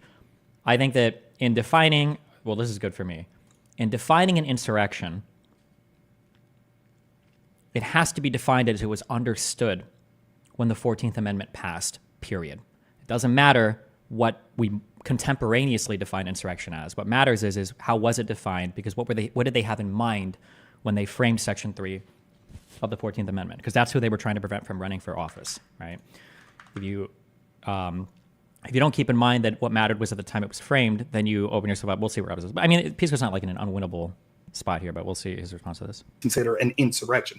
I don't mind using Pisco's definition. I would, my just general definition would be an insurrection is a serious attempt to overthrow the government, right? The problem with using Pisco's definition from the Colorado case is there are a litany of organizations that have been sponsored by Democrats that would also meet that definition. For example, Black Lives Matter, the organization, talked about systemic police, talked about wanting to overthrow the systemic racism of the United States government and things that were issued in the United States government. They attacked federal federal buildings, that means that every Democrat, according to this Colorado ruling, every Democrat in office should be removed from office because they've supported insurrectionists, particularly people like Kamala Harris that push bail funds. Okay, I think we get it too, right? So we now have both of your definitions, and we have the reasons for those definitions. Wait, I just want to point out. I don't think we do have a definition, Rob. Rob said, I guess we could use yours or whatever, but it doesn't matter. What he's trying to show you is he's not actually interested in defining what is. To be fair, Greenwald floored Destiny in both debates. I hope there's a redemption. Greenwald got absolutely fucking annihilated. I don't think any man has ever left a debate with their balls smashed so fucking flatly as Greenwald did after he danced away from that conversation. What isn't? He doesn't even want to talk about what's an insurrection. I just said, I said colloquially, it would be a serious attempt to overthrow the government of the United States. Okay, where are you getting that from? That's the definition that I would use colloquially. Why are you using a colloquial definition for this? Because I think that that's the sort of thing that we should do, because if we apply a specific... Oh, okay, that's good. Okay, so Pisco is diving into this. It's good. Definition like you're doing, then we could say that there have been thousands of organizations that met that definition, which would then end up meaning thousands of people that are in office should be removed from office. What you're saying is you're going to let the outcomes dictate the meaning of the word. What you're saying is, I don't like the outcome of having so much legal consequence related to this definition that I don't like, and so I'm going to define the word in a way to make it more narrow so that I don't have to even think about what is and what's not an insurrection. No, the difference between me and you is this. I might have disagreements on what I think an insurrection is or any particular law, but if it's going to be one way or the other, I just want it to be equally applied. So if we go with the definition you're saying, using force... So this is one of the only ways to get through, right? He either wants to define it in a personal way or he'll agree, but then he wants to go on to these, okay, well, what about BLM protests and whatever else is going on, right? This is the direction that he wants to go. Or the threat of force in public for, what was it, for political... By a group of people. By a group of people. That execution of the Constitution of the United States. So it would be... Black Lives Matter. Insurrection against the Constitution of the United States. Black Lives Matter. Now, I just told you that there are many instances of Black Lives Matter violence, which would be insurrections. Right. By the way, I don't think all of the January 6ers are insurrectionists, but there was at least one insurrection in January. Fuck, I don't know if Pisco had read that paper yet. You shouldn't agree. You should say all of them, technically, by... the paper lays it out and how you're going to read that, the Confiscation Act. Everybody that was there, even the people that weren't violently involved, would have been considered insurrectionists. That's not really relevant to the debate, though, but I mean... January 6th. There were many insurrections in Black Lives Matter. Chaz was undoubtedly an insurrection. Okay. Classically an insurrection. But what you want to do is, I don't want to think about it. I don't want to apply the standard. I don't want to have to apply it to Republicans. And so that's why I'm going to have a crazy high, narrow standard that no reasonable person would accept that as a definition. That's not what I'm doing. What I'm doing is, it is unprecedented in the attempts that they're going after Trump and Trump supporters, claiming that it's an insurrection, including kicking him off ballots before he's even been criminally charged with anything like an insurrection. And what I'm saying is, if we're going to use this definition from 1860 or whenever it is that the Colorado court seemed to suggest, isn't resorting to semantics almost always an immediate L? Now it's defined insurrection? What? Semantics is not an L. Semantics is sometimes the most important part of a conversation. You have to have the same definitions for words. I don't know what you're talking about. A possible definition, although they didn't accept that as their definition. But if we're going to use that, then we should say, okay, that's fine. We could use that, and then let's see how that applies across the board. I think that's a bad idea, but that's okay. If we want to, if that's the definition we set on, and therefore we say Kamala Harris can't be on the ballot because she pushed a bail fund for violent Black Lives Matter. This is the key counter for that is Kamala Harris pushing the bail fund doesn't matter and wouldn't meet the threshold for insurrection anywhere. Because bail funds are completely and totally legal means of helping somebody. There's nothing illegal about contributing to a bail fund. You can't define an action like that unless you can give other parts that she was taking towards supporting an insurrection. You can't define having a bail fund as engaging in insurrection. Or people, no, please let me finish. Yeah, or we say, for example, people like AOC that supported groups that were literally attacking ICE facilities and removing American flags and then flying flags of other countries. This is the whataboutism. Yeah, oof. This is a big one. This is a big one. If we're going to say that those are people that engaged in an insurrection as well by providing aid and support to them, then I'm totally fine with that. But what I'm saying is that oftentimes what can happen is you could go back, like to some of these older laws and things like that have passed. The intent of the law, if we really look at it, was about the Civil War, which, by the way, they basically gave a full pardon on this specific part of this law within like 10 or 15 years, even if... That's a really big argument that cuts against Rob. Oh, I hope Pisco picks up on that. When Rob says they basically gave a full pardon, Pisco's only response here should be, Rob, you are absolutely right, and I'm so happy that you brought up that the framers of this amendment had in mind reasonable remedies that Congress could exercise if they wanted to free somebody from the injuries of Section 3, of enacting Section 3, right? That if you were hurt by this in a way that prevented you from taking office, the framers had a way that Congress could pass legislation to free you of those penalties. That argument cuts heavily against Rob there. Basically gave a full pardon on this specific part of this law within like 10 or 15 years, even of people that served in the Civil War a few years after it. So to say that, this law, that insurrection that was applied about the Civil War, that means Trump and his people having a riot that got out of control. That's also insurrection. I have no interest in this section of the debate, so you can finish up the last word on it. I really don't give a shit. That's why I did a point of order, because he's not committing to a definition. He doesn't want to. Right? He'll say I gave a definition. 2 years. But like under your definition, Rob, would you agree that the whiskey insurrection was not an insurrection? Okay. I think so. It was the whiskey. Like 90% of arguments about Gen 6 are obfuscation. Would it make sense to just argue that Donald Trump's plot is highly immoral and illegal? No. You just focus on this and don't let your chain get jerked around. If Andrew wants to talk about like BLM or other things, that's fine, but that's only going to come after a full concession of the topic of the debate. Whiskey Rebellion. So to call it the whiskey insurrection, look it up. So the difference with the Whiskey Rebellion would be that it was a bunch of people that had arms that were basically arms of the current day, right? And that formed themselves into a militia that attended. Random question then. If I told somebody, hey, if you ever murder your neighbor, I'll pay for your bail fund, is this ever on the level of moral culpability? Moral culpability, probably. Legal culpability? I wonder if that would count as a conspiracy. Can you have a conspiracy to commit a crime if you tell somebody that you'll bail them out of jail if they do a crime? Can you be charged with conspiracy if you bail someone out of jail? I wonder if you can. I have no idea what the answer to that is.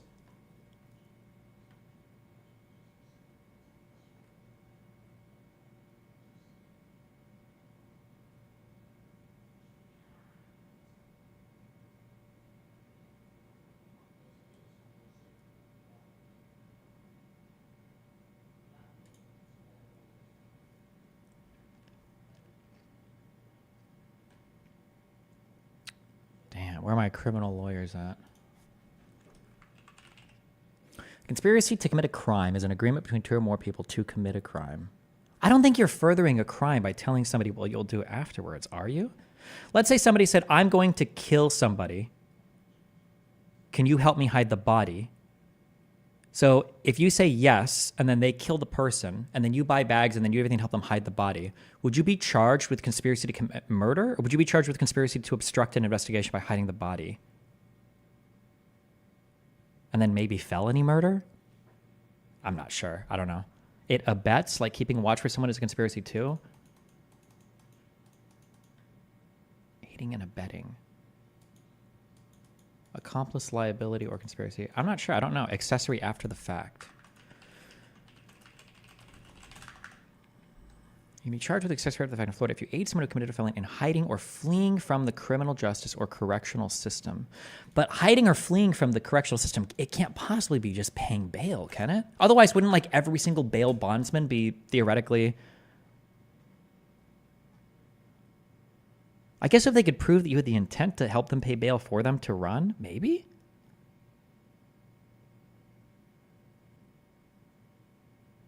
I'm not sure. There's nothing here for it. Huh. Super chats. You are spineless and lie to your audience. You claim you hit 950 on command, but I've never actually seen you do it live. And saw a report today that every unsuccessful democratic self-coup lacked military support. Trump not getting the DOJ or military is an exonerating surviving factor of an attempted self-coup. Hold on. I can throw up an... I just don't because I like to keep the drama for stream. You know I can throw up like 955 pluses anytime, like on demand, right? Hold on.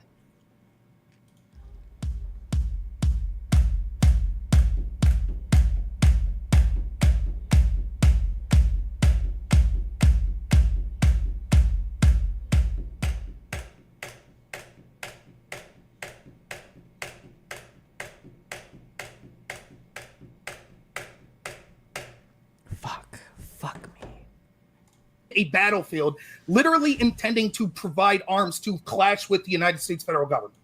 So your definition of insurrection requires the use of arms? That's a new thing. Yes, I think that if it was a bunch of people that didn't show up with the intended purpose of being violent, and they didn't have weapons, and they just maybe had some shovels and, you know, some pencils and shit like that, and then all of a sudden there started to be a back and forth clash with a couple people and things got out of hand, I don't think it would have been an insurrection. This is the shell game, right? He's making up new variables as it goes along, right? So he just said, if your initial plan wasn't to be violent, you're just carrying shovels, as though there couldn't be, and it wasn't well recognized that sporadic insurrections could occur, that people could be, you know, could be driven to lawlessness and public displays of force in a way that wasn't anticipated. But there's no basis for that definition or for that categorical exception that you put in, other than to exclude the things that you want to defend and make us seem unreasonable for trying to settle on a definition. You don't want to settle on a definition. Every time we push you, you add new variables that are drawn from nowhere. Settle on a definition. I gave my definition. No, I'm going to no, hang on. Stop. It's actually perfectly fine for Rob to have a separate definition than what you have. You've taken him to task on what you think the problems with his definition are. It's perfectly acceptable for you to have a different definition from his. He's taking you to task on what your definition is. This portion of the debate. The debate can't proceed without agreeing on a definition, right? Like you have to have the same definition moving forward. Well, most likely you do.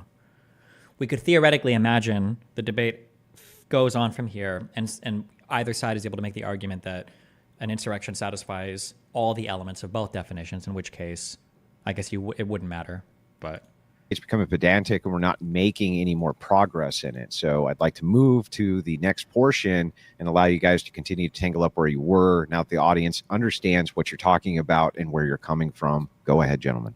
Okay, who was the principal person that you think was the most important person, or the principal person that was tasked with defense of the Capitol on January 6th? Donald J. Trump, the President of the United States. And so you think that when it came to the tactical decisions on the ground and things like that, that Donald Trump should have been the person that was the No one said that, but he's the point person. And in matters of utmost national security, he has a absolute duty to stay informed. And guess what? When he has any role, forget about everything I have to say about his volitional role in bringing everyone there and his incitement.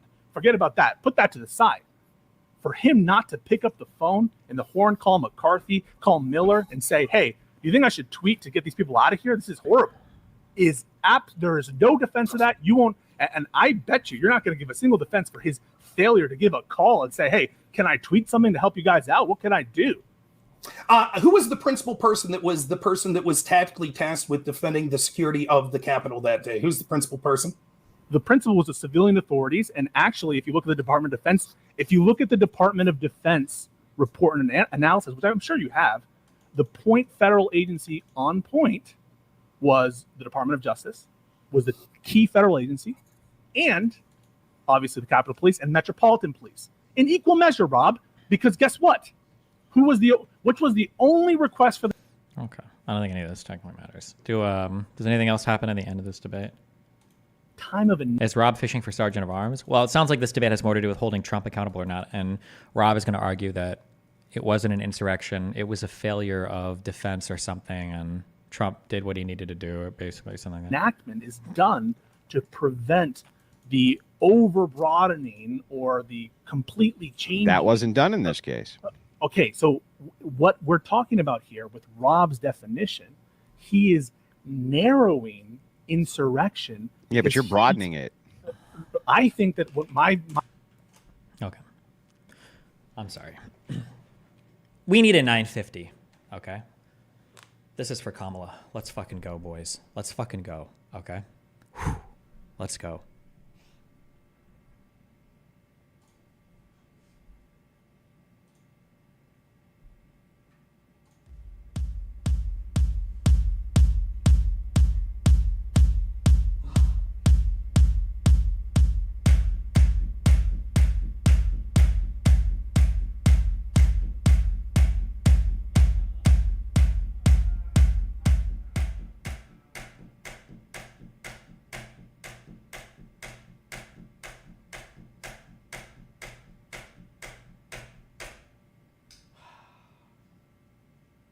We can do it. We can do better. Let's go. Come on.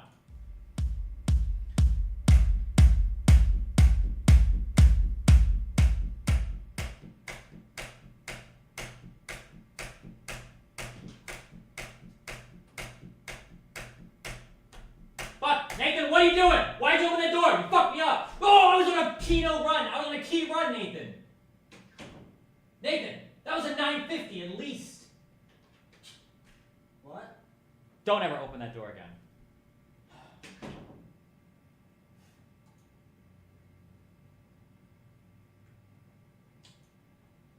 Fuck. Look at this. Look at this run.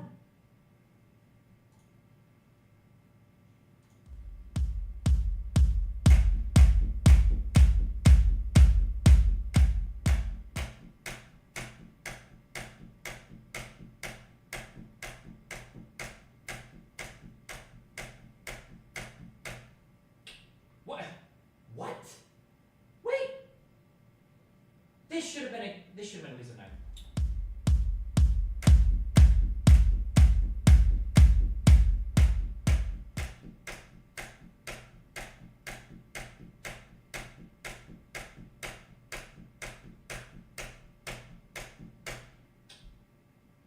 What has happened?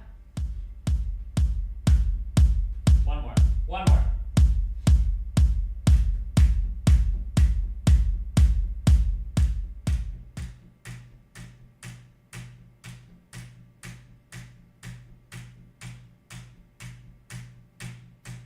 Oh my god, I fucked up. Second to last. So bad. Oh my god. Just one good run. One good run.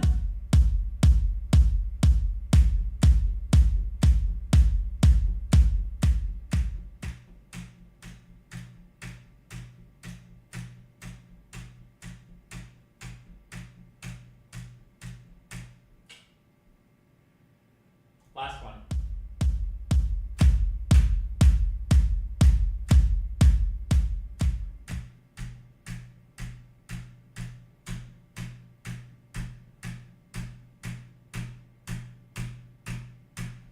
I didn't even try. I didn't even try because I gave up because I fucked this game. Let me use rest real quick and then we'll hop into this.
Oh.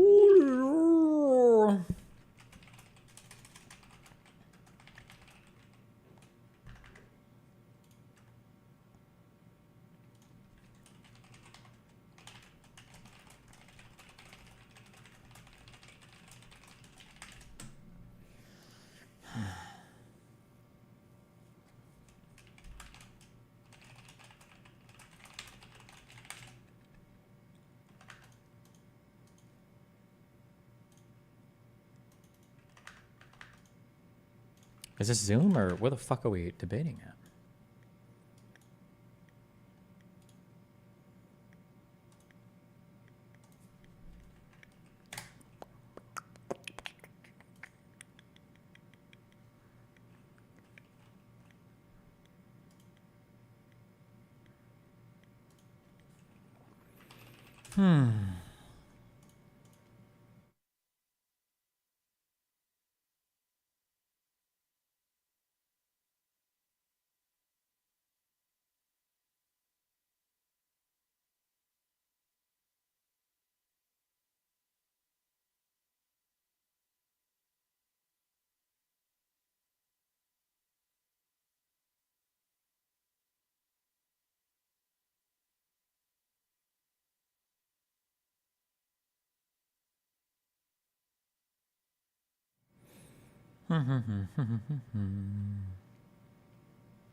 Right.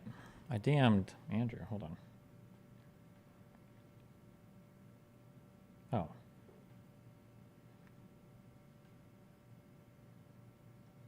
Oh, setting for 8:15.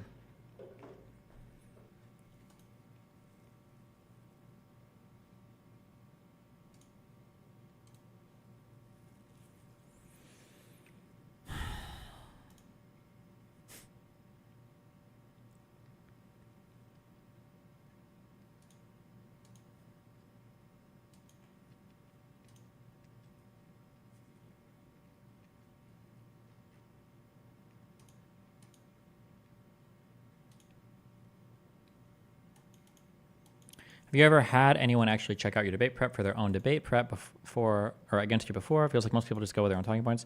Very, very rarely. I think people will check in on like 1 or 2 points. Like, for instance, in the Finkelstein-Rabbani debate, he referenced something from a stream of mine, but I don't think I ever watched, which is kind of funny because I usually publish on my debate notes beforehand, but...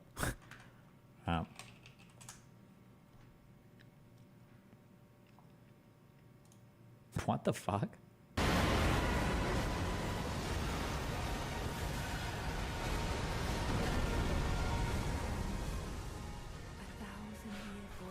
Where'd Hanky see?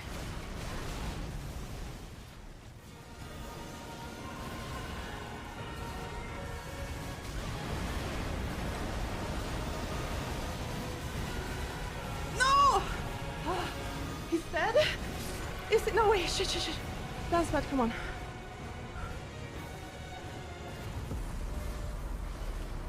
Come on. Yes! Oh my god. Jesus. I can't believe it.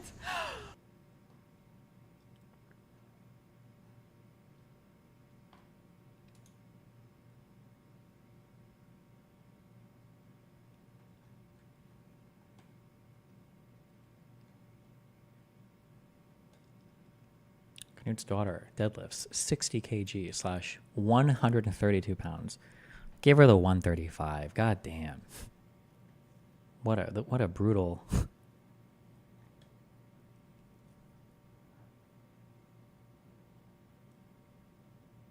Oh, kitty. Have you ever noticed that Squeaks only says that men are funny?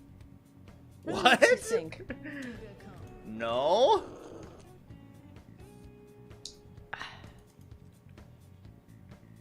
What's wrong with this cat? Why is it just like... Why is it just standing here? It's always Ludwig this, Chibley that, Northern Lion this. Uh-huh. But he never says women. Oh, all the women streamers I watch, guys, are so funny. Squeaks has never said that. Huh.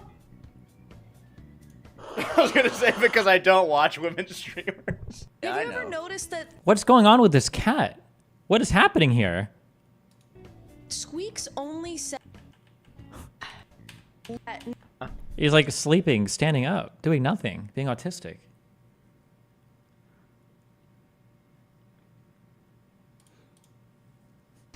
Michael, join us. I feel like I'm channeling bullshit right now. How? Okay.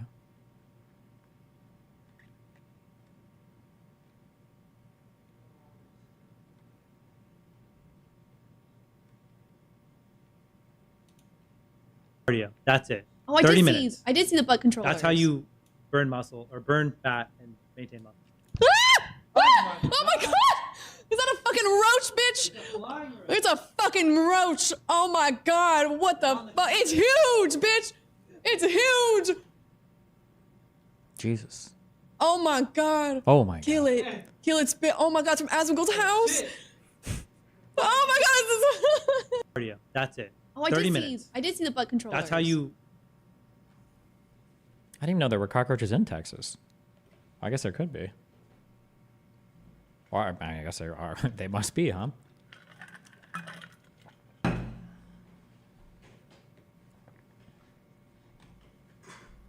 Oh, fuck. I just hit this fucking camera. God damn it. No, it's fine. Fuck it. Okay. There are roaches everywhere? Are there? I'm trying to remember if I've ever seen a cockroach in Nebraska.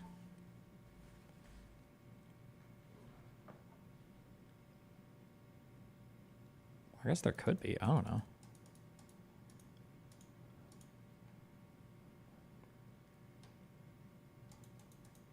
They don't exist in Minnesota.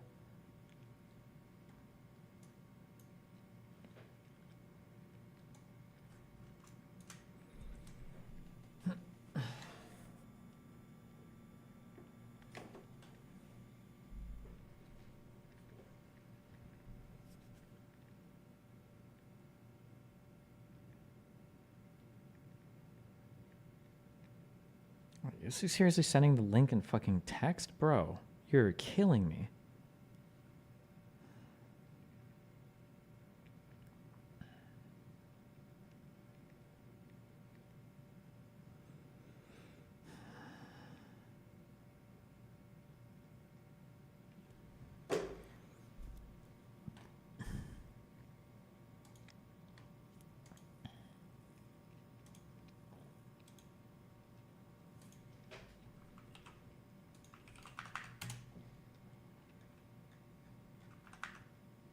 I don't think this will be relevant, but just in case.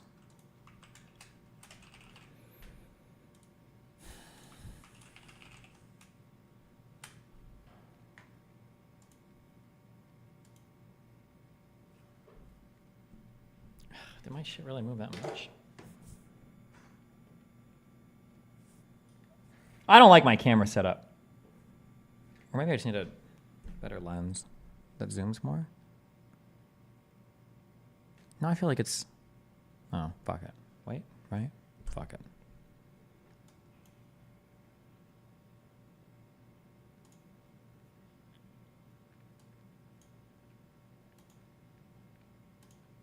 Putting that together is not an easy thing to do. Destiny, what's up, man? How are you? Hi, what's up? I'm live. Don't say anything crazy. No, I won't. Andrew's live too. So just want to make sure, just so it's fair for everybody. So, Destiny, this is what I'm thinking the breakdown is, and let me know if you disagree. We'll give each party 5 minutes to make an opening statement, introduce themselves, identify their stance, all that stuff.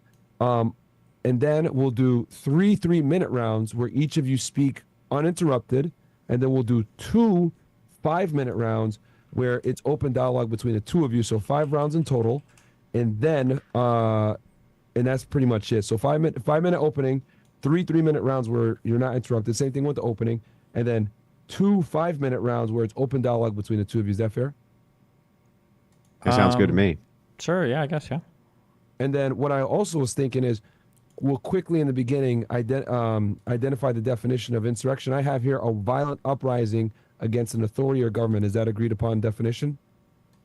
I imagine the definition is probably going to be a good chunk of the conversation. I would imagine. Yeah. That's why, because I pulled it right from Google. I typed in insurrection, and this is specifically what Google gave me. So that way, I'm not sure that either of us are going to be able to agree on the outset to a definition. Does that seem right to you, Destiny? We will. I think. Okay. Or I think we have to, but we'll see. No, I mean we have. Yeah. Well, I mean maybe, but I'm just saying on the outset here. If you want on the outset at the beginning, no, we won't. We won't. Not before the debate. That's going to be. I don't think we'll be able to. Yeah. Yeah. Correct. So you guys don't want to use a violent uprising against an authority or government? I don't think that we would be able to agree on that right at the outset. So I think that some of this in the beginning will be us coming to some agreement with that. Does that sound correct to you, Destiny? Probably, yeah. That'll be part of the debate. Yeah. Yeah, I think that's right. That's fine. I guess you guys can make that in your opening statements then. Okay. But for the audience that's watching, this is what Google says, but obviously you guys can go ahead and interpret it during the opening statement. And then, Bills, how are we looking as far as like going live on our side so that we can broadcast this? Because I know they're live on their sides. Give me 1 minute. All right, give us 1 minute, guys, and we'll get this thing going. Bills is just setting up the OBS and everything else like that. Okay. Yeah. But no problem. Yeah, I could do an intro and all that. Yeah, I can do that. What was that, Bills? No? Yeah, I sent you. Oh, Destiny, do you? Yeah, three things in the Telegram chat. Destiny, do you have any documents or videos that you want me to have on hand so that I can play them for you? I know Andrew had a few, so I want to make sure I extend that courtesy to you as well. Not that I can think of right now, no. Okay. If something comes up, please let me know, and we'll pull it up on our side for you. Does he have your Telegram? Destiny has my direct number if he needs me. But yeah, if you think of something, Destiny, it's a return to speak or whatever within that 3 minutes, let me know, and I'll have my guys in the back research it and pull it up for you. Okay. Same with you, Andrew, if you guys want that. No problem. Appreciate it. It's your 3 minutes, so you can spend it however you like, and we'll do our best to quickly pull up something if you guys need it. Yeah, no problem. Thank you. Cool. Do you think the majority of the people? Yeah, that was Gotcha. So sorry about that, guys. But other than that, Destiny, good to see you, bro. I'm glad that you're still here with us, man. I'm still barely alive, but I'm still here. Yeah. Oh man, dude. Going crazy on Twitter, man. It's crazy. Oh, Jesus. Oh man. Are you sick? Are you okay? Yeah, I've had to. I went to the RNC and I just came down with a bug ever since. I sound like all fucking congested and shit. It's a lot better now, though. Yeah, it's way better than before. It was worse than this. I went ahead and commingled with all the people you hate. They made me sick. Destiny. Nice. Well, that's what happens because they were all unvaxxed, you know? Oh, my. Oh, man. No, if he was at the RNC, then they probably were all vaxxed, actually. Yeah, depending on how far you go. Yeah, true. Yeah.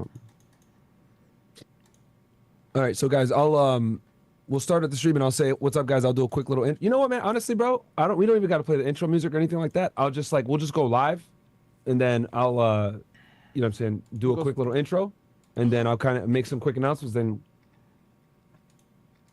oh, my camera, yeah. Just keep it on camera too for me, and then we'll be good.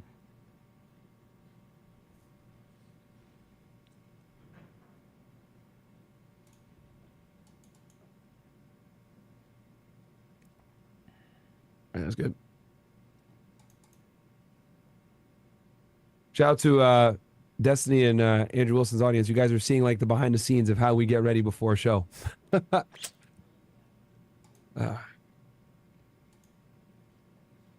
I appreciate you moderating at such short notice. It's very kind of you to do. Bro, of course, man. You guys are both the homie of both you guys, so it's totally cool. Don't mind it at all. And I see some familiar names in this chat too. Yeah, they know who they is. Yeah. So. All right, I'm gonna start up the live. You gonna start up the live now? All right, cool. So I won't even do my intro, guys. Like normally with the music and all that shit, I'm just gonna say, "What's up, guys? Welcome to Fresh Fit Podcast." I'm here with Destiny and Andrew Wilson. Boom. We'll do some quick announcements, and then I'll just turn. Oh, who wants to go first? Andrew or Destiny? I'll open first if Destiny has no problem with that. Sure. Yeah, I feel like that's fair because I was the challenger. All right. Destiny's okay with that. So what I'll do is I'll also give you guys like a 30-second warning. So so you guys kind of know, hey, try to wrap it up if you can. Okay. And I'll time each round. So the first one, the 5 minutes, the opening statement will be 5 minutes. Waiting on the confirmation. Just waiting on the confirmations? Okay.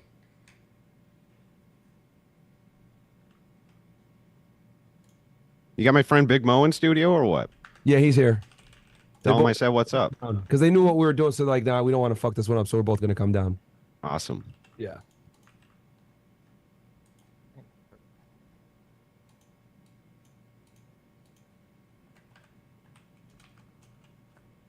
Refreshing, making sure I get confirmation. We started the stream. We're just waiting for it to like pop up on all the different platforms. Sure. I think we're live up on YouTube now. I see YouTube. YouTube's up. Okay. And then once we're go on all of them, I'll make the intro. Welcome, guys. Roll in when you guys can. Waiting on locals in Rumble. Okay. Oh, I think I see locals. Right when I said that. That means Rumble should be. All right. We're live on all of them? Okay.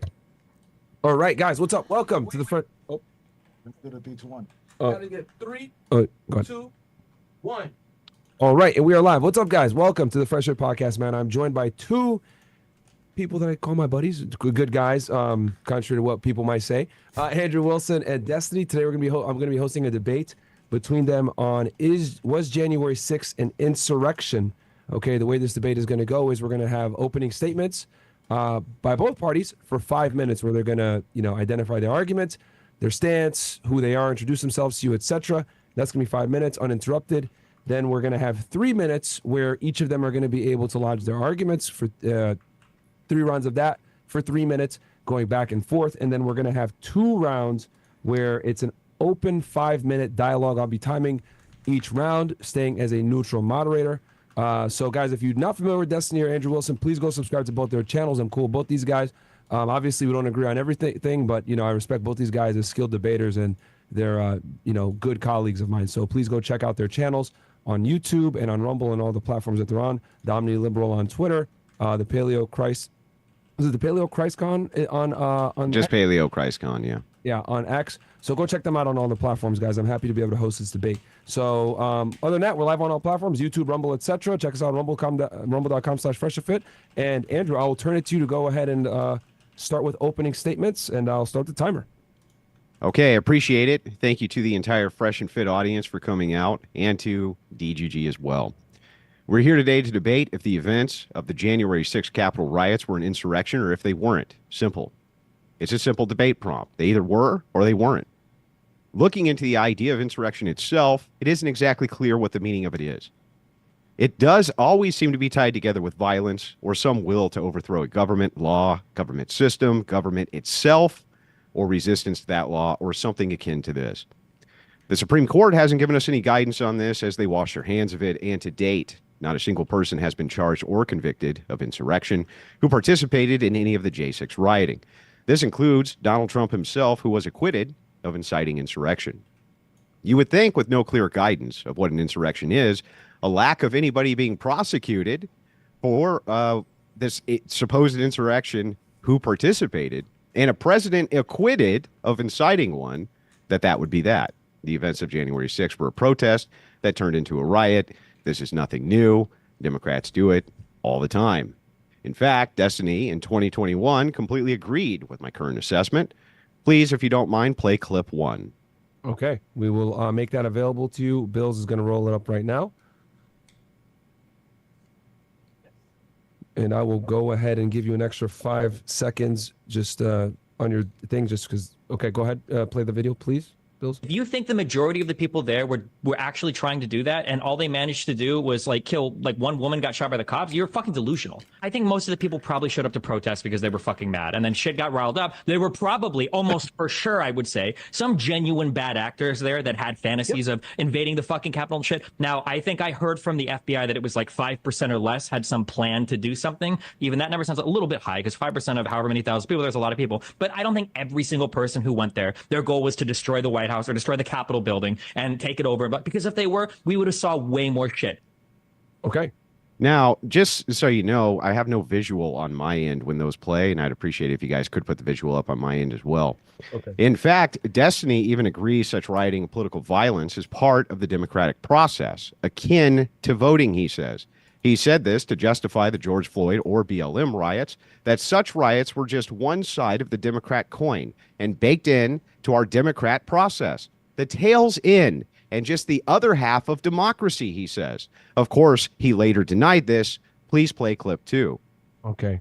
And we'll get this so that you can see it. Just 1 second. I'm going to stop the clock while we're right now we're 2 minutes and 40 seconds in. Oh, hold on, Bills. I'm going to start the clock back up once, to be fair here, once the clip is up. Can you see it, Andrew? I cannot see the clip, no, on my end. He's going to make it visible to you here in a second. Great. And I stopped the clock just so everybody knows. Bear with us, guys. We're using a million different things, OBS, Zoom, all this other stuff. Shout out to Bills in the back, working hard. Can you see it now? I can see something. There we go. Perfect. Okay. So we will roll the clip now. I'm going to start the clock back up. Bills, go ahead. Disingenuous sack of shit. Because, as I've debated you in the past, you started talking before January 6th ever occurred about how the BLM riots were justified. It was just the other side of the coin of voting. Of course, once you realized that grip wouldn't do as well for you when you were debating the Rittenhouse shit, you completely 180'd your position. Did I ever say writing is the other side of the coin of voting? Probably did. That's a really strange statement I did. If I did, that's a really strange statement, but go ahead. Okay. Activism and riots are one side of the coin and the other side is voting. I think there's conspiratorial at all. I think that affecting political change like this is fine. Like that's part of the goal. Like activism and riots are one side of the coin and the other side is voting. Woo. And So this is 20 seconds in. Go ahead. So why the radical change of heart on this topic from Destiny? This complete 180? Well, that's simple. He hates Donald Trump. A simple motivation, but at least understandable. He also hates Trump supporters. In order for him to justify that he wants them all to be unalived, he needs to brand them all as traitors and insurrectionists. In this way, he can build a case that Trump supporters are evil, and so it is justified to use violence against them. To recap that, Trump supporters are evil, therefore anything which happens to them is fine. Going so far as to say his friend Pisco, the only reason he wouldn't have liked Trump to have been unalived by this would-be assassin is because it would motivate Republicans. This, of course, gives us an entailment that if it wouldn't motivate Trump supporters, he would be fine with Trump having met his demise in this assassination attempt. And this is the last clip. Play clip 3, please, and then I'll wrap this up. Okay, we're 4 minutes and 20 seconds in. I'm going to stop the watch while we pull this up. Approximately 4:24 seconds, but I'm adding another 5 from the first clip and how we were pulling it up. So far beyond that. So far. Okay. I'll start the clock back up once we roll the clip. Can you see it, guys? Can you see it, Andrew? Oh, sorry. He's screen sharing it right now. Give us 1 second. We'll pull it up. Thank you, audience, and thank you guys for bearing with us here. Many things going on. We want to make sure that Andrew can see it as well as the audience. Yep, I can see it. You can see it? Okay. Bills, go ahead. I'll start the timer back up. So far beyond that. So far giving a fuck beyond any of these fucking losers. But go ahead. Yeah, sorry. Can I ask you a question? So, and you don't have to answer if you don't want to. Yeah. Do you wish the attempt had been successful? Do I wish that the attempt had been successful? Fuck, am I even allowed to say anything about that? You don't have to answer that. Here's what I'll say. This is what I will say. I don't know, because I'm trying to Fed post or whatever. Here's what I will say. A failed attempt is probably the worst outcome of anything that could have happened. I'll say that much. I disagree. I think a successful attempt, if that had happened. Mm-hmm. Well, actually, hold on. We might agree. The successful attempt. Stop real quick, Bills. It would be an attempt at that point. The successful. Pause real quick. So, guys, we just hit pretty much the 5-minute mark.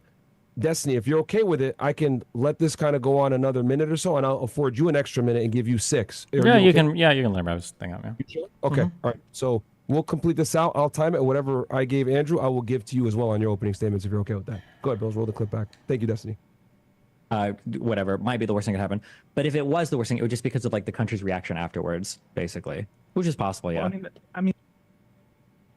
So ultimately, Destiny needs to be able to provide us with what an insurrection actually is, an actual working legal definition, or even a personal one, so we can work off of that to understand the mindset of a person who claims this was an insurrection, even as nobody ultimately is prosecuted for an insurrection.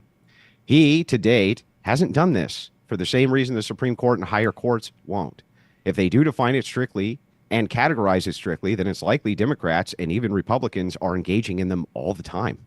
Nonstop, in fact.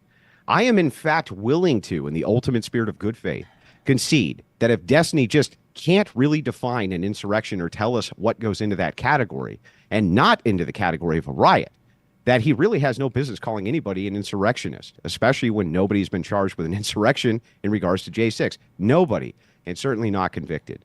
I will concede, however, if he concedes Democrats are likely involved in insurrections all the time, using violence for political change, I'll concede Republicans may be as well if his definition is that broad.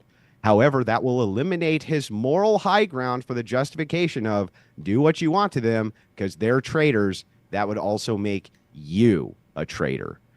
With that, I'll cede my time. Note in that video that the entire audience, when he was asked this question by Pisco, said, yes, we would have preferred that Trump was unalive during that assassination attempt. Go ahead. Okay. So that I have approximately 6 minutes and 45 seconds there.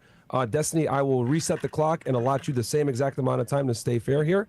Let me know when you are ready, and I'll restart the clock. Yeah, I'm ready whenever. Ready? Okay, I'm going to start it now. I'll give you 6:45, and go ahead, brother. All right. I believe that the subject matter of the debate is whether or not January 6th is an insurrection or would be considered an insurrection.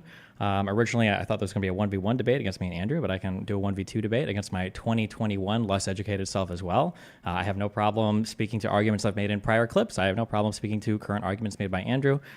So we can head down that road. I think that the first thing that we need to acknowledge when we talk about the structure of the United States government is that the Constitution of the United States is the supreme law of the land. The Constitution is what powers our three branches of government, and it sits above every other part of our government, and every part of our government must comport to the Constitution. I think this is a foundational American belief and principle, and if you don't share on this foundational belief, then we're never going to connect in any sort of meaningful way when we talk about how U.S. law or U.S. process or procedure or whatever should be carried out. So that being said, there was an amendment to the Constitution, the 14th Amendment, and Section 3 of that amendment basically goes on to say that any prior oath taker that has engaged in or aided in an insurrection is no longer allowed to hold office, essentially. Now, the question that we come to today is trying to define what is an insurrection. And while in modern times, it seems like an insurrection is a term left to a dictionary or a term left to internet debaters, at the time that the amendment, the 14th Amendment, was framed, what was an insurrection was pretty well understood. An insurrection includes four vital elements. One is an assemblage, meaning a group of people that have come together. Two is resisting any law or interfering with the course of a government proceeding. Three is you have to do this by way of force or intimidation. And four is it has to be through for a public concern or a public cause, not a private thing that one might be interested in. Just for some understandings of when we say an assemblage, we can look to in 1861, Justice Benjamin Curtis said a combination or conspiracy by which different individuals are united in one common purpose. So not just a bunch of people in a city protesting different things, but a group of people that are united in one common purpose. We can look to Justice Samuel Chase in the case of Freeze in the year 1800. He says, if a body of people conspire and meditate an insurrection to resist or oppose the execution of any statute of the United States, a statute such as the ECA, the Electoral Count Act, which is what they were united on January 6th to insurrect against. They were opposing the execution of that. They are only guilty of a high misdemeanor, but if they proceed to carry such intention into execution by force, which we did see on the day of January 6th, regardless of if every member engaged in force or just one, they are guilty of the treason of levying war, and the quantum of force employed neither lessens nor increases the crime, whether by 100 or 1,000 persons is wholly immaterial. It doesn't matter if you have an insurrection of 50 people, 100 people, or 1,000 people. You only really need 2 people there to make it an insurrection. In terms of whether or not they were resisting a law or interfering with the cause of government, We can quote here, an insurrection against the United States requires resistance to any statute or some public law of the United States. This is a quote by Judge in, I think, 1826. Curtis spoke this to a jury. He says, the law does not distinguish between a purpose to prevent the execution of one or several or all laws. An insurrection could be directed at a legislature as well as at executive officials. William Rawle declared that an effort to coerce repeal of a general law to be an overt act of levying war. And Justice Field's opinion in the Great House Court case held that any effort to coerce the conduct of government constituted an insurrection, such as when people went to the White House, or I'm sorry, went to the Capitol to coerce Pence to overthrow the election, which is what Donald Trump told them to do. By force or by intimidation, quoting Justice Marshall in 1807, the most comprehensive definition of levying war against the king or against the United States, which I have seen, requires an assemblage of men ready to act and with an intent to do some treasonable act and armed in warlike manner, or else assembled in such numbers as to supersede the necessity of arms. You don't necessarily need weapons to do it. You could just have the numbers of people there threatening to use force or intimidation. And then for a public purpose, obviously, the insurrection is to, I'm quoting Judge John Kane here, insurrections to redress by force national grievances or to reform real or imaginary evils of a public nature. Obviously, they were protesting the vote. That's what they were there to do. This is obviously a public issue.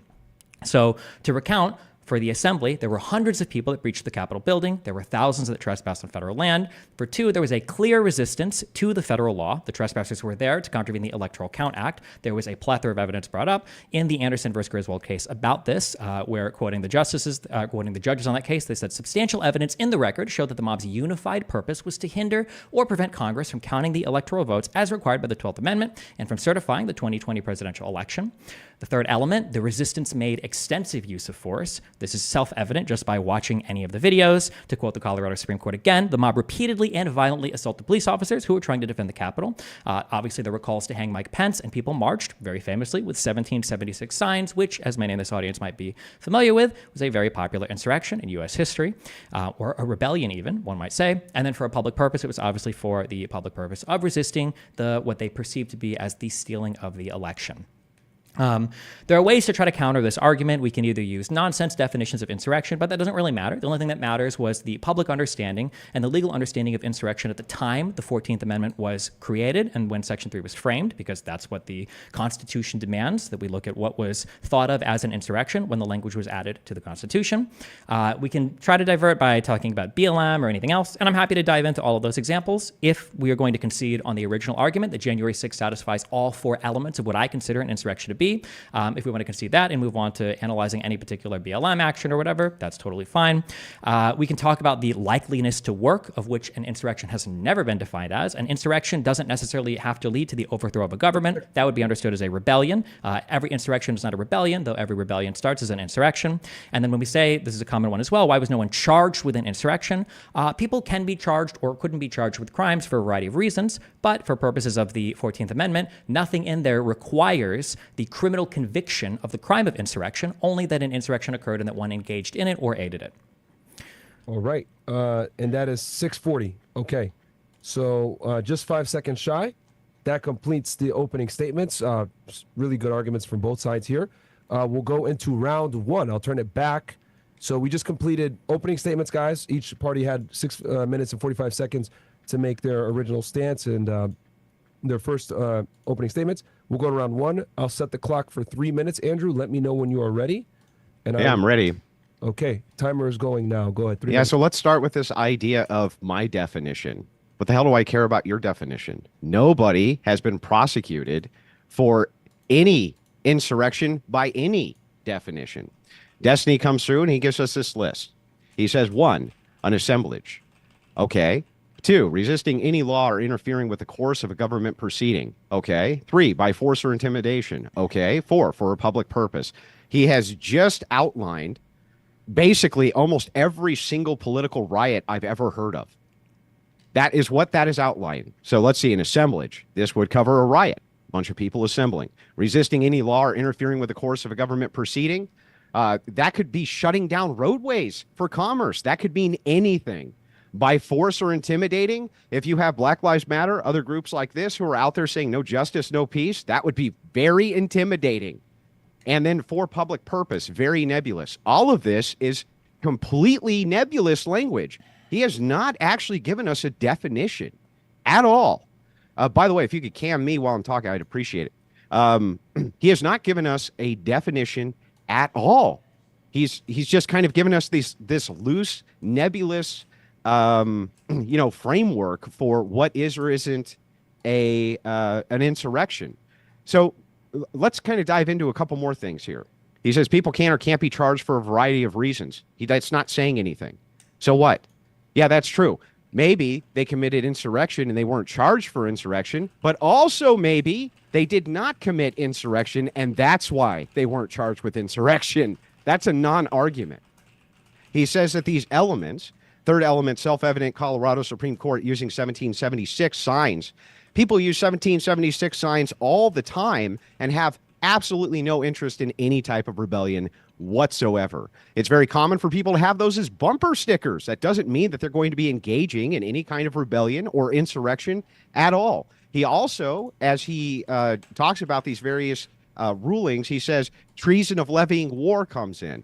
Obviously, insurrection seems to have something to do with levying war against the United States, or at least some type of start to levy war against the United States. He still has not actually demonstrated any of this. He's just given us this really nebulous idea. An assemblage resisting any law or interfering with a course of government proceeding by force or intimidating for public. This is very nebulous. So unless Destiny is going to concede that anything which meets this criteria is an insurrection, then I'm not even sure how to go forward with this debate. How in the world can he say essentially almost any riot on planet Earth or any assemblage, even a peaceful protest where they shut down the roads, is an insurrection? That can't be true. That just can't be true. Okay. We had ended there at about 2:57. Andrew, you're up on our channel. They can see you. I don't know if it's on. Yeah, we're good on mine too. Oh, you are okay. Perfect. I just want to make sure that we're there. So, but you are definitely up on, and whoever's speaking, I always make them the main person. So, Destiny, I'm gonna put this is round one. I'm gonna put 3 minutes on the clock for you. Are you ready? Yeah. All right. Go ahead, brother. So I think my definition is pretty clear. There is an assemblage. There's a clear resistance to the implementation or the execution of some federal law. The resistance has an aim to make use of force or intimidation, and it's gathered for a particular public purpose. BLM almost automatically fails on the fact that these were not usually demonstrations against federal law. I don't know the federal law or the federal thing that was being resisted by BLM. But again, I'm happy to dive into any particular BLM supposed insurrection or riot if you'd like. But again, I mean, that has nothing to do with January 6th. And if you want, then you can see that entire argument and we can move on to analyzing individual BLM instances. But again, you'd have to show that there was some implementation or carrying out of some federal function for it to be an insurrection against the United States government. States might have their own definitions of state insurrections. I'm unaware of any. So to say again, my definition of insurrection, like very clearly, has 4 elements. If you want to suggest an alternate definition that you feel more accurately comports with what you would consider an insurrection to be, that's fine. But we can't just say that it's nebulous and there is no definition when we have we've got references made in our Constitution and in our federal criminal code to insurrection. That doesn't make any sense. We can complain about people being charged with an insurrection or not. But whether or not somebody is charged with an insurrection, again, has nothing to do with the event itself. For instance, if I were to look and see at any number of BLM riots, if I were to look at a riot, would a challenge to that riot be, well, was anybody charged with rioting? If I could show you a riot where people clearly engaged in a riot, where there was a mass of people that were engaged in violent behavior that involved the destruction of some property or violent activity, but I were to say, well, look, nobody was actually charged with rioting, would you say then that, well, I guess nobody was actually, or there wasn't a riot that actually happened? Nobody would make that claim. There's a whole list of reasons why a prosecutor may or may not charge for particular crimes. In this particular case, there were really good reasons not to head down that insurrection charge road, because it would probably put the Supreme Court in a very hairy area, which they might end up getting into anyway, in terms of actually having a strict definition of what an insurrection is. But again, the 14th Amendment doesn't require a strict definition of insurrection in order to disbar somebody from running from office. All it needs is for a court to engage in asking the question of whether or not somebody had engaged in an insurrection, and if they had and were a prior oath taker, then they were barred from taking any public office in the future. So yeah, again, if there's an alternate definition that wants to be explored for an insurrection, then I welcome that. But that definition, it needs to comport with the historical and legal understanding of what an insurrection was. Otherwise, it's just meaningless, meandering opining that means nothing when we should be thinking like, what was the definition of insurrection at the time the 14th Amendment was drafted? Okay, that's 2 minutes and 40 seconds. You don't want to use the rest of the 20 seconds, Destiny? Okay. Yeah, I mean, like we can, if this ends up going into like a whole bunch of like BLM stuff, I mean, we can get to that, but that has no bearing on whether J6 would be considered an insurrection or not. So, okay, so 2 minutes and 57 seconds. That completes round one. I will restart the clock. We'll move into round two. I'll turn it back to you, Andrew. Let me know when you're ready, and I'll turn the clock on. So I'm not claiming that this has anything to do with BLM. I'm doing an internal critique and saying that if you're going to apply these nebulous standards to this, then you must apply them to this. If this category, if category A over here, also would include everything which includes a riot, then we would need to know what the delineating factor is. He claims here there must be some federal element. However, that's not in his definition.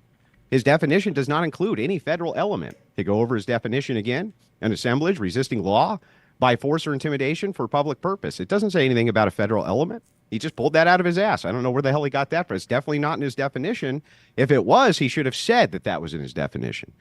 He said he keeps going back to this illogical idea that just because X doesn't happen doesn't mean X isn't true. Yeah, that's true, but it also doesn't mean X is true. So making the claim that, well, wait a second, Andrew, just because they weren't actually charged with insurrection doesn't mean they weren't guilty of insurrection. Well, that's nice, but it doesn't mean they were either. And I have the evidence on my side, as none of them were actually prosecuted for insurrection. None of them were prosecuted for insurrection, and Trump was acquitted for inciting insurrection. So the evidence is on my side. He would actually have to demonstrate that this was an insurrection and that they were all wrong, that they were completely incorrect in not charging it this way. He just keeps saying, well, there's a variety of reasons why they didn't. Well, that's nice. Couldn't one of the reasons be because it wasn't an insurrection? Yes, that seems to be a very obvious reason, doesn't it? Going back to my opening, I just want to kind of point out that Destiny has changed his entire idea on this, whereas at first he claimed in 2021 this was in no way an insurrection, that it fit the criteria of a riot better from anybody who's looking at it objectively. I agree with him. That's exactly what it fits. But he still has not demonstrated at all that this was actually an insurrection. He just says, well, I have this nebulous definition. He also says, give me a counter definition. It's not my burden to give you a counter definition. What do you mean? I'm not calling him insurrectionist. You're calling him insurrectionist. I don't have to define for you what that means. You have to define for me what that means. Giving me these four elements here is meaningless unless you can tell me what goes in those categories specifically that does not go in the category for rioting. Because as I look at an assemblage, resisting any law by force or intimidating or for public, that could all just be rioting. That does not really tell me what goes in the category. You didn't include federal anything. So I would like for you to actually expand on this definition so I can understand what the hell you're talking about and why the J6ers specifically fit this criteria. All right. That is 2 minutes and 49 seconds. Destiny, I'll turn it to you whenever you're ready. And we are in round two right now, the bottom of round. Yeah, so people like, again, so there's two parts to the insurrection, two elements that I don't think would fit. So the first one is an assemblage. That would clearly fit a riot, I think, but it would fit a riot and it would fit an insurrection. The second part is resisting a particular law or interfering with the course of a government proceeding. There are plenty of riots that aren't riots to resist like the implementation of a law or to interfere necessarily with like some government proceeding. We can imagine a million reasons why people might riot outside of a baseball game. People might riot in protest to a statement that was made or in relation to, I don't know, the outcome of a sporting event. Like there's tons of people that can riot that aren't rioting with the goal of resisting the implementation of a particular law or trying to interfere with the course of some government proceeding. So the part two, the second element I've listed, really wouldn't comport with most riots. And then the third one is the third element by force or intimidation. I would say that riots generally have a forceful or intimidating aspect to them, although they generally happen spontaneously. Usually they're not planned in advance to use like force or intimidation. So To quote Justice Greer, quote, legal authorities carefully distinguished planned insurrections from spontaneous riots. Justice Robert Greer charged the grand jury in the United States v. Hanway that a defendant who was not leagued with violent resistors to federal law could not be prosecuted for treason. Greer insisted that spontaneous riots were not insurrections, that insurrections required a commitment to use force to resist law, not spur-of-the-moment violence. Most riots just kind of like happen. It's pretty rare that they are planned in advance. And I think we all agree that if they are planned in advance, it takes on a much different character and arguably could call under it like different types of crimes. If people, engage in rioting, it's not good. But if people are literally planning it out in advance, we are calling in a whole bunch of different crimes there than just the simple thing of calling a particular thing a riot. And then for the fourth thing, when we say for a public purpose, the fourth element, this is the second thing that I don't think most riots would necessarily be in opposition to, that we are insurrecting for some sort of public grievance relating to like the actions of a particular government. So like you might riot, for instance, like BLM might riot against like police violence, but there's not like a particular federal statute or federal law there. In terms of me specifying the federal part, well, I mean, J6 was a insurrection against like a federal entity. Again, if we want to talk about like state insurrections or something, I guess we can, but the differentiating factor here, the reason why I have the federal part is because we're talking about federal insurrections, and especially for the 14th Amendment, the federal insurrection part is what we're kind of talking about. I'm not even sure if you can do a state insurrection, maybe you can. But I mean, like summarizing this argument, like the Colorado court found that Donald Trump acted as part of an assemblage, okay, that he helped bring into being. He called the people there. Trump was resisting the enforcement of federal and constitutional rules. He was contravening the 12th Amendment, and he was resisting the Electoral Count Act. Donald Trump, he took numerous illegal actions to prevent the peaceful transition of presidential power. This is like a function of the government. He engaged in an ongoing course of conduct aimed at producing violent resistance to the peaceful transfer of presidential power, and he was attempting to incite support to attack Congress. Yeah. Whether or not somebody's charged doesn't matter. Okay. That is time. So what I'll do is that concludes round 2. Andrew, I'll turn it back to you unless you want me to give Destiny a little bit extra time, and I can give you that extra time as well on the back end, but I'll let you choose that. Yeah, I'm fine. He can finish. Okay. Destiny, go ahead and finish.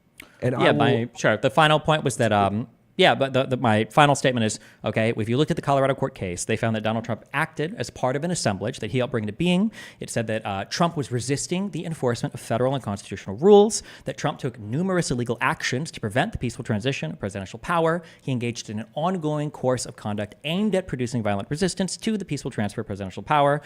He attempted to incite his supporters to attack Congress, which they did, and that Trump's speech occurred sufficiently close in time and place to when and where the insurrection took place to be considered an incitement. Like every single part of this, like very easily and very cleanly meets the definition of insurrection. If we want to argue that my definition isn't clean or that my 4 elements aren't being met, that's, well, I don't know how we can argue that. I think all 4 elements are being met. If we want to argue that, well, every single riot would, fall into this, then we could say, well, fine, Destiny, I agree. For your definition of insurrection, fine, January 6th was an insurrection. Now let's talk about these other events, and we could talk about whether they fit or don't fit.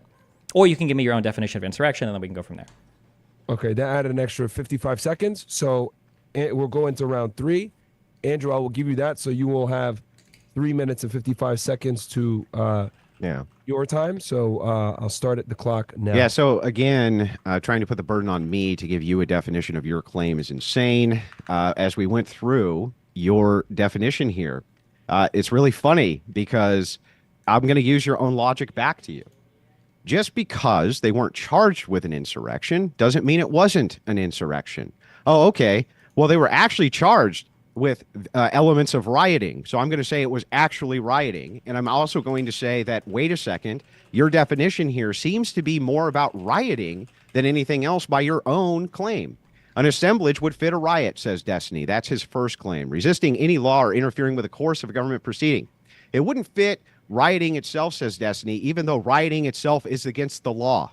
What do you mean? Of course it's impeding the law. Well, how could it not be impeding the law? Rioting itself is against the law. I don't know where the hell you came up with that. By force or intimidation, Destiny concedes riots require force for a public purpose. He concedes that's a riot. So really, under his definition, this is just a riot. The only thing that we're arguing about here is number 2, resisting any law or interfering with the course of a government proceeding. Let's try this again. Resisting any law or interfering with the course of a government proceeding. A riot itself is resisting the law because it's illegal to riot. So I don't understand how that, again, would not just be a riot. All of these things seem to fall under the category of what people were charged with, which is much more along and akin to rioting than it is any type of insurrection. He still hasn't told us the distinction that fits in this category, why this isn't a riot, even though everybody was charged under that kind of branch of rioting and not charged for insurrection. This is a garbage definition. It's totally nebulous, right? And he keeps on saying, well, wait a second, Andrew, why don't you go ahead and concede that unless you can go against all 4 of these points, well, I don't actually have to do that. All I need to do is say, okay, all these 4 points fit a different criteria better than insurrection. And apparently he agrees. He agrees on point 1, point 3, and point 4. The only thing he argues is point 2, but his argument for point 2 makes no sense because rioting itself is illegal. So therefore you are resisting any law or interfering with the course of a government proceeding. Well, the government proceeding is to enforce law. You would be interfering with the government enforcing law if you're rioting. So all of these fall under the better criteria of riot, which is, it's totally consistent in my mind because that was the criteria in which people were charged, not with insurrection. And I really need Destiny to answer to that. Okay, that was 2 minutes and 40 seconds. You still have a minute left, Andrew. You're going to concede that round then? Yeah, I'll let him go ahead and answer to it.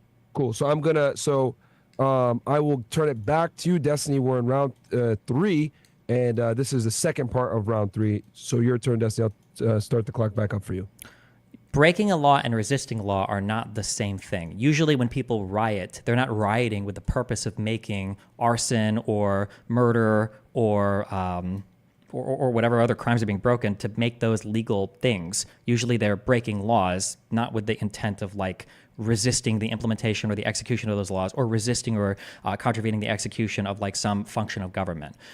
When people were rioting on January 6th, the goal of that was to stop the execution of the Electoral Count Act. It was to stop the purpose of the government, the execution, the function of government to do the peaceful transfer of power. They weren't simply engaged in violence and breaking the law. They were resisting the carrying out of the law, the Electoral Count Act, the ECA. And I don't know, we can loop on this over and over again, but again, if I can show you in Kenosha, if I can show you in Seattle, if I can show you a riot, if I can give you a video of cities burning, of people screaming and throwing shit, of, property being destroyed or damaged, and then you were to go, wow, that kind of looks like a riot to me, I would go, yeah, it kind of does. However, nobody was actually charged with the crime of rioting. So do you change your mind on that? Probably wouldn't affect your opinion at all.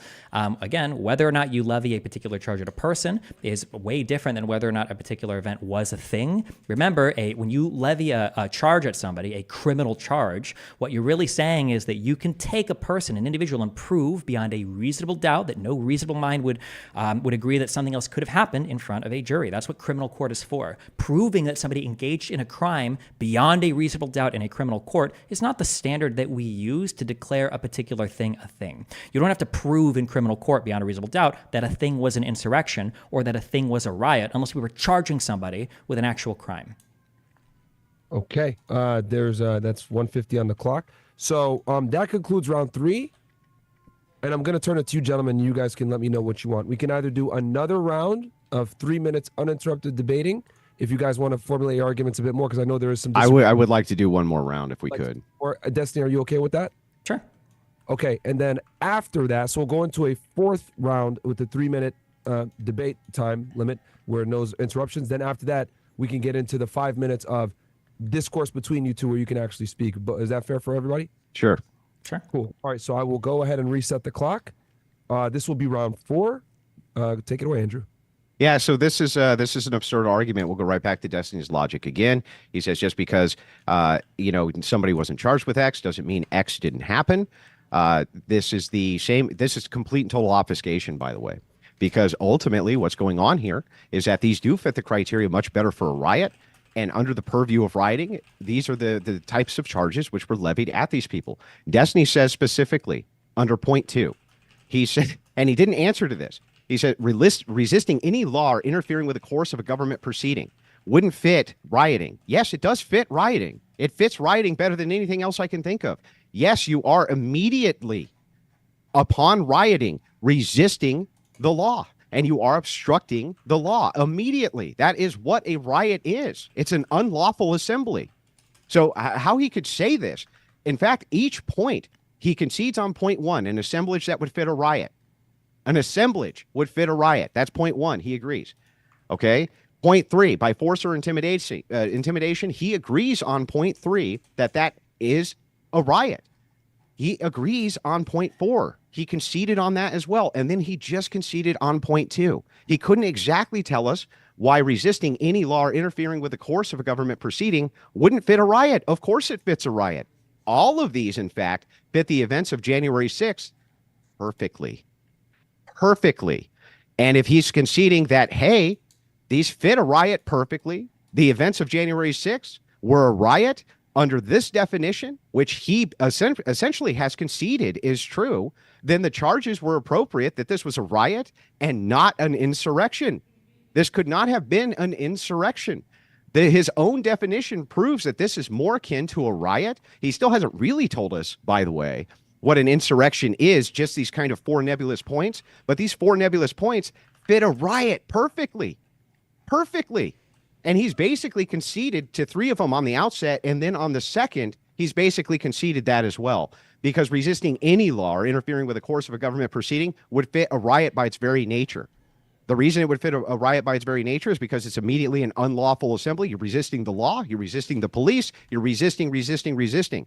So whether that's done at a federal level or a state level, I think it would still meet the same fate of being more akin to a riot. This definition really moves towards a riot and not towards an insurrection. He has not told us the distinction yet. And so, again, I think that the entire reason he wants this only painted as an insurrection, even though nobody's ever been charged with an insurrection, even though Trump was cleared of inciting an insurrection, is so that he can make justifications for why the other side deserves what it gets because they're a bunch of traitors.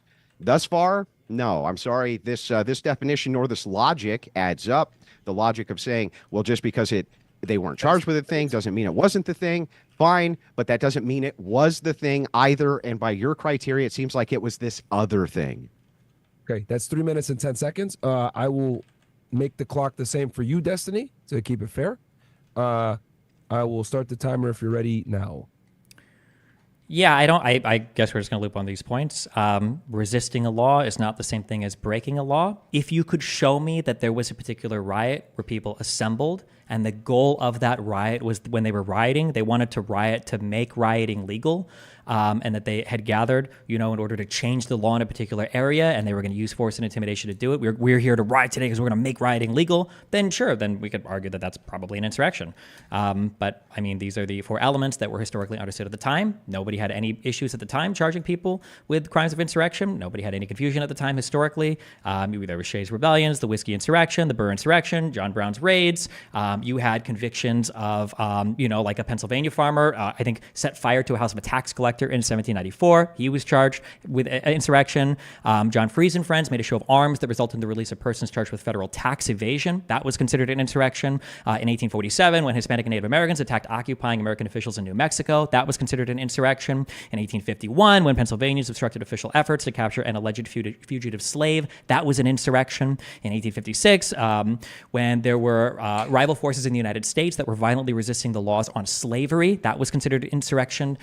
These aren't just like riots where people are like, we're mad and we're breaking the law by being violent. It was they were resisting the law. They were resisting an actual federal law claiming that particular law shouldn't exist. They were trying to air a public grievance through force or intimidation with an assembled group of people in the goal of overturning that particular thing through violent action. And then on this final thing, so there is a difference between resisting law and breaking a law. Just because you're engaged in a riot doesn't mean that you're resisting the implementation of law. People that are engaged in riots aren't usually rioting to make riots legal. That's what would make that the equivalent. And then just the crime of X is not the same thing as the event of X. I don't know why we keep saying this. Nobody was charged with insurrection, therefore there was no insurrection. If I walk into a room and I see a person's throat cut, can I not say that there was a murder here if nobody was charged with murder? If I see 20 people setting fire to a house and they all run away and nobody gets charged with arson, can I not say that an arson happened? If I look on video and I see that there's 500 people blowing up, some shit, and they manage to run away, or the cops, can't arrest any of these people or charge them with the formal, crime of rioting, does that mean there was no riot that took place? The crime of X is different than the event of X. context. And right now, we're talking about if January 6th was an insurrection, not did any individual person engage in the criminal behavior of insurrection. That would be a separate conversation. If we want to have that conversation, we could, but we would have to first concede that an insurrection did indeed take place on January 6th. And I believe that the Colorado Supreme Court engaged in good analysis, and they decided that an insurrection had taken place because it comports with all four elements that I gave to an insurrection that were commonly understood in the historical and legal record around the time that the 14th Amendment was passed, when they were putting insurrection in the Section 3 of the 14th Amendment to prevent prior oath takers from holding office again who had engaged in insurrection. Okay. So that completes round 4 of the 3-minute uninterrupted rounds. If you guys are okay with it, we will move on to the 5-minute round where you guys are able to actually have open discourse. Well, I have a quick counter if Destiny wants to agree to this for the purpose of fairness. I'm willing to do 2 rounds of internal critiques, and I'll allow Destiny to start with an internal critique if I can move to an internal critique after. So 2 5-minute rounds of internal critiques. Does that sound fair? What do we mean when we say internal critique? What does that mean? It means that I'm just here to answer your questions for 5 minutes, and you're here to answer mine. Sure. Okay, I'll let you go first. Okay, so okay, just so I make sure I have this right, so I can moderate it properly. Is he going to question you, Andrew, and you're going to... Yeah, he gets round 1, 5 minutes, and then I get round 2, 5 minutes. Okay, so basically, so it's essentially a Q&A between the two of you where, okay, so our Destiny, if you're okay with that, we can do that, or we can go to just open discourse between the two of you where you... I think I feel like I'd probably... Because I feel like part of my argument is going to be that he hasn't put forth like a positive position yet for me to even attack or interrogate, so I'm not even sure what I would do on the Inquisition round. So I feel like it'd be better to just do back and forth. Okay, well, if you want to do it back and forth, I'm prepared for that too. Okay, but you guys are good with no more. You don't need any more 3-minute rounds to solidify your stance? No? Okay. So I will go ahead and set the timer here for 5 minutes. I guess, who wants to kick it off? I can kick it off real quick. Okay. So, Destiny, would you agree with me that the motivation for demonizing the opposition political party often revolves around calling them traitors, accusing them of treason, and pushing for, some type of villainization that they are against the country, they are against you, they are against everybody? For another debate, maybe, but that's not at all any of the subject matter here. Well, I think it is. I think it ties in because I believe that the motivation for why you're claiming that the other side are a bunch of insurrectionists, though you have no direct evidence of this, and your own criteria is just that of basically a riot, that your motivation is just to demonize the opposition. Sure, but this isn't a debate over my motivation. I could be motivated by 100 million different bad faith factors, and literally none of them would be relevant to this conversation. It could be the fact that the DNC actually paid me money to give this precise argument, and Kamal is on the phone with me right now, and it wouldn't have any impact on this particular debate. I think it would be. I think that the motivation for why you're making the argument itself would have an impact on the debate. But I am willing to concede that if you just want to keep it to the material, we can. Let's move over to point 2 then. Point 2, you say resisting any law or interference with the course of a government proceeding wouldn't fit rioting itself. How does that not fit rioting itself? Of course it does. Well, let's say, for instance, the purpose of a riot was because you felt like the law wasn't being enforced. It wouldn't make sense to call that part of an insurrection. Let's say, for instance, that there was I agree. Let's say that there was a lynching of a person and you felt like the cops weren't, upholding their duty or whatever, and so you decided to have a protest that turns into a riot, and you all show up with the goal of protesting and rioting because you felt like the law wasn't being carried out here. You wouldn't really call that an insurrection because they're not trying to contravene a legal process. Just because, again, you engage in unlawful conduct doesn't mean that you're trying to resist, like the implementation of the carrying out, resisting the laws. That would be the same case with insurrection then. No, because when you're insurrecting, would you're also trying to require say, intent. Right? Yes, yeah, correct, yes. So the intent would be the contravening of the Electoral Count Act. When people say we need to march and make our voices heard on January 6th to the Capitol grounds where people are going to protest, they're protesting the execution of the Electoral Count Act, which demanded that Vice President Pence count the electoral votes. Donald Trump didn't want that. He made it very clear in the days preceding. Him, Bannon, Eastman, Chesbrough, and everybody else that was working alongside him, Sidney Powell, everybody else, was saying that we need to prevent Pence from counting the electoral vote. That was the execution of a lawful government function. Yeah, but even if that's people going there to protest against. But even if all that's true, Destiny, it still wouldn't matter because the events of January 6th themselves, the intent of the people could have just been to riot, not indeed to commit to any sort of treasonous insurrection activity. And you have failed to demonstrate this time and time again, how this actually would meet the criteria of an insurrection. Them showing up, and just like your take in 2021, right? When you say, hey, look, the damage would have been way worse if they had shown up with the purposes of actual insurrection or some type of 1776 mindset.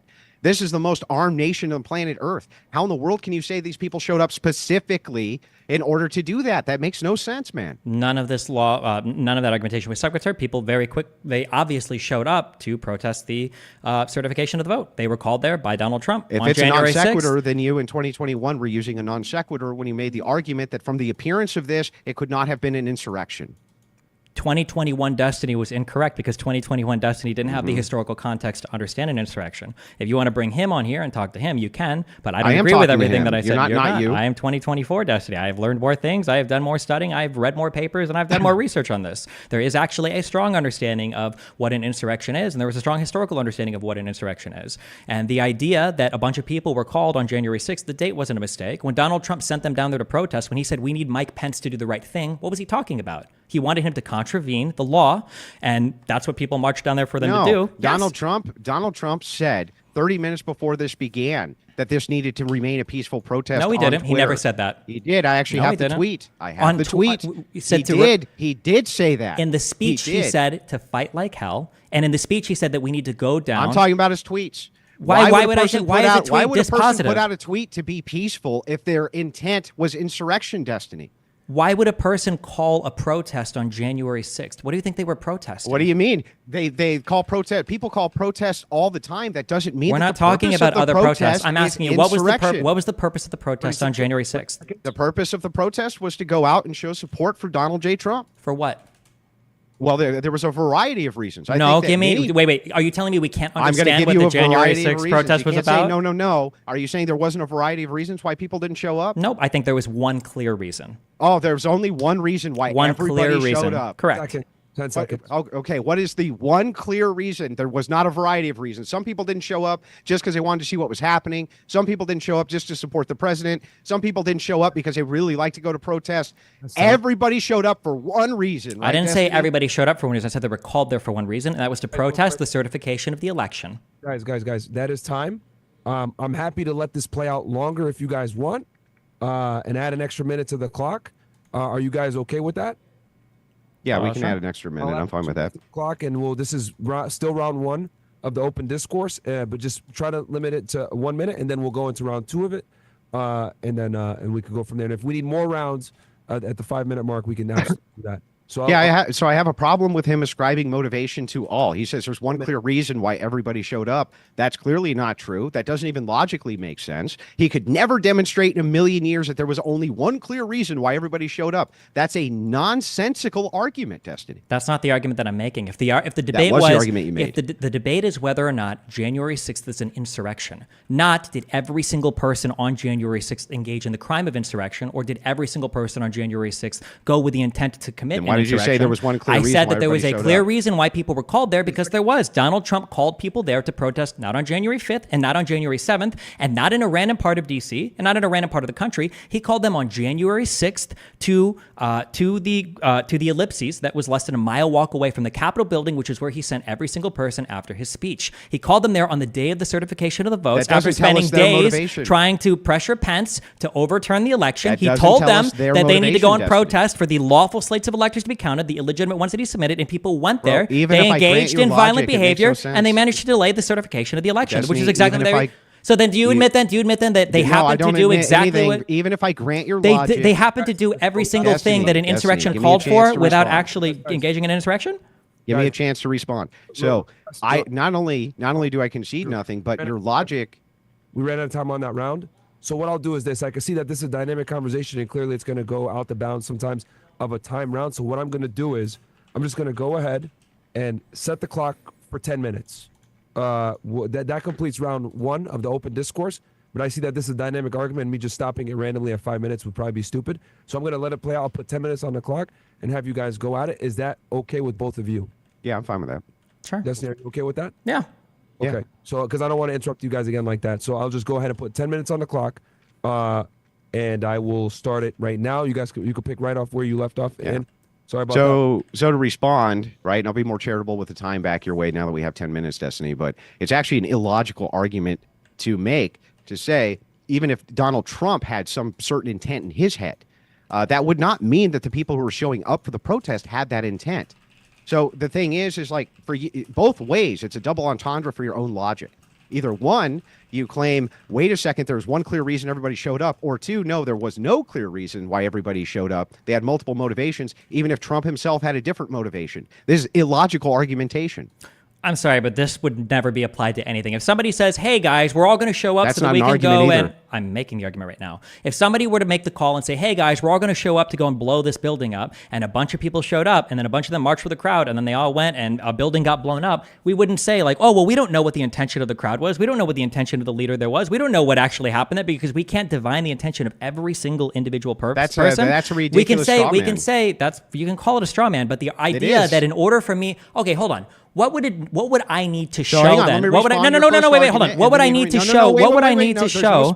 I'm not spurging, but you're not even letting me talk. You can respond to my argument. You can phrase the question as part of this. You made an argument. Let me respond, and then you can ask the second argument. I think that's fair. Okay. So when you're talking about this from a logical standpoint, when you say, oh, if somebody called and said, hey, we're all going to blow this building up, yes, I would agree that you could probably ascribe the motivation to it then. Can you show me a tweet or any type of anything from Donald Trump saying, hey, guys, show up, we're going to do an insurrection? No, you just made this shit up. Okay, fine, so I can. So as part of Donald Trump's speech, I'll give you 2 quotes. Our country has had enough. We will not take it anymore, and that's what this is all about. And to use a favorite term that all you people really came up with, we will stop the steal. Today, I will lay out just some of the evidence proving that we won this election. We won it by a landslide. This was not a close election. The first quote. The second quote, we must stop the steal, and then we must ensure that such outrageous election fraud never happens again, can never be allowed to happen again. When he says stop the steal, when they're at the Capitol building on January 6th, and when the election is being certified, what does stop the steal mean there?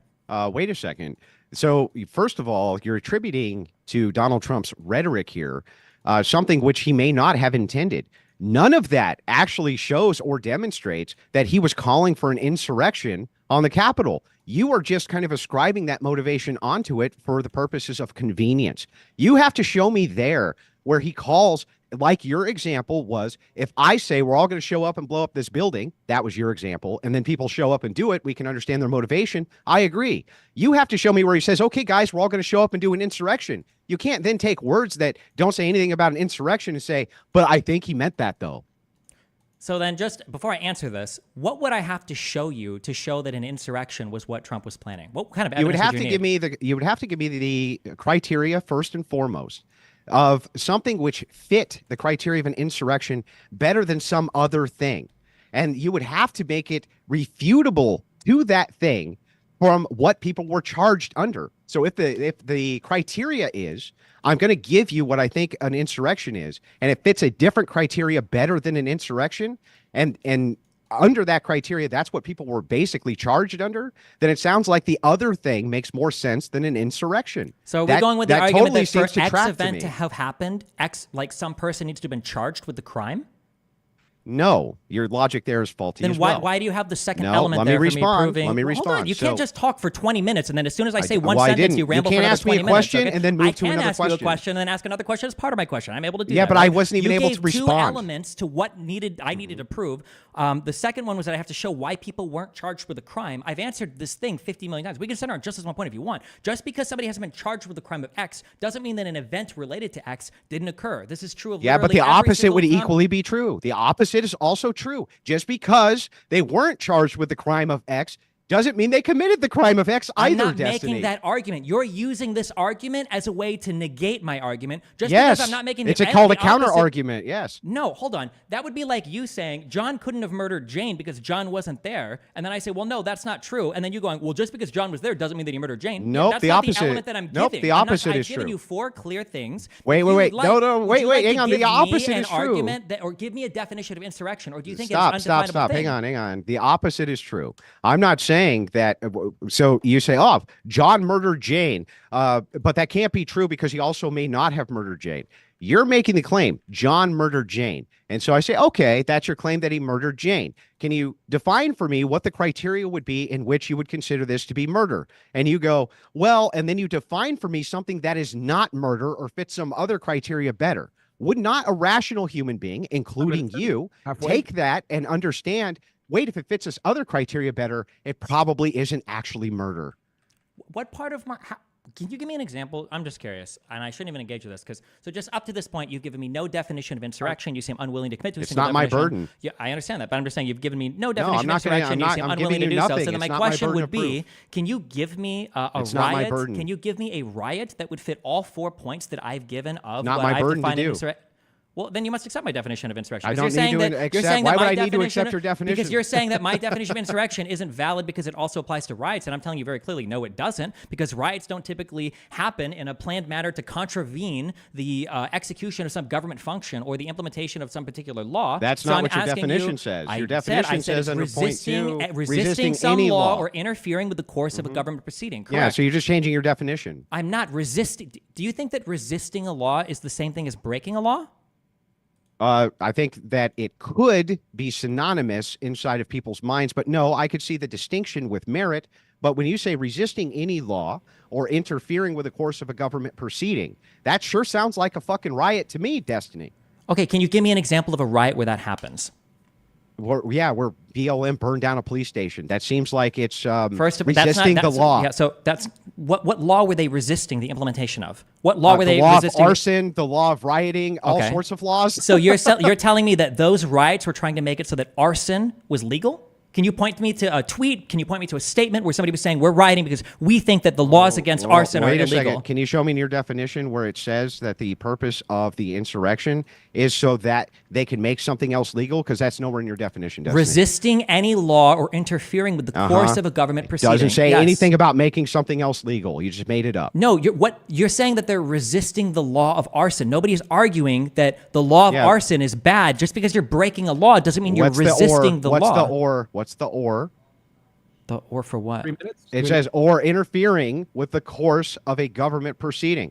Would you not consider if somebody interfered with the FBI, for instance, for that to be interfering with the course of a government proceeding?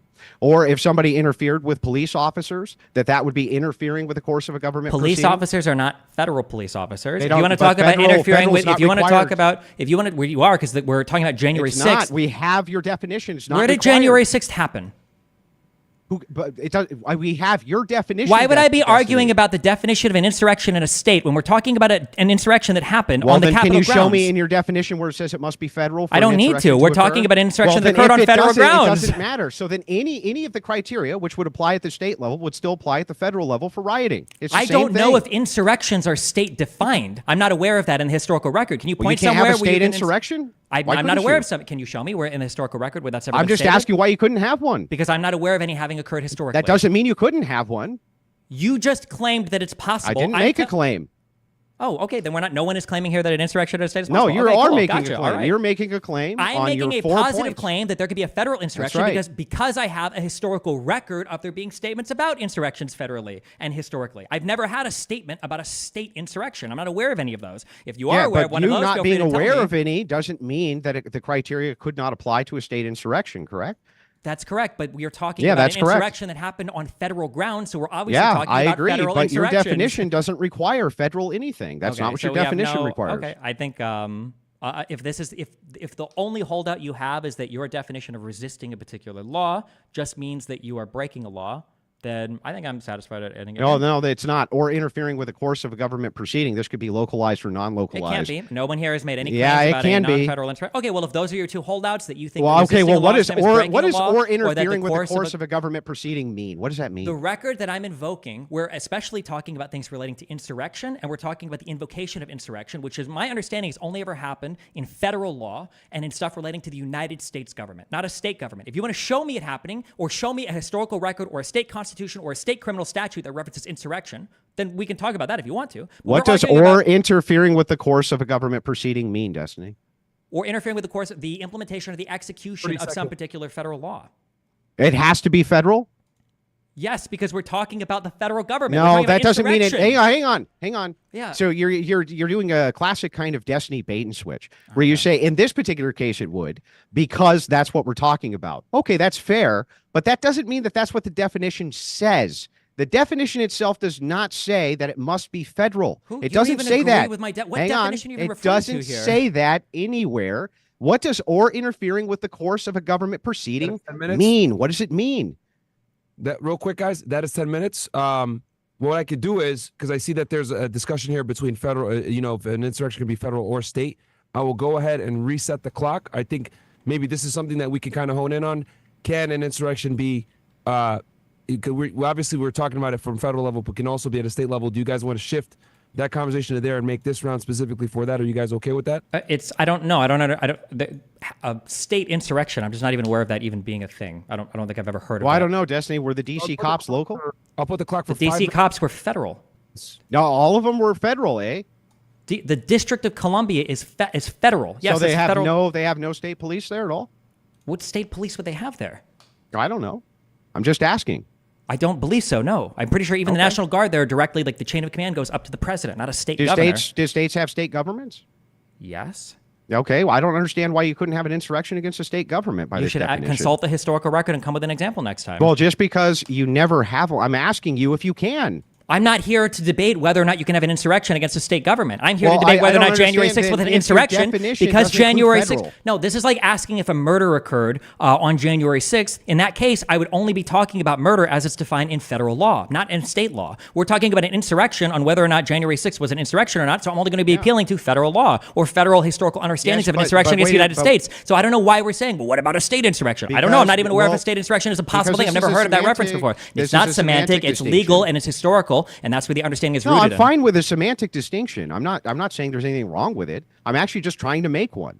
So you agree that you gave me a definition that it nowhere includes the word federal, correct?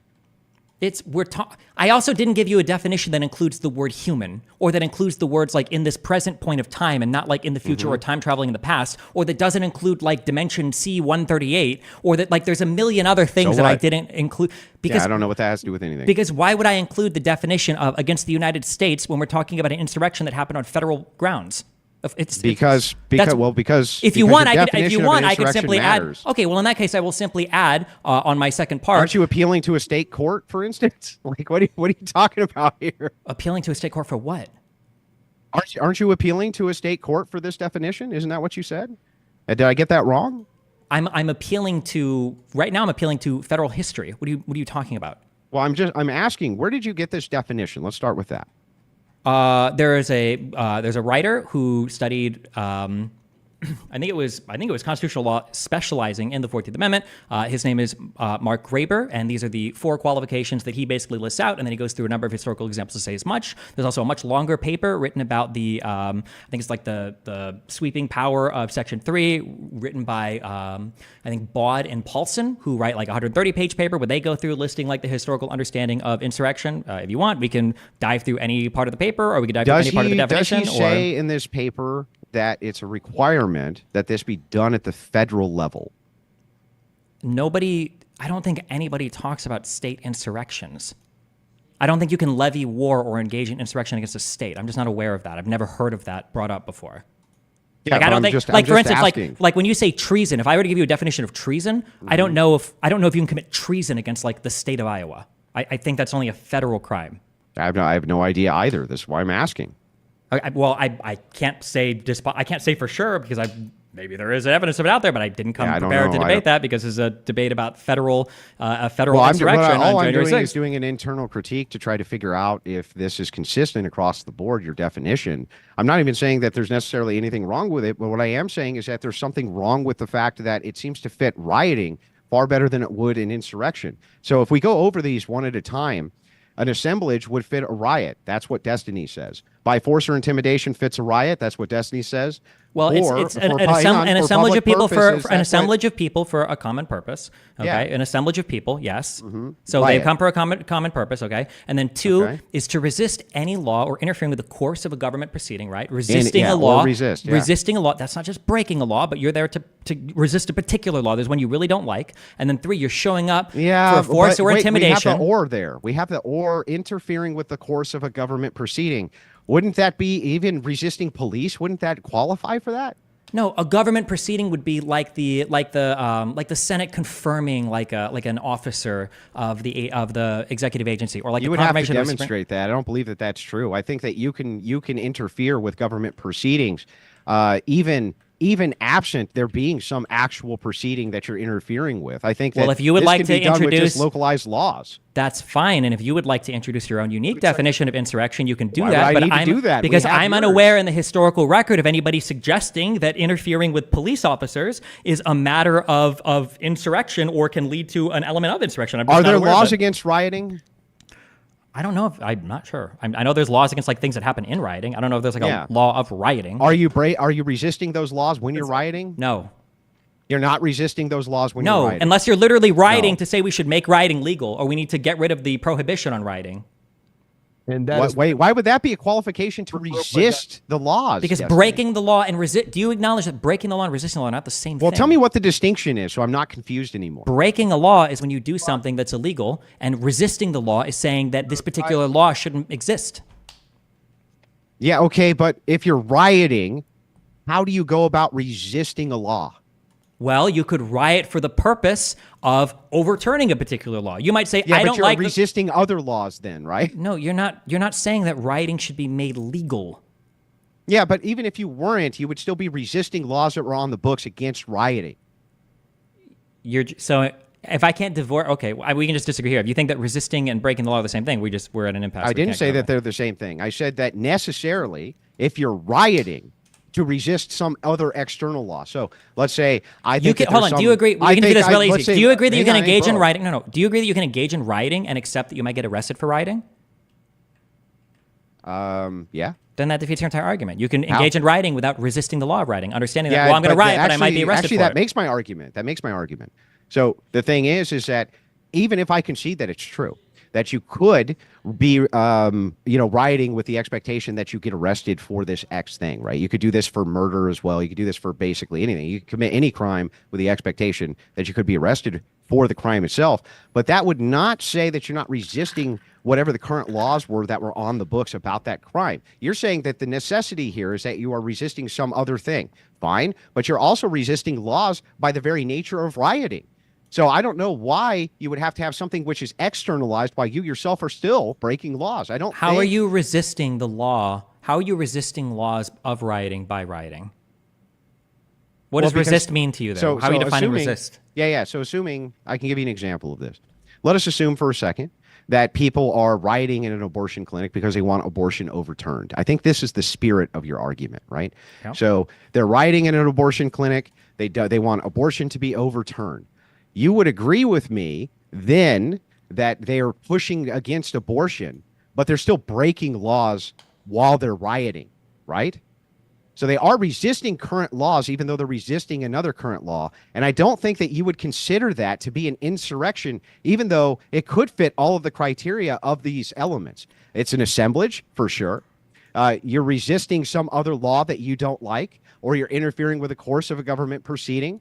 You would say that that fits criteria too. You would say that this is by force or intimidation, and you would say it's for a public purpose. But that clearly is not an insurrection, Destiny. The issue is that like abortion is not like this isn't a federal law. I could just grant you that. We can move to the state example since you seem unable or unwilling to differentiate. Let's assume for a second that it law. was. Let's assume for a second it was a federal law.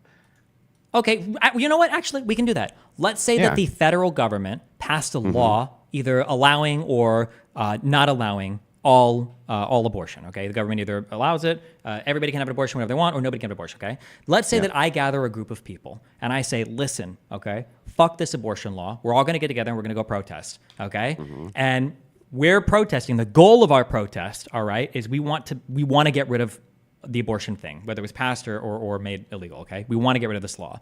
And we're going to show up with a whole bunch of fucking people, and shit's going to get rowdy, and we're going to, we know what we're doing, okay? It's the day that in Capitol Hill that they're going to sign the law into whatever. We march down there, and in the course of protesting, like, it becomes a riot, and the riot and everything there was because of that particular law being signed into practice. I would say, yeah, that was an insurrection. You've shown up with a group of people, you're resisting the passage of some particular law, you're showing up through force or intimidation, and you end up exercising that, and then it's for the public purpose of a particular law that impacts everybody in the United States. I would say that is an insurrection, yes. Would you say it's not? If would you say that bunch that's of not an people- insurrection? Yeah, I would say that it would not be an insurrection, at least by this criteria. That would just seem to me, again, to be a riot. That would seem to fit the criteria, again, of a riot better than an insurrection. I still can't exactly figure out the delineation point, and I'm trying to. And now, to be fair to you, it is nebulous. I understand it's nebulous. It's but not. I'm also not the one who's making the affirmative claim. You are. So you're saying that if a bunch of fucking dope-smoking hippies wanted to resist the federal law of being able to smoke marijuana on federal land, and they all showed up and they got stoned, and then they started rioting, that would be a fucking insurrection? If they went there with a common purpose, they were trying to resist the implementation or execution of a particular law. Yeah, theoretically it could. Well, yeah. no, they're just resisting, right? They're just resisting a law. They're saying, we're here to protest the fact, man, that we can't smoke weed on federal property, man.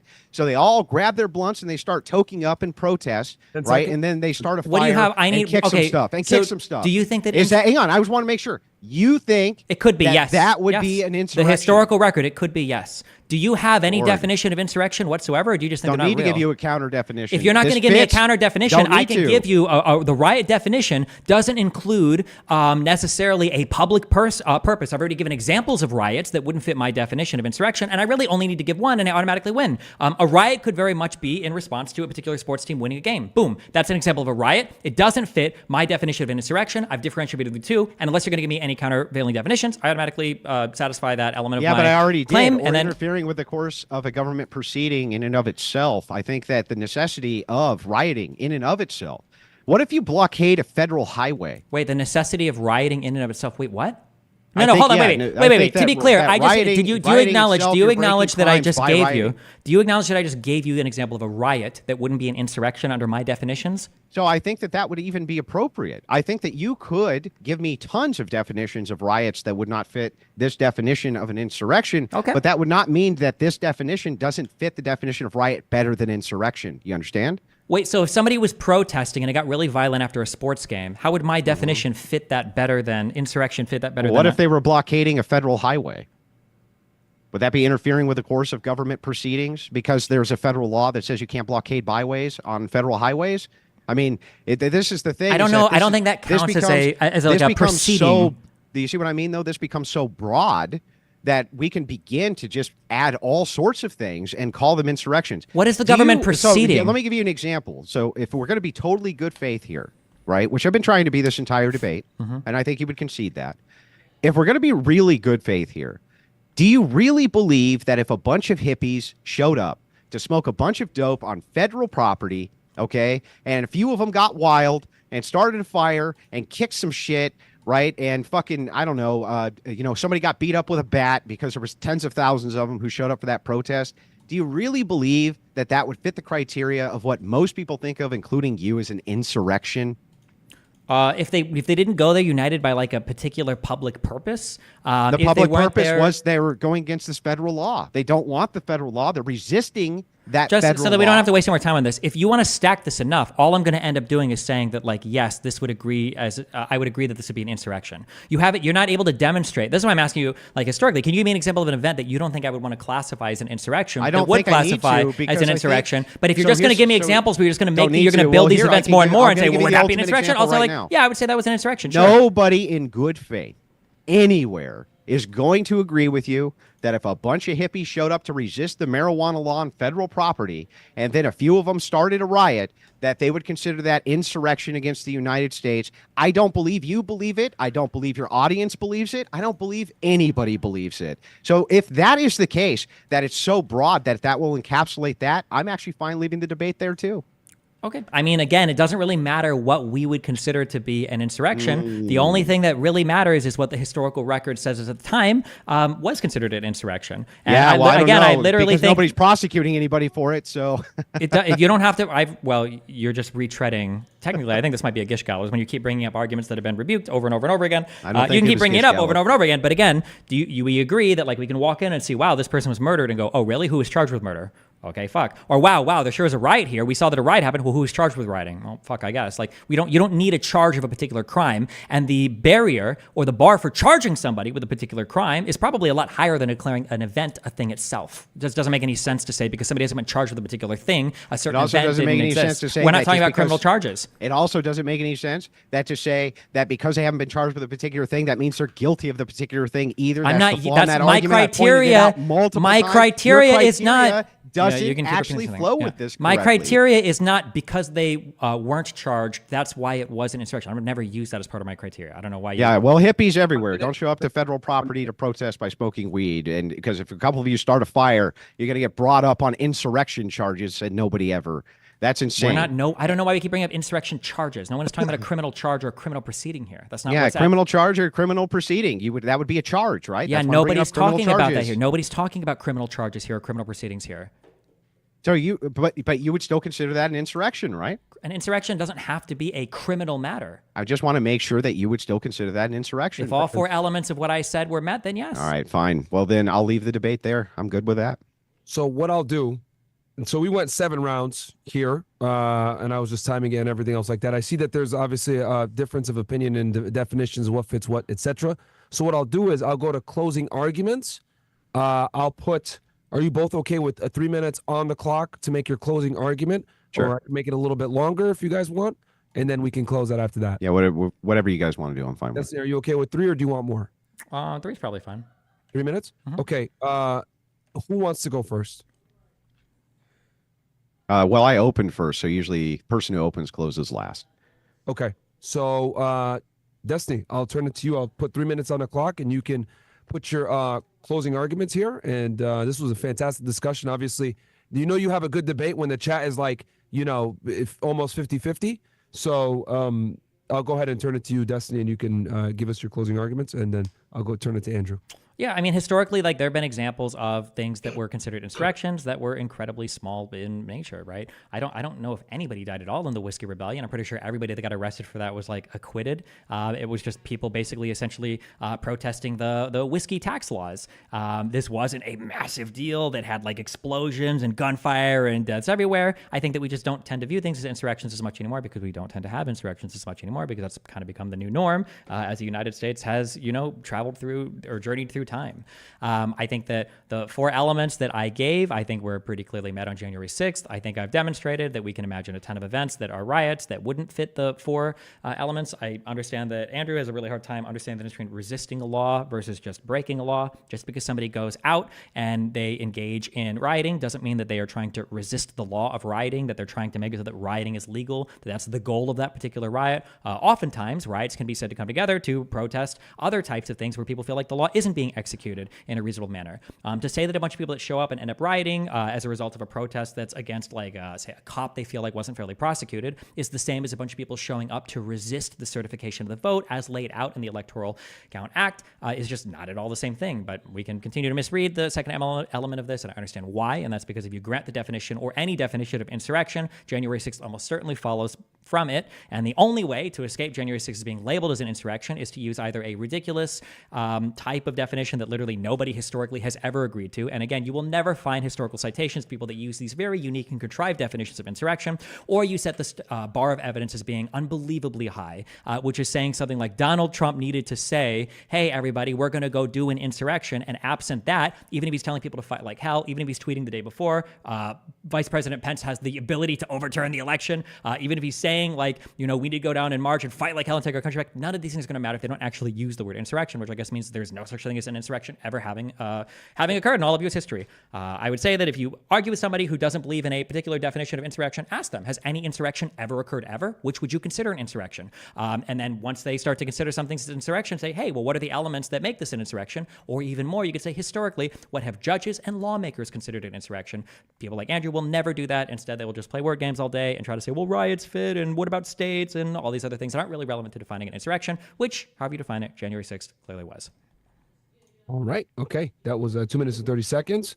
I will turn it to you, Andrew, to make your closing arguments. And then, Andrew, from what I understand, you wanted to open up the phone lines, right, and have a discussion with the people after? Yeah, I'm fine with that. Even if Destiny has other places to go, I'm willing to stick around for call-ins. I've always done that on the Crucible. Sure. Sure. And I'm sure there's people. Right now, as we speak, Bills is firing up the phone line, so we'll get that phone number out and put it on the screen, and you guys can, Destiny, if you want to stay, you can telegraph it to your audience, and we can answer some questions for the people. But I will turn it to you, Andrew, to make your closing arguments. Yeah, well, it's really funny, this appeal to authority. Destiny grabs this entire nebulous definition from some guy that he respects on the internet and then claims that this is some authoritative definition. This is the authoritative definition because I read it from some guy on the internet. Oh, okay, great. Even though the courts themselves have not ruled on this and nobody was charged with insurrection. Nobody was charged. Again, one more time, nobody charged with insurrection. Trump acquitted of inciting an insurrection, which again, nobody was charged with. Talk about nebulous definition. He says, I'm playing word games. Meanwhile, he takes time today, all day, to assemble a 4-point, kind of, this is my definition, completely based on some other guy on the internet, which is crazy to me, right? This is Destiny's personal definition of what this means. And it clearly fits 3 of the criteria for rioting right off the gate. We only had an issue with 2. And then when we apply these, and remember my opening statement, I said in my opening statement, this is going to become very broad, right? There's no way that we're not going to be able to call all sorts of things insurrections that clearly are not insurrections. We come up with the idea of what if a bunch of dope smoking hippies all show up with the united purpose of smoking dope on federal land in order to resist the federal law. And then a couple of them start a fire and one gets beaten up with a baseball bat or something like this. Suddenly that's an insurrection. Clearly, nobody would think that that was an insurrection.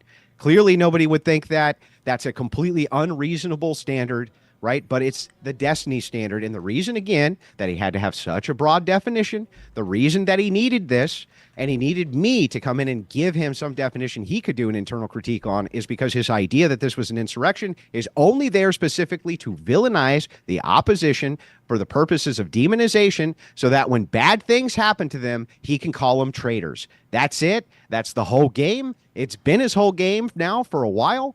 And this is what got him on Piers and all these other things, which I recently reviewed, was that take. And so in order for him to justify that take, he has to make you a traitor because you don't believe that that was an insurrection that nobody was charged with. Okay. 2:15. Guys, that was fucking fantastic discussion. Obviously people are going to have different viewpoints on where they go, but that's, I think, the beauty of any discussion like this in debate, that good debate always has people with different viewpoints saying like, oh, I think this guy did better. I think this guy did better. So great discussion from both. I am going to open up the phone lines right now. I think the number is going to be Block Talk, Bills. Yeah. So guys, the number is going to be 515-605-9740. Welcome to Blog Talk Radio. Yeah, I still remember. Yeah. But yeah, so that is going to be the phone number, guys, to call into the show. You can interact with us, whether it's me, Destiny, or Andrew. Start your show now. Press 1 to hear. Your show is scheduled to start in 33 seconds. And you just and Andrew, how do you normally run this? 515-605-9740. That's the number to call in, guys. Again, that number. Usually just whoever calls in, they have a single question. You answer the question and then move on to the next caller. Maybe like a 30-second. Very quick back and forth so you can get to as many callers as possible. Yeah. Usually that's how I do it. Okay, no, that's cool because we're gonna Your show will go live in 5 seconds. 4, 3, 2, 1. Blog Talk Radio. Okay, so guys, the number to call in is 515-605-9740. Again, that number is 515-605-9740. We're manning the phone lines here at Fresh and Fit. So if you call in, if you super chat, we'll go ahead and put you at the top of the list, get you in there faster. As usual, super chat with the last 4 digits of your number. And I think we just opened up the lines. Okay, so do we have anyone on now? I know we literally just opened them, but. Yeah, we do. Okay, so as usual, guys, normal rules. If you want to skip the line, super chat the last 4 digits of your numbers in, and we will go ahead and get you on the line. Let's go ahead and hit the first caller here. We got 6327. You're up. 6327. You're up. Go ahead, 6327. And I'm going to be hosting a Zoom call after this, guys. Andrew, if you don't mind dropping in on Castle Club after this. Of course. Awesome. At your service. Thank you so much for hosting this, and you guys coming in on your day off is very kind of you. Too, if you want to jump in and talk to my. Hey, you guys ready for me? But yeah, go ahead. But we'll do calls for a bit, and then we'll switch on over to Castle Club. And I appreciate you guys doing that for me. If you guys want to, thank you, Andrew. And if you want to come in, Destiny, awesome. We got someone on the line, right? Yeah. Okay, brother. Tell us your name, where you're from, and hit us with your question. My name's Rick from Miami, Florida. The question is for Andrew. Very frustrating on his side to see the debate on his side. So I really do need an answer of what his definition is for an insurrection. Are you asking me my definition? Andrews. I'm not going to give you one. It's not my burden. I feel like that's a cop out. Okay, so that's No, all. well, then you need to learn how to debate, because you not knowing how to debate doesn't mean that I'm copping out. It's not my position. The affirmative position, the person calling people insurrectionists, is not me. Wait, how are we supposed to have a debate on if January 6th was an insurrection if you don't even have a definition of insurrection? Why do I need to have a definition to note that whatever definition that you could come up with would be too broad to apply to this? That's not a logical statement either, Destiny. No, Hold on one second. Wait, hold on. He came in with some facts. He came in with some points, but you didn't. Okay. Andrew, do you want to respond to him on that, or I think we missed like 30. Yeah, I'm sorry. We were having an exchange. I missed the actual question. No, I think his main criticism is he wants to know what your definition of insurrection is. Is that correct, caller? Correct. Yeah, it's not my burden. Point on his definition of an insurrection. It's not my burden. Which way to not answer that kind of a definition of question, and he's using the words "it's not my burden" to cop out of that definition question. Okay, why? How is it my burden? Feels an insurrection. So let me ask you a question, caller. Okay, let's assume for a second I didn't know what murder was, and you were trying to give me the criteria for what murder was. Could I logically give you a criticism for why that actually would fit something else that I do know what it is better than the idea of murder? Do you understand that, caller? Yes. Well, then what is your criticism? What you're asking me is, if something that you think fits another definition, would you be able to apply to that definition? And you could. No, that's not what I'm asking you. Not providing an actual argument to that. Like, all you're saying is, well, this could fit something else. But you're not saying... No, I'm giving what's called an internal critique.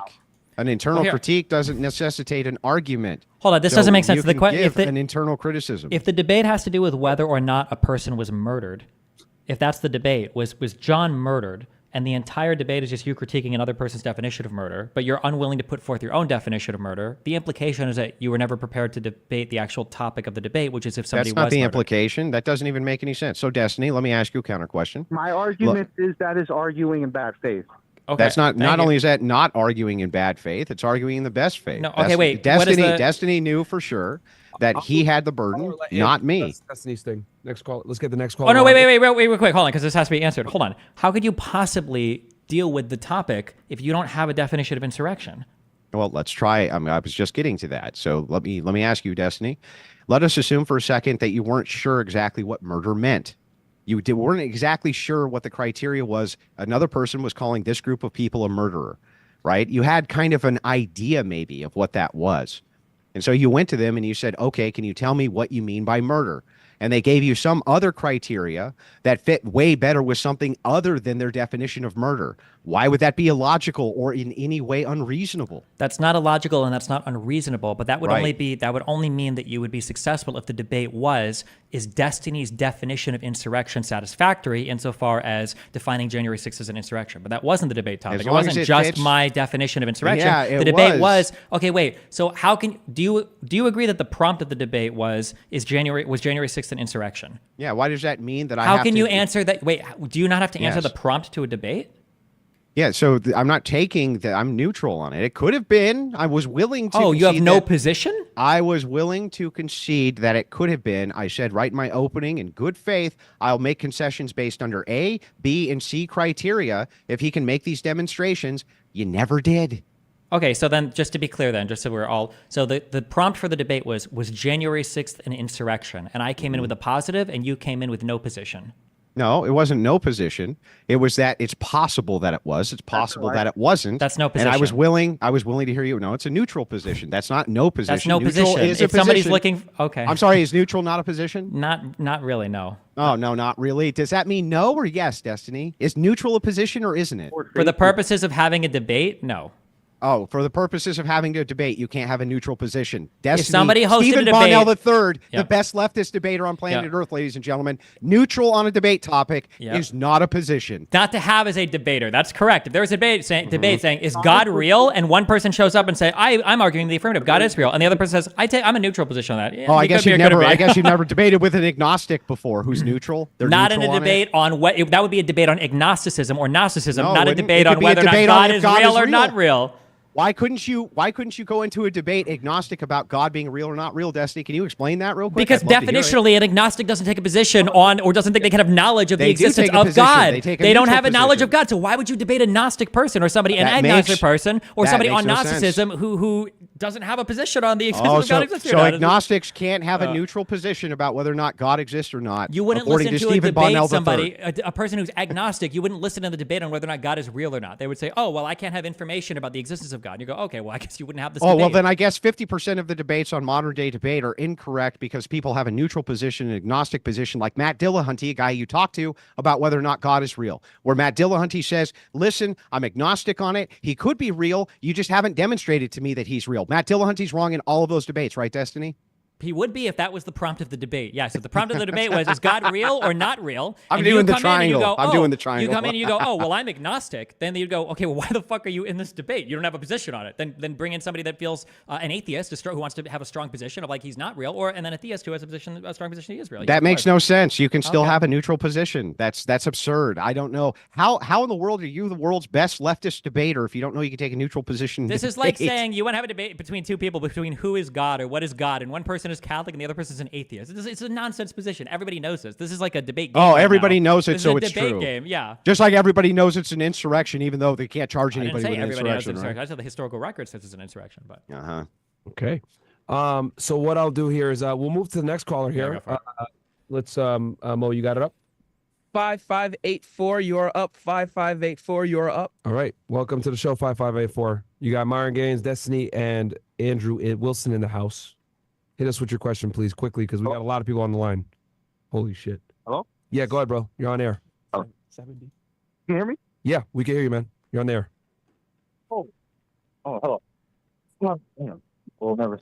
So, I just wanted to ask, do I have to solely debate on this topic alone, or can I just talk about other topics as well? You want to keep a topic yeah, just on specific, this please. alone, yeah, because otherwise Yeah. people are going to be calling in for every damn. Yeah. This is whole. I mean, neither of them actually gave a definition. Neither of them gave a definition on the topic at all. Like, Destiny, what was your definition of insurrection? An insurrection has four crucial elements. One is that there's an assembly of people for a common purpose. Two is that you are resisting a particular law or you're interfering with the course of government proceeding. Three is that you're doing this by way of force or intimidation. And then four is you're doing it for a public purpose, not like a private one. You're not showing up to like steal something, or you're not showing up because you're like upset about like how a sporting event turned out. There's like a public interest in it. Damn. Yeah, And I caller, agree he with said you that on at the top of That his means that argument, bro. January 6th wasn't insurrection. Caller, he said that at the top of his argument, dude, and he was referencing the 14th Amendment. You might have missed it. No, I'm just saying. No, I agree with him that it wasn't insurrection, but wasn't Andrew's whole point that January 6th was not an insurrection? I believe that was his whole point. Well, Andrew doesn't have a point because he rejects my definition of insurrection, and then he appeals to some universal definition of riot, which I'm not even sure he's given, and then he appeals to, well, this is what everybody would think a riot is, and then he appeals to, well, nobody would agree that hippie people engaged in your definition of insurrection are committing an insurrection, so I guess Andrew's just agnostic on the question of whether or not J6 was an insurrection because he doesn't have a definition of what an insurrection is. Okay, but I think you answered his question, Destiny, so we can move on to the next guy. Yeah. All right, brother. Thank you for calling in. We're going to move on to the next caller. Again, guys, 515-605-9740. Shout out to Mo and Bills manning the phone lines in the back. If you super chat in the last four digits of your number, fnfsuperchat.com, we will go ahead and rumble rant, whatever you want to do. We're live on all the platforms. We will get you to the top of the list, last four digits of your number. Who's up next? 4086, you're up. 4086. Go ahead, 4086. Shout out to the production team in the back, man, making this fucking flawless. Go ahead, bro. Yeah, hello. Can you hear me? Yes. Welcome to the show. Yeah, so I got a question for Andrew. Just I'm not trying to debate on it. It's just a question. I'm just trying to gauge what you think about this. So, Andrew, if there was like a leader or whatever per se of the country or whatever, right? Like, and you genuinely thought like genuinely, wholeheartedly believe that this leader was like an evil person or whatever, and they're gonna bring rain and terror to your country or whatever, do you think it's morally justified to take him out before he causes some harm? That's really context specific. So I'm possibly. Like they possibly. If you believe that this leader is like the next Hitler or whatever, you generally thought that. Do you think it's like okay to like kind of take over or like It's again that claim is it's really listen. That claim is really context specific. I'm going to tell you it's possible, yes, but I'm not sure because it would be under some type of it's like a nebulous concept. The context behind this, so I'm not sure. Maybe it could be. There's a possibility, but that doesn't mean yes or no. I'm not sure. I would need context for this. Okay, so I mean, just take the Trump shooting for example. Mm-hmm. Okay. Right. So I mean, like, suppose that guy that did it or whatever legitimately thought that like Trump was going to be the next Hitler. Do you think he was in the like almost a moral right or whatever to try to take him out? No. Okay. Why? Well, so we're not allowed to, in this nation, assassinate our political opposition.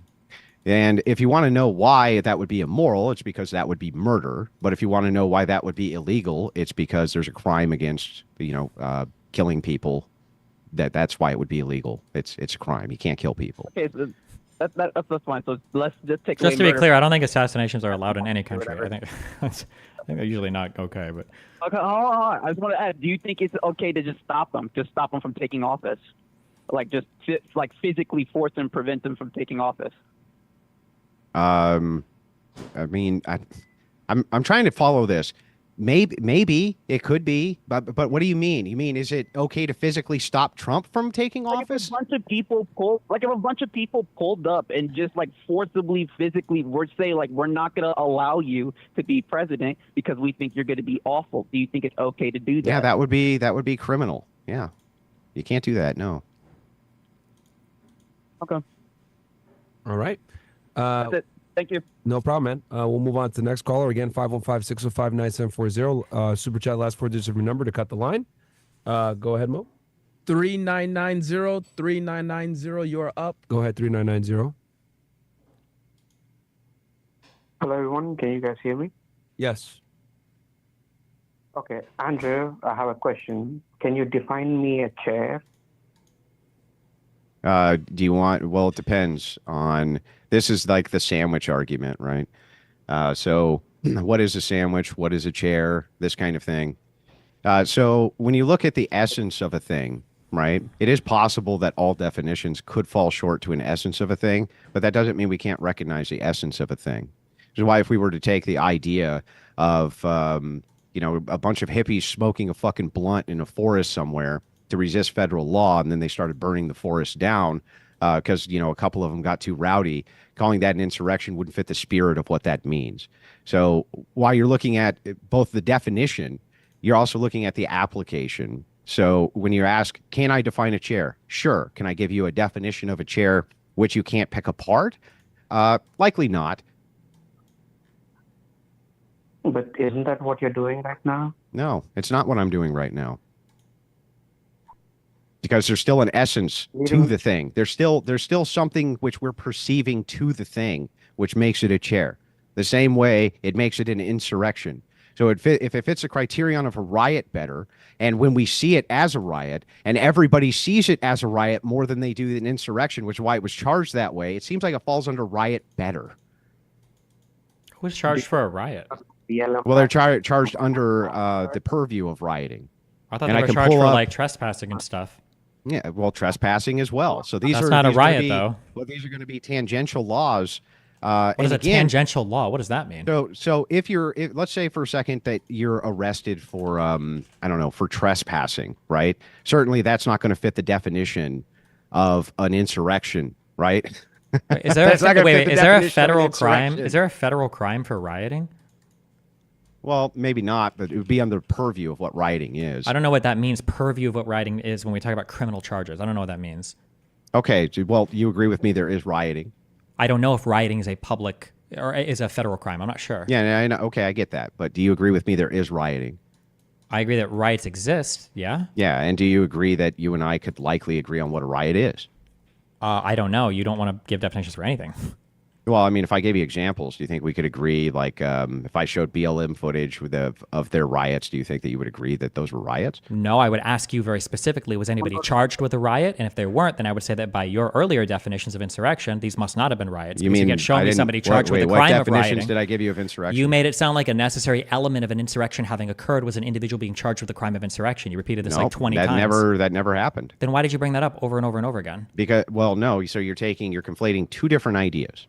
So idea one is nobody was charged with an insurrection, which means the powers that be also, when they saw this under their purview, probably didn't think that it fit the criteria for whatever an insurrection is going to be. And so we have to untangle this idea. And then we move on to idea two, which is your definition may fit something else better than it fits actual insurrection.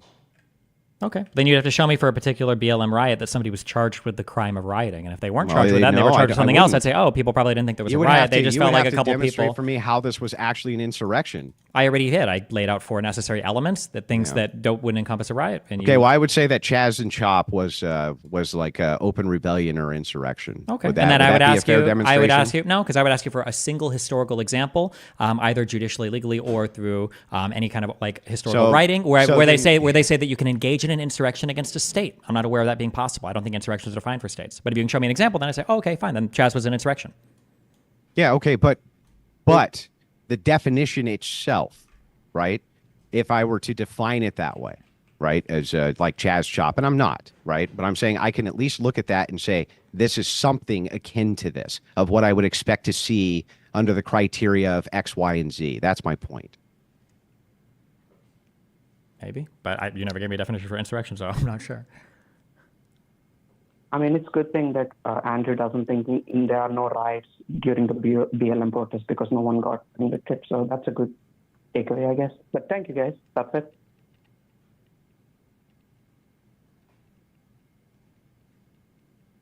All right, so we'll move to the next caller. So, guys, I'll just discuss with my team how we'll do it. We'll answer a few more phone calls here. And then what I'll do is we'll stay live on YouTube and all the other platforms. As you guys know, obviously, go check out Destiny. Go check out Andrew Wilson on their respective YouTube channels. They're streaming as well. This is, a multi-stream between all the different platforms. I think between all of us, guys, we got like 50,000 plus, around 30 to 50,000 watching us. And what I'll do is I'll send a Zoom link to all the Castle Club members, and we'll answer questions exclusively with the Castle Club members. And I appreciate you guys doing that for me. But we'll answer a few more phone calls for guys that are just watching the show regularly. But we'll stay on, but we'll answer questions from Castle Club members only. But we'll do that in a bit after we answer some more here. Who's next on the line? We'll try to get through as many of you guys on. Good. 1143, you are up. 1143, you are up. And before we bring him on, Destiny, Andrew, do you guys want it where he just asks the question, then we just move on, then take him off the line, you answer the question, and go on so we get more people through? You guys however you want to do it, bro. Okay, because I know you normally do this on your thing. So that would be better, is have the caller say what they say and then disconnect them. Otherwise, it's like a back and forth that could last forever. So. Okay. Yeah, we'll do that then. So, caller, go ahead, say your name, where you're from, ask your question, and then we'll, have them respond to your question and move on. Get as many people through. 1143, go ahead. Go ahead, brother. All right, I'll remain unnamed, but I just want to point out that the particular government proceedings that BLM as a movement was interfering with were the various court cases related to police brutality. So, okay, in so that that's case, more of a comment. does BLM meet the criteria of an insurrection? You wouldn't. I wouldn't define like an entirety of a summer of protests or riots or insurrections as like a particular insurrection. Also, I don't think that I'll ignore the federal state distinction for now. What? One entity.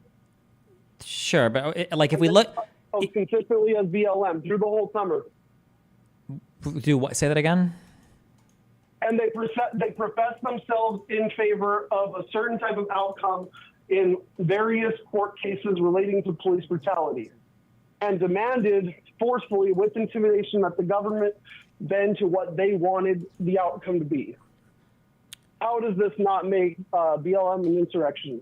It's if you can, you might there. My guess is going to be that if we went through every single like BLM riot, that we could probably find some that I would say might meet my definition. If we ignore the state-federal distinction, we might find some that meet my definition of insurrection. And that Trump is a bad president because he led an insurrection, then Kamala Harris directly provided aid and support to insurrectionists. So wouldn't this also make Kamala Harris an insurrectionist? No, because I don't think any court has reviewed any of that behavior and found any of it to be an insurrection, number one. And number two, I don't believe that providing bail money is considered part of aiding and abetting. Whoa. No court has said that this is an insurrection either. That's not true. The Colorado State Supreme Court did. Why wasn't anybody charged then, Destiny, with insurrection? Because it wasn't reviewing, because the court wasn't reviewing it for a criminal proceeding. It was the Colorado State Supreme Court. They don't have the authority or jurisdiction to hear and a what federal has the Supreme court Court said? The Supreme Court said that they didn't really want to deal with it, so they basically axed it. Right. So we're just operating off of your definition. Under your definition, he's meeting the criteria for these being insurrections because he's saying that this is now federal, that these are impeding and resisting federal laws at this point. And so if that is the case, you would have to concede the federal laws. That's just, you haven't demonstrated that. The federal execution of what law? Well, wait a second. Weren't they resisting the federal laws of how police are able to deal with suspects and things like this? Were they? Were that what police reform was? Was a federal law? That's not none of that is federal. But I don't think you understand. I mean, that's what the caller's saying, though. No, it's not like he was saying they were protesting particular court outcomes. That's the judicial system, not the legislative system. So I understand that government is confusing, but these are two totally different things. I don't know if you can have an insurrection protesting court decisions. I'm not aware of that ever being the case. If you can engage in insurrection or rebellion against a court decision, I'm not aware of that. All right. We will go on to the next caller. Who's up next? And we'll take a few more of these guys. Then I'm going to drop a link in Castle Club for Castle Club members to come in and ask these questions. 7579, you are up. 7579, you are up. Go ahead, brother. Hey, what's up, y'all? Y'all hear me? Got you. Hey, I got a question for Destiny, and I think Andrew can pick up on afterwards. So based off of your 4 points that you gave for what would make an insurrection, technically, none of your points make it necessary for there to be violence. You say in point 3, force or intimidation, but it doesn't necessarily have to be violence. So based off of that, wouldn't any legal protest where you're advocating for a certain political cause or anything like that in a public space, wouldn't that also, by your definition, count as an insurrection? No, because I think that the intimidation part is important. The quote that I borrowed from here was from Justice Marshall in 1807. He said, quote, "The most comprehensive definition of levying war against the king or against the United States, which I have seen, requires an assemblage of men ready to act and with an intent to do some treasonable act and armed in warlike manner, or else assembled in such numbers as to supersede the necessity of arms." So I don't think you necessarily have to engage in violence, but I think that having the people there with the purpose of like intimidation and being ready to act with violence, I think is easily enough to satisfy element 3. No justice, no peace. You would have to point to a particular thing that like yeah, I'll point to Chaz Chop. So do you think that if you were to take over a big portion or even a small, tiny portion of a state and consider it to now be neutral from the United States itself, that becomes a federal matter? I don't know. Was it considered a federal matter? Well, don't you think that is resisting federal law? If you make the claim we are seceding this area from the United States, how would that not be federal? Were they seceding it from the United States, or were they seceding it from Washington or whatever? What? Were they seceding from the United States of America, or were they seceding from like the state or the city? They said that this is a so they no neutral longer zone, accepted USD. They no longer employed or recognized like interstate travel. Even if you or were to have a secession, that would mean you couldn't accept USD anymore.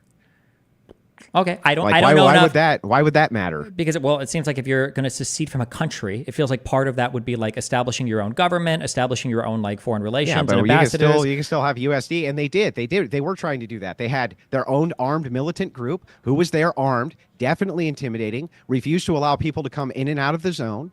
They were trying to start their own economy, their own gardens. They had annexed the buildings which were around them. That definitely seems like they're resisting federal law. You're not allowed to secede in the United States. That's a big no-no. I don't remember this being. Can you tell me what statements or what they made? I don't know the details of this. What did they make, or what statements did they make about federal secession? Yeah, so Chaz Chop, they considered it the neutral zone. There was multiple statements made that this is no longer part of the United States. By who? We're taking this over, just by the people who were there. By the people. So if a random person says a particular thing, that because I thought you said earlier that we couldn't Well, I read mean, if a intent random into the person Donald takes a Trump baseball crowd. bat to someone, You you said call it a earlier that we secession. couldn't read intent into the Donald Trump crowd, despite the fact that people were hanging signs saying 1776, hang Mike Pence, and the statements that Trump had made. But I can ascertain. Yeah, but you say such an inference is fine. So I this didn't. Is, I said the inference is fine because of the Well, wait a collection of second. This statements is that the Donald Trump had same made, as an collecting the people internal- there for a given purpose Bro, that they that makes no actually managed to sense. succeed in doing. It makes perfect sense. I can lay it out from start to finish if you over want. me before I can make the point doesn't help your point. No, it actually doesn't make any sense. Because your claim is that you can read into the hearts and minds of these people based on what you perceive their actions to be. It's like, okay, fair enough. So if the people who are there are doing the exact same thing, they're saying, okay, this is now a neutral zone. We're seceding from the United States of America. Why can't we read that into their actions as well, Destiny? It makes no sense. I would absolutely do that if but I don't know of any statement like that. And you can't name a single one, so I don't know what I'm supposed to go. I don't know what I can work off of. If Chaz Chop, if there was such a statement, let's just assume that there was for a second, would you then consider that to be an insurrection? If they said that we are going to secede from the United States of America, and they had like some organized violent wave and all the other elements were met, then I would say, yeah, this would count as an insurrection. Okay. Easy, sure, easily, of course. Gotcha. But you wouldn't say the same for January 6th, though, because you haven't given a definition of insurrection. But that's the difference between good faith and bad faith, by the way. No, that's not bad faith for me to do an internal critique in your definition. When I can at least take your definition and say, wait a second, all of these apply to a different category. Yeah, but and you're that was established very well. You're critiquing my definition without even having a definition of your own. I don't need to have a definition to critique yours. That's absurd. No, that's illogical but and absurd. The debate. Stop using illogical. It doesn't mean anything. You're abusing the word. Okay. The debate was whether or not the debate was over whether or not January 6th was an insurrection. If you only came to that debate to critique my position, and I shouldn't even let you get away with this. You said earlier that you were neutral on it. You're not neutral on it. The answer for you is you can't compute the question. It's undefined. You don't have a neutral position. If you don't have a definition of insurrection, you can't possibly take a position. It's like dividing by zero. The answer is not neutral or nothing. You just have an undefined position on it because you don't even have a definition of a term. Yeah, I know you hate this. That is true. I don't like arguing with the person that doesn't know. That's actually an illogical statement to say that I would need to have a definition of anything to critique your definition of it if I have something else that I can make a comparison to that fits with better, that you agree it fits better in. Okay, can I don't ask know why you? You don't get just that. Okay, what would your position be on if I were to ask you? Is January 6th? What the fuck? What's your answer to that? Is January 6th? Did you just go blah, blah, blah, blah? I'm asking Why? you, was January 6th a What's your answer to Why- that? Would you say you're neutral on that? Why? That would be incoherent. I wouldn't even understand what you're saying. Thank you. I agree. Yes. Insurrection, that term is incoherent to you because you have no definition for the word. So I'm uttering nothing to you. When I say insurrection, you have no way to compute the question, so you can't say that you're neutral on it. The same way that you can't say you're neutral on it being you can't say that you're neutral on it being an insurrection because you have no definition for insurrection. How language works then when you say, apparently not. This is a Snicker bar. And I don't know what a Snicker bar is, but I can't make comparisons to other things so that I can at least understand where you're coming from with what a Snicker bar is. Okay, Destiny. That's correct. That is correct. Yeah, what if I showed you a absurd. bar and you're like, that's not a Snicker bar. That looks like a chocolate wafery thing with caramel on it. Yeah, That's a Snicker bar. And you go, no. Great how that actually, works? this If fits things way fit other better criteria with a Milky Way. That's actually way more like a Milky Way. No, it's not quite a Milky Way. It's a Snicker bar. And you're like, well, I don't even have a Well, then definition it would of fit that criteria of a Snickers bar, the ontology of a you wouldn't Snickers bar, know. better You don't than the have an ontology of a Snickers Milky bar. Way. You don't have that ontology is not existent for you because it's undefined. You have no definition of what a Snickers bar even is. You don't need to have a definition need to for have you a to definition of a understand an thing. ontology of a new concept. What are you talking about? You can't argue. That's crazy. We're arguing over whether a thing is a thing, whether A is B, and for you, B is undefined. So you can't even be agnostic on the question. You can't compute it. It's gibberish to you, like when I utter gibberish. No, this is gibberish to me. This makes no sense. Why? There's absolutely no reason why, if you've never, even if you were to grant, I'd never even heard the term insurrection before, that I couldn't understand if you came up with a term for insurrection. I said, well, fit this other criteria better, why it is that you couldn't concede that that was true. That's this absurd logic. And yes, Destiny, it's illogical. Okay, we can move to the next caller. I'll take a few more of these. Then we're gonna Castle Club guys. I'm gonna send you guys a link on Castle Club where you can join in and be the people that ask these guys the questions. And it'll be and don't worry, we won't have your face on camera because we're streaming on all the platforms. So we're gonna protect your identity. If you want to be on camera, maybe we'll do that. But in general, you will just have your voice play. Who's up next? And whoever is 7983, I see you donated, but you're not in the phone line, so. Okay, 7893, get in there. Who's up next behind him? 1753, you're up. 1753, you're on the air with Destiny, Myron, and Andrew. Go ahead. 1753. There you go. What's up, brother? Yes, sir. Hello. How are you guys doing? Good, man. What's your question for the panel? Quick question. It's tangentially related, but Andrew, why do you think Trump didn't call anybody during the riot? Like there were 3 hours. Cops had their shit kicked out of them. He didn't call anybody except for his lawyer and stuff. But like Nancy Pelosi, that's usually the defense. She was the high queen of all Capitol security. Why didn't Trump call Nancy Pelosi? It's not within. This is not within the purview of the. This is not within the purview of the debate. I don't care about your diatribe. I don't care about your emotional state. This is not within the purview of the debate. All right. Next up, 8438. You are up. 8438. You are up. Hey, can you guys hear me? Go ahead, brother. I appreciate you having me. I have a quick question for Destiny. It sounded like at the end of the debate, toward the end, he conceded to Andrew's example of the hippie rebellion and hippie insurrection. If that's the case, then wouldn't you also have to say that the inauguration for Trump in 2017, the overturning of Roe v. Wade at the Supreme Court, and the I'm sorry, go ahead. Nobody say anything? Yeah, we're just listening, caller. Yeah, just listening to you, bro. Go ahead. Wouldn't you have to say that those two events, and then of course you have the White House bombing after the George Floyd death with Trump and everything? Wouldn't you have to say that those would fall within the same definition as well? I would have to go through the facts of each of these, but if you can show me that there was an assembly of people that united for a common purpose, that they were there to contravene some type of federal law, that the resistance's goal was to make use of force or intimidation, and that they were there for something that was like in the public interest, then whatever you're going to give me here, I'm going to say, well, yeah, if it's my definition of insurrection, then I would say these were probably insurrections. Sure. All right, thanks. Also, wait, hold on. Real quick. Not only would I say that, you should say that too. Let's say, for instance, let's say that when Roe v. Wade changed or whatever, let's say the federal government was going to do a particular thing. They were gathering to, let's just say they were doing a ban on it. Let's say that you had, let's say that Kamala Harris was marching with these people, chanting and cheering them on and saying like, we're going to stop the government from banning abortion, okay? They're going to sign this law today. We're not going to let them do it. We're going to make our voice here. We're going to go and fight like hell. We're going to do what we need to do to make them not pass this law. They show up when it's going to be signed. She's outside cheering them on as they break into the Capitol building. They go in. When we talk about whether an insurrection is occurring or not, right, and we talk about the 14th Amendment, you shouldn't want her to be president again. You should say, hey, you took an oath to the Constitution, and now you're engaging in insurrectionist behavior. You're violating your oath to the Constitution. I don't want you running for office again. We should all think that. I would think that. All of us should have that feeling, that if somebody has engaged in or aided in helping people engage in insurrection, then you shouldn't want this person who was in office to run for office again, I would say. All right, we'll move on to the next caller. And guys, just so you know, we're going to drop the Castle Club link, the Zoom call link in Castle Club right now. So get in there and then raise your hand in the Zoom call, and we'll answer one or two more calls, and we'll go over to Castle Club guys only. But we're going to drop the link right now. Castle Club guys, go ahead and join CastleClub.tv. You know how to support, free speech on our side. And but we'll take a few more callers while we get that set up on our Zoom side. Who's up next, Mo? 4849. Okay, 4849. 4849. You're on there with Destiny, Myron, and Andrew. What is your question, brother? Hey, can you guys hear me? Yes, welcome to the show. All right, cool.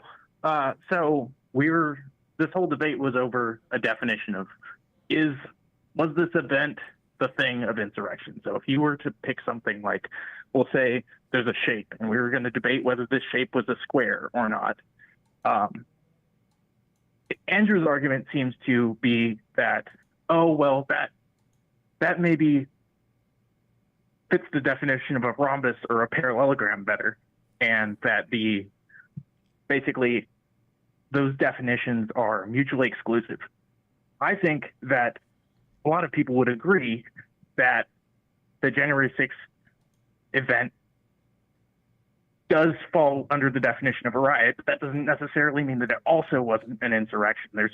So if you say, oh, hey, this shape, well, it has four sides, and each of the four sides is parallel, and say, well, that's a rhombus or that's a parallelogram, that's not actually a square, then like, okay, but you haven't said what a square is. And Destiny has put forth not just a personal definition, but the legal definition that's agreed onto by lots of courts. And that's how we do laws. You know, we use courts' opinions to figure out whether this is falls under the courts, like the federal definition of what everybody agrees that is. And so the saying, oh, well, I don't have to define what a square is, it fits my definition of a rhombus fine, then I see. I don't see what we're arguing, because it seems like Andrew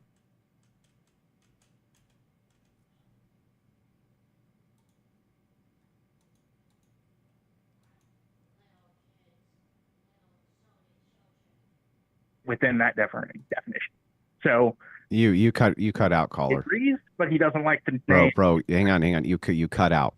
Like me and Destiny both missed like maybe 15 seconds there. Oh, sorry. Do you know where it was that it stopped? I'm just saying that the definition of riot and insurrection is not mutually exclusive. And so that just because he says that, oh, this fits my personal definition of a riot, does not necessarily mean that it's also not an insurrection. And the fact that they were trying to prevent some function of the government from happening, some law from being followed or carried out by the U.S. government, that's the defining factor. That's the thing that makes it an insurrection. And we can say that it was a riot, cool, but it was also an insurrection. Okay. Anything else? Oh, would you say, and this is why I'm saying that you need to have some sort of way of saying this is not an insurrection, other than saying this is a riot. Yeah, we've already been over this though multiple times. I know you don't understand the argument, but that doesn't mean it wasn't made. Why it isn't? Yeah, it's not. So I don't think you understand what the burden of proof is. Okay. I never have to tell you why the thing that it's not an insurrection. why don't, dude, if you're just going to cut me off and not let me answer, then we're not going to have a productive convo. Caller, go ahead. Let him make his point. Go ahead. Who's the burden of proof on here? It's on both of us. No, it's not. Who's the burden of proof on? Well, if the burden of proof to say that it's not an insurrection is on the person who's claiming. No, it's not my burden to say it's not. It's not my burden to say that it is. You have no the burden of proof is on the person who makes the claim, not for me to negate said claim, but for them to prove it. That's the distinction. Do you understand that? You say you have no claim that it's not an insurrection. You're not. Why? No. Answer my question. Do I need to negate a claim for you to be able to prove it? Can't you prove a claim? Well, if you're answer my question, dude. It categorically does not fit the term. Yeah, I know you're not answering the question, right? Term insurrection. All right. Whatever you say, bro. I know you don't want to answer. It's fine. So all right, we'll go to next caller, and just as a real quick thing. So like the prompt was January 6th an insurrection. Debating my definition of insurrection doesn't satisfy the prompt. It only satisfies attacking my position. But even if you did manage to completely defeat my position, not by actually showing, because you're not even really defeating my position, you're just making my position incoherent. But by doing so, you're also admitting that your position is incoherent as well, right? If you can prove that I don't have a good definition for insurrection, remember at the if you can prove that I don't have a good a definition for insurrection, then you can prove that my position of saying it is an insurrection is incoherent. I would have to use some other word. So you haven't even given a position at all. So at best, you've only put us both at neutral, which is kind of meaningless. Do you remember in the beginning of the debate where I gave you the criteria for the concessions that I would make if you were willing to concede on X, Y, Z point? Yeah, but we're not here to just argue. Does destiny have a satisfactory definition of insurrection? Yeah, but if I can which is what the debate has negate, and we become. both, but if I have no negation, but we end up on neutral because your definition is incoherent, then do you remember when I said in my opening statement that the goal of that was to show that you no longer have the moral high ground because everything's a fucking insurrection at that point, and that means you're as much of an insurrectionist as the people you're accusing of being insurrectionists. That's to be clear, that wouldn't make everything an insurrection. That would just make all riots an insurrection. Yeah, I was being hyperbolic. Okay, well, that's kind of hard when you're also being illogical.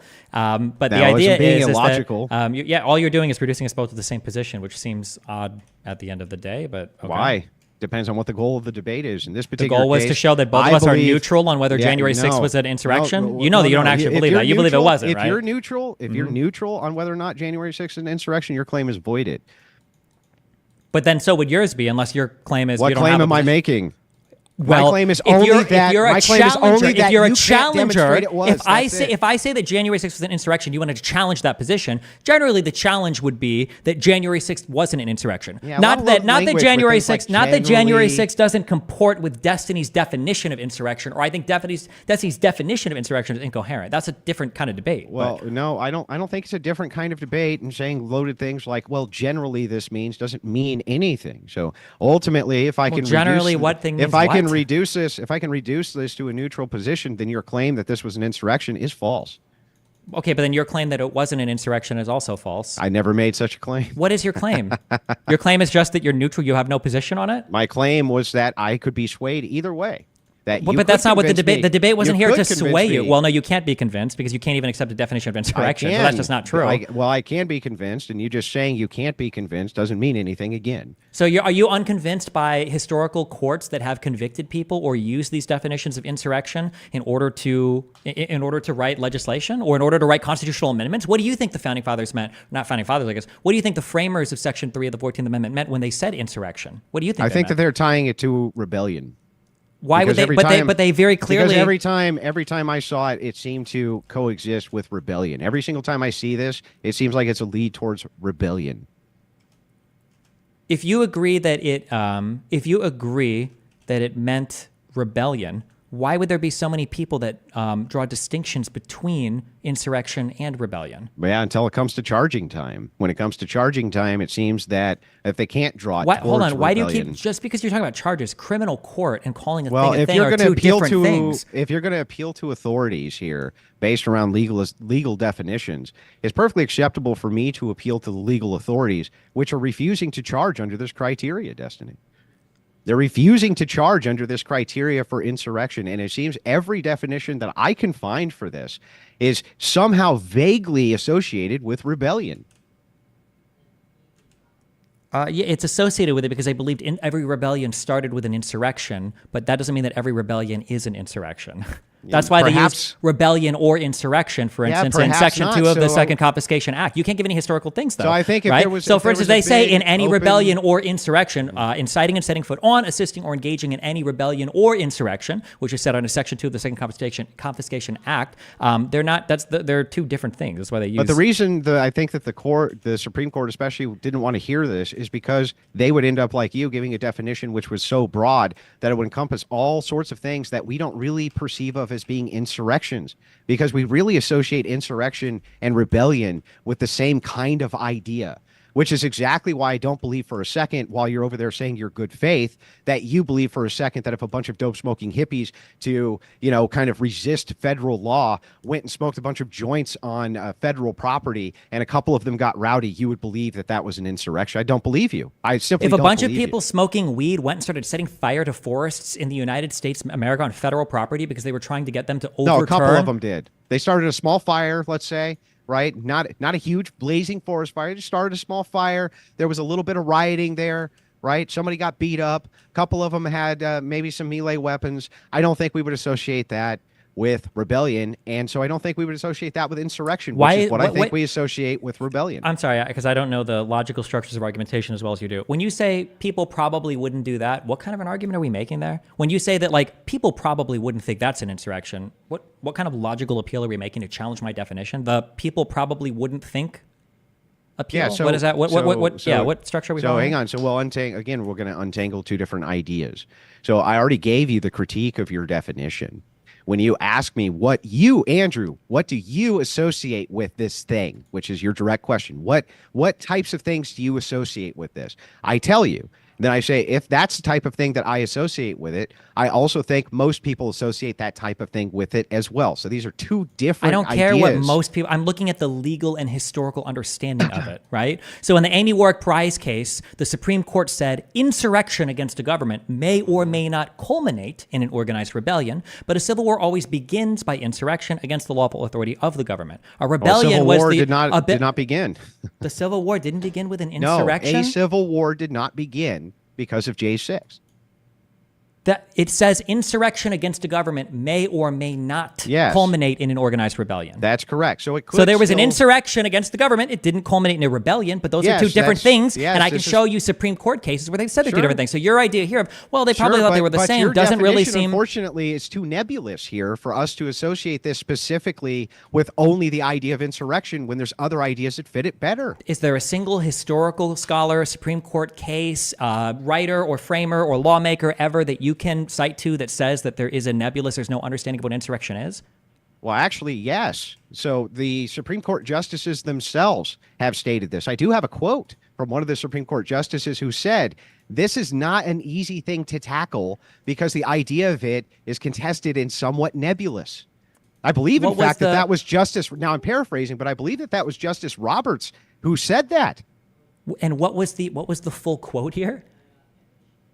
I would have to pull the quote up, so I'm paraphrasing, right? But it was something akin to, this idea is actually, it's a hard associative idea. This was from Roberts himself. The Supreme Court clearly did not want to weigh in on this because they were afraid of making a definition like your own, which would be so broad. Are you disputing this? Let's start with this. Are you disputing that you think the Supreme Court didn't weigh in on this because they were afraid that they could make a definition of this, which was so broad that things would fall under the category of insurrection, that they really didn't want to fall under that category? I don't think the Supreme Court made a strong statement about insurrection.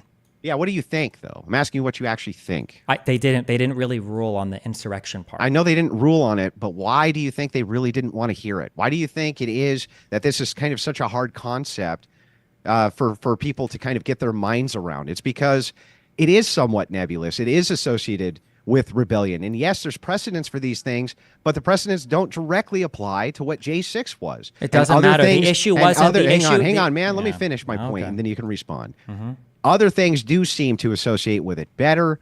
That's the point. Your definition is far too broad. You knew it would be far too broad. The Supreme Court also knows this. That's why the Supreme Court themselves, I think, really didn't want to go in and rule on it, because it would retroactively make a bunch of Democrats and Republicans insurrectionists based on other things that they have done. That's great, and that's a bunch of reading into that Supreme Court decision that they had never said. But I'm pretty sure that the rationale that they gave in the issue was that different minds could disagree on whether or not an insurrection had taken place, and the idea that different states would make different decisions about it seemed to be very difficult for them. So in Barrett's... So it's nebulous. It's a little bit nebulous. They can't really agree because it's kind of a nebulous concept, right? Do you think that murder is a nebulous concept?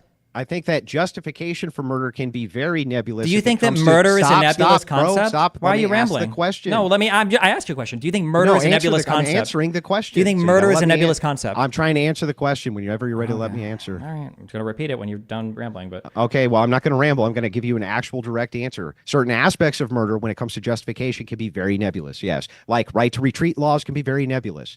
Yes, that can constitute murder. It can be very nebulous. We have some concept of it, but it's not really something which is easily graspable. Yes, it can be very nebulous, Destiny. Yes. And yet we still have criminal convictions for murder. That's true. We do still have criminal convictions for murder, which does not demonstrate your point at all. It absolutely does. If a court is capable of determining whether or not a person can have a severe That's restriction right. to And their what life did or they liberty, determine? They determined that none of them committed insurrection. That's what they determined. That's not what they determined. What they Yes, determined it is was what they determined. Really? Where in the Supreme Court what did they opinion does charge it say him? that? Hang on. What did they charge him with? They No charge one him is with being charged. insurrection? The Supreme Court is not a first review. I'm court not talking of about the fact. Supreme Court. I don't know what I'm you're talking saying- about then. what I'm no saying one is. to you- I'm sorry. Where in the 14th Amendment does it say the Wait, crime of you're- insurrection? All you're doing is speed talking. What I'm saying to you is when you ask me, are certain aspects of murder nebulous? Mm-hmm. Yes, of course, certain aspects of murder are nebulous. Can people still be charged under those aspects? Yes. Can they be prosecuted? Yes. But you say, well, then you can prove it. Great. I agree. You can prove it. And when these people were prosecuted, they were not prosecuted for insurrection.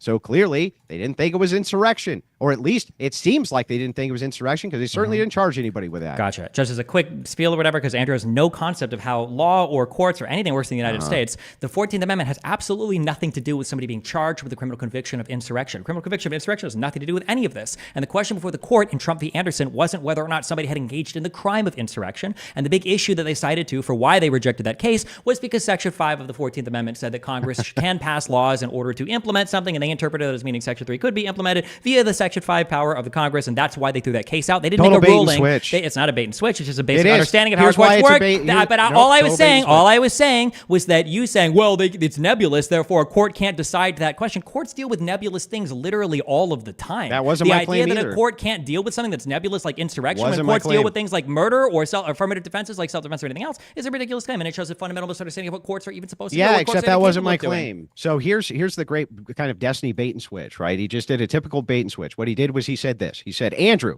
do you think that a court can do A, B, and C, or they can in some way rule or adjudicate even with a nebulous concept? My answer was yes. I think that even with a nebulous concept, they can. In this case, right, even if we were to grant Destiny's argument that they can do this under nebulous concepts, they still didn't charge these people with insurrection, even if that's a nebulous concept. What he did instead was he did a bait and switch and said, oh, but he doesn't understand the law, blah, Why blah, do blah, you blah, keep using But the this same was a argument that's been lead-in. shot down? This was a lead-in question. Does somebody need to be charged with And insurrection for and insurrection hang to on, have had bro, occurred? let me finish my point. I just let you go through your whole It's the same diatribe. gish gallop. So I went, it's not a gish It is a gallop, gish it's a gallop. direct You're repeating response. debunked You don't arguments. even know what a gish gallop is. You're I just do. It's spurting when you over lay me. a whole bunch of So bad claims anyway, on I'm over not and over and laying over any again with the claims. I'm idea that the refuting the opponent claims you can't made. actually refute them because you keep stacking the same Bro, bad claims over and over again. you made the claim. I'm refuting it. You're So not this was refuting a any claim. You're basic. refuting the This was a same debunked this was a arguments. basic lead in, and I proved the basic lead in wrong. And so that's when he went off on the diatribe about, well, what the the court, blah blah blah. What about the courts? What about the precedents? Well, that had nothing to do with the actual lead in question, which is what I was responding to. That's a classic bait and switch. You said that the Supreme Court didn't rule on the definition because it was too nebulous. That's not Because true. you That's not asked why they me, rejected it. you asked me, why do you think the Supreme Court acts? And so I just gave you my opinion. I think possibly it's because this is a nebulous concept. They didn't want to weigh in. It seems that Roberts agreed. When you read initially what Roberts said, it seems like that's what he's saying there, is that there's going to be a lot of disagreement here because we can't quite agree on this. That sounds nebulous to me. All right. How about this? We'll take one more caller, and then we'll go to the Castle Club guys. Let's get the guy on the line. Yes. Go ahead. 0789. 0789. Go ahead, hit the line. And then after him, I actually do have a potential topic of discussion for the panel. But let's get this caller on first. Go ahead. 0789, you are up. 0789, you are up. Hello. Can you guys hear me? Yes. What's up, brother? Awesome. Great. Mr. Wilson, big fan, Absolute Cinema. And I have a question for Mr. Borelli. If I knew what sexual assault was, but I had no fucking clue what rape was, could you ever prove to me that a rape took place? Because because whatever definition you give, whatever definition I give for rape, you're just going to say it would fit with sexual assault. Yeah. No, true. Yeah. If you had no idea what rape was, but you knew well what sexual assault was, then any single time I try to define, well, I think a rape has occurred, you would just say, no, I think this fits with sexual assault. You would never give a definition of rape, and then you would just use that to try to win the argument. Yeah.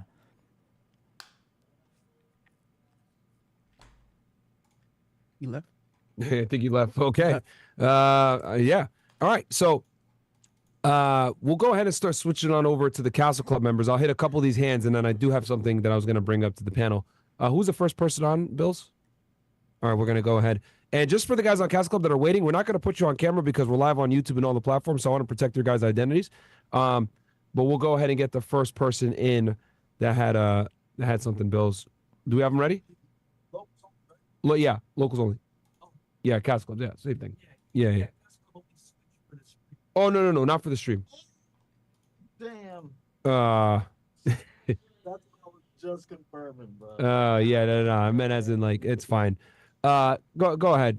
Just it's fine. We'll get these because they're still live on their platform, so it's cool. Okay. It's whatever. Chief Rocker, go ahead, bro.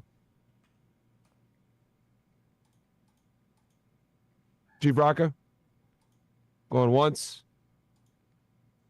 going twice.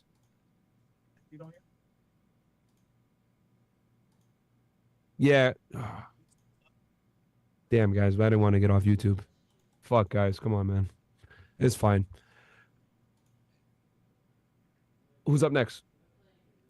Hey, Myron, if you're Yeah, gonna move this over to the Castle Club, let me kill the stream on this end, and then keep it up. You keep it up. That wasn't our intention to kill our stream on our end. Okay. To do that, yeah, just an error. But you guys keep your stuff going on. That's cool. Just where the Castle Club members can ask questions. Go ahead. Hey, so Go ahead, question bro. for Bethany. Go ahead. Would you say that this is an organized attempt by a group of people to defeat their government and take control of their country, usually by violence? No, I don't think for insurrection. I think that maybe that gets you to rebellion, but for an insurrection, it doesn't have to be an attempt to control the entire government. It could just be to contravene a certain procedure, official proceeding, or to resist the implementation of a particular law, to resist like the execution of a law. So not a violent attempt to take control of a government. Violence or intimidation of violence is a necessary element, yes, but not to control the entire government. Well, 3 out of 4 dictionaries define it as taking control of a government. And then there's a looser definition that is just an act of revolting against civil authority or established government. But that's just a loose definition. That's fine, but we have a Supreme Court and we have a legislative history that I would refer to in this country before looking at how a dictionary would define a particular thing. I don't think that at any time when you engage in statutory construction or legal review of a particular thing, do you just open the dictionary and read the dictionary definition? Yeah, but the definitions come from a general understanding. And since there was nothing legally pursued, then I don't think the legal definition applies here. And more, it's just the definition of what we understand something to be.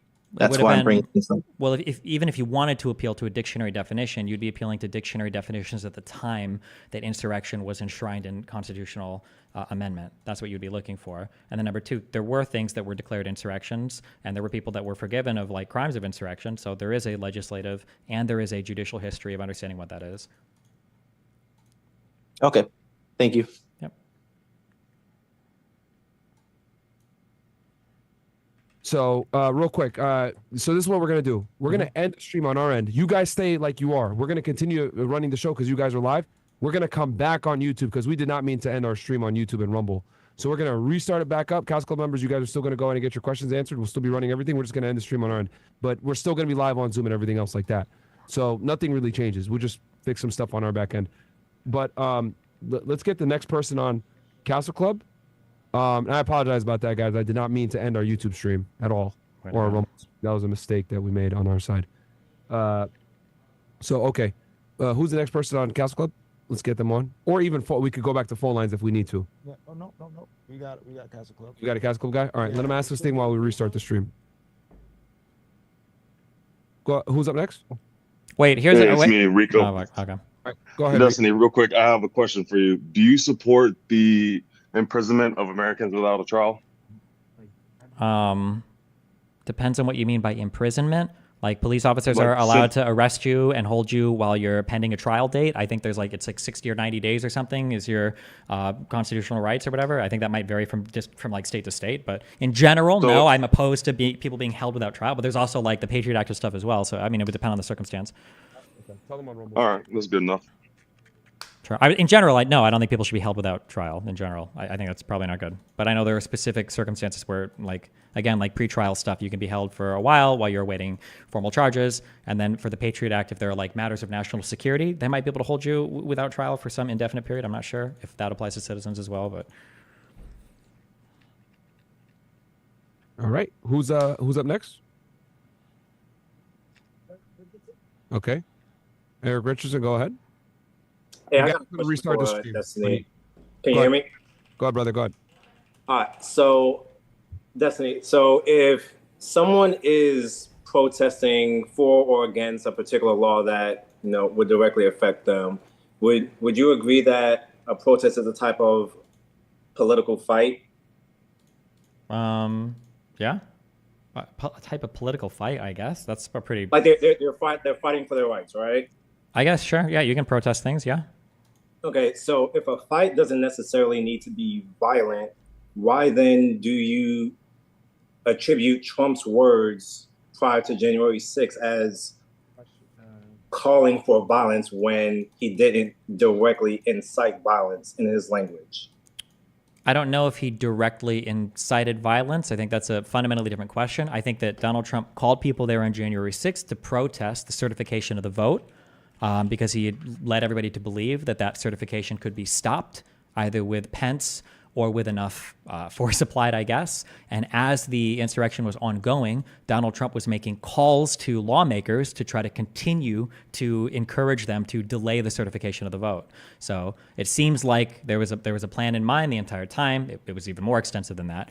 But yeah, he was hoping that there'd be a lot of pressure. That's why he called people there on January 6th. It's why he, even when he knew they had guns and stuff, he sent them to the Capitol to go and protest. It's why he said over and over again, stop the steal, fight like hell to take our country back. And it's why when violence started and he watched violence happening on TV and he heard that Ashley Babbitt had been shot, instead of like trying to call people off from being violent, he tried to take advantage of the violence in order to further his scheme of having the vote not certified. So all of that seems to point in a pretty obvious direction. Yeah.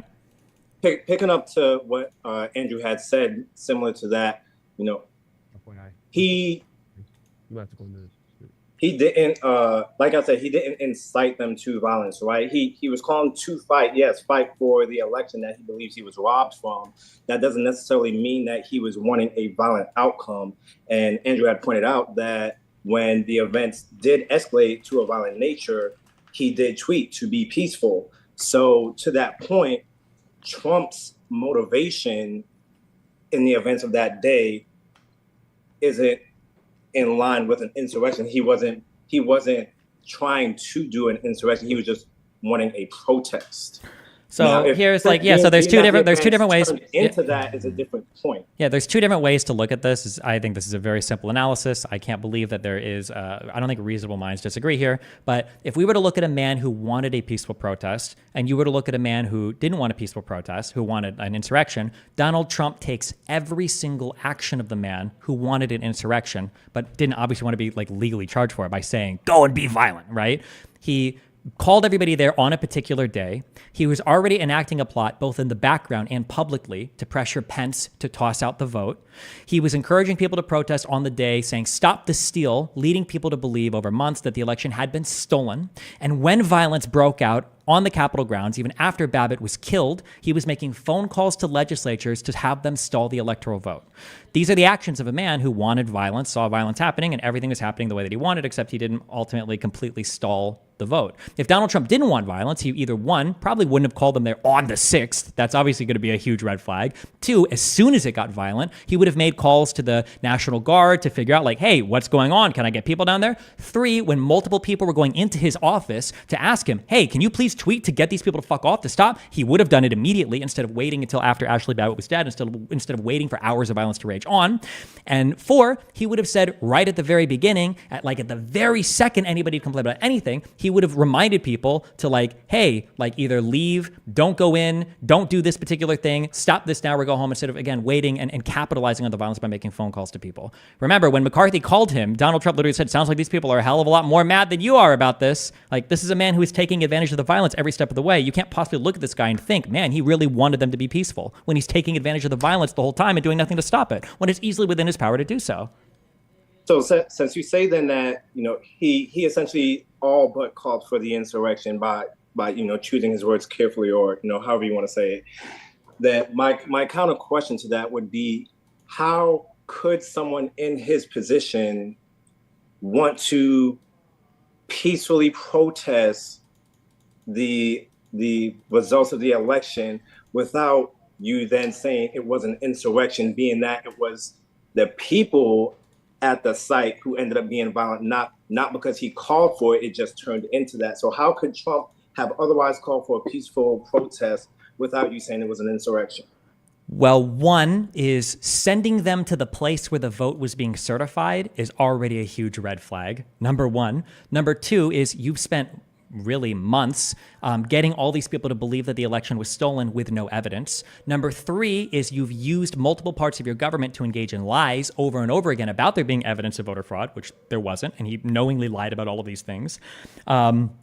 And four, there's probably never an appropriate way to protest the certification of the vote. Because at that point, you're not protesting like voter fraud. You're not protesting like a court's decision. You're literally protesting the certification of the election. The electors already voted on the 14th of December. The election itself was already held on the 3rd or I think 3rd of November. Like at that point, what are you protesting? You're just protesting the certification of the vote, the peaceful transfer of power. Okay. Love you. All right, who's up next? And then I'll go to my topic that I was going to ask you guys because I just want to get shift the conversation a little bit, make it more a little interesting. James McFarland. James McFarland, go ahead. And we're back. Myron, I do have tonight. I do have a hard out at 11. Oh shit! Eastern Standard Time or? Yep, Eastern Time. Yep. Oh shit! So you got 10 minutes left. Yep. Okay, no worries, man. That's fine. We'll just finish answering these questions and then we'll try to speed through as many of them as we can. Y'all call me while I'm taking a dump, but fuck it. Alright, so just to give, I'm gonna do a little statement and a question. But my statement is, I got to admit, I personally I fuck with both Destiny and Andrew as far as both ends of the aisle reign, like debating wise in the YouTube sphere. I typically think Destiny has more intellectual valid points, but throughout this little conversation y'all had, I think Andrew bodied you, and that's because of that hippie statement, bro. If people are out all protesting, they're filling every 4 of your things. Worst dinner for your waistline. Sweet potato. Oh, sorry about that. What? Continue on. Yeah. I don't know. As far as those 4 points are, if they're all protesting for weed, you're considering that an insurrection. It's like, if that's your definition, then that an insurrection, all right, who gives a fuck about who's having an insurrection? Like, that shit is not as serious as you're trying to make it, if it's as simple as something like that. Like, I mean, you might just, maybe you don't think an insurrection is a big deal. That's fine, but people probably shouldn't be gathering to violently try to overturn laws in this country. We've got a process for it. We've got a whole legislative. I knew that was going to be your rebuttal, but so why are you trying to equate that with a group of people smoking weed against a weed law? Like, that means words the same. Don't make both of those insurrections. I never made both of them the same, but an insurrection is an insurrection. I can show you examples of rape that are far more atrocious than other examples of rape. That doesn't make one not rape. Okay, like, any crime can be done with more severity than another crime. That doesn't make it not a crime. It doesn't make it not a thing. And a bunch of people smoking weed against a weed law doesn't make them trying to overthrow the government. I agree. I don't think it does. A bunch of people, but if a bunch of people, would you agree that if a bunch of people smoked weed and they all decided they were going to show up and break into Congress to try to prevent them from passing some new law? That wasn't the argument you made, though. The argument he made was if a bunch of hippies did all 4 of those arguments you made, and the one thing against the law that they were suppressing, because I was going to say this too, Andrew's argument against the suppression versus doing illegal activities during a riot, that was his stupid fault for his argument as well. Wait, hold on. To be clear, Andrew didn't say they were just smoking. Andrew said they were setting forests on fire. No. I'm not talking about that in general. I'm talking about Andrew was talking about they're committing crimes during their riot or whatever, and you were saying that's not them going against a law. Like, I'm agreeing with both of you in both what you're saying, but in his specific argument when he said those people are trying to smoke weed, I'm a little drunk right now too, so my words isn't as coherent. But when he's saying they were going against smoking weed and there's a bunch of hippies getting together and smoking weed, you can't equate that to people overthrowing a government and say, yeah, that's insurrection if that's going with my definition. Yeah, smoking weed wouldn't be an insurrection. A crowd of people smoking weed wouldn't be an insurrection. And even if it covers all 4 of your bases that you were saying, One of them is by force or intimidation in order to like overturn a law. So they would have to be rioting. They would have to be causing violence in order to get people to like so overturn if they were a law. doing that while smoking weed and their reason was smoking weed, that's an insurrection. If a bunch of people showed up at Capitol Hill and they said that we're going to engage in violent conduct because we It doesn't have to be disagree. Capitol Hill. Why does that have to be Capitol Hill? I mean, it doesn't necessarily. I'm just giving an example. Yeah, I'm saying it if could they be- showed it could be up, anywhere. It could be anywhere. And I'm more of your fan. I'm just sure. I mean, I guess it could be anywhere. If they engage somewhere and they wanted to go and do a whole, like, maybe it could be a state. I don't know. Maybe it could be a fucking neighborhood of like anti-pot smokers or whatever. And they're like, we're going to go here and we're going to start rioting and burning houses down because we want to have the fucking weed laws changed. It is bullshit that these motherfuckers like took weed from us and they engaged in that behavior. I'd say, yeah, that's an insurrection. You've got an assembly of people that are trying to use violence and then you're trying to change the laws, that are affecting publicly everybody. Like, yeah, that's an insurrection. You're insurrecting the government. That's not the process by which we change laws. So It's would through you violent. agree that insurrection is not that serious in that case then? No, I think insurrection is incredibly serious. You don't want people thinking that they can get laws changed in the country by doing violent riots. That's horrible. So you don't think the definition of that should be changed or the word should be changed for an overthrowing of the government based off of your definition? What your you did, definition I understand crosses maybe across many boundaries. Yeah, no. No, if you've got a bunch of people, even if they smoke weed, if they're committing acts of violence as a big group in order to pressure people to change laws, no, I don't think that's like a not serious thing. I think it's a really serious thing. You think a bunch of people gathering together, smoking weed, if police come to try to control that situation, they start protesting against it as a part of groupthink. Like, this is common psychology. Like, it takes one person to go against police for a bunch of people to do that. You think those people are equivalent to people who are trying to overthrow a government? No, I don't think so. No, but I don't know if that would even count as an insurrection by that. If it's just a bunch of people that got together and they're smoking weed or whatever and it ends up bringing in a riot, no, I don't think that would necessarily be an insurrection. But they got together against that law against weed. They've gotten violent or threatening, the way you said. Like, it's crossing every four. Listen, okay, hold on. You know what? This is the argument I would make also. And if any other caller wants to say this, I'm gonna flip this on them. If somebody wants to give a different positive definition, then fine, go for it. But like, I'm not gonna sit here and play through every single of like the most absurd hypotheticals you can give me. If you want to argue against me, you're arguing against the historical and judicial record in the United States. If you want to give another definition of insurrection, that's fine. But it can't just be, what if 2 people go into the forest and they say fuck the government and they kick a federally owned tree as hard as possible in order to we can probably find definitions around the edges that are like, well, I don't know. I mean, I guess technically this would be an insurrection, maybe it wouldn't qualify, but I'm not gonna. Yeah, if you want to give an alternate positive definition for it, then we can critique that one. But this is the one that exists in the historical record. Like my main point was you could technically say a bunch of things was an insurrection. So let's not like, if that's the case, then an insurrection, the word insurrection, is not that serious. But it's very serious just because there's a name for this. I don't know if it's the continuum fallacy or what, but just because you can't like concretely define it every single edge of a particular thing doesn't mean that you can say, well, that thing doesn't exist or it's not very serious. That's just not true. We can imagine a ton of crimes that are very serious and not serious that are the same crime. You could say one thing's more serious than another being the same thing. But yeah, so I could say there are some insurrections that are probably really bad, and historically in the United States, there are some insurrections that probably weren't that bad, right? Like that, I think that whiskey rebellion was over like fucking tax stamps. I think the biggest deal was it was a big one, and it had to do with like the first time the national army had been mobilized for anything. But like that, it probably wasn't that big of a deal. Every insurrection isn't the worst type of insurrection. I think this particular insurrection was really bad, but we can't even agree on what the definition of insurrection is, and the reason why is because Andrew knows if he gives any definition of an insurrection, it's either going to exclude everything from being an insurrection, or it'll easily include January 6th. What up? All right. Was there somebody else next? This is You gotta go. Right? Yeah, I do have to go. But I did want to thank Destiny for having this debate with me. It was a lot of fun. And thank you again to Fresh and Fit for hosting. My name is Andrew Wilson, the host of The Crucibles, fastest growing debate channel on YouTube. You can find our back catalog at thecrucible.video. Thank you guys very much. I really appreciate it. Sorry, I only had 3 hours allocated to this. We kind of went a little over, but.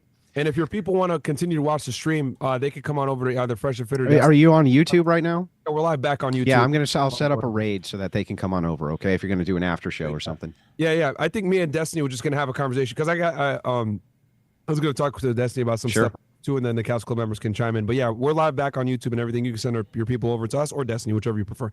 Thank you. Yeah. You guys have a great one. All right, bro. I'll see you soon for Haas. Real quick, Destiny. I guess we'll shift this a little bit, right, from the January 6th stuff, and then I'll, obviously after we have our discussion, we could turn it back to the Couch Club member. Shout out to all you guys, CouchClub.tv. Obviously, the attempted assassination attempt has, created a whole bunch of news. It's been like, this has probably been one of the most turbulent weeks or 2 weeks that I've ever seen, like, in history, damn near. You got Joe Biden stepping down. You got the president almost was assassinated. You see Kamala Harris is more than likely going to be the Democratic Party's nominee. The DNC is coming up. You have just so much crap going on, right? The congressional hearings right now with the FBI. I know the FBI director went ahead and testified yesterday. I was reacting to it, and then before him was the state police from Pennsylvania, and then before him was Kimberly Cheadle, who resigned from the Secret Service director. Things have been going crazy. Obviously, you were going viral on Twitter for having some contrarian views. I'll say it. I'll just put it that way. Okay. What are your views on what's your thoughts on everything, bro? How are you doing? How are you holding up? Obviously, I know some people had said some things about you that I'm not going to repeat here. We don't have to disagree on everything to still get along. But yeah, bro, what's your just thoughts on everything? There's been a bunch of crazy shit going on. There's a bunch of crazy shit. It's the U.S. news cycle. Every couple days, something happens that resets like everything else. Like, it feels like right now, like the assassination attempt is becoming like a distant view because of all the crazy shit that's happening recently. I don't think people even mentioned, and there's so much big news that people didn't even talk about. Like, I know that Secret Service director stepped down today. We had the culmination of the Alec Baldwin case that I don't think anybody even paid attention to for like more than 5 minutes. That ended in a crazy fashion. Yeah. Well, what ended up? Yeah, because I've been following the assassination closely. Like, that's a good point, because even myself, I didn't follow the Baldwin thing. I guess to his benefit, the assassination attempt happened, and then you had the RNC and stuff, and like that's just what plagued the news. Like, no one gave a shit about the Baldwin trial. What ended up happening with him?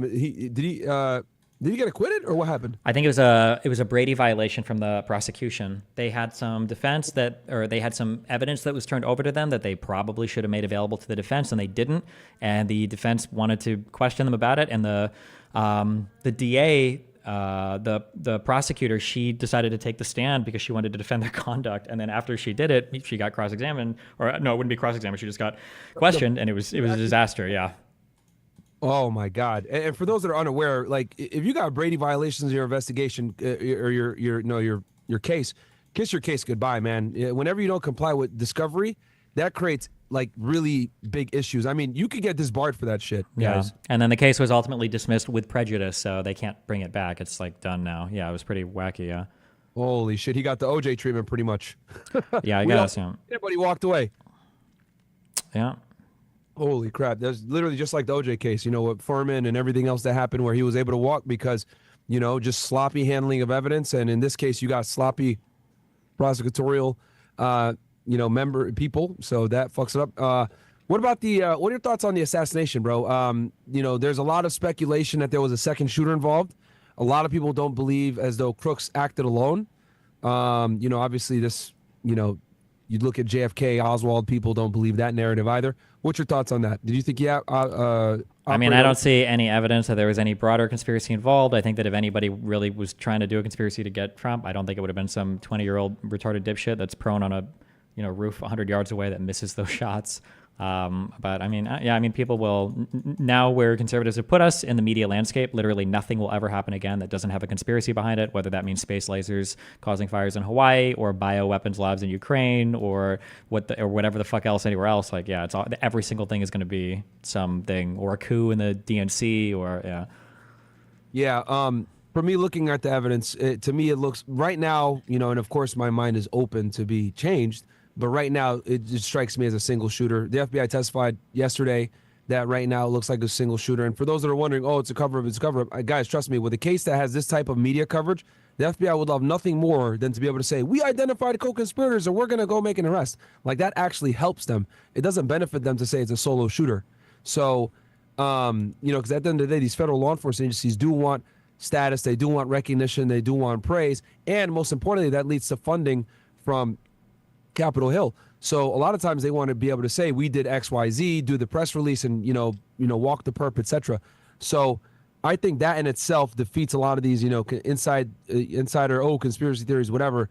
Am I skeptical about official narratives like Oswald, etc. Do I believe the Warren Commission? Fuck no. I think that's bullshit too. But in this case, I just haven't seen like damning evidence yet that there was a second shooter. And for those that are saying, oh well, why did Crooks miss? He obviously knows how to use an AR-15. He had done some practice. Well, what people don't know, and this kind of came out during the testimony, was right before he shot, one of the police officers climbed the ledge to try to confront him, and Crooks saw him, pointed the gun at him. The guy said, "Oh shit!" and he like fell off because someone hoisted him up. So he hoists him up, gives him a boost. Guys gets his head over the roof, sees Crooks. Crooks sees him. He points his rifle. The guy's like, "Oh shit!" He just literally drops off and hurts himself. And seconds after that, Crooks starts taking the shots at Trump. And mind you, there was people yelling, "He's on the roof. He's got a gun. He's got a gun." So you could only imagine the amount of adrenaline that this guy has, because he didn't anticipate that people would find him so quickly. So he whiffed a bunch of the shots. Sure. Which makes sense. But yeah, it's just wild that he was able to get in that position. He flew a drone. He had explosives in his vehicle, which I could see why people think that there was someone else, because it's like, how does this fucking 20-year-old that doesn't have knowledge on making bombs, presumably because they haven't found anything on his devices, do this alone? So that's kind of where I think, whenever there's questions that are being asked like this, people are always going to assume that there's more people. It flourishes, it allows the conspiracy theories to flourish. Sure. What do you think? Yeah, I mean, like, I agree, but like, everybody's going to conspiracy theory everything. Like, literally any piece of evidence could have been released and people would have just said the opposite. Like, if he had conversations with his friends saying like, I'm going to go and get, Donald Trump on my own, people would be saying, well, why didn't the friends say anything about it? Why didn't they turn him in? It's because they were in on it. This was a conspiracy. Or, if he would have, not said anything to anybody, but was talking about going somewhere else. Like, people will always insert. If you have a conspiracy in mind, you can take any collection of facts and make them fit anything. So if there's smoking gun evidence that comes out, then I would say like, oh, okay, yeah, maybe there's some crazy shit here, or even like anything that points in that direction, but there's not. So, I mean, why the fuck would I assume otherwise, Yeah. What do you think about Cheeto stepping down as director of Secret Service? I don't know enough about the operational procedures or the management structure of the Secret Service. Like, it seems to me that it's so funny because, like, I don't know if you've ever thought about this, but I've always thought, like, when I'm watching movies or when I'm looking at like the president making a speech, I'm like, damn, how do they secure like entire cities? Like, couldn't anybody from a fucking random window shoot at this president, dude? Like, that seems crazy. And has it maybe why they don't do? They try not to do inner city like meetups in public. Yeah, I've heard somebody say that, but I don't know if it was like I don't know if that's real or if it was just like a Trump hater headline. But I think somebody had said that the Secret Service had been telling Trump like, hey, we can't do events outside. It's not good. And Trump was like, I like outside. It's fun. I don't know if that's true or not, but yeah, I guess it's kind of crazy. I mean, realistically, I don't. That's true. Is that Trump doesn't like the nuance of people? Like, he doesn't like the image that people can't come up to him and like shake his hand. Of course, yeah. He wants to be able to interact with the people. So he tries to keep Secret Service fairly far away from him. That's why they weren't as quick to respond to him, because he purposely tells him, hey, like, he doesn't want to give the image that he's weak. So sure. Which I understand. But yeah, continue on. Sorry, you're saying? No, yeah, I mean, yeah, I agree with you. I just I haven't dug into this that much because I haven't heard any crazy smoking gun things. But I guess like the weirdest thing to me is, I don't know, is it true if you've watched this? Is it true that the Secret Service like marksman had him like sighted for minutes before he actually shot? That's what they're saying. We don't really know yet. When they brought Cheeto on, she didn't really give concrete answers to that. Mm-hmm. And some people didn't like that I said this, but I told people like, Cheeto isn't the person you want to bring on if you want to get questions answered, because the issue is, and I'll go through this very quickly, is that when you're going to subpoena people to come in and answer questions, the director is probably one of the worst people that you can bring in. While that might be true, the one problem that I had, and I understand they're congressional hearings, so it's all for show and media or whatever, but like, show what? Yeah, but they asked her over and over again, like, who would be responsible? Now, maybe she doesn't want to throw anybody under the bus, but yeah. she was very evasive, right? Where she was saying like, oh, well, there's a lot of people in charge and there's multiple like layers to these operations. But like, unless the Secret Service literally operates differently than every single thing I've ever seen in my life, and I mean, you can tell me, you work for a federal body, like for any operation, for any given thing, there's always going to be ultimately one person who's accountable. Otherwise, how the fuck can anybody make any final decisions, or how, who do you talk to when things are fucked up? Like, there should be somebody that you can go to who ultimately signs off on things, even if it is just like a rubber stamping, like they don't actually go over it. There should be somebody at the end of the day who's responsible. And the fact that nobody was ever named, I think, is, but maybe she just didn't want to throw someone under the bus, or maybe people just weren't being diligent enough. There's a multitude of reasons why. Like, she didn't want to throw people under the bus, etc. That's one thing, right? Which I will commend her for that. Mm-hmm. But the problem with the director, and I'll speak for your audience that might not be familiar with me, guys. I was a special agent with Homeland Security Investigations for 7 years, 3 years as an intern, so I'm very familiar with how Secret Service works. I've done Secret Service details before, etc. I know how the agency in and out. So with all that said, the director of any federal law enforcement agency typically is more of a politician than a law enforcement officer. These guys sometimes aren't even agents. They're like, like, for example, Ray, the director of the FBI, was an AUSA. He never carried a badge and a gun in his life or did an investigation, but he's director of the FBI. And it's a political position. You're going out politicking with people. You're the face of the agency. You're going around shaking hands, kissing babies, etc. A lot of the times you don't know what's going on the ground. Now, why do I say this? I say that because directors are they're like 10 chains above the people on the ground that actually are going to have the intimate knowledge that these, hearings require. So the real person that they should have subpoenaed, they should have subpoenaed a few people. And I did a whole tweet about this, but I'll summarize it quickly. For the criminal investigation, you need to subpoena the FBI, and more accurately so, you need to subpoena the case agent from the FBI Pittsburgh office, because he's the one that's running the actual investigation and making the decisions and dealing with the AUSAs. And then you could go ahead and bring his special agent in charge. Those two individuals are going to answer every single question that you have on the criminal investigation, because they're the ones actually on the ground doing it. That's for the criminal investigation. Sure. Now, although I will say real quick on that, though, people have a really hard time understanding this. It is possible, especially in law enforcement, that you can fuck up your job really like hardcore and be, completely fucked for and get fired or whatever. That doesn't necessarily mean there was criminal wrongdoing, right? Like, it could be that somebody fucked up really bad. Now, if you fuck up really bad, if you can show like some type of, I don't know what the particular statute would be here, but some type of like gross negligence or something, then maybe you could get like up to a criminal charge. But it is possible. It's not inconceivable that somebody could have had the responsibility of clearing that roof, and for a variety of like reasons, they just didn't. They were lazy. They saw something fucked up, and that comes out to be proven. But it doesn't mean there's necessarily a criminal charge, because the person wasn't like criminally liable for what happened. Yeah, of course. Now, as far as like figuring out what went down on that day with the particular Secret Service detail, Cheeto might have some answers as a director, but the real person you want to bring in, and I actually mentioned this to one of the congresswomen yesterday on the Twitter space, is that you want to bring in the head of Trump's Secret Service detail, who is probably going to be a GS 14 or 15. Typically, that's going to be a supervisor or second line supervisor. Why do I say that? Because for them to do that that protection detail, they had to do something called an operation plan. And an operation plan in law enforcement is something that you have to put out every single time you're doing some form of enforcement action, whether it's a search warrant, an arrest warrant, anything that you're serving. And the reason why I say it is because the person that signed off on that operation plan is A, on the ground, that's one. Two, knows where people were supposed to be staged, call signs, radio equipment, who carried which guns, etc. And he will be able to specifically identify down to the name who was supposed to be at that building and where they're supposed to be located. So they asked a lot of really detailed questions that, Cheeto might not necessarily know because she's too high up, right? Now, of course, people say to me, well, Myron, she could have went ahead and spoken with these people and got these answers. Yeah, that's true, but nothing is as good from getting it from the source, because anytime you answer a question, what comes next? They want a more specific answer on the follow-up, and she's not going to be able to provide that. So what they should have done was brought in the supervisors that were on the scene that day, because, I know the Secret Service blame the local cops, but at the end of the day, it's on Secret Service because they're the ones that use the local cops and other agencies to augment their security details. Yeah, but while that's true, there's no shot that hearing would ever happen in a public forum where you're like talking about very specific details for how the Secret Service does like security procedures. That would always be closed hearing, right? No, yeah, but at least they would be able to get the answers that they want. But again, I genuinely believe that bringing Cheeto in was just a dog and pony show and clip farming. Like, if you look, some of the people were super rude to her for no reason, saying she's bullshitting, blah, blah, blah, all this, which I get it. There's outrage and you needed a whipping boy. But she's not going to have the answers. And then the other thing they asked her too, which I thought was very interesting, they asked her about a lot of internal matters as far as like people being fired, etc. Well, she's not going to be the right person to ask, because if you want to go ahead and get into that type of stuff, like what you were talking about before, gross negligence, all these things, well, some of these things are administrative violations, and then some of these things could potentially even rise to criminal. Well, the only two agencies that are going to do that, it's not going to be her. It's going to be something called the Office of Inspector General, DHS OIG, and then it's going to be Secret Service Office of Professional Responsibility. And I know people are saying, Mara, what the fuck is the difference between the two?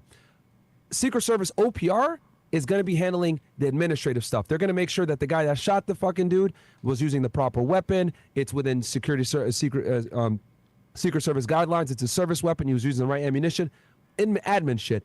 Then OIG is going to investigate anything that's potentially criminal, that whether someone lied on a form or anything else like that. So those guys are going to be the ones that are going to be privy to anyone being fired, because they're going to have to do their own independent investigation, which Cheeto doesn't have access to, by the way, guys, for a multitude of reasons, right? Because it would fuck up with it would be a conflict of interest if she had access to that. There are outside investigative agency that investigates them, so she wouldn't even have access to or have the answers for those internal questions that Congress is asking. So and then also another thing I noticed when they were asking questions of the FBI director, they asked a lot of questions that like weren't even pertinent to the assassination, and a lot of it was like to push their own agenda. Oh, we need to ban AR assault rifles and all this other shit. Bro, you got this fucking guy here.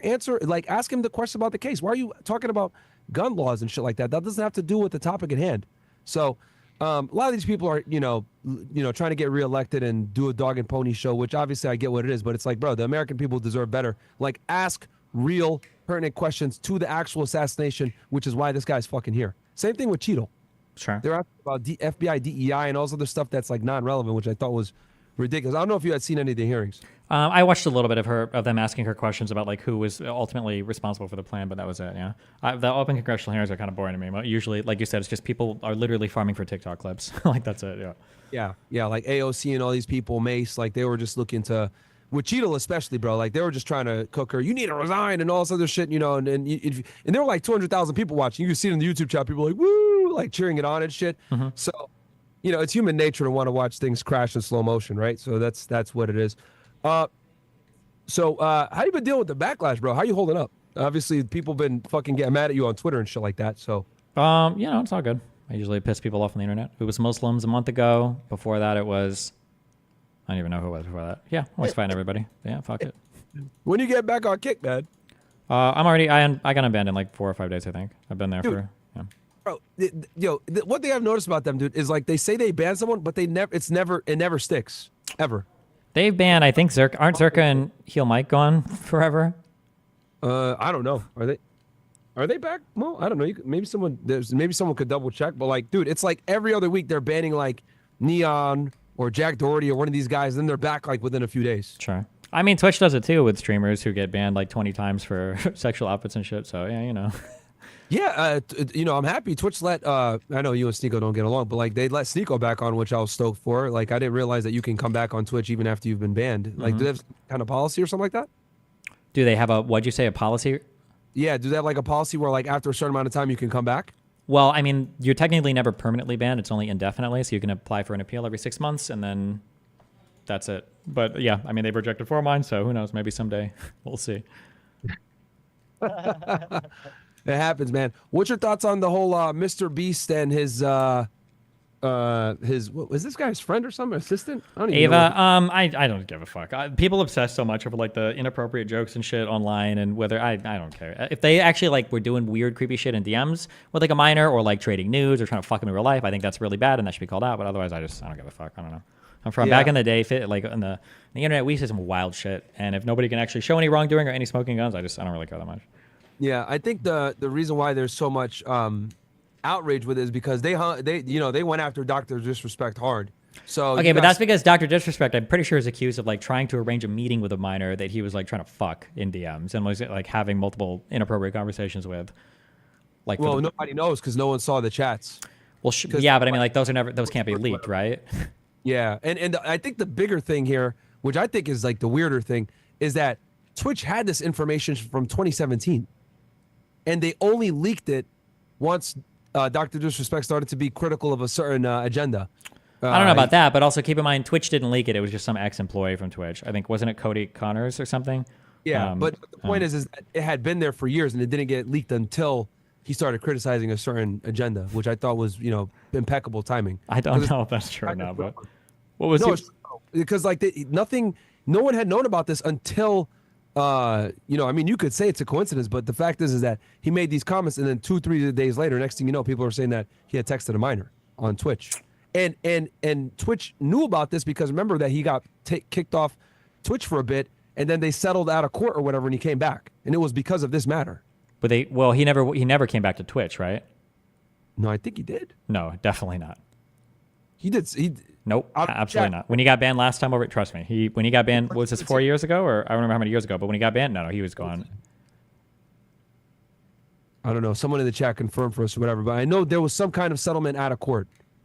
Well, my guess is going to be that there was some type of arbitration done for his contract, because my guess is going to be that if he got a huge deal to operate on Twitch, there was probably like a huge lump sum of cash involved, and there were probably like some terms, like probably 12 or 24 months, and they were obviously terminating that contract early, and I'm sure that there were clauses for like a moral clause to terminate early for whatever reason, but then I'm sure that they've got arbitration clauses in there for like, well, if you want to disagree on some things. Dr. District probably had a lot of money coming to him and he wanted to fight over it, and he probably had a little bit of leverage because Twitch probably doesn't want it going public.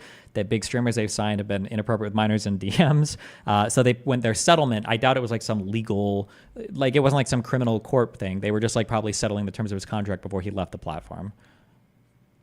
Yeah, no, I mean, because I do know that he went to YouTube after. He might have got a deal with.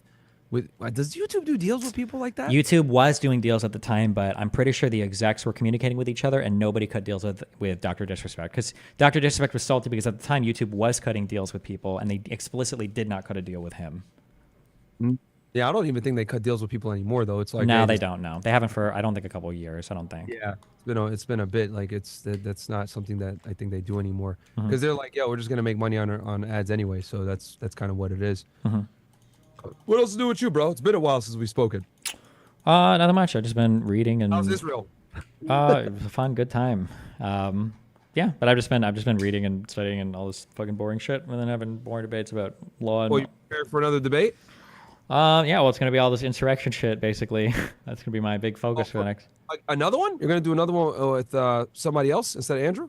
Well, yeah, yeah, that's why I agreed to do it with Andrew. My big focus for the next few months is I think Donald Trump easily tried to coup the government. I think that the evidence is like overwhelming. It's like not even up for debate. So my goal is to just have those conversations basically for the next couple months. Anybody in particular going to debate? Whoever, we'll see who bites basically. Yeah, I'm still working on like my documents. I'm making 2 big documents for it, one huge comprehensive one, and then a second one for like a quick like 15-minute debate, and then I'll go from there and see who wants to argue over it. Yeah. So real quick, because and I'm playing devil's advocate here, right? Sure. This is not one like my particular wheelhouse with January 6th, though a lot of people feel very strongly about this. One of the big things that people use, and I think Andrew had mentioned this during the debate, was Trump had put out a tweet saying, hey, we need to peacefully protest, etc. And that tweet was deleted. This is a talking point that a lot of people use. Can you tell me what your rebuttal would be to that presumptive argument, and what's your Sure, yeah. So go ahead. Without diving into the details of everything, basically there was a pretty long-term plot from right before the election to after, right to up to January 6th, where Donald Trump was trying to find a way to hold on to power. So after they lost the election, he knew prior to the election that the votes were probably going to turn over at night. So he tried to end the election like the night of. That's why he said stop the count. That's why he was saying we've won. That's why Pence came on afterwards and said we're going to wait till all the votes are counted against Donald Trump. He was upset about that. Stop the count, what, like a day before, you saying? Donald Trump didn't want the mail-in ballots to be counted because he knew that those were heavily going to skew democratically. Everybody knew this, and his own people were telling him this. So he tried to he wanted the vote to stop immediately. And other people have come out, like Bannon and I think even Barr, other people come out saying that, like, yeah, everybody was telling him this and he knew it was going to happen. That's why he's trying to get the vote stopped. So after that, for about a month, they were kind of trying to explore options. They tried to challenge a lot of the votes in a whole bunch of different states using largely bullshit evidence. Right? What? If I'm not mistaken, Georgia is the big one, which is why he got the RICO charge, right? There are RICO charges in Georgia, and Georgia was a lot of the big ones. Georgia was probably some of the worst, the most egregious offenses. It was him calling Raffensperger, which was wholly inappropriate. It was him calling the election investigator, which was wholly inappropriate. And then it was him and his campaign making the same false claims over and over and over again about voter fraud against Ruby Freeman, saying that she counted the votes 3 times and that they brought in like this mysterious ballot box, filled with a whole bunch of ballots, that they started the count again after night, that all of these things, judges have gone over them on videos. You can watch the videos, the full videos. None of it is true. Not only is none of it true, everybody inside Trump's administration told him it wasn't true. And Giuliani just recently had a $148 million claim against him that was settled in court, or I'm sorry, that he lost in court. And his defense was, I knowingly lied about her, but my First Amendment right should protect me in telling a lie about her. So All of those claims were false and Like a bullshit. lie about this voter counter woman, right? Yep, Ruby Freeman. Yes. Ruby Friedman. Okay. Yep. Every single one of those claims is a lie. Moving forward, there was a guy called Kenneth Chesbrough.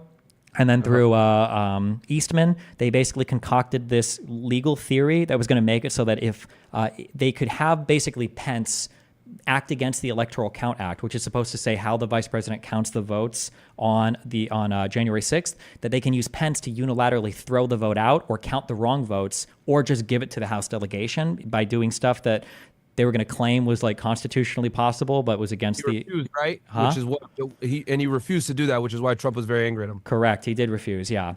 And in the course of setting this up, On what grounds he didn't want to? Why did he not want to do it? Like, what was his specific? Like, I know there's probably he had all of his legal team look at it, and it was wholly, wildly illegal and unconstitutional. There's no way that he had the authority to do what Trump was asking him and what Eastman was demanding that he could do. So his legal team told him no. Yes, and all the legal team told him. The only people that were on board with this were the crazy lawyers that Trump had brought in. So Powell, Eastman, and Giuliani, and then one other crazy. Indicted in the Georgia RICO state case. They might be, yeah.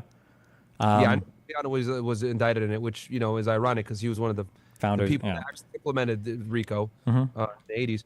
Okay, well, let me set. What other points did you have before? Because I'd give you. Yeah, follow-up sure. Yeah, a couple big ones were. Another one is a lot of people don't know this, but in the United States, citizens don't have a right to vote for president. The states vote for president. So when you go to do a vote at the ballot box, what you're actually voting for are electors.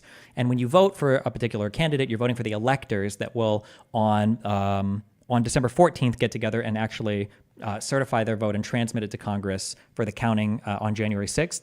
What Trump did was he got his team to run to all 7 states of the quote unquote contested, the battleground states, and have the Republican legislatures, not the legislatures, the Republican electors send in fake slates saying that, hey, well, here, we're just saying, by the way, Arizona, Nevada, New Mexico, Pennsylvania, we did vote for Donald Trump. Here's our electoral votes. He had them send all of those votes to Congress and to NARA, and the goal was on January 6th to try to pressure Mike Pence to accept those votes instead of the actual votes in order to make Trump president. Interesting. Okay. No, that's a lot of points there. Mm-hmm. Let me ask you this then. Yeah. Given the compromising situation, and just so you guys know, Council Club members that are in the Zoom, I'll come to you guys. I'm just, obviously opening up a dialogue here, and then we can definitely turn it back and bring you guys involved. Yeah. Also, just as a really quick thing, every single thing that I just said is super publicly verifiable. None of this is contested by anybody. Nobody denies any of this. Everything that I just said is super open public record stuff. Nothing here is by subpoena, super criminal investigation. All of this is very open. Tons of people, mainly Republicans, that will attest to everything that I just said having happened. But yeah, okay, sorry, go ahead. All right. What I was going to say was, how do you think how do I say this? The information that recently came out on Fani Willis and, having an improper relationship with one of her attorneys, how do you think that's going to affect the prosecution? Was this in Georgia? Yeah. She's the one that literally was the main crusader in this whole RICO case, going after Trump and after going after Young Thug as well. She basically used the same RICO statutes on Trump that she did for Young Thug. I don't know enough about, I haven't dug into the relationships there to have a strong opinion on it, so I have no idea. If there's improper relationships, it's not good, and they should either recuse themselves or get fired or whatever the fuck, but I haven't dug into any of that. Yeah, there's a whole bunch of bullshit. For example, the judge on Young Thug's case actually had to recuse himself because he had a ex parte meeting that he wasn't supposed to have without the defense present, and it caused a lot of issues. Sure. Okay. Let me get your take on this then, and then we'll go to the people. And just so you guys know, we'll stay on YouTube. We're live on all the platforms. Obviously, we got a Zoom link out on Council Club, so you guys can go ahead and join in the conversation. Sure. Also, as a quick, I've got to take off in 5 or 10 minutes, but I can stay for a little longer. Go ahead. What's your thoughts on dismissing the National Defense Information case? This case. I think it's a tragedy for a variety of reasons, but I think that Thomas's opinion. So, is it? Because I will say this before you go into your thing. I think that's the strongest case that the government had against him, by far. Yeah, but so what happened was during the immunity case, which I think the Supreme Court gave a wild ruling there. But in the immunity case, Clarence Thomas wrote a concurring opinion where he just decided to opine on whether or not the special prosecutor was constitutional. And he just decided to write a bunch of shit saying, I actually don't think it's constitutional. And then Judge Cannon she cited him a lot in her decision to say, "Oh yeah, well actually I'm going to toss this case because I don't think the special prosecutor was ever constitutionally established." So that was like their way of escaping the Mar-a-Lago case. Yeah. They went after Jack Smith. Is saying that, which I mean, that's definitely going to hit I think it's going to go up the appellate courts into the Supreme Court for sure. But I mean, since like you just mentioned, Clarence Thomas was the one that kind of like started this wheel train. I don't think that the Supreme Court will overturn her ruling down here in Florida. I don't. I mean, it's going to depend on, unless they have to rule on the constitutionality of the choosing of particular special counsels. But I don't know if that's going to be a majority opinion in the court or not. Yeah, only time will tell. I mean, I will say that it was. I was surprised, and it came literally like a day or two after he almost got assassinated. Yeah. So, but I do think that was if you had a axe to grind against Trump, I like Trump, so I know me and you disagree on that. But I do think as a Trump supporter that was the strongest case against him, because when it comes to national defense information, I know a lot of people always say, "Oh, well, he could declassify the documents. He could declassify the documents." The thing is that when it comes to the Espionage Act, the 18 U.S.C. 793, it doesn't have to be classified for it to still be a violation. It can just be national defense information. That's true. And a lot of the charges that he was catching were for obstruction as well, but not just retention of, Yeah, because there was allegations that he told his assistant to move the boxes around. He had told a guy to delete security footage allegedly in the indictment, because I think they came back with a superseding indictment, if I'm not mistaken, and they added the other guy besides Nashville. So it's but yeah, that was, I think, the strongest case. And I think with them getting rid of that classified documents case, that effectively pretty much is destroying the Washington, D.C. case, because Jack Smith is prosecuting both, if I'm not mistaken. Well, I don't think people agree with Cannon's decision to toss that case. I think I've seen people say it's more likely that she's just going to get removed from it. But I mean, like, it's effectively stalled out until past the election, which is the only thing that matters anyway. So yeah. Exactly, and that's another thing I was saying as well. And this was actually one of the things I said when this first came out. As I said, Trump needs to hold on, get in the office, and pardon himself on the federal cases. As far as his cases go. Well, now he might not have to after the immunity ruling. He might escape every case via that ruling. It's possible. We're going to see how that plays out. That's true, too. Do you think presidents should have immunity to be able to effectively conduct? Absolutely fucking insane. No, I think that was one of the craziest rulings I've ever read in my entire life.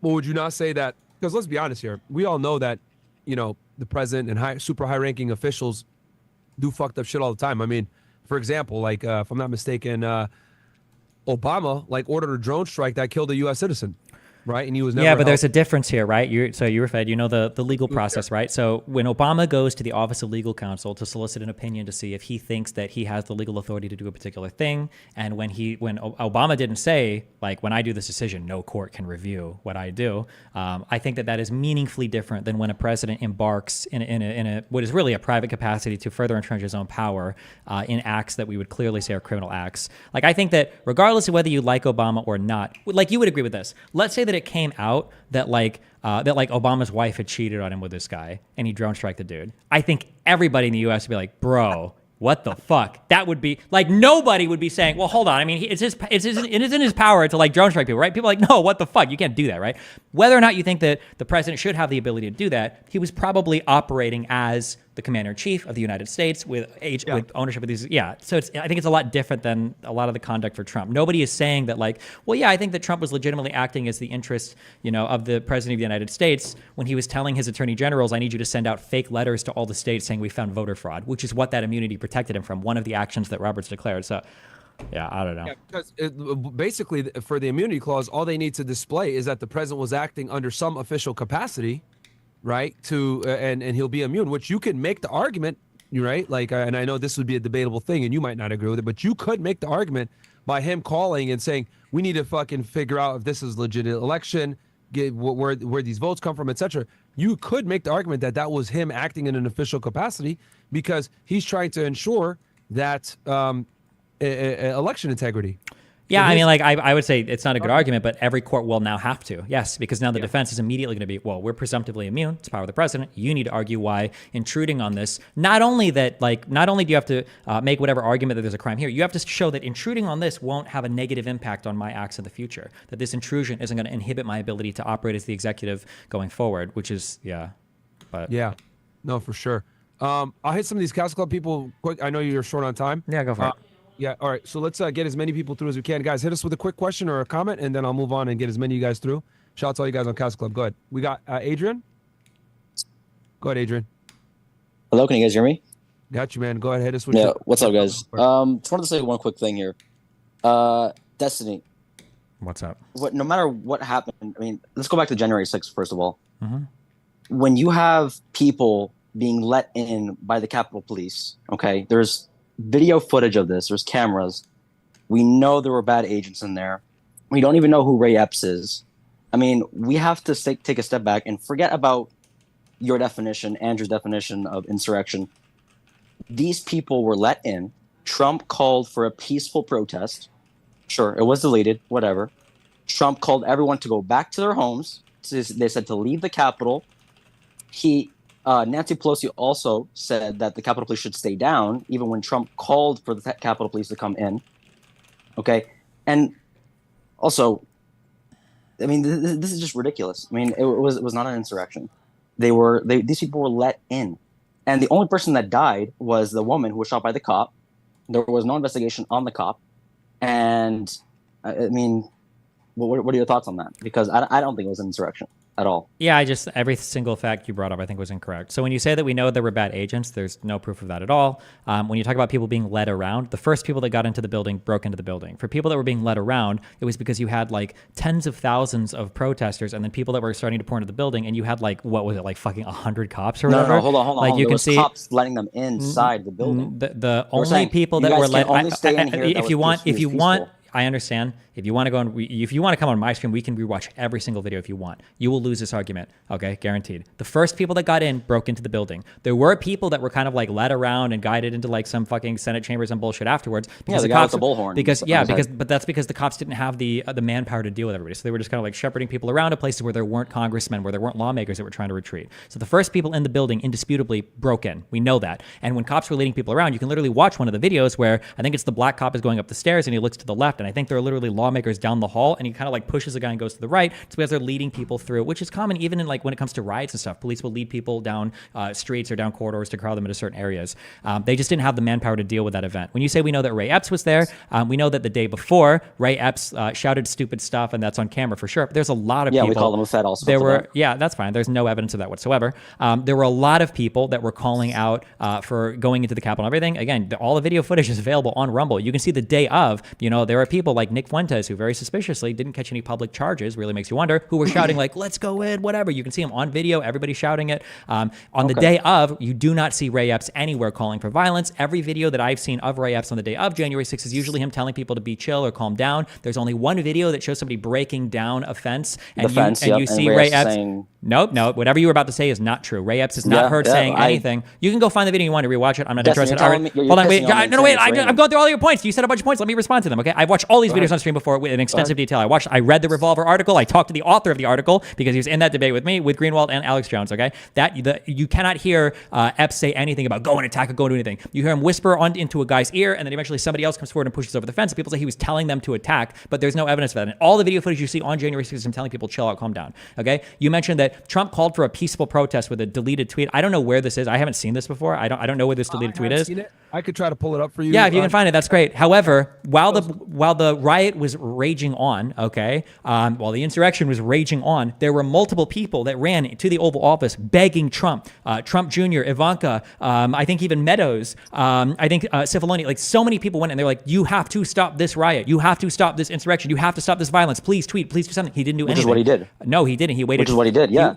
And Nancy Pelosi called back. Hold on. I'm sorry. Why didn't he do it immediately when he was asked? Why did he wait 3 hours?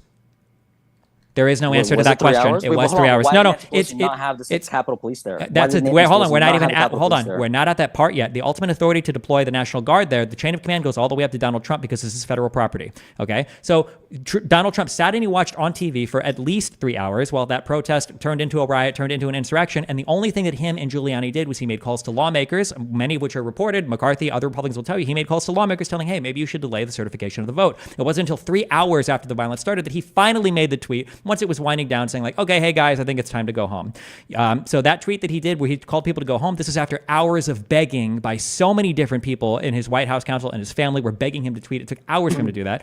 And then at the very end, when you said Pelosi said the Capitol Police should stay down, I think Pelosi and Mayor Bowser, I think they fucked up when they didn't ask for more Capitol Police to be there. However, Donald Trump never there were some, there just weren't very many, and most of them were doing traffic control. The reason why they weren't there is because people were worried that Donald Trump would try to use the National Guard or military to do some weird shit, and they were really worried about that. And I think in the end, obviously that ended up not being the greatest decision. But when Donald Trump asked for 10,000 National Guardsmen to be there, that wasn't an official request put in. It was a random conversation he was having with, I think it was with Milley. He said, maybe we need 10,000 guards there to protect my people. That's all he said. There was no official request that was put in and ignored. He just kind of like floated it as a suggestion at a private conversation, and that's it.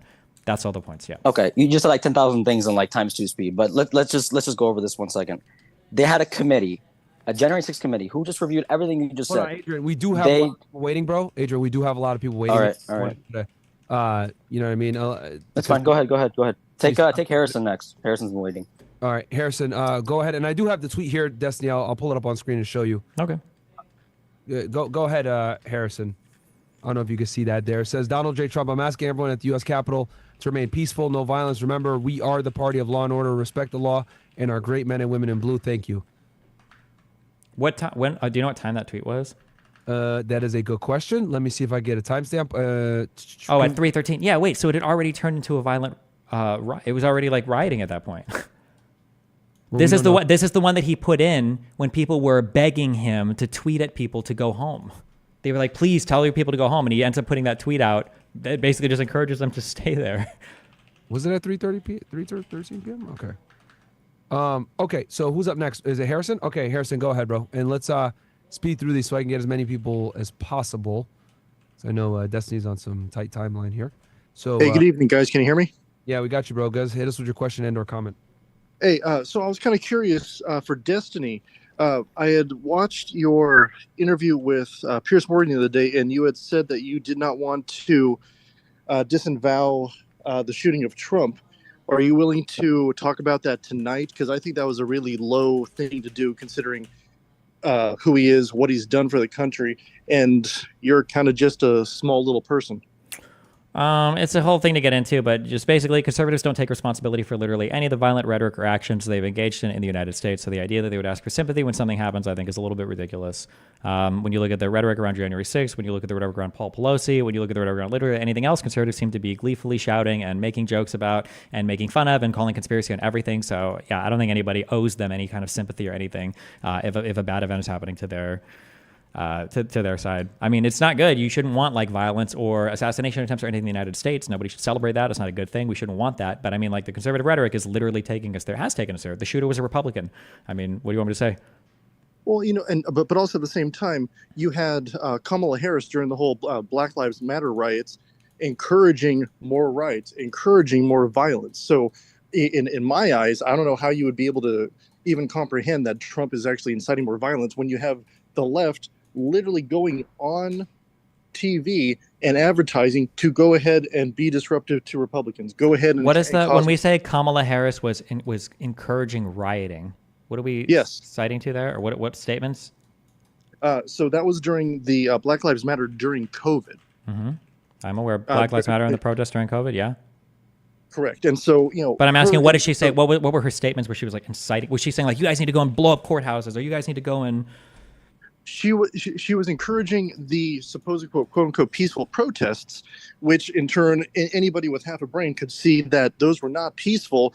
And all you people do is you change the definitions of things in order to make the garbage that in all reality is evil to sound less evil, so that way you can feel good about it and actually incite it even more. The whole idea behind protesting is to do it peacefully. To change it and say that, oh, well, it's peaceful protests when, oh, they're mostly peaceful protests, but in the end they are violent.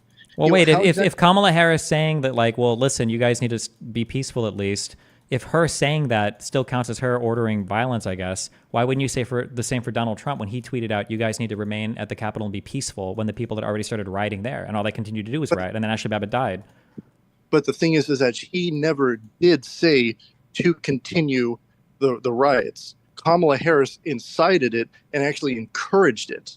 Encouraged rioting? Yes. Didn't she condemn violent protests? No, she didn't. Anywhere. During the whole, and I'm just referring to 2020 during the COVID Black Lives Matter after So here's a question. So I'm seeing a quote from Kamala here saying, "It's no wonder people are taken to the streets and I support them. We must always defend peaceful protests and peaceful protesters. We should not confuse them with those looting and committing acts of violence, including the shooter who was arrested for murder. And make no mistake, we will not let these vigilantes and extremists derail the path to justice." Can you find a single quote of Donald Trump criticizing any behavior ever on January 6th?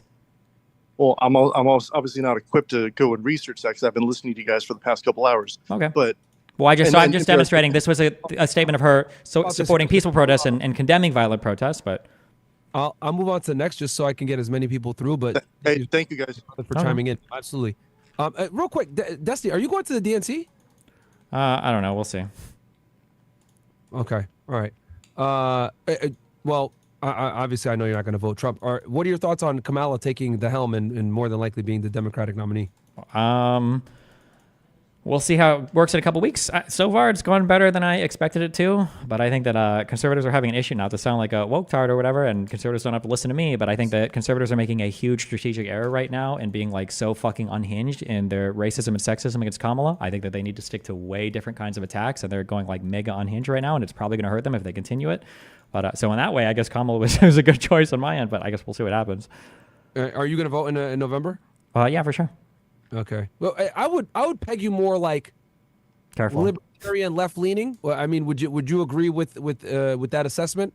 Maybe it really depends on what particular thing we're talking about.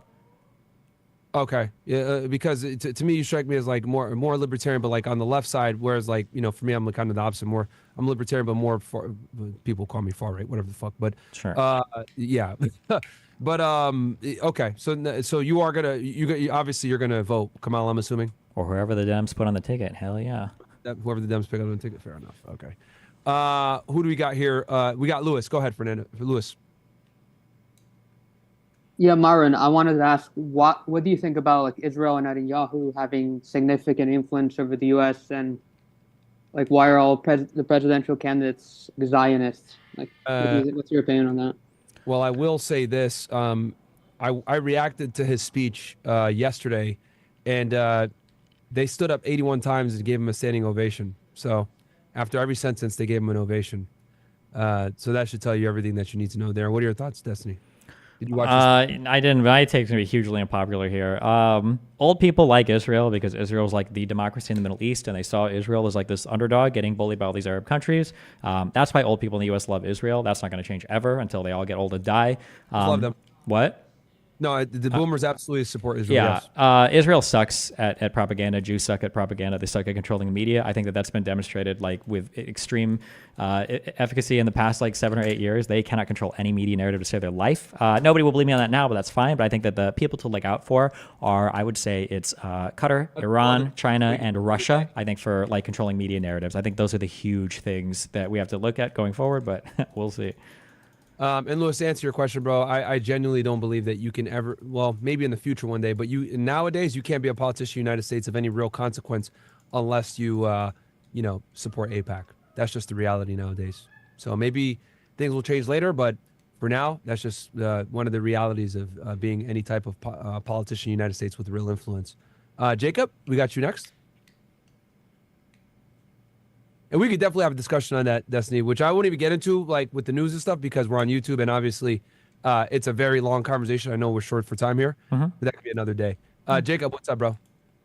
Hey, what's up? I just had a quick question. I didn't get to catch the whole stream, but this is mainly for Destiny. Yeah. Did you hear about the boiling water shooting incident? The blooming water shooting incident. No, I didn't. What is that? Boiling. Oh, yeah, I watched the video on that, yeah. Okay, I was just wanted to see or hear. Do you think it's justified or unjust of the police officer doing that? Okay, this is what I'll say. Okay, fucking Christ. Yeah. Okay, Myron will support me here. Okay, keep me sane. Okay. Yes, sir. Okay, when you find people that are exceptionally talented, or you find people that are in incredibly dangerous situations, the Hollywood portrayal of this is that like a really good athlete, a really smart thinker, a really good cop is somebody that has like cat-like reflexes, the aim of like James Bond, the mind of Einstein, right? That this is what it means to be like an effective law enforcement officer, secret service person, whatever the fuck. The reality is the people that are the most successful in life, this applies to every area of life too, okay? It's not the people that are able to make these like lightning fast decisions and figure out what they need to do on the fly. It's people that prepare themselves and put themselves in situations and environments where they can succeed. All right. When a police officer is dealing with I don't even want to say a suspect, but really with anybody that they're not fully comfortable with, there are reasons why cops say, "Hey, let me see your hands." Or if they're doing even a small detainment investigation, they'll say like, "Can you come and sit over here on the sidewalk? Can you just like keep your hands on your knees?" If they want, maybe they'll zip tie, maybe they'll handcuff you, like just so I can see what's going on. The reason why you do that is because you never want to be in a situation where an old lady has a boiling fucking pot of water that you send into the kitchen and is about to fucking throw it at you, and you're not like, well, fuck, right? At the time that the lady goes to throw the boiling pot of water, am I very critical of the cop shooting her? Not. I mean, she's close enough to do some fucking damage if she gets a whole boiling pot of water. I'm like, I'm not, like, at that point, I kind of get it, but there's no way that it should have gotten to that point. I have no fucking idea why law enforcement would allow a lady who seems fucking insane, and she has seemed insane up to that point. Why would they let her walk to the kitchen unaccompanied to turn off a boiling pot of water on a stove when they have no fucking idea what's going on? I think that the officers just fucked the handling of that situation up, and they put themselves in a situation where they had to make an impossible call on like shooting a lady who's got a huge pot of boiling water that she's trying to throw at this cop. And it was just, I think it was fucked in that way. So when people analyze the shooting, usually when cops make mistakes, it's not because they made the wrong split-second decision. It's usually because they weren't being careful in advance to make sure that they had the people that they needed sitting on the sidewalk, their hands cuffed in advance to control the situation, essentially. That was my feeling on it, yeah. And then Myron can agree or disagree with the general specific, yeah. I agree with some of it. I think it's a clean shoot, contrary to popular belief. I think it's a 100% clean shoot, and I'll tell you why. And I can tell you guys this from being former law enforcement, understanding use of force and using lethal force. You are not judged on 20/20 hindsight. You're judged on the facts that were visible to you when you decided to pull that trigger. So this is why, this happens all the time. A police officer will shoot someone that what they thought was a gun but ends up being a toy gun. Why? Because they had no knowledge that it was a toy gun until after the person was shot. But they were operating. We don't judge them on 20/20 hindsight, right? What were the facts available to them when they showed up on the scene? In this case, it's important to note that they go to the house and the woman has this boiling water, and she takes the boiling water and she doesn't follow lawful commands. They're telling her, "Hey, stop! Don't grab that water! Don't throw it on us! Blah blah blah! I'll shoot you!" And she still continues to disobey the lawful orders. Then she ducks down, and the officers can't see her. Now you're in their house. You don't know what she has in one of these cupboards. You don't know if she has a weapon there, etc. So they go ahead and proceed forward to make sure they can see her hands. In law enforcement, they always teach you need to see the hands at all times. He couldn't see her hands. When he sees her, she's coming back up like this, and she's about to hurl the water on him. And on top of that, she says, "Jesus rebukes you." Well, I don't know about you guys, but anytime someone says something like "Jesus rebukes you," something's about to come your fucking way that you're probably not gonna like. Sure, So, but the issue I think with the cops handling that is if you watch the video, this lady is wacky. Like when I first saw it, I was thinking either mental health or drugs. Like what didn't sound right. And the cops, even prior to her going to the kitchen, like the thing that made me scary, and I've seen so many cop execution videos of cops getting killed. The thing I always get scared of is like, oh fuck, this person's reaching into a bag and the cop's not paying attention. Somebody's about to die, right? The fact that like they're just in the apartment chatting and she's like reaching over, like going through a bag and shit. I'm like, bro, why is this cop acting so comfortable on this lady that seems like fucking insane? And then she walks into the kitchen and now the cop has put himself, like even at that, like if law enforcement has come to your house for something and they're not 100% comfortable with you, and I would give this as advice for a person. If an officer tells you, can you go and grab a particular thing? One, they shouldn't. They should be saying, tell me what you want to get and I'll go get it for you. Or you say, okay, sure, can you come with me? You don't want to be disappearing into fucking rooms and then a cop hears something or whatever, and now you got to come out of the fucking darkness with like your hands up, hopefully that they don't mistake what you have for a gun. Like it's just to lose control of a situation like that. You never want to be in a situation where you got to make like an impossible fucking split-second call because it's like, fuck, why would you do that? But Destiny, we're using 2020 hindsight here. No, this is what I disagree with. That lady was insane. She should have never been sent because we're looking at the pot of boiling water. She could have reached in and grabbed a knife, a gun. Who the fuck knows? She was crazy. What? But here's the thing, bro. Remember, when you're a police officer, right, and you're showing up on a 911 call, a lot of the times you have limited facts that you're operating on. You're operating on what they tell you, the dispatcher tells you. Right now, we can Monday morning quarterback it all day and say, dude, this lady was crazy. Why'd they shoot, etc.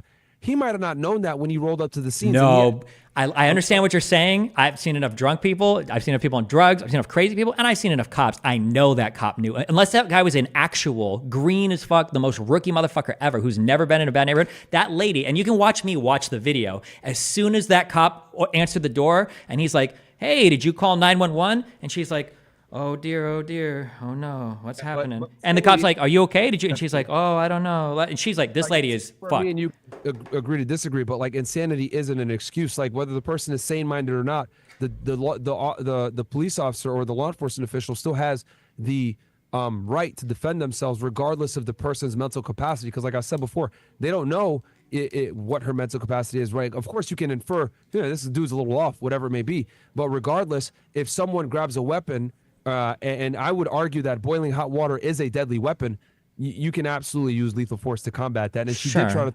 But the cop, the cop has a right to defend himself. That's why I'm saying at the point of the shooting, I get it. But like, if you think a person's crazy, this is why when a cop pulls over people or groups of people or whatever, they'll say like, hey, can you guys get out of the car? Can you sit on the street? Can you like put your hands forward where I can see them or whatever? You're doing this so that you don't end up in a situation where you have to go somewhere. Because like this shooting, every part of it, and trust me, I've watched so many of these videos and I take so many unpopular stances that are pro cop. My aunt was NYPD for 20 years. Like I have a lot of sympathy for making calls like that.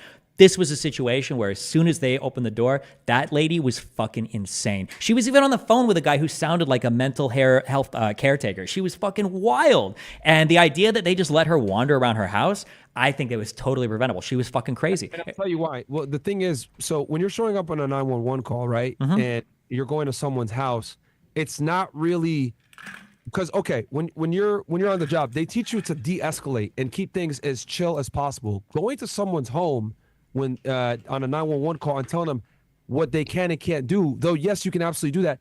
You want to try to minimize that because at the end of the day, you don't really have much authority, right, to like be telling people what they can. Oh, you got all the authority. If a cop is doing an investigation, you don't need a warrant. You got a 911 call. He was invited in the house. Cops can do what they want to, what they need to keep themselves safe in the process of performing an investigation, right? If a cop pulls me over and they feel like I'm skittish as fuck, and I got these like huge coats on, the cop has every right to say, "Listen, sir, while you're detained, while I got you pulled over, can you just step out of the car and like take your coat off, please?" He has every right to ask me that. Destiny, your home and your car are vastly different. Like there's a reason why the Castle Doctrine exists. There's a reason why you need way more probable cause to secure a search warrant on a home than on a car. They already have probable. They got a 911 call. That's probable cause right there. They can enter the house. Like they're totally within their right to do so. They got a call for burglary. Sure, but that could be retracted. Here, keep in mind, they have the consent to go in. It could be retracted at any time. Sure, but then the officers would just leave. They would just leave. She'd be like, "Okay, can you guys get the fuck out?" And the cops can say, "Oh, is there anything?" Yeah, and they could leave, but. But you don't want to escalate things if you don't have to. So you're going to be as chill as possible. That's why they were relaxed. Now, is that the best way to go? Everyone is different, right? Everyone skins a cat differently. But what I am saying is, like, based on the facts that I saw and how she went behind the counter, she grabbed the pot of water, it was boiling hot, etc. She wasn't following lawful commands. She tried to hurl it at him, and we know boiling hot water can absolutely mess you up if it lands on you. I think it's a good shoot. Some people in the chat disagree with me. That's totally fine. But you guys. I don't know, man. I feel like you should rewatch that video from start to finish. You should watch. I agree with you. I agree like 99% of the time in these cases. But there are times where like the cop can say like, "Hey, can you just like step out, or can you come over here, or whatever." Like if a cop came into my house and asked me questions, I'm never like running over into my bedroom to like grab shit or like shouting some shit at the cop, because I know that like why the fuck, like this guy doesn't know if I'm gonna fucking kill him. He's got a fucking gun. If any escalation is gonna be one of us is dying, right? Like. Yeah, I feel like that's the thing where you can call it an escalation, but I mean, like with the cop, like assuming the only people that would get escalated on if you were to ask them like, "Hey, could you just like chill here with your hands out?" If they start to get irate about that, well, then they're probably gonna get irate if they disappear into another room as well. Like, why risk it? Well, besides the shoot, and I'll just leave it, make this last point, and then I'll move to the next person. I think the shoot, right? He got obviously he got arrested for this and everything else like that. I think a big reason why he was arrested because this was a political move. Because where this happened in like Illinois or somewhere, something like that. I think it was Illinois, yeah. Yeah, which is a blue state. Like, I think George Floyd kind of showed us that the potential for riots and for social anarchy is very real. And the prosecutor's office was like, you know what, dude, we don't want to deal with this shit. Let's just get this guy arrested and let a jury decide if he's innocent or not. I think this guy has a really good chance to go ahead and be found innocent on this. I know some of you guys in the chat are saying, oh, he had a DUI before. He's been fired from other departments, etc. More than likely, his defense is going to move to get that stuff like not brought into the trial. And the reason why is because they don't want to poison the jury with other stuff that might not necessarily be as relevant to the case, because we want to go with the facts and circumstances that were present at that particular encounter, not necessarily his prior conduct. And I doubt that if his defense attorney is halfway competent, they're going to make sure that stuff doesn't come in. But we'll go to the next person, Chief Rocco. Chief Rocco, what's up, bro? And yeah, you guys could go. Some people will disagree with me. That's fine. No, we don't have. Oh, this is my last one because then I gotta go to bed. It's fucking late for me, guys. So go ahead, yeah. Last one here, guys. Go ahead, Chief Rocky. You got the. What's your question or comment for me or Destiny? Hey, can you hear me? Yep. Oh, what's up, brother? Hey, no comment for Destiny. I've been wanting to say this since that stream with DL Saint for the Leo guy, the one that kept on saying, the Russian dude. If he does not, he needs to apply on clearinghouse. That will, if you have the driver's license in the States, his driver's license will be in that system, and it will show him if his violations are cleared, and he's good to go again. And they have the option for him to take the class. Chief Rock, I'm sorry, bro, but your mic is really bad, dude. Like, you're kind of like coming in and out. It sounds awful. It sounds like you're echoing. So I'll just move to Ray J for this time. RJ, sorry. RJ, go ahead. You'll be the last one. Oh, sweet. All right. Yeah, just two quick comments. I mean, what that dude said earlier, about definitions and shit like that. Like, I mean, the Oxford, like, I always go by dictionary definitions. Are we back to like, the fuck. You said what? Yeah. Insurrection? Okay, all right. Yeah. I don't mean to, beat a dead horse or anything like that. But I mean, you got two different definitions here. You got Oxford languages, a violent uprising against an authority or government. And then you got an act or instance of revolting against civil authority or an established government. Like, my thing is that, like, like, people just aren't accurate enough nowadays. And, like, I mean, I understand, like, where Andrew Wilson was coming from. He's like, hey, listen, like, the difference in between a square and a rhombus, like, listen, just because there's violence over here doesn't mean that it's, insurrection. Now, I mean, that's not my own personal take. I think January 6th was, insurrection according to these definitions, right? Okay, so you agree with Destiny? Yeah, and the other comment that I was gonna make was, I mean, dude, that cop, I'm not letting somebody throw some fucking boiled water on me. You crazy?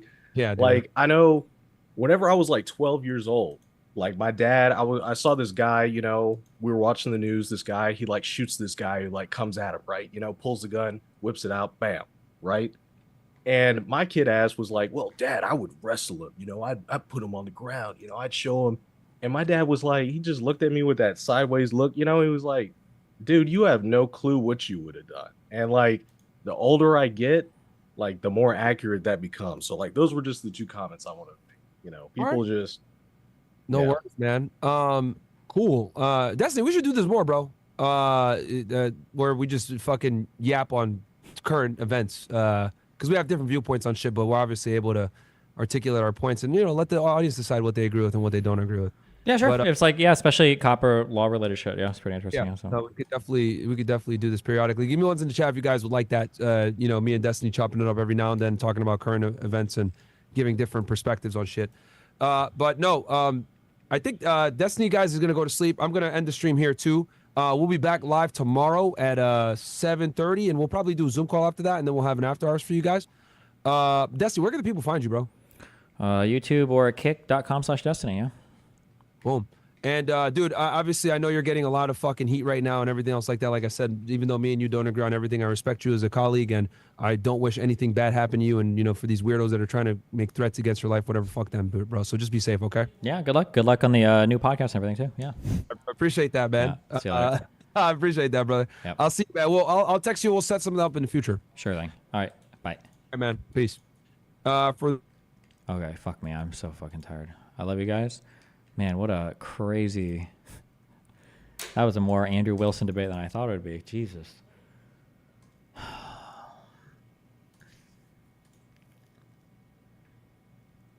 I wish I knew why my OBS was lagging so fucking much.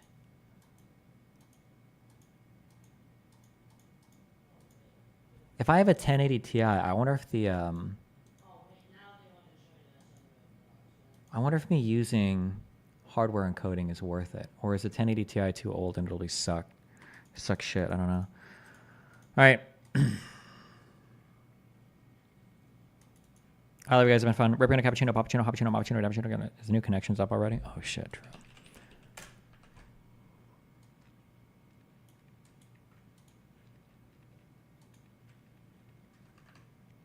Why do you have a 1080 Ti? It's for my streaming rig because I don't do anything with it.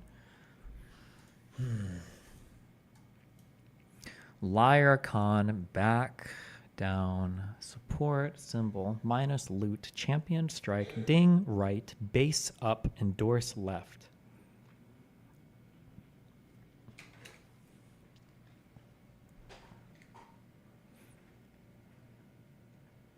To champion something is to support something, which is to back something, which is to endorse something. Easy. Boom.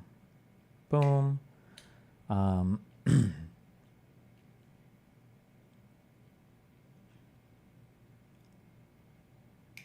Left, right, up, down. No shot is that a thing. I don't believe it. A strike? No. Minus, base, con. Con, right. No, shit. Liar, loot. Immoral things? To strike somebody, to loot from something, to be a liar. No.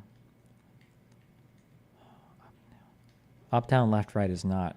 There's no shot it's that simple. I don't believe it. Okay, hold on. Getting worse. A minus, a con, a down. No. No. A strike against your record? Your record's going down. Con is a negative, minus. Oh, it's going to give me 3 on this. Fuck! Minus, strike, con, down. A ding against? A ding against something? No shot. Yes. Okay, drawback, a ding. Okay. Is it really up, down, left, right? No shot. Okay, a symbol.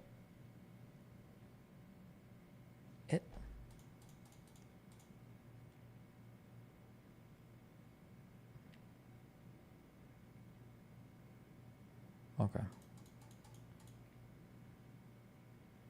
Instrument homophones. Bass, guitar. Oh. A lyre? Oh, a lyre? Isn't that like a weird single string instrument or some bullshit? A lute? L-U-T-E, I think, and then symbol. Okay, cringe. All right. Good night. I love you. Be careful. Jesus.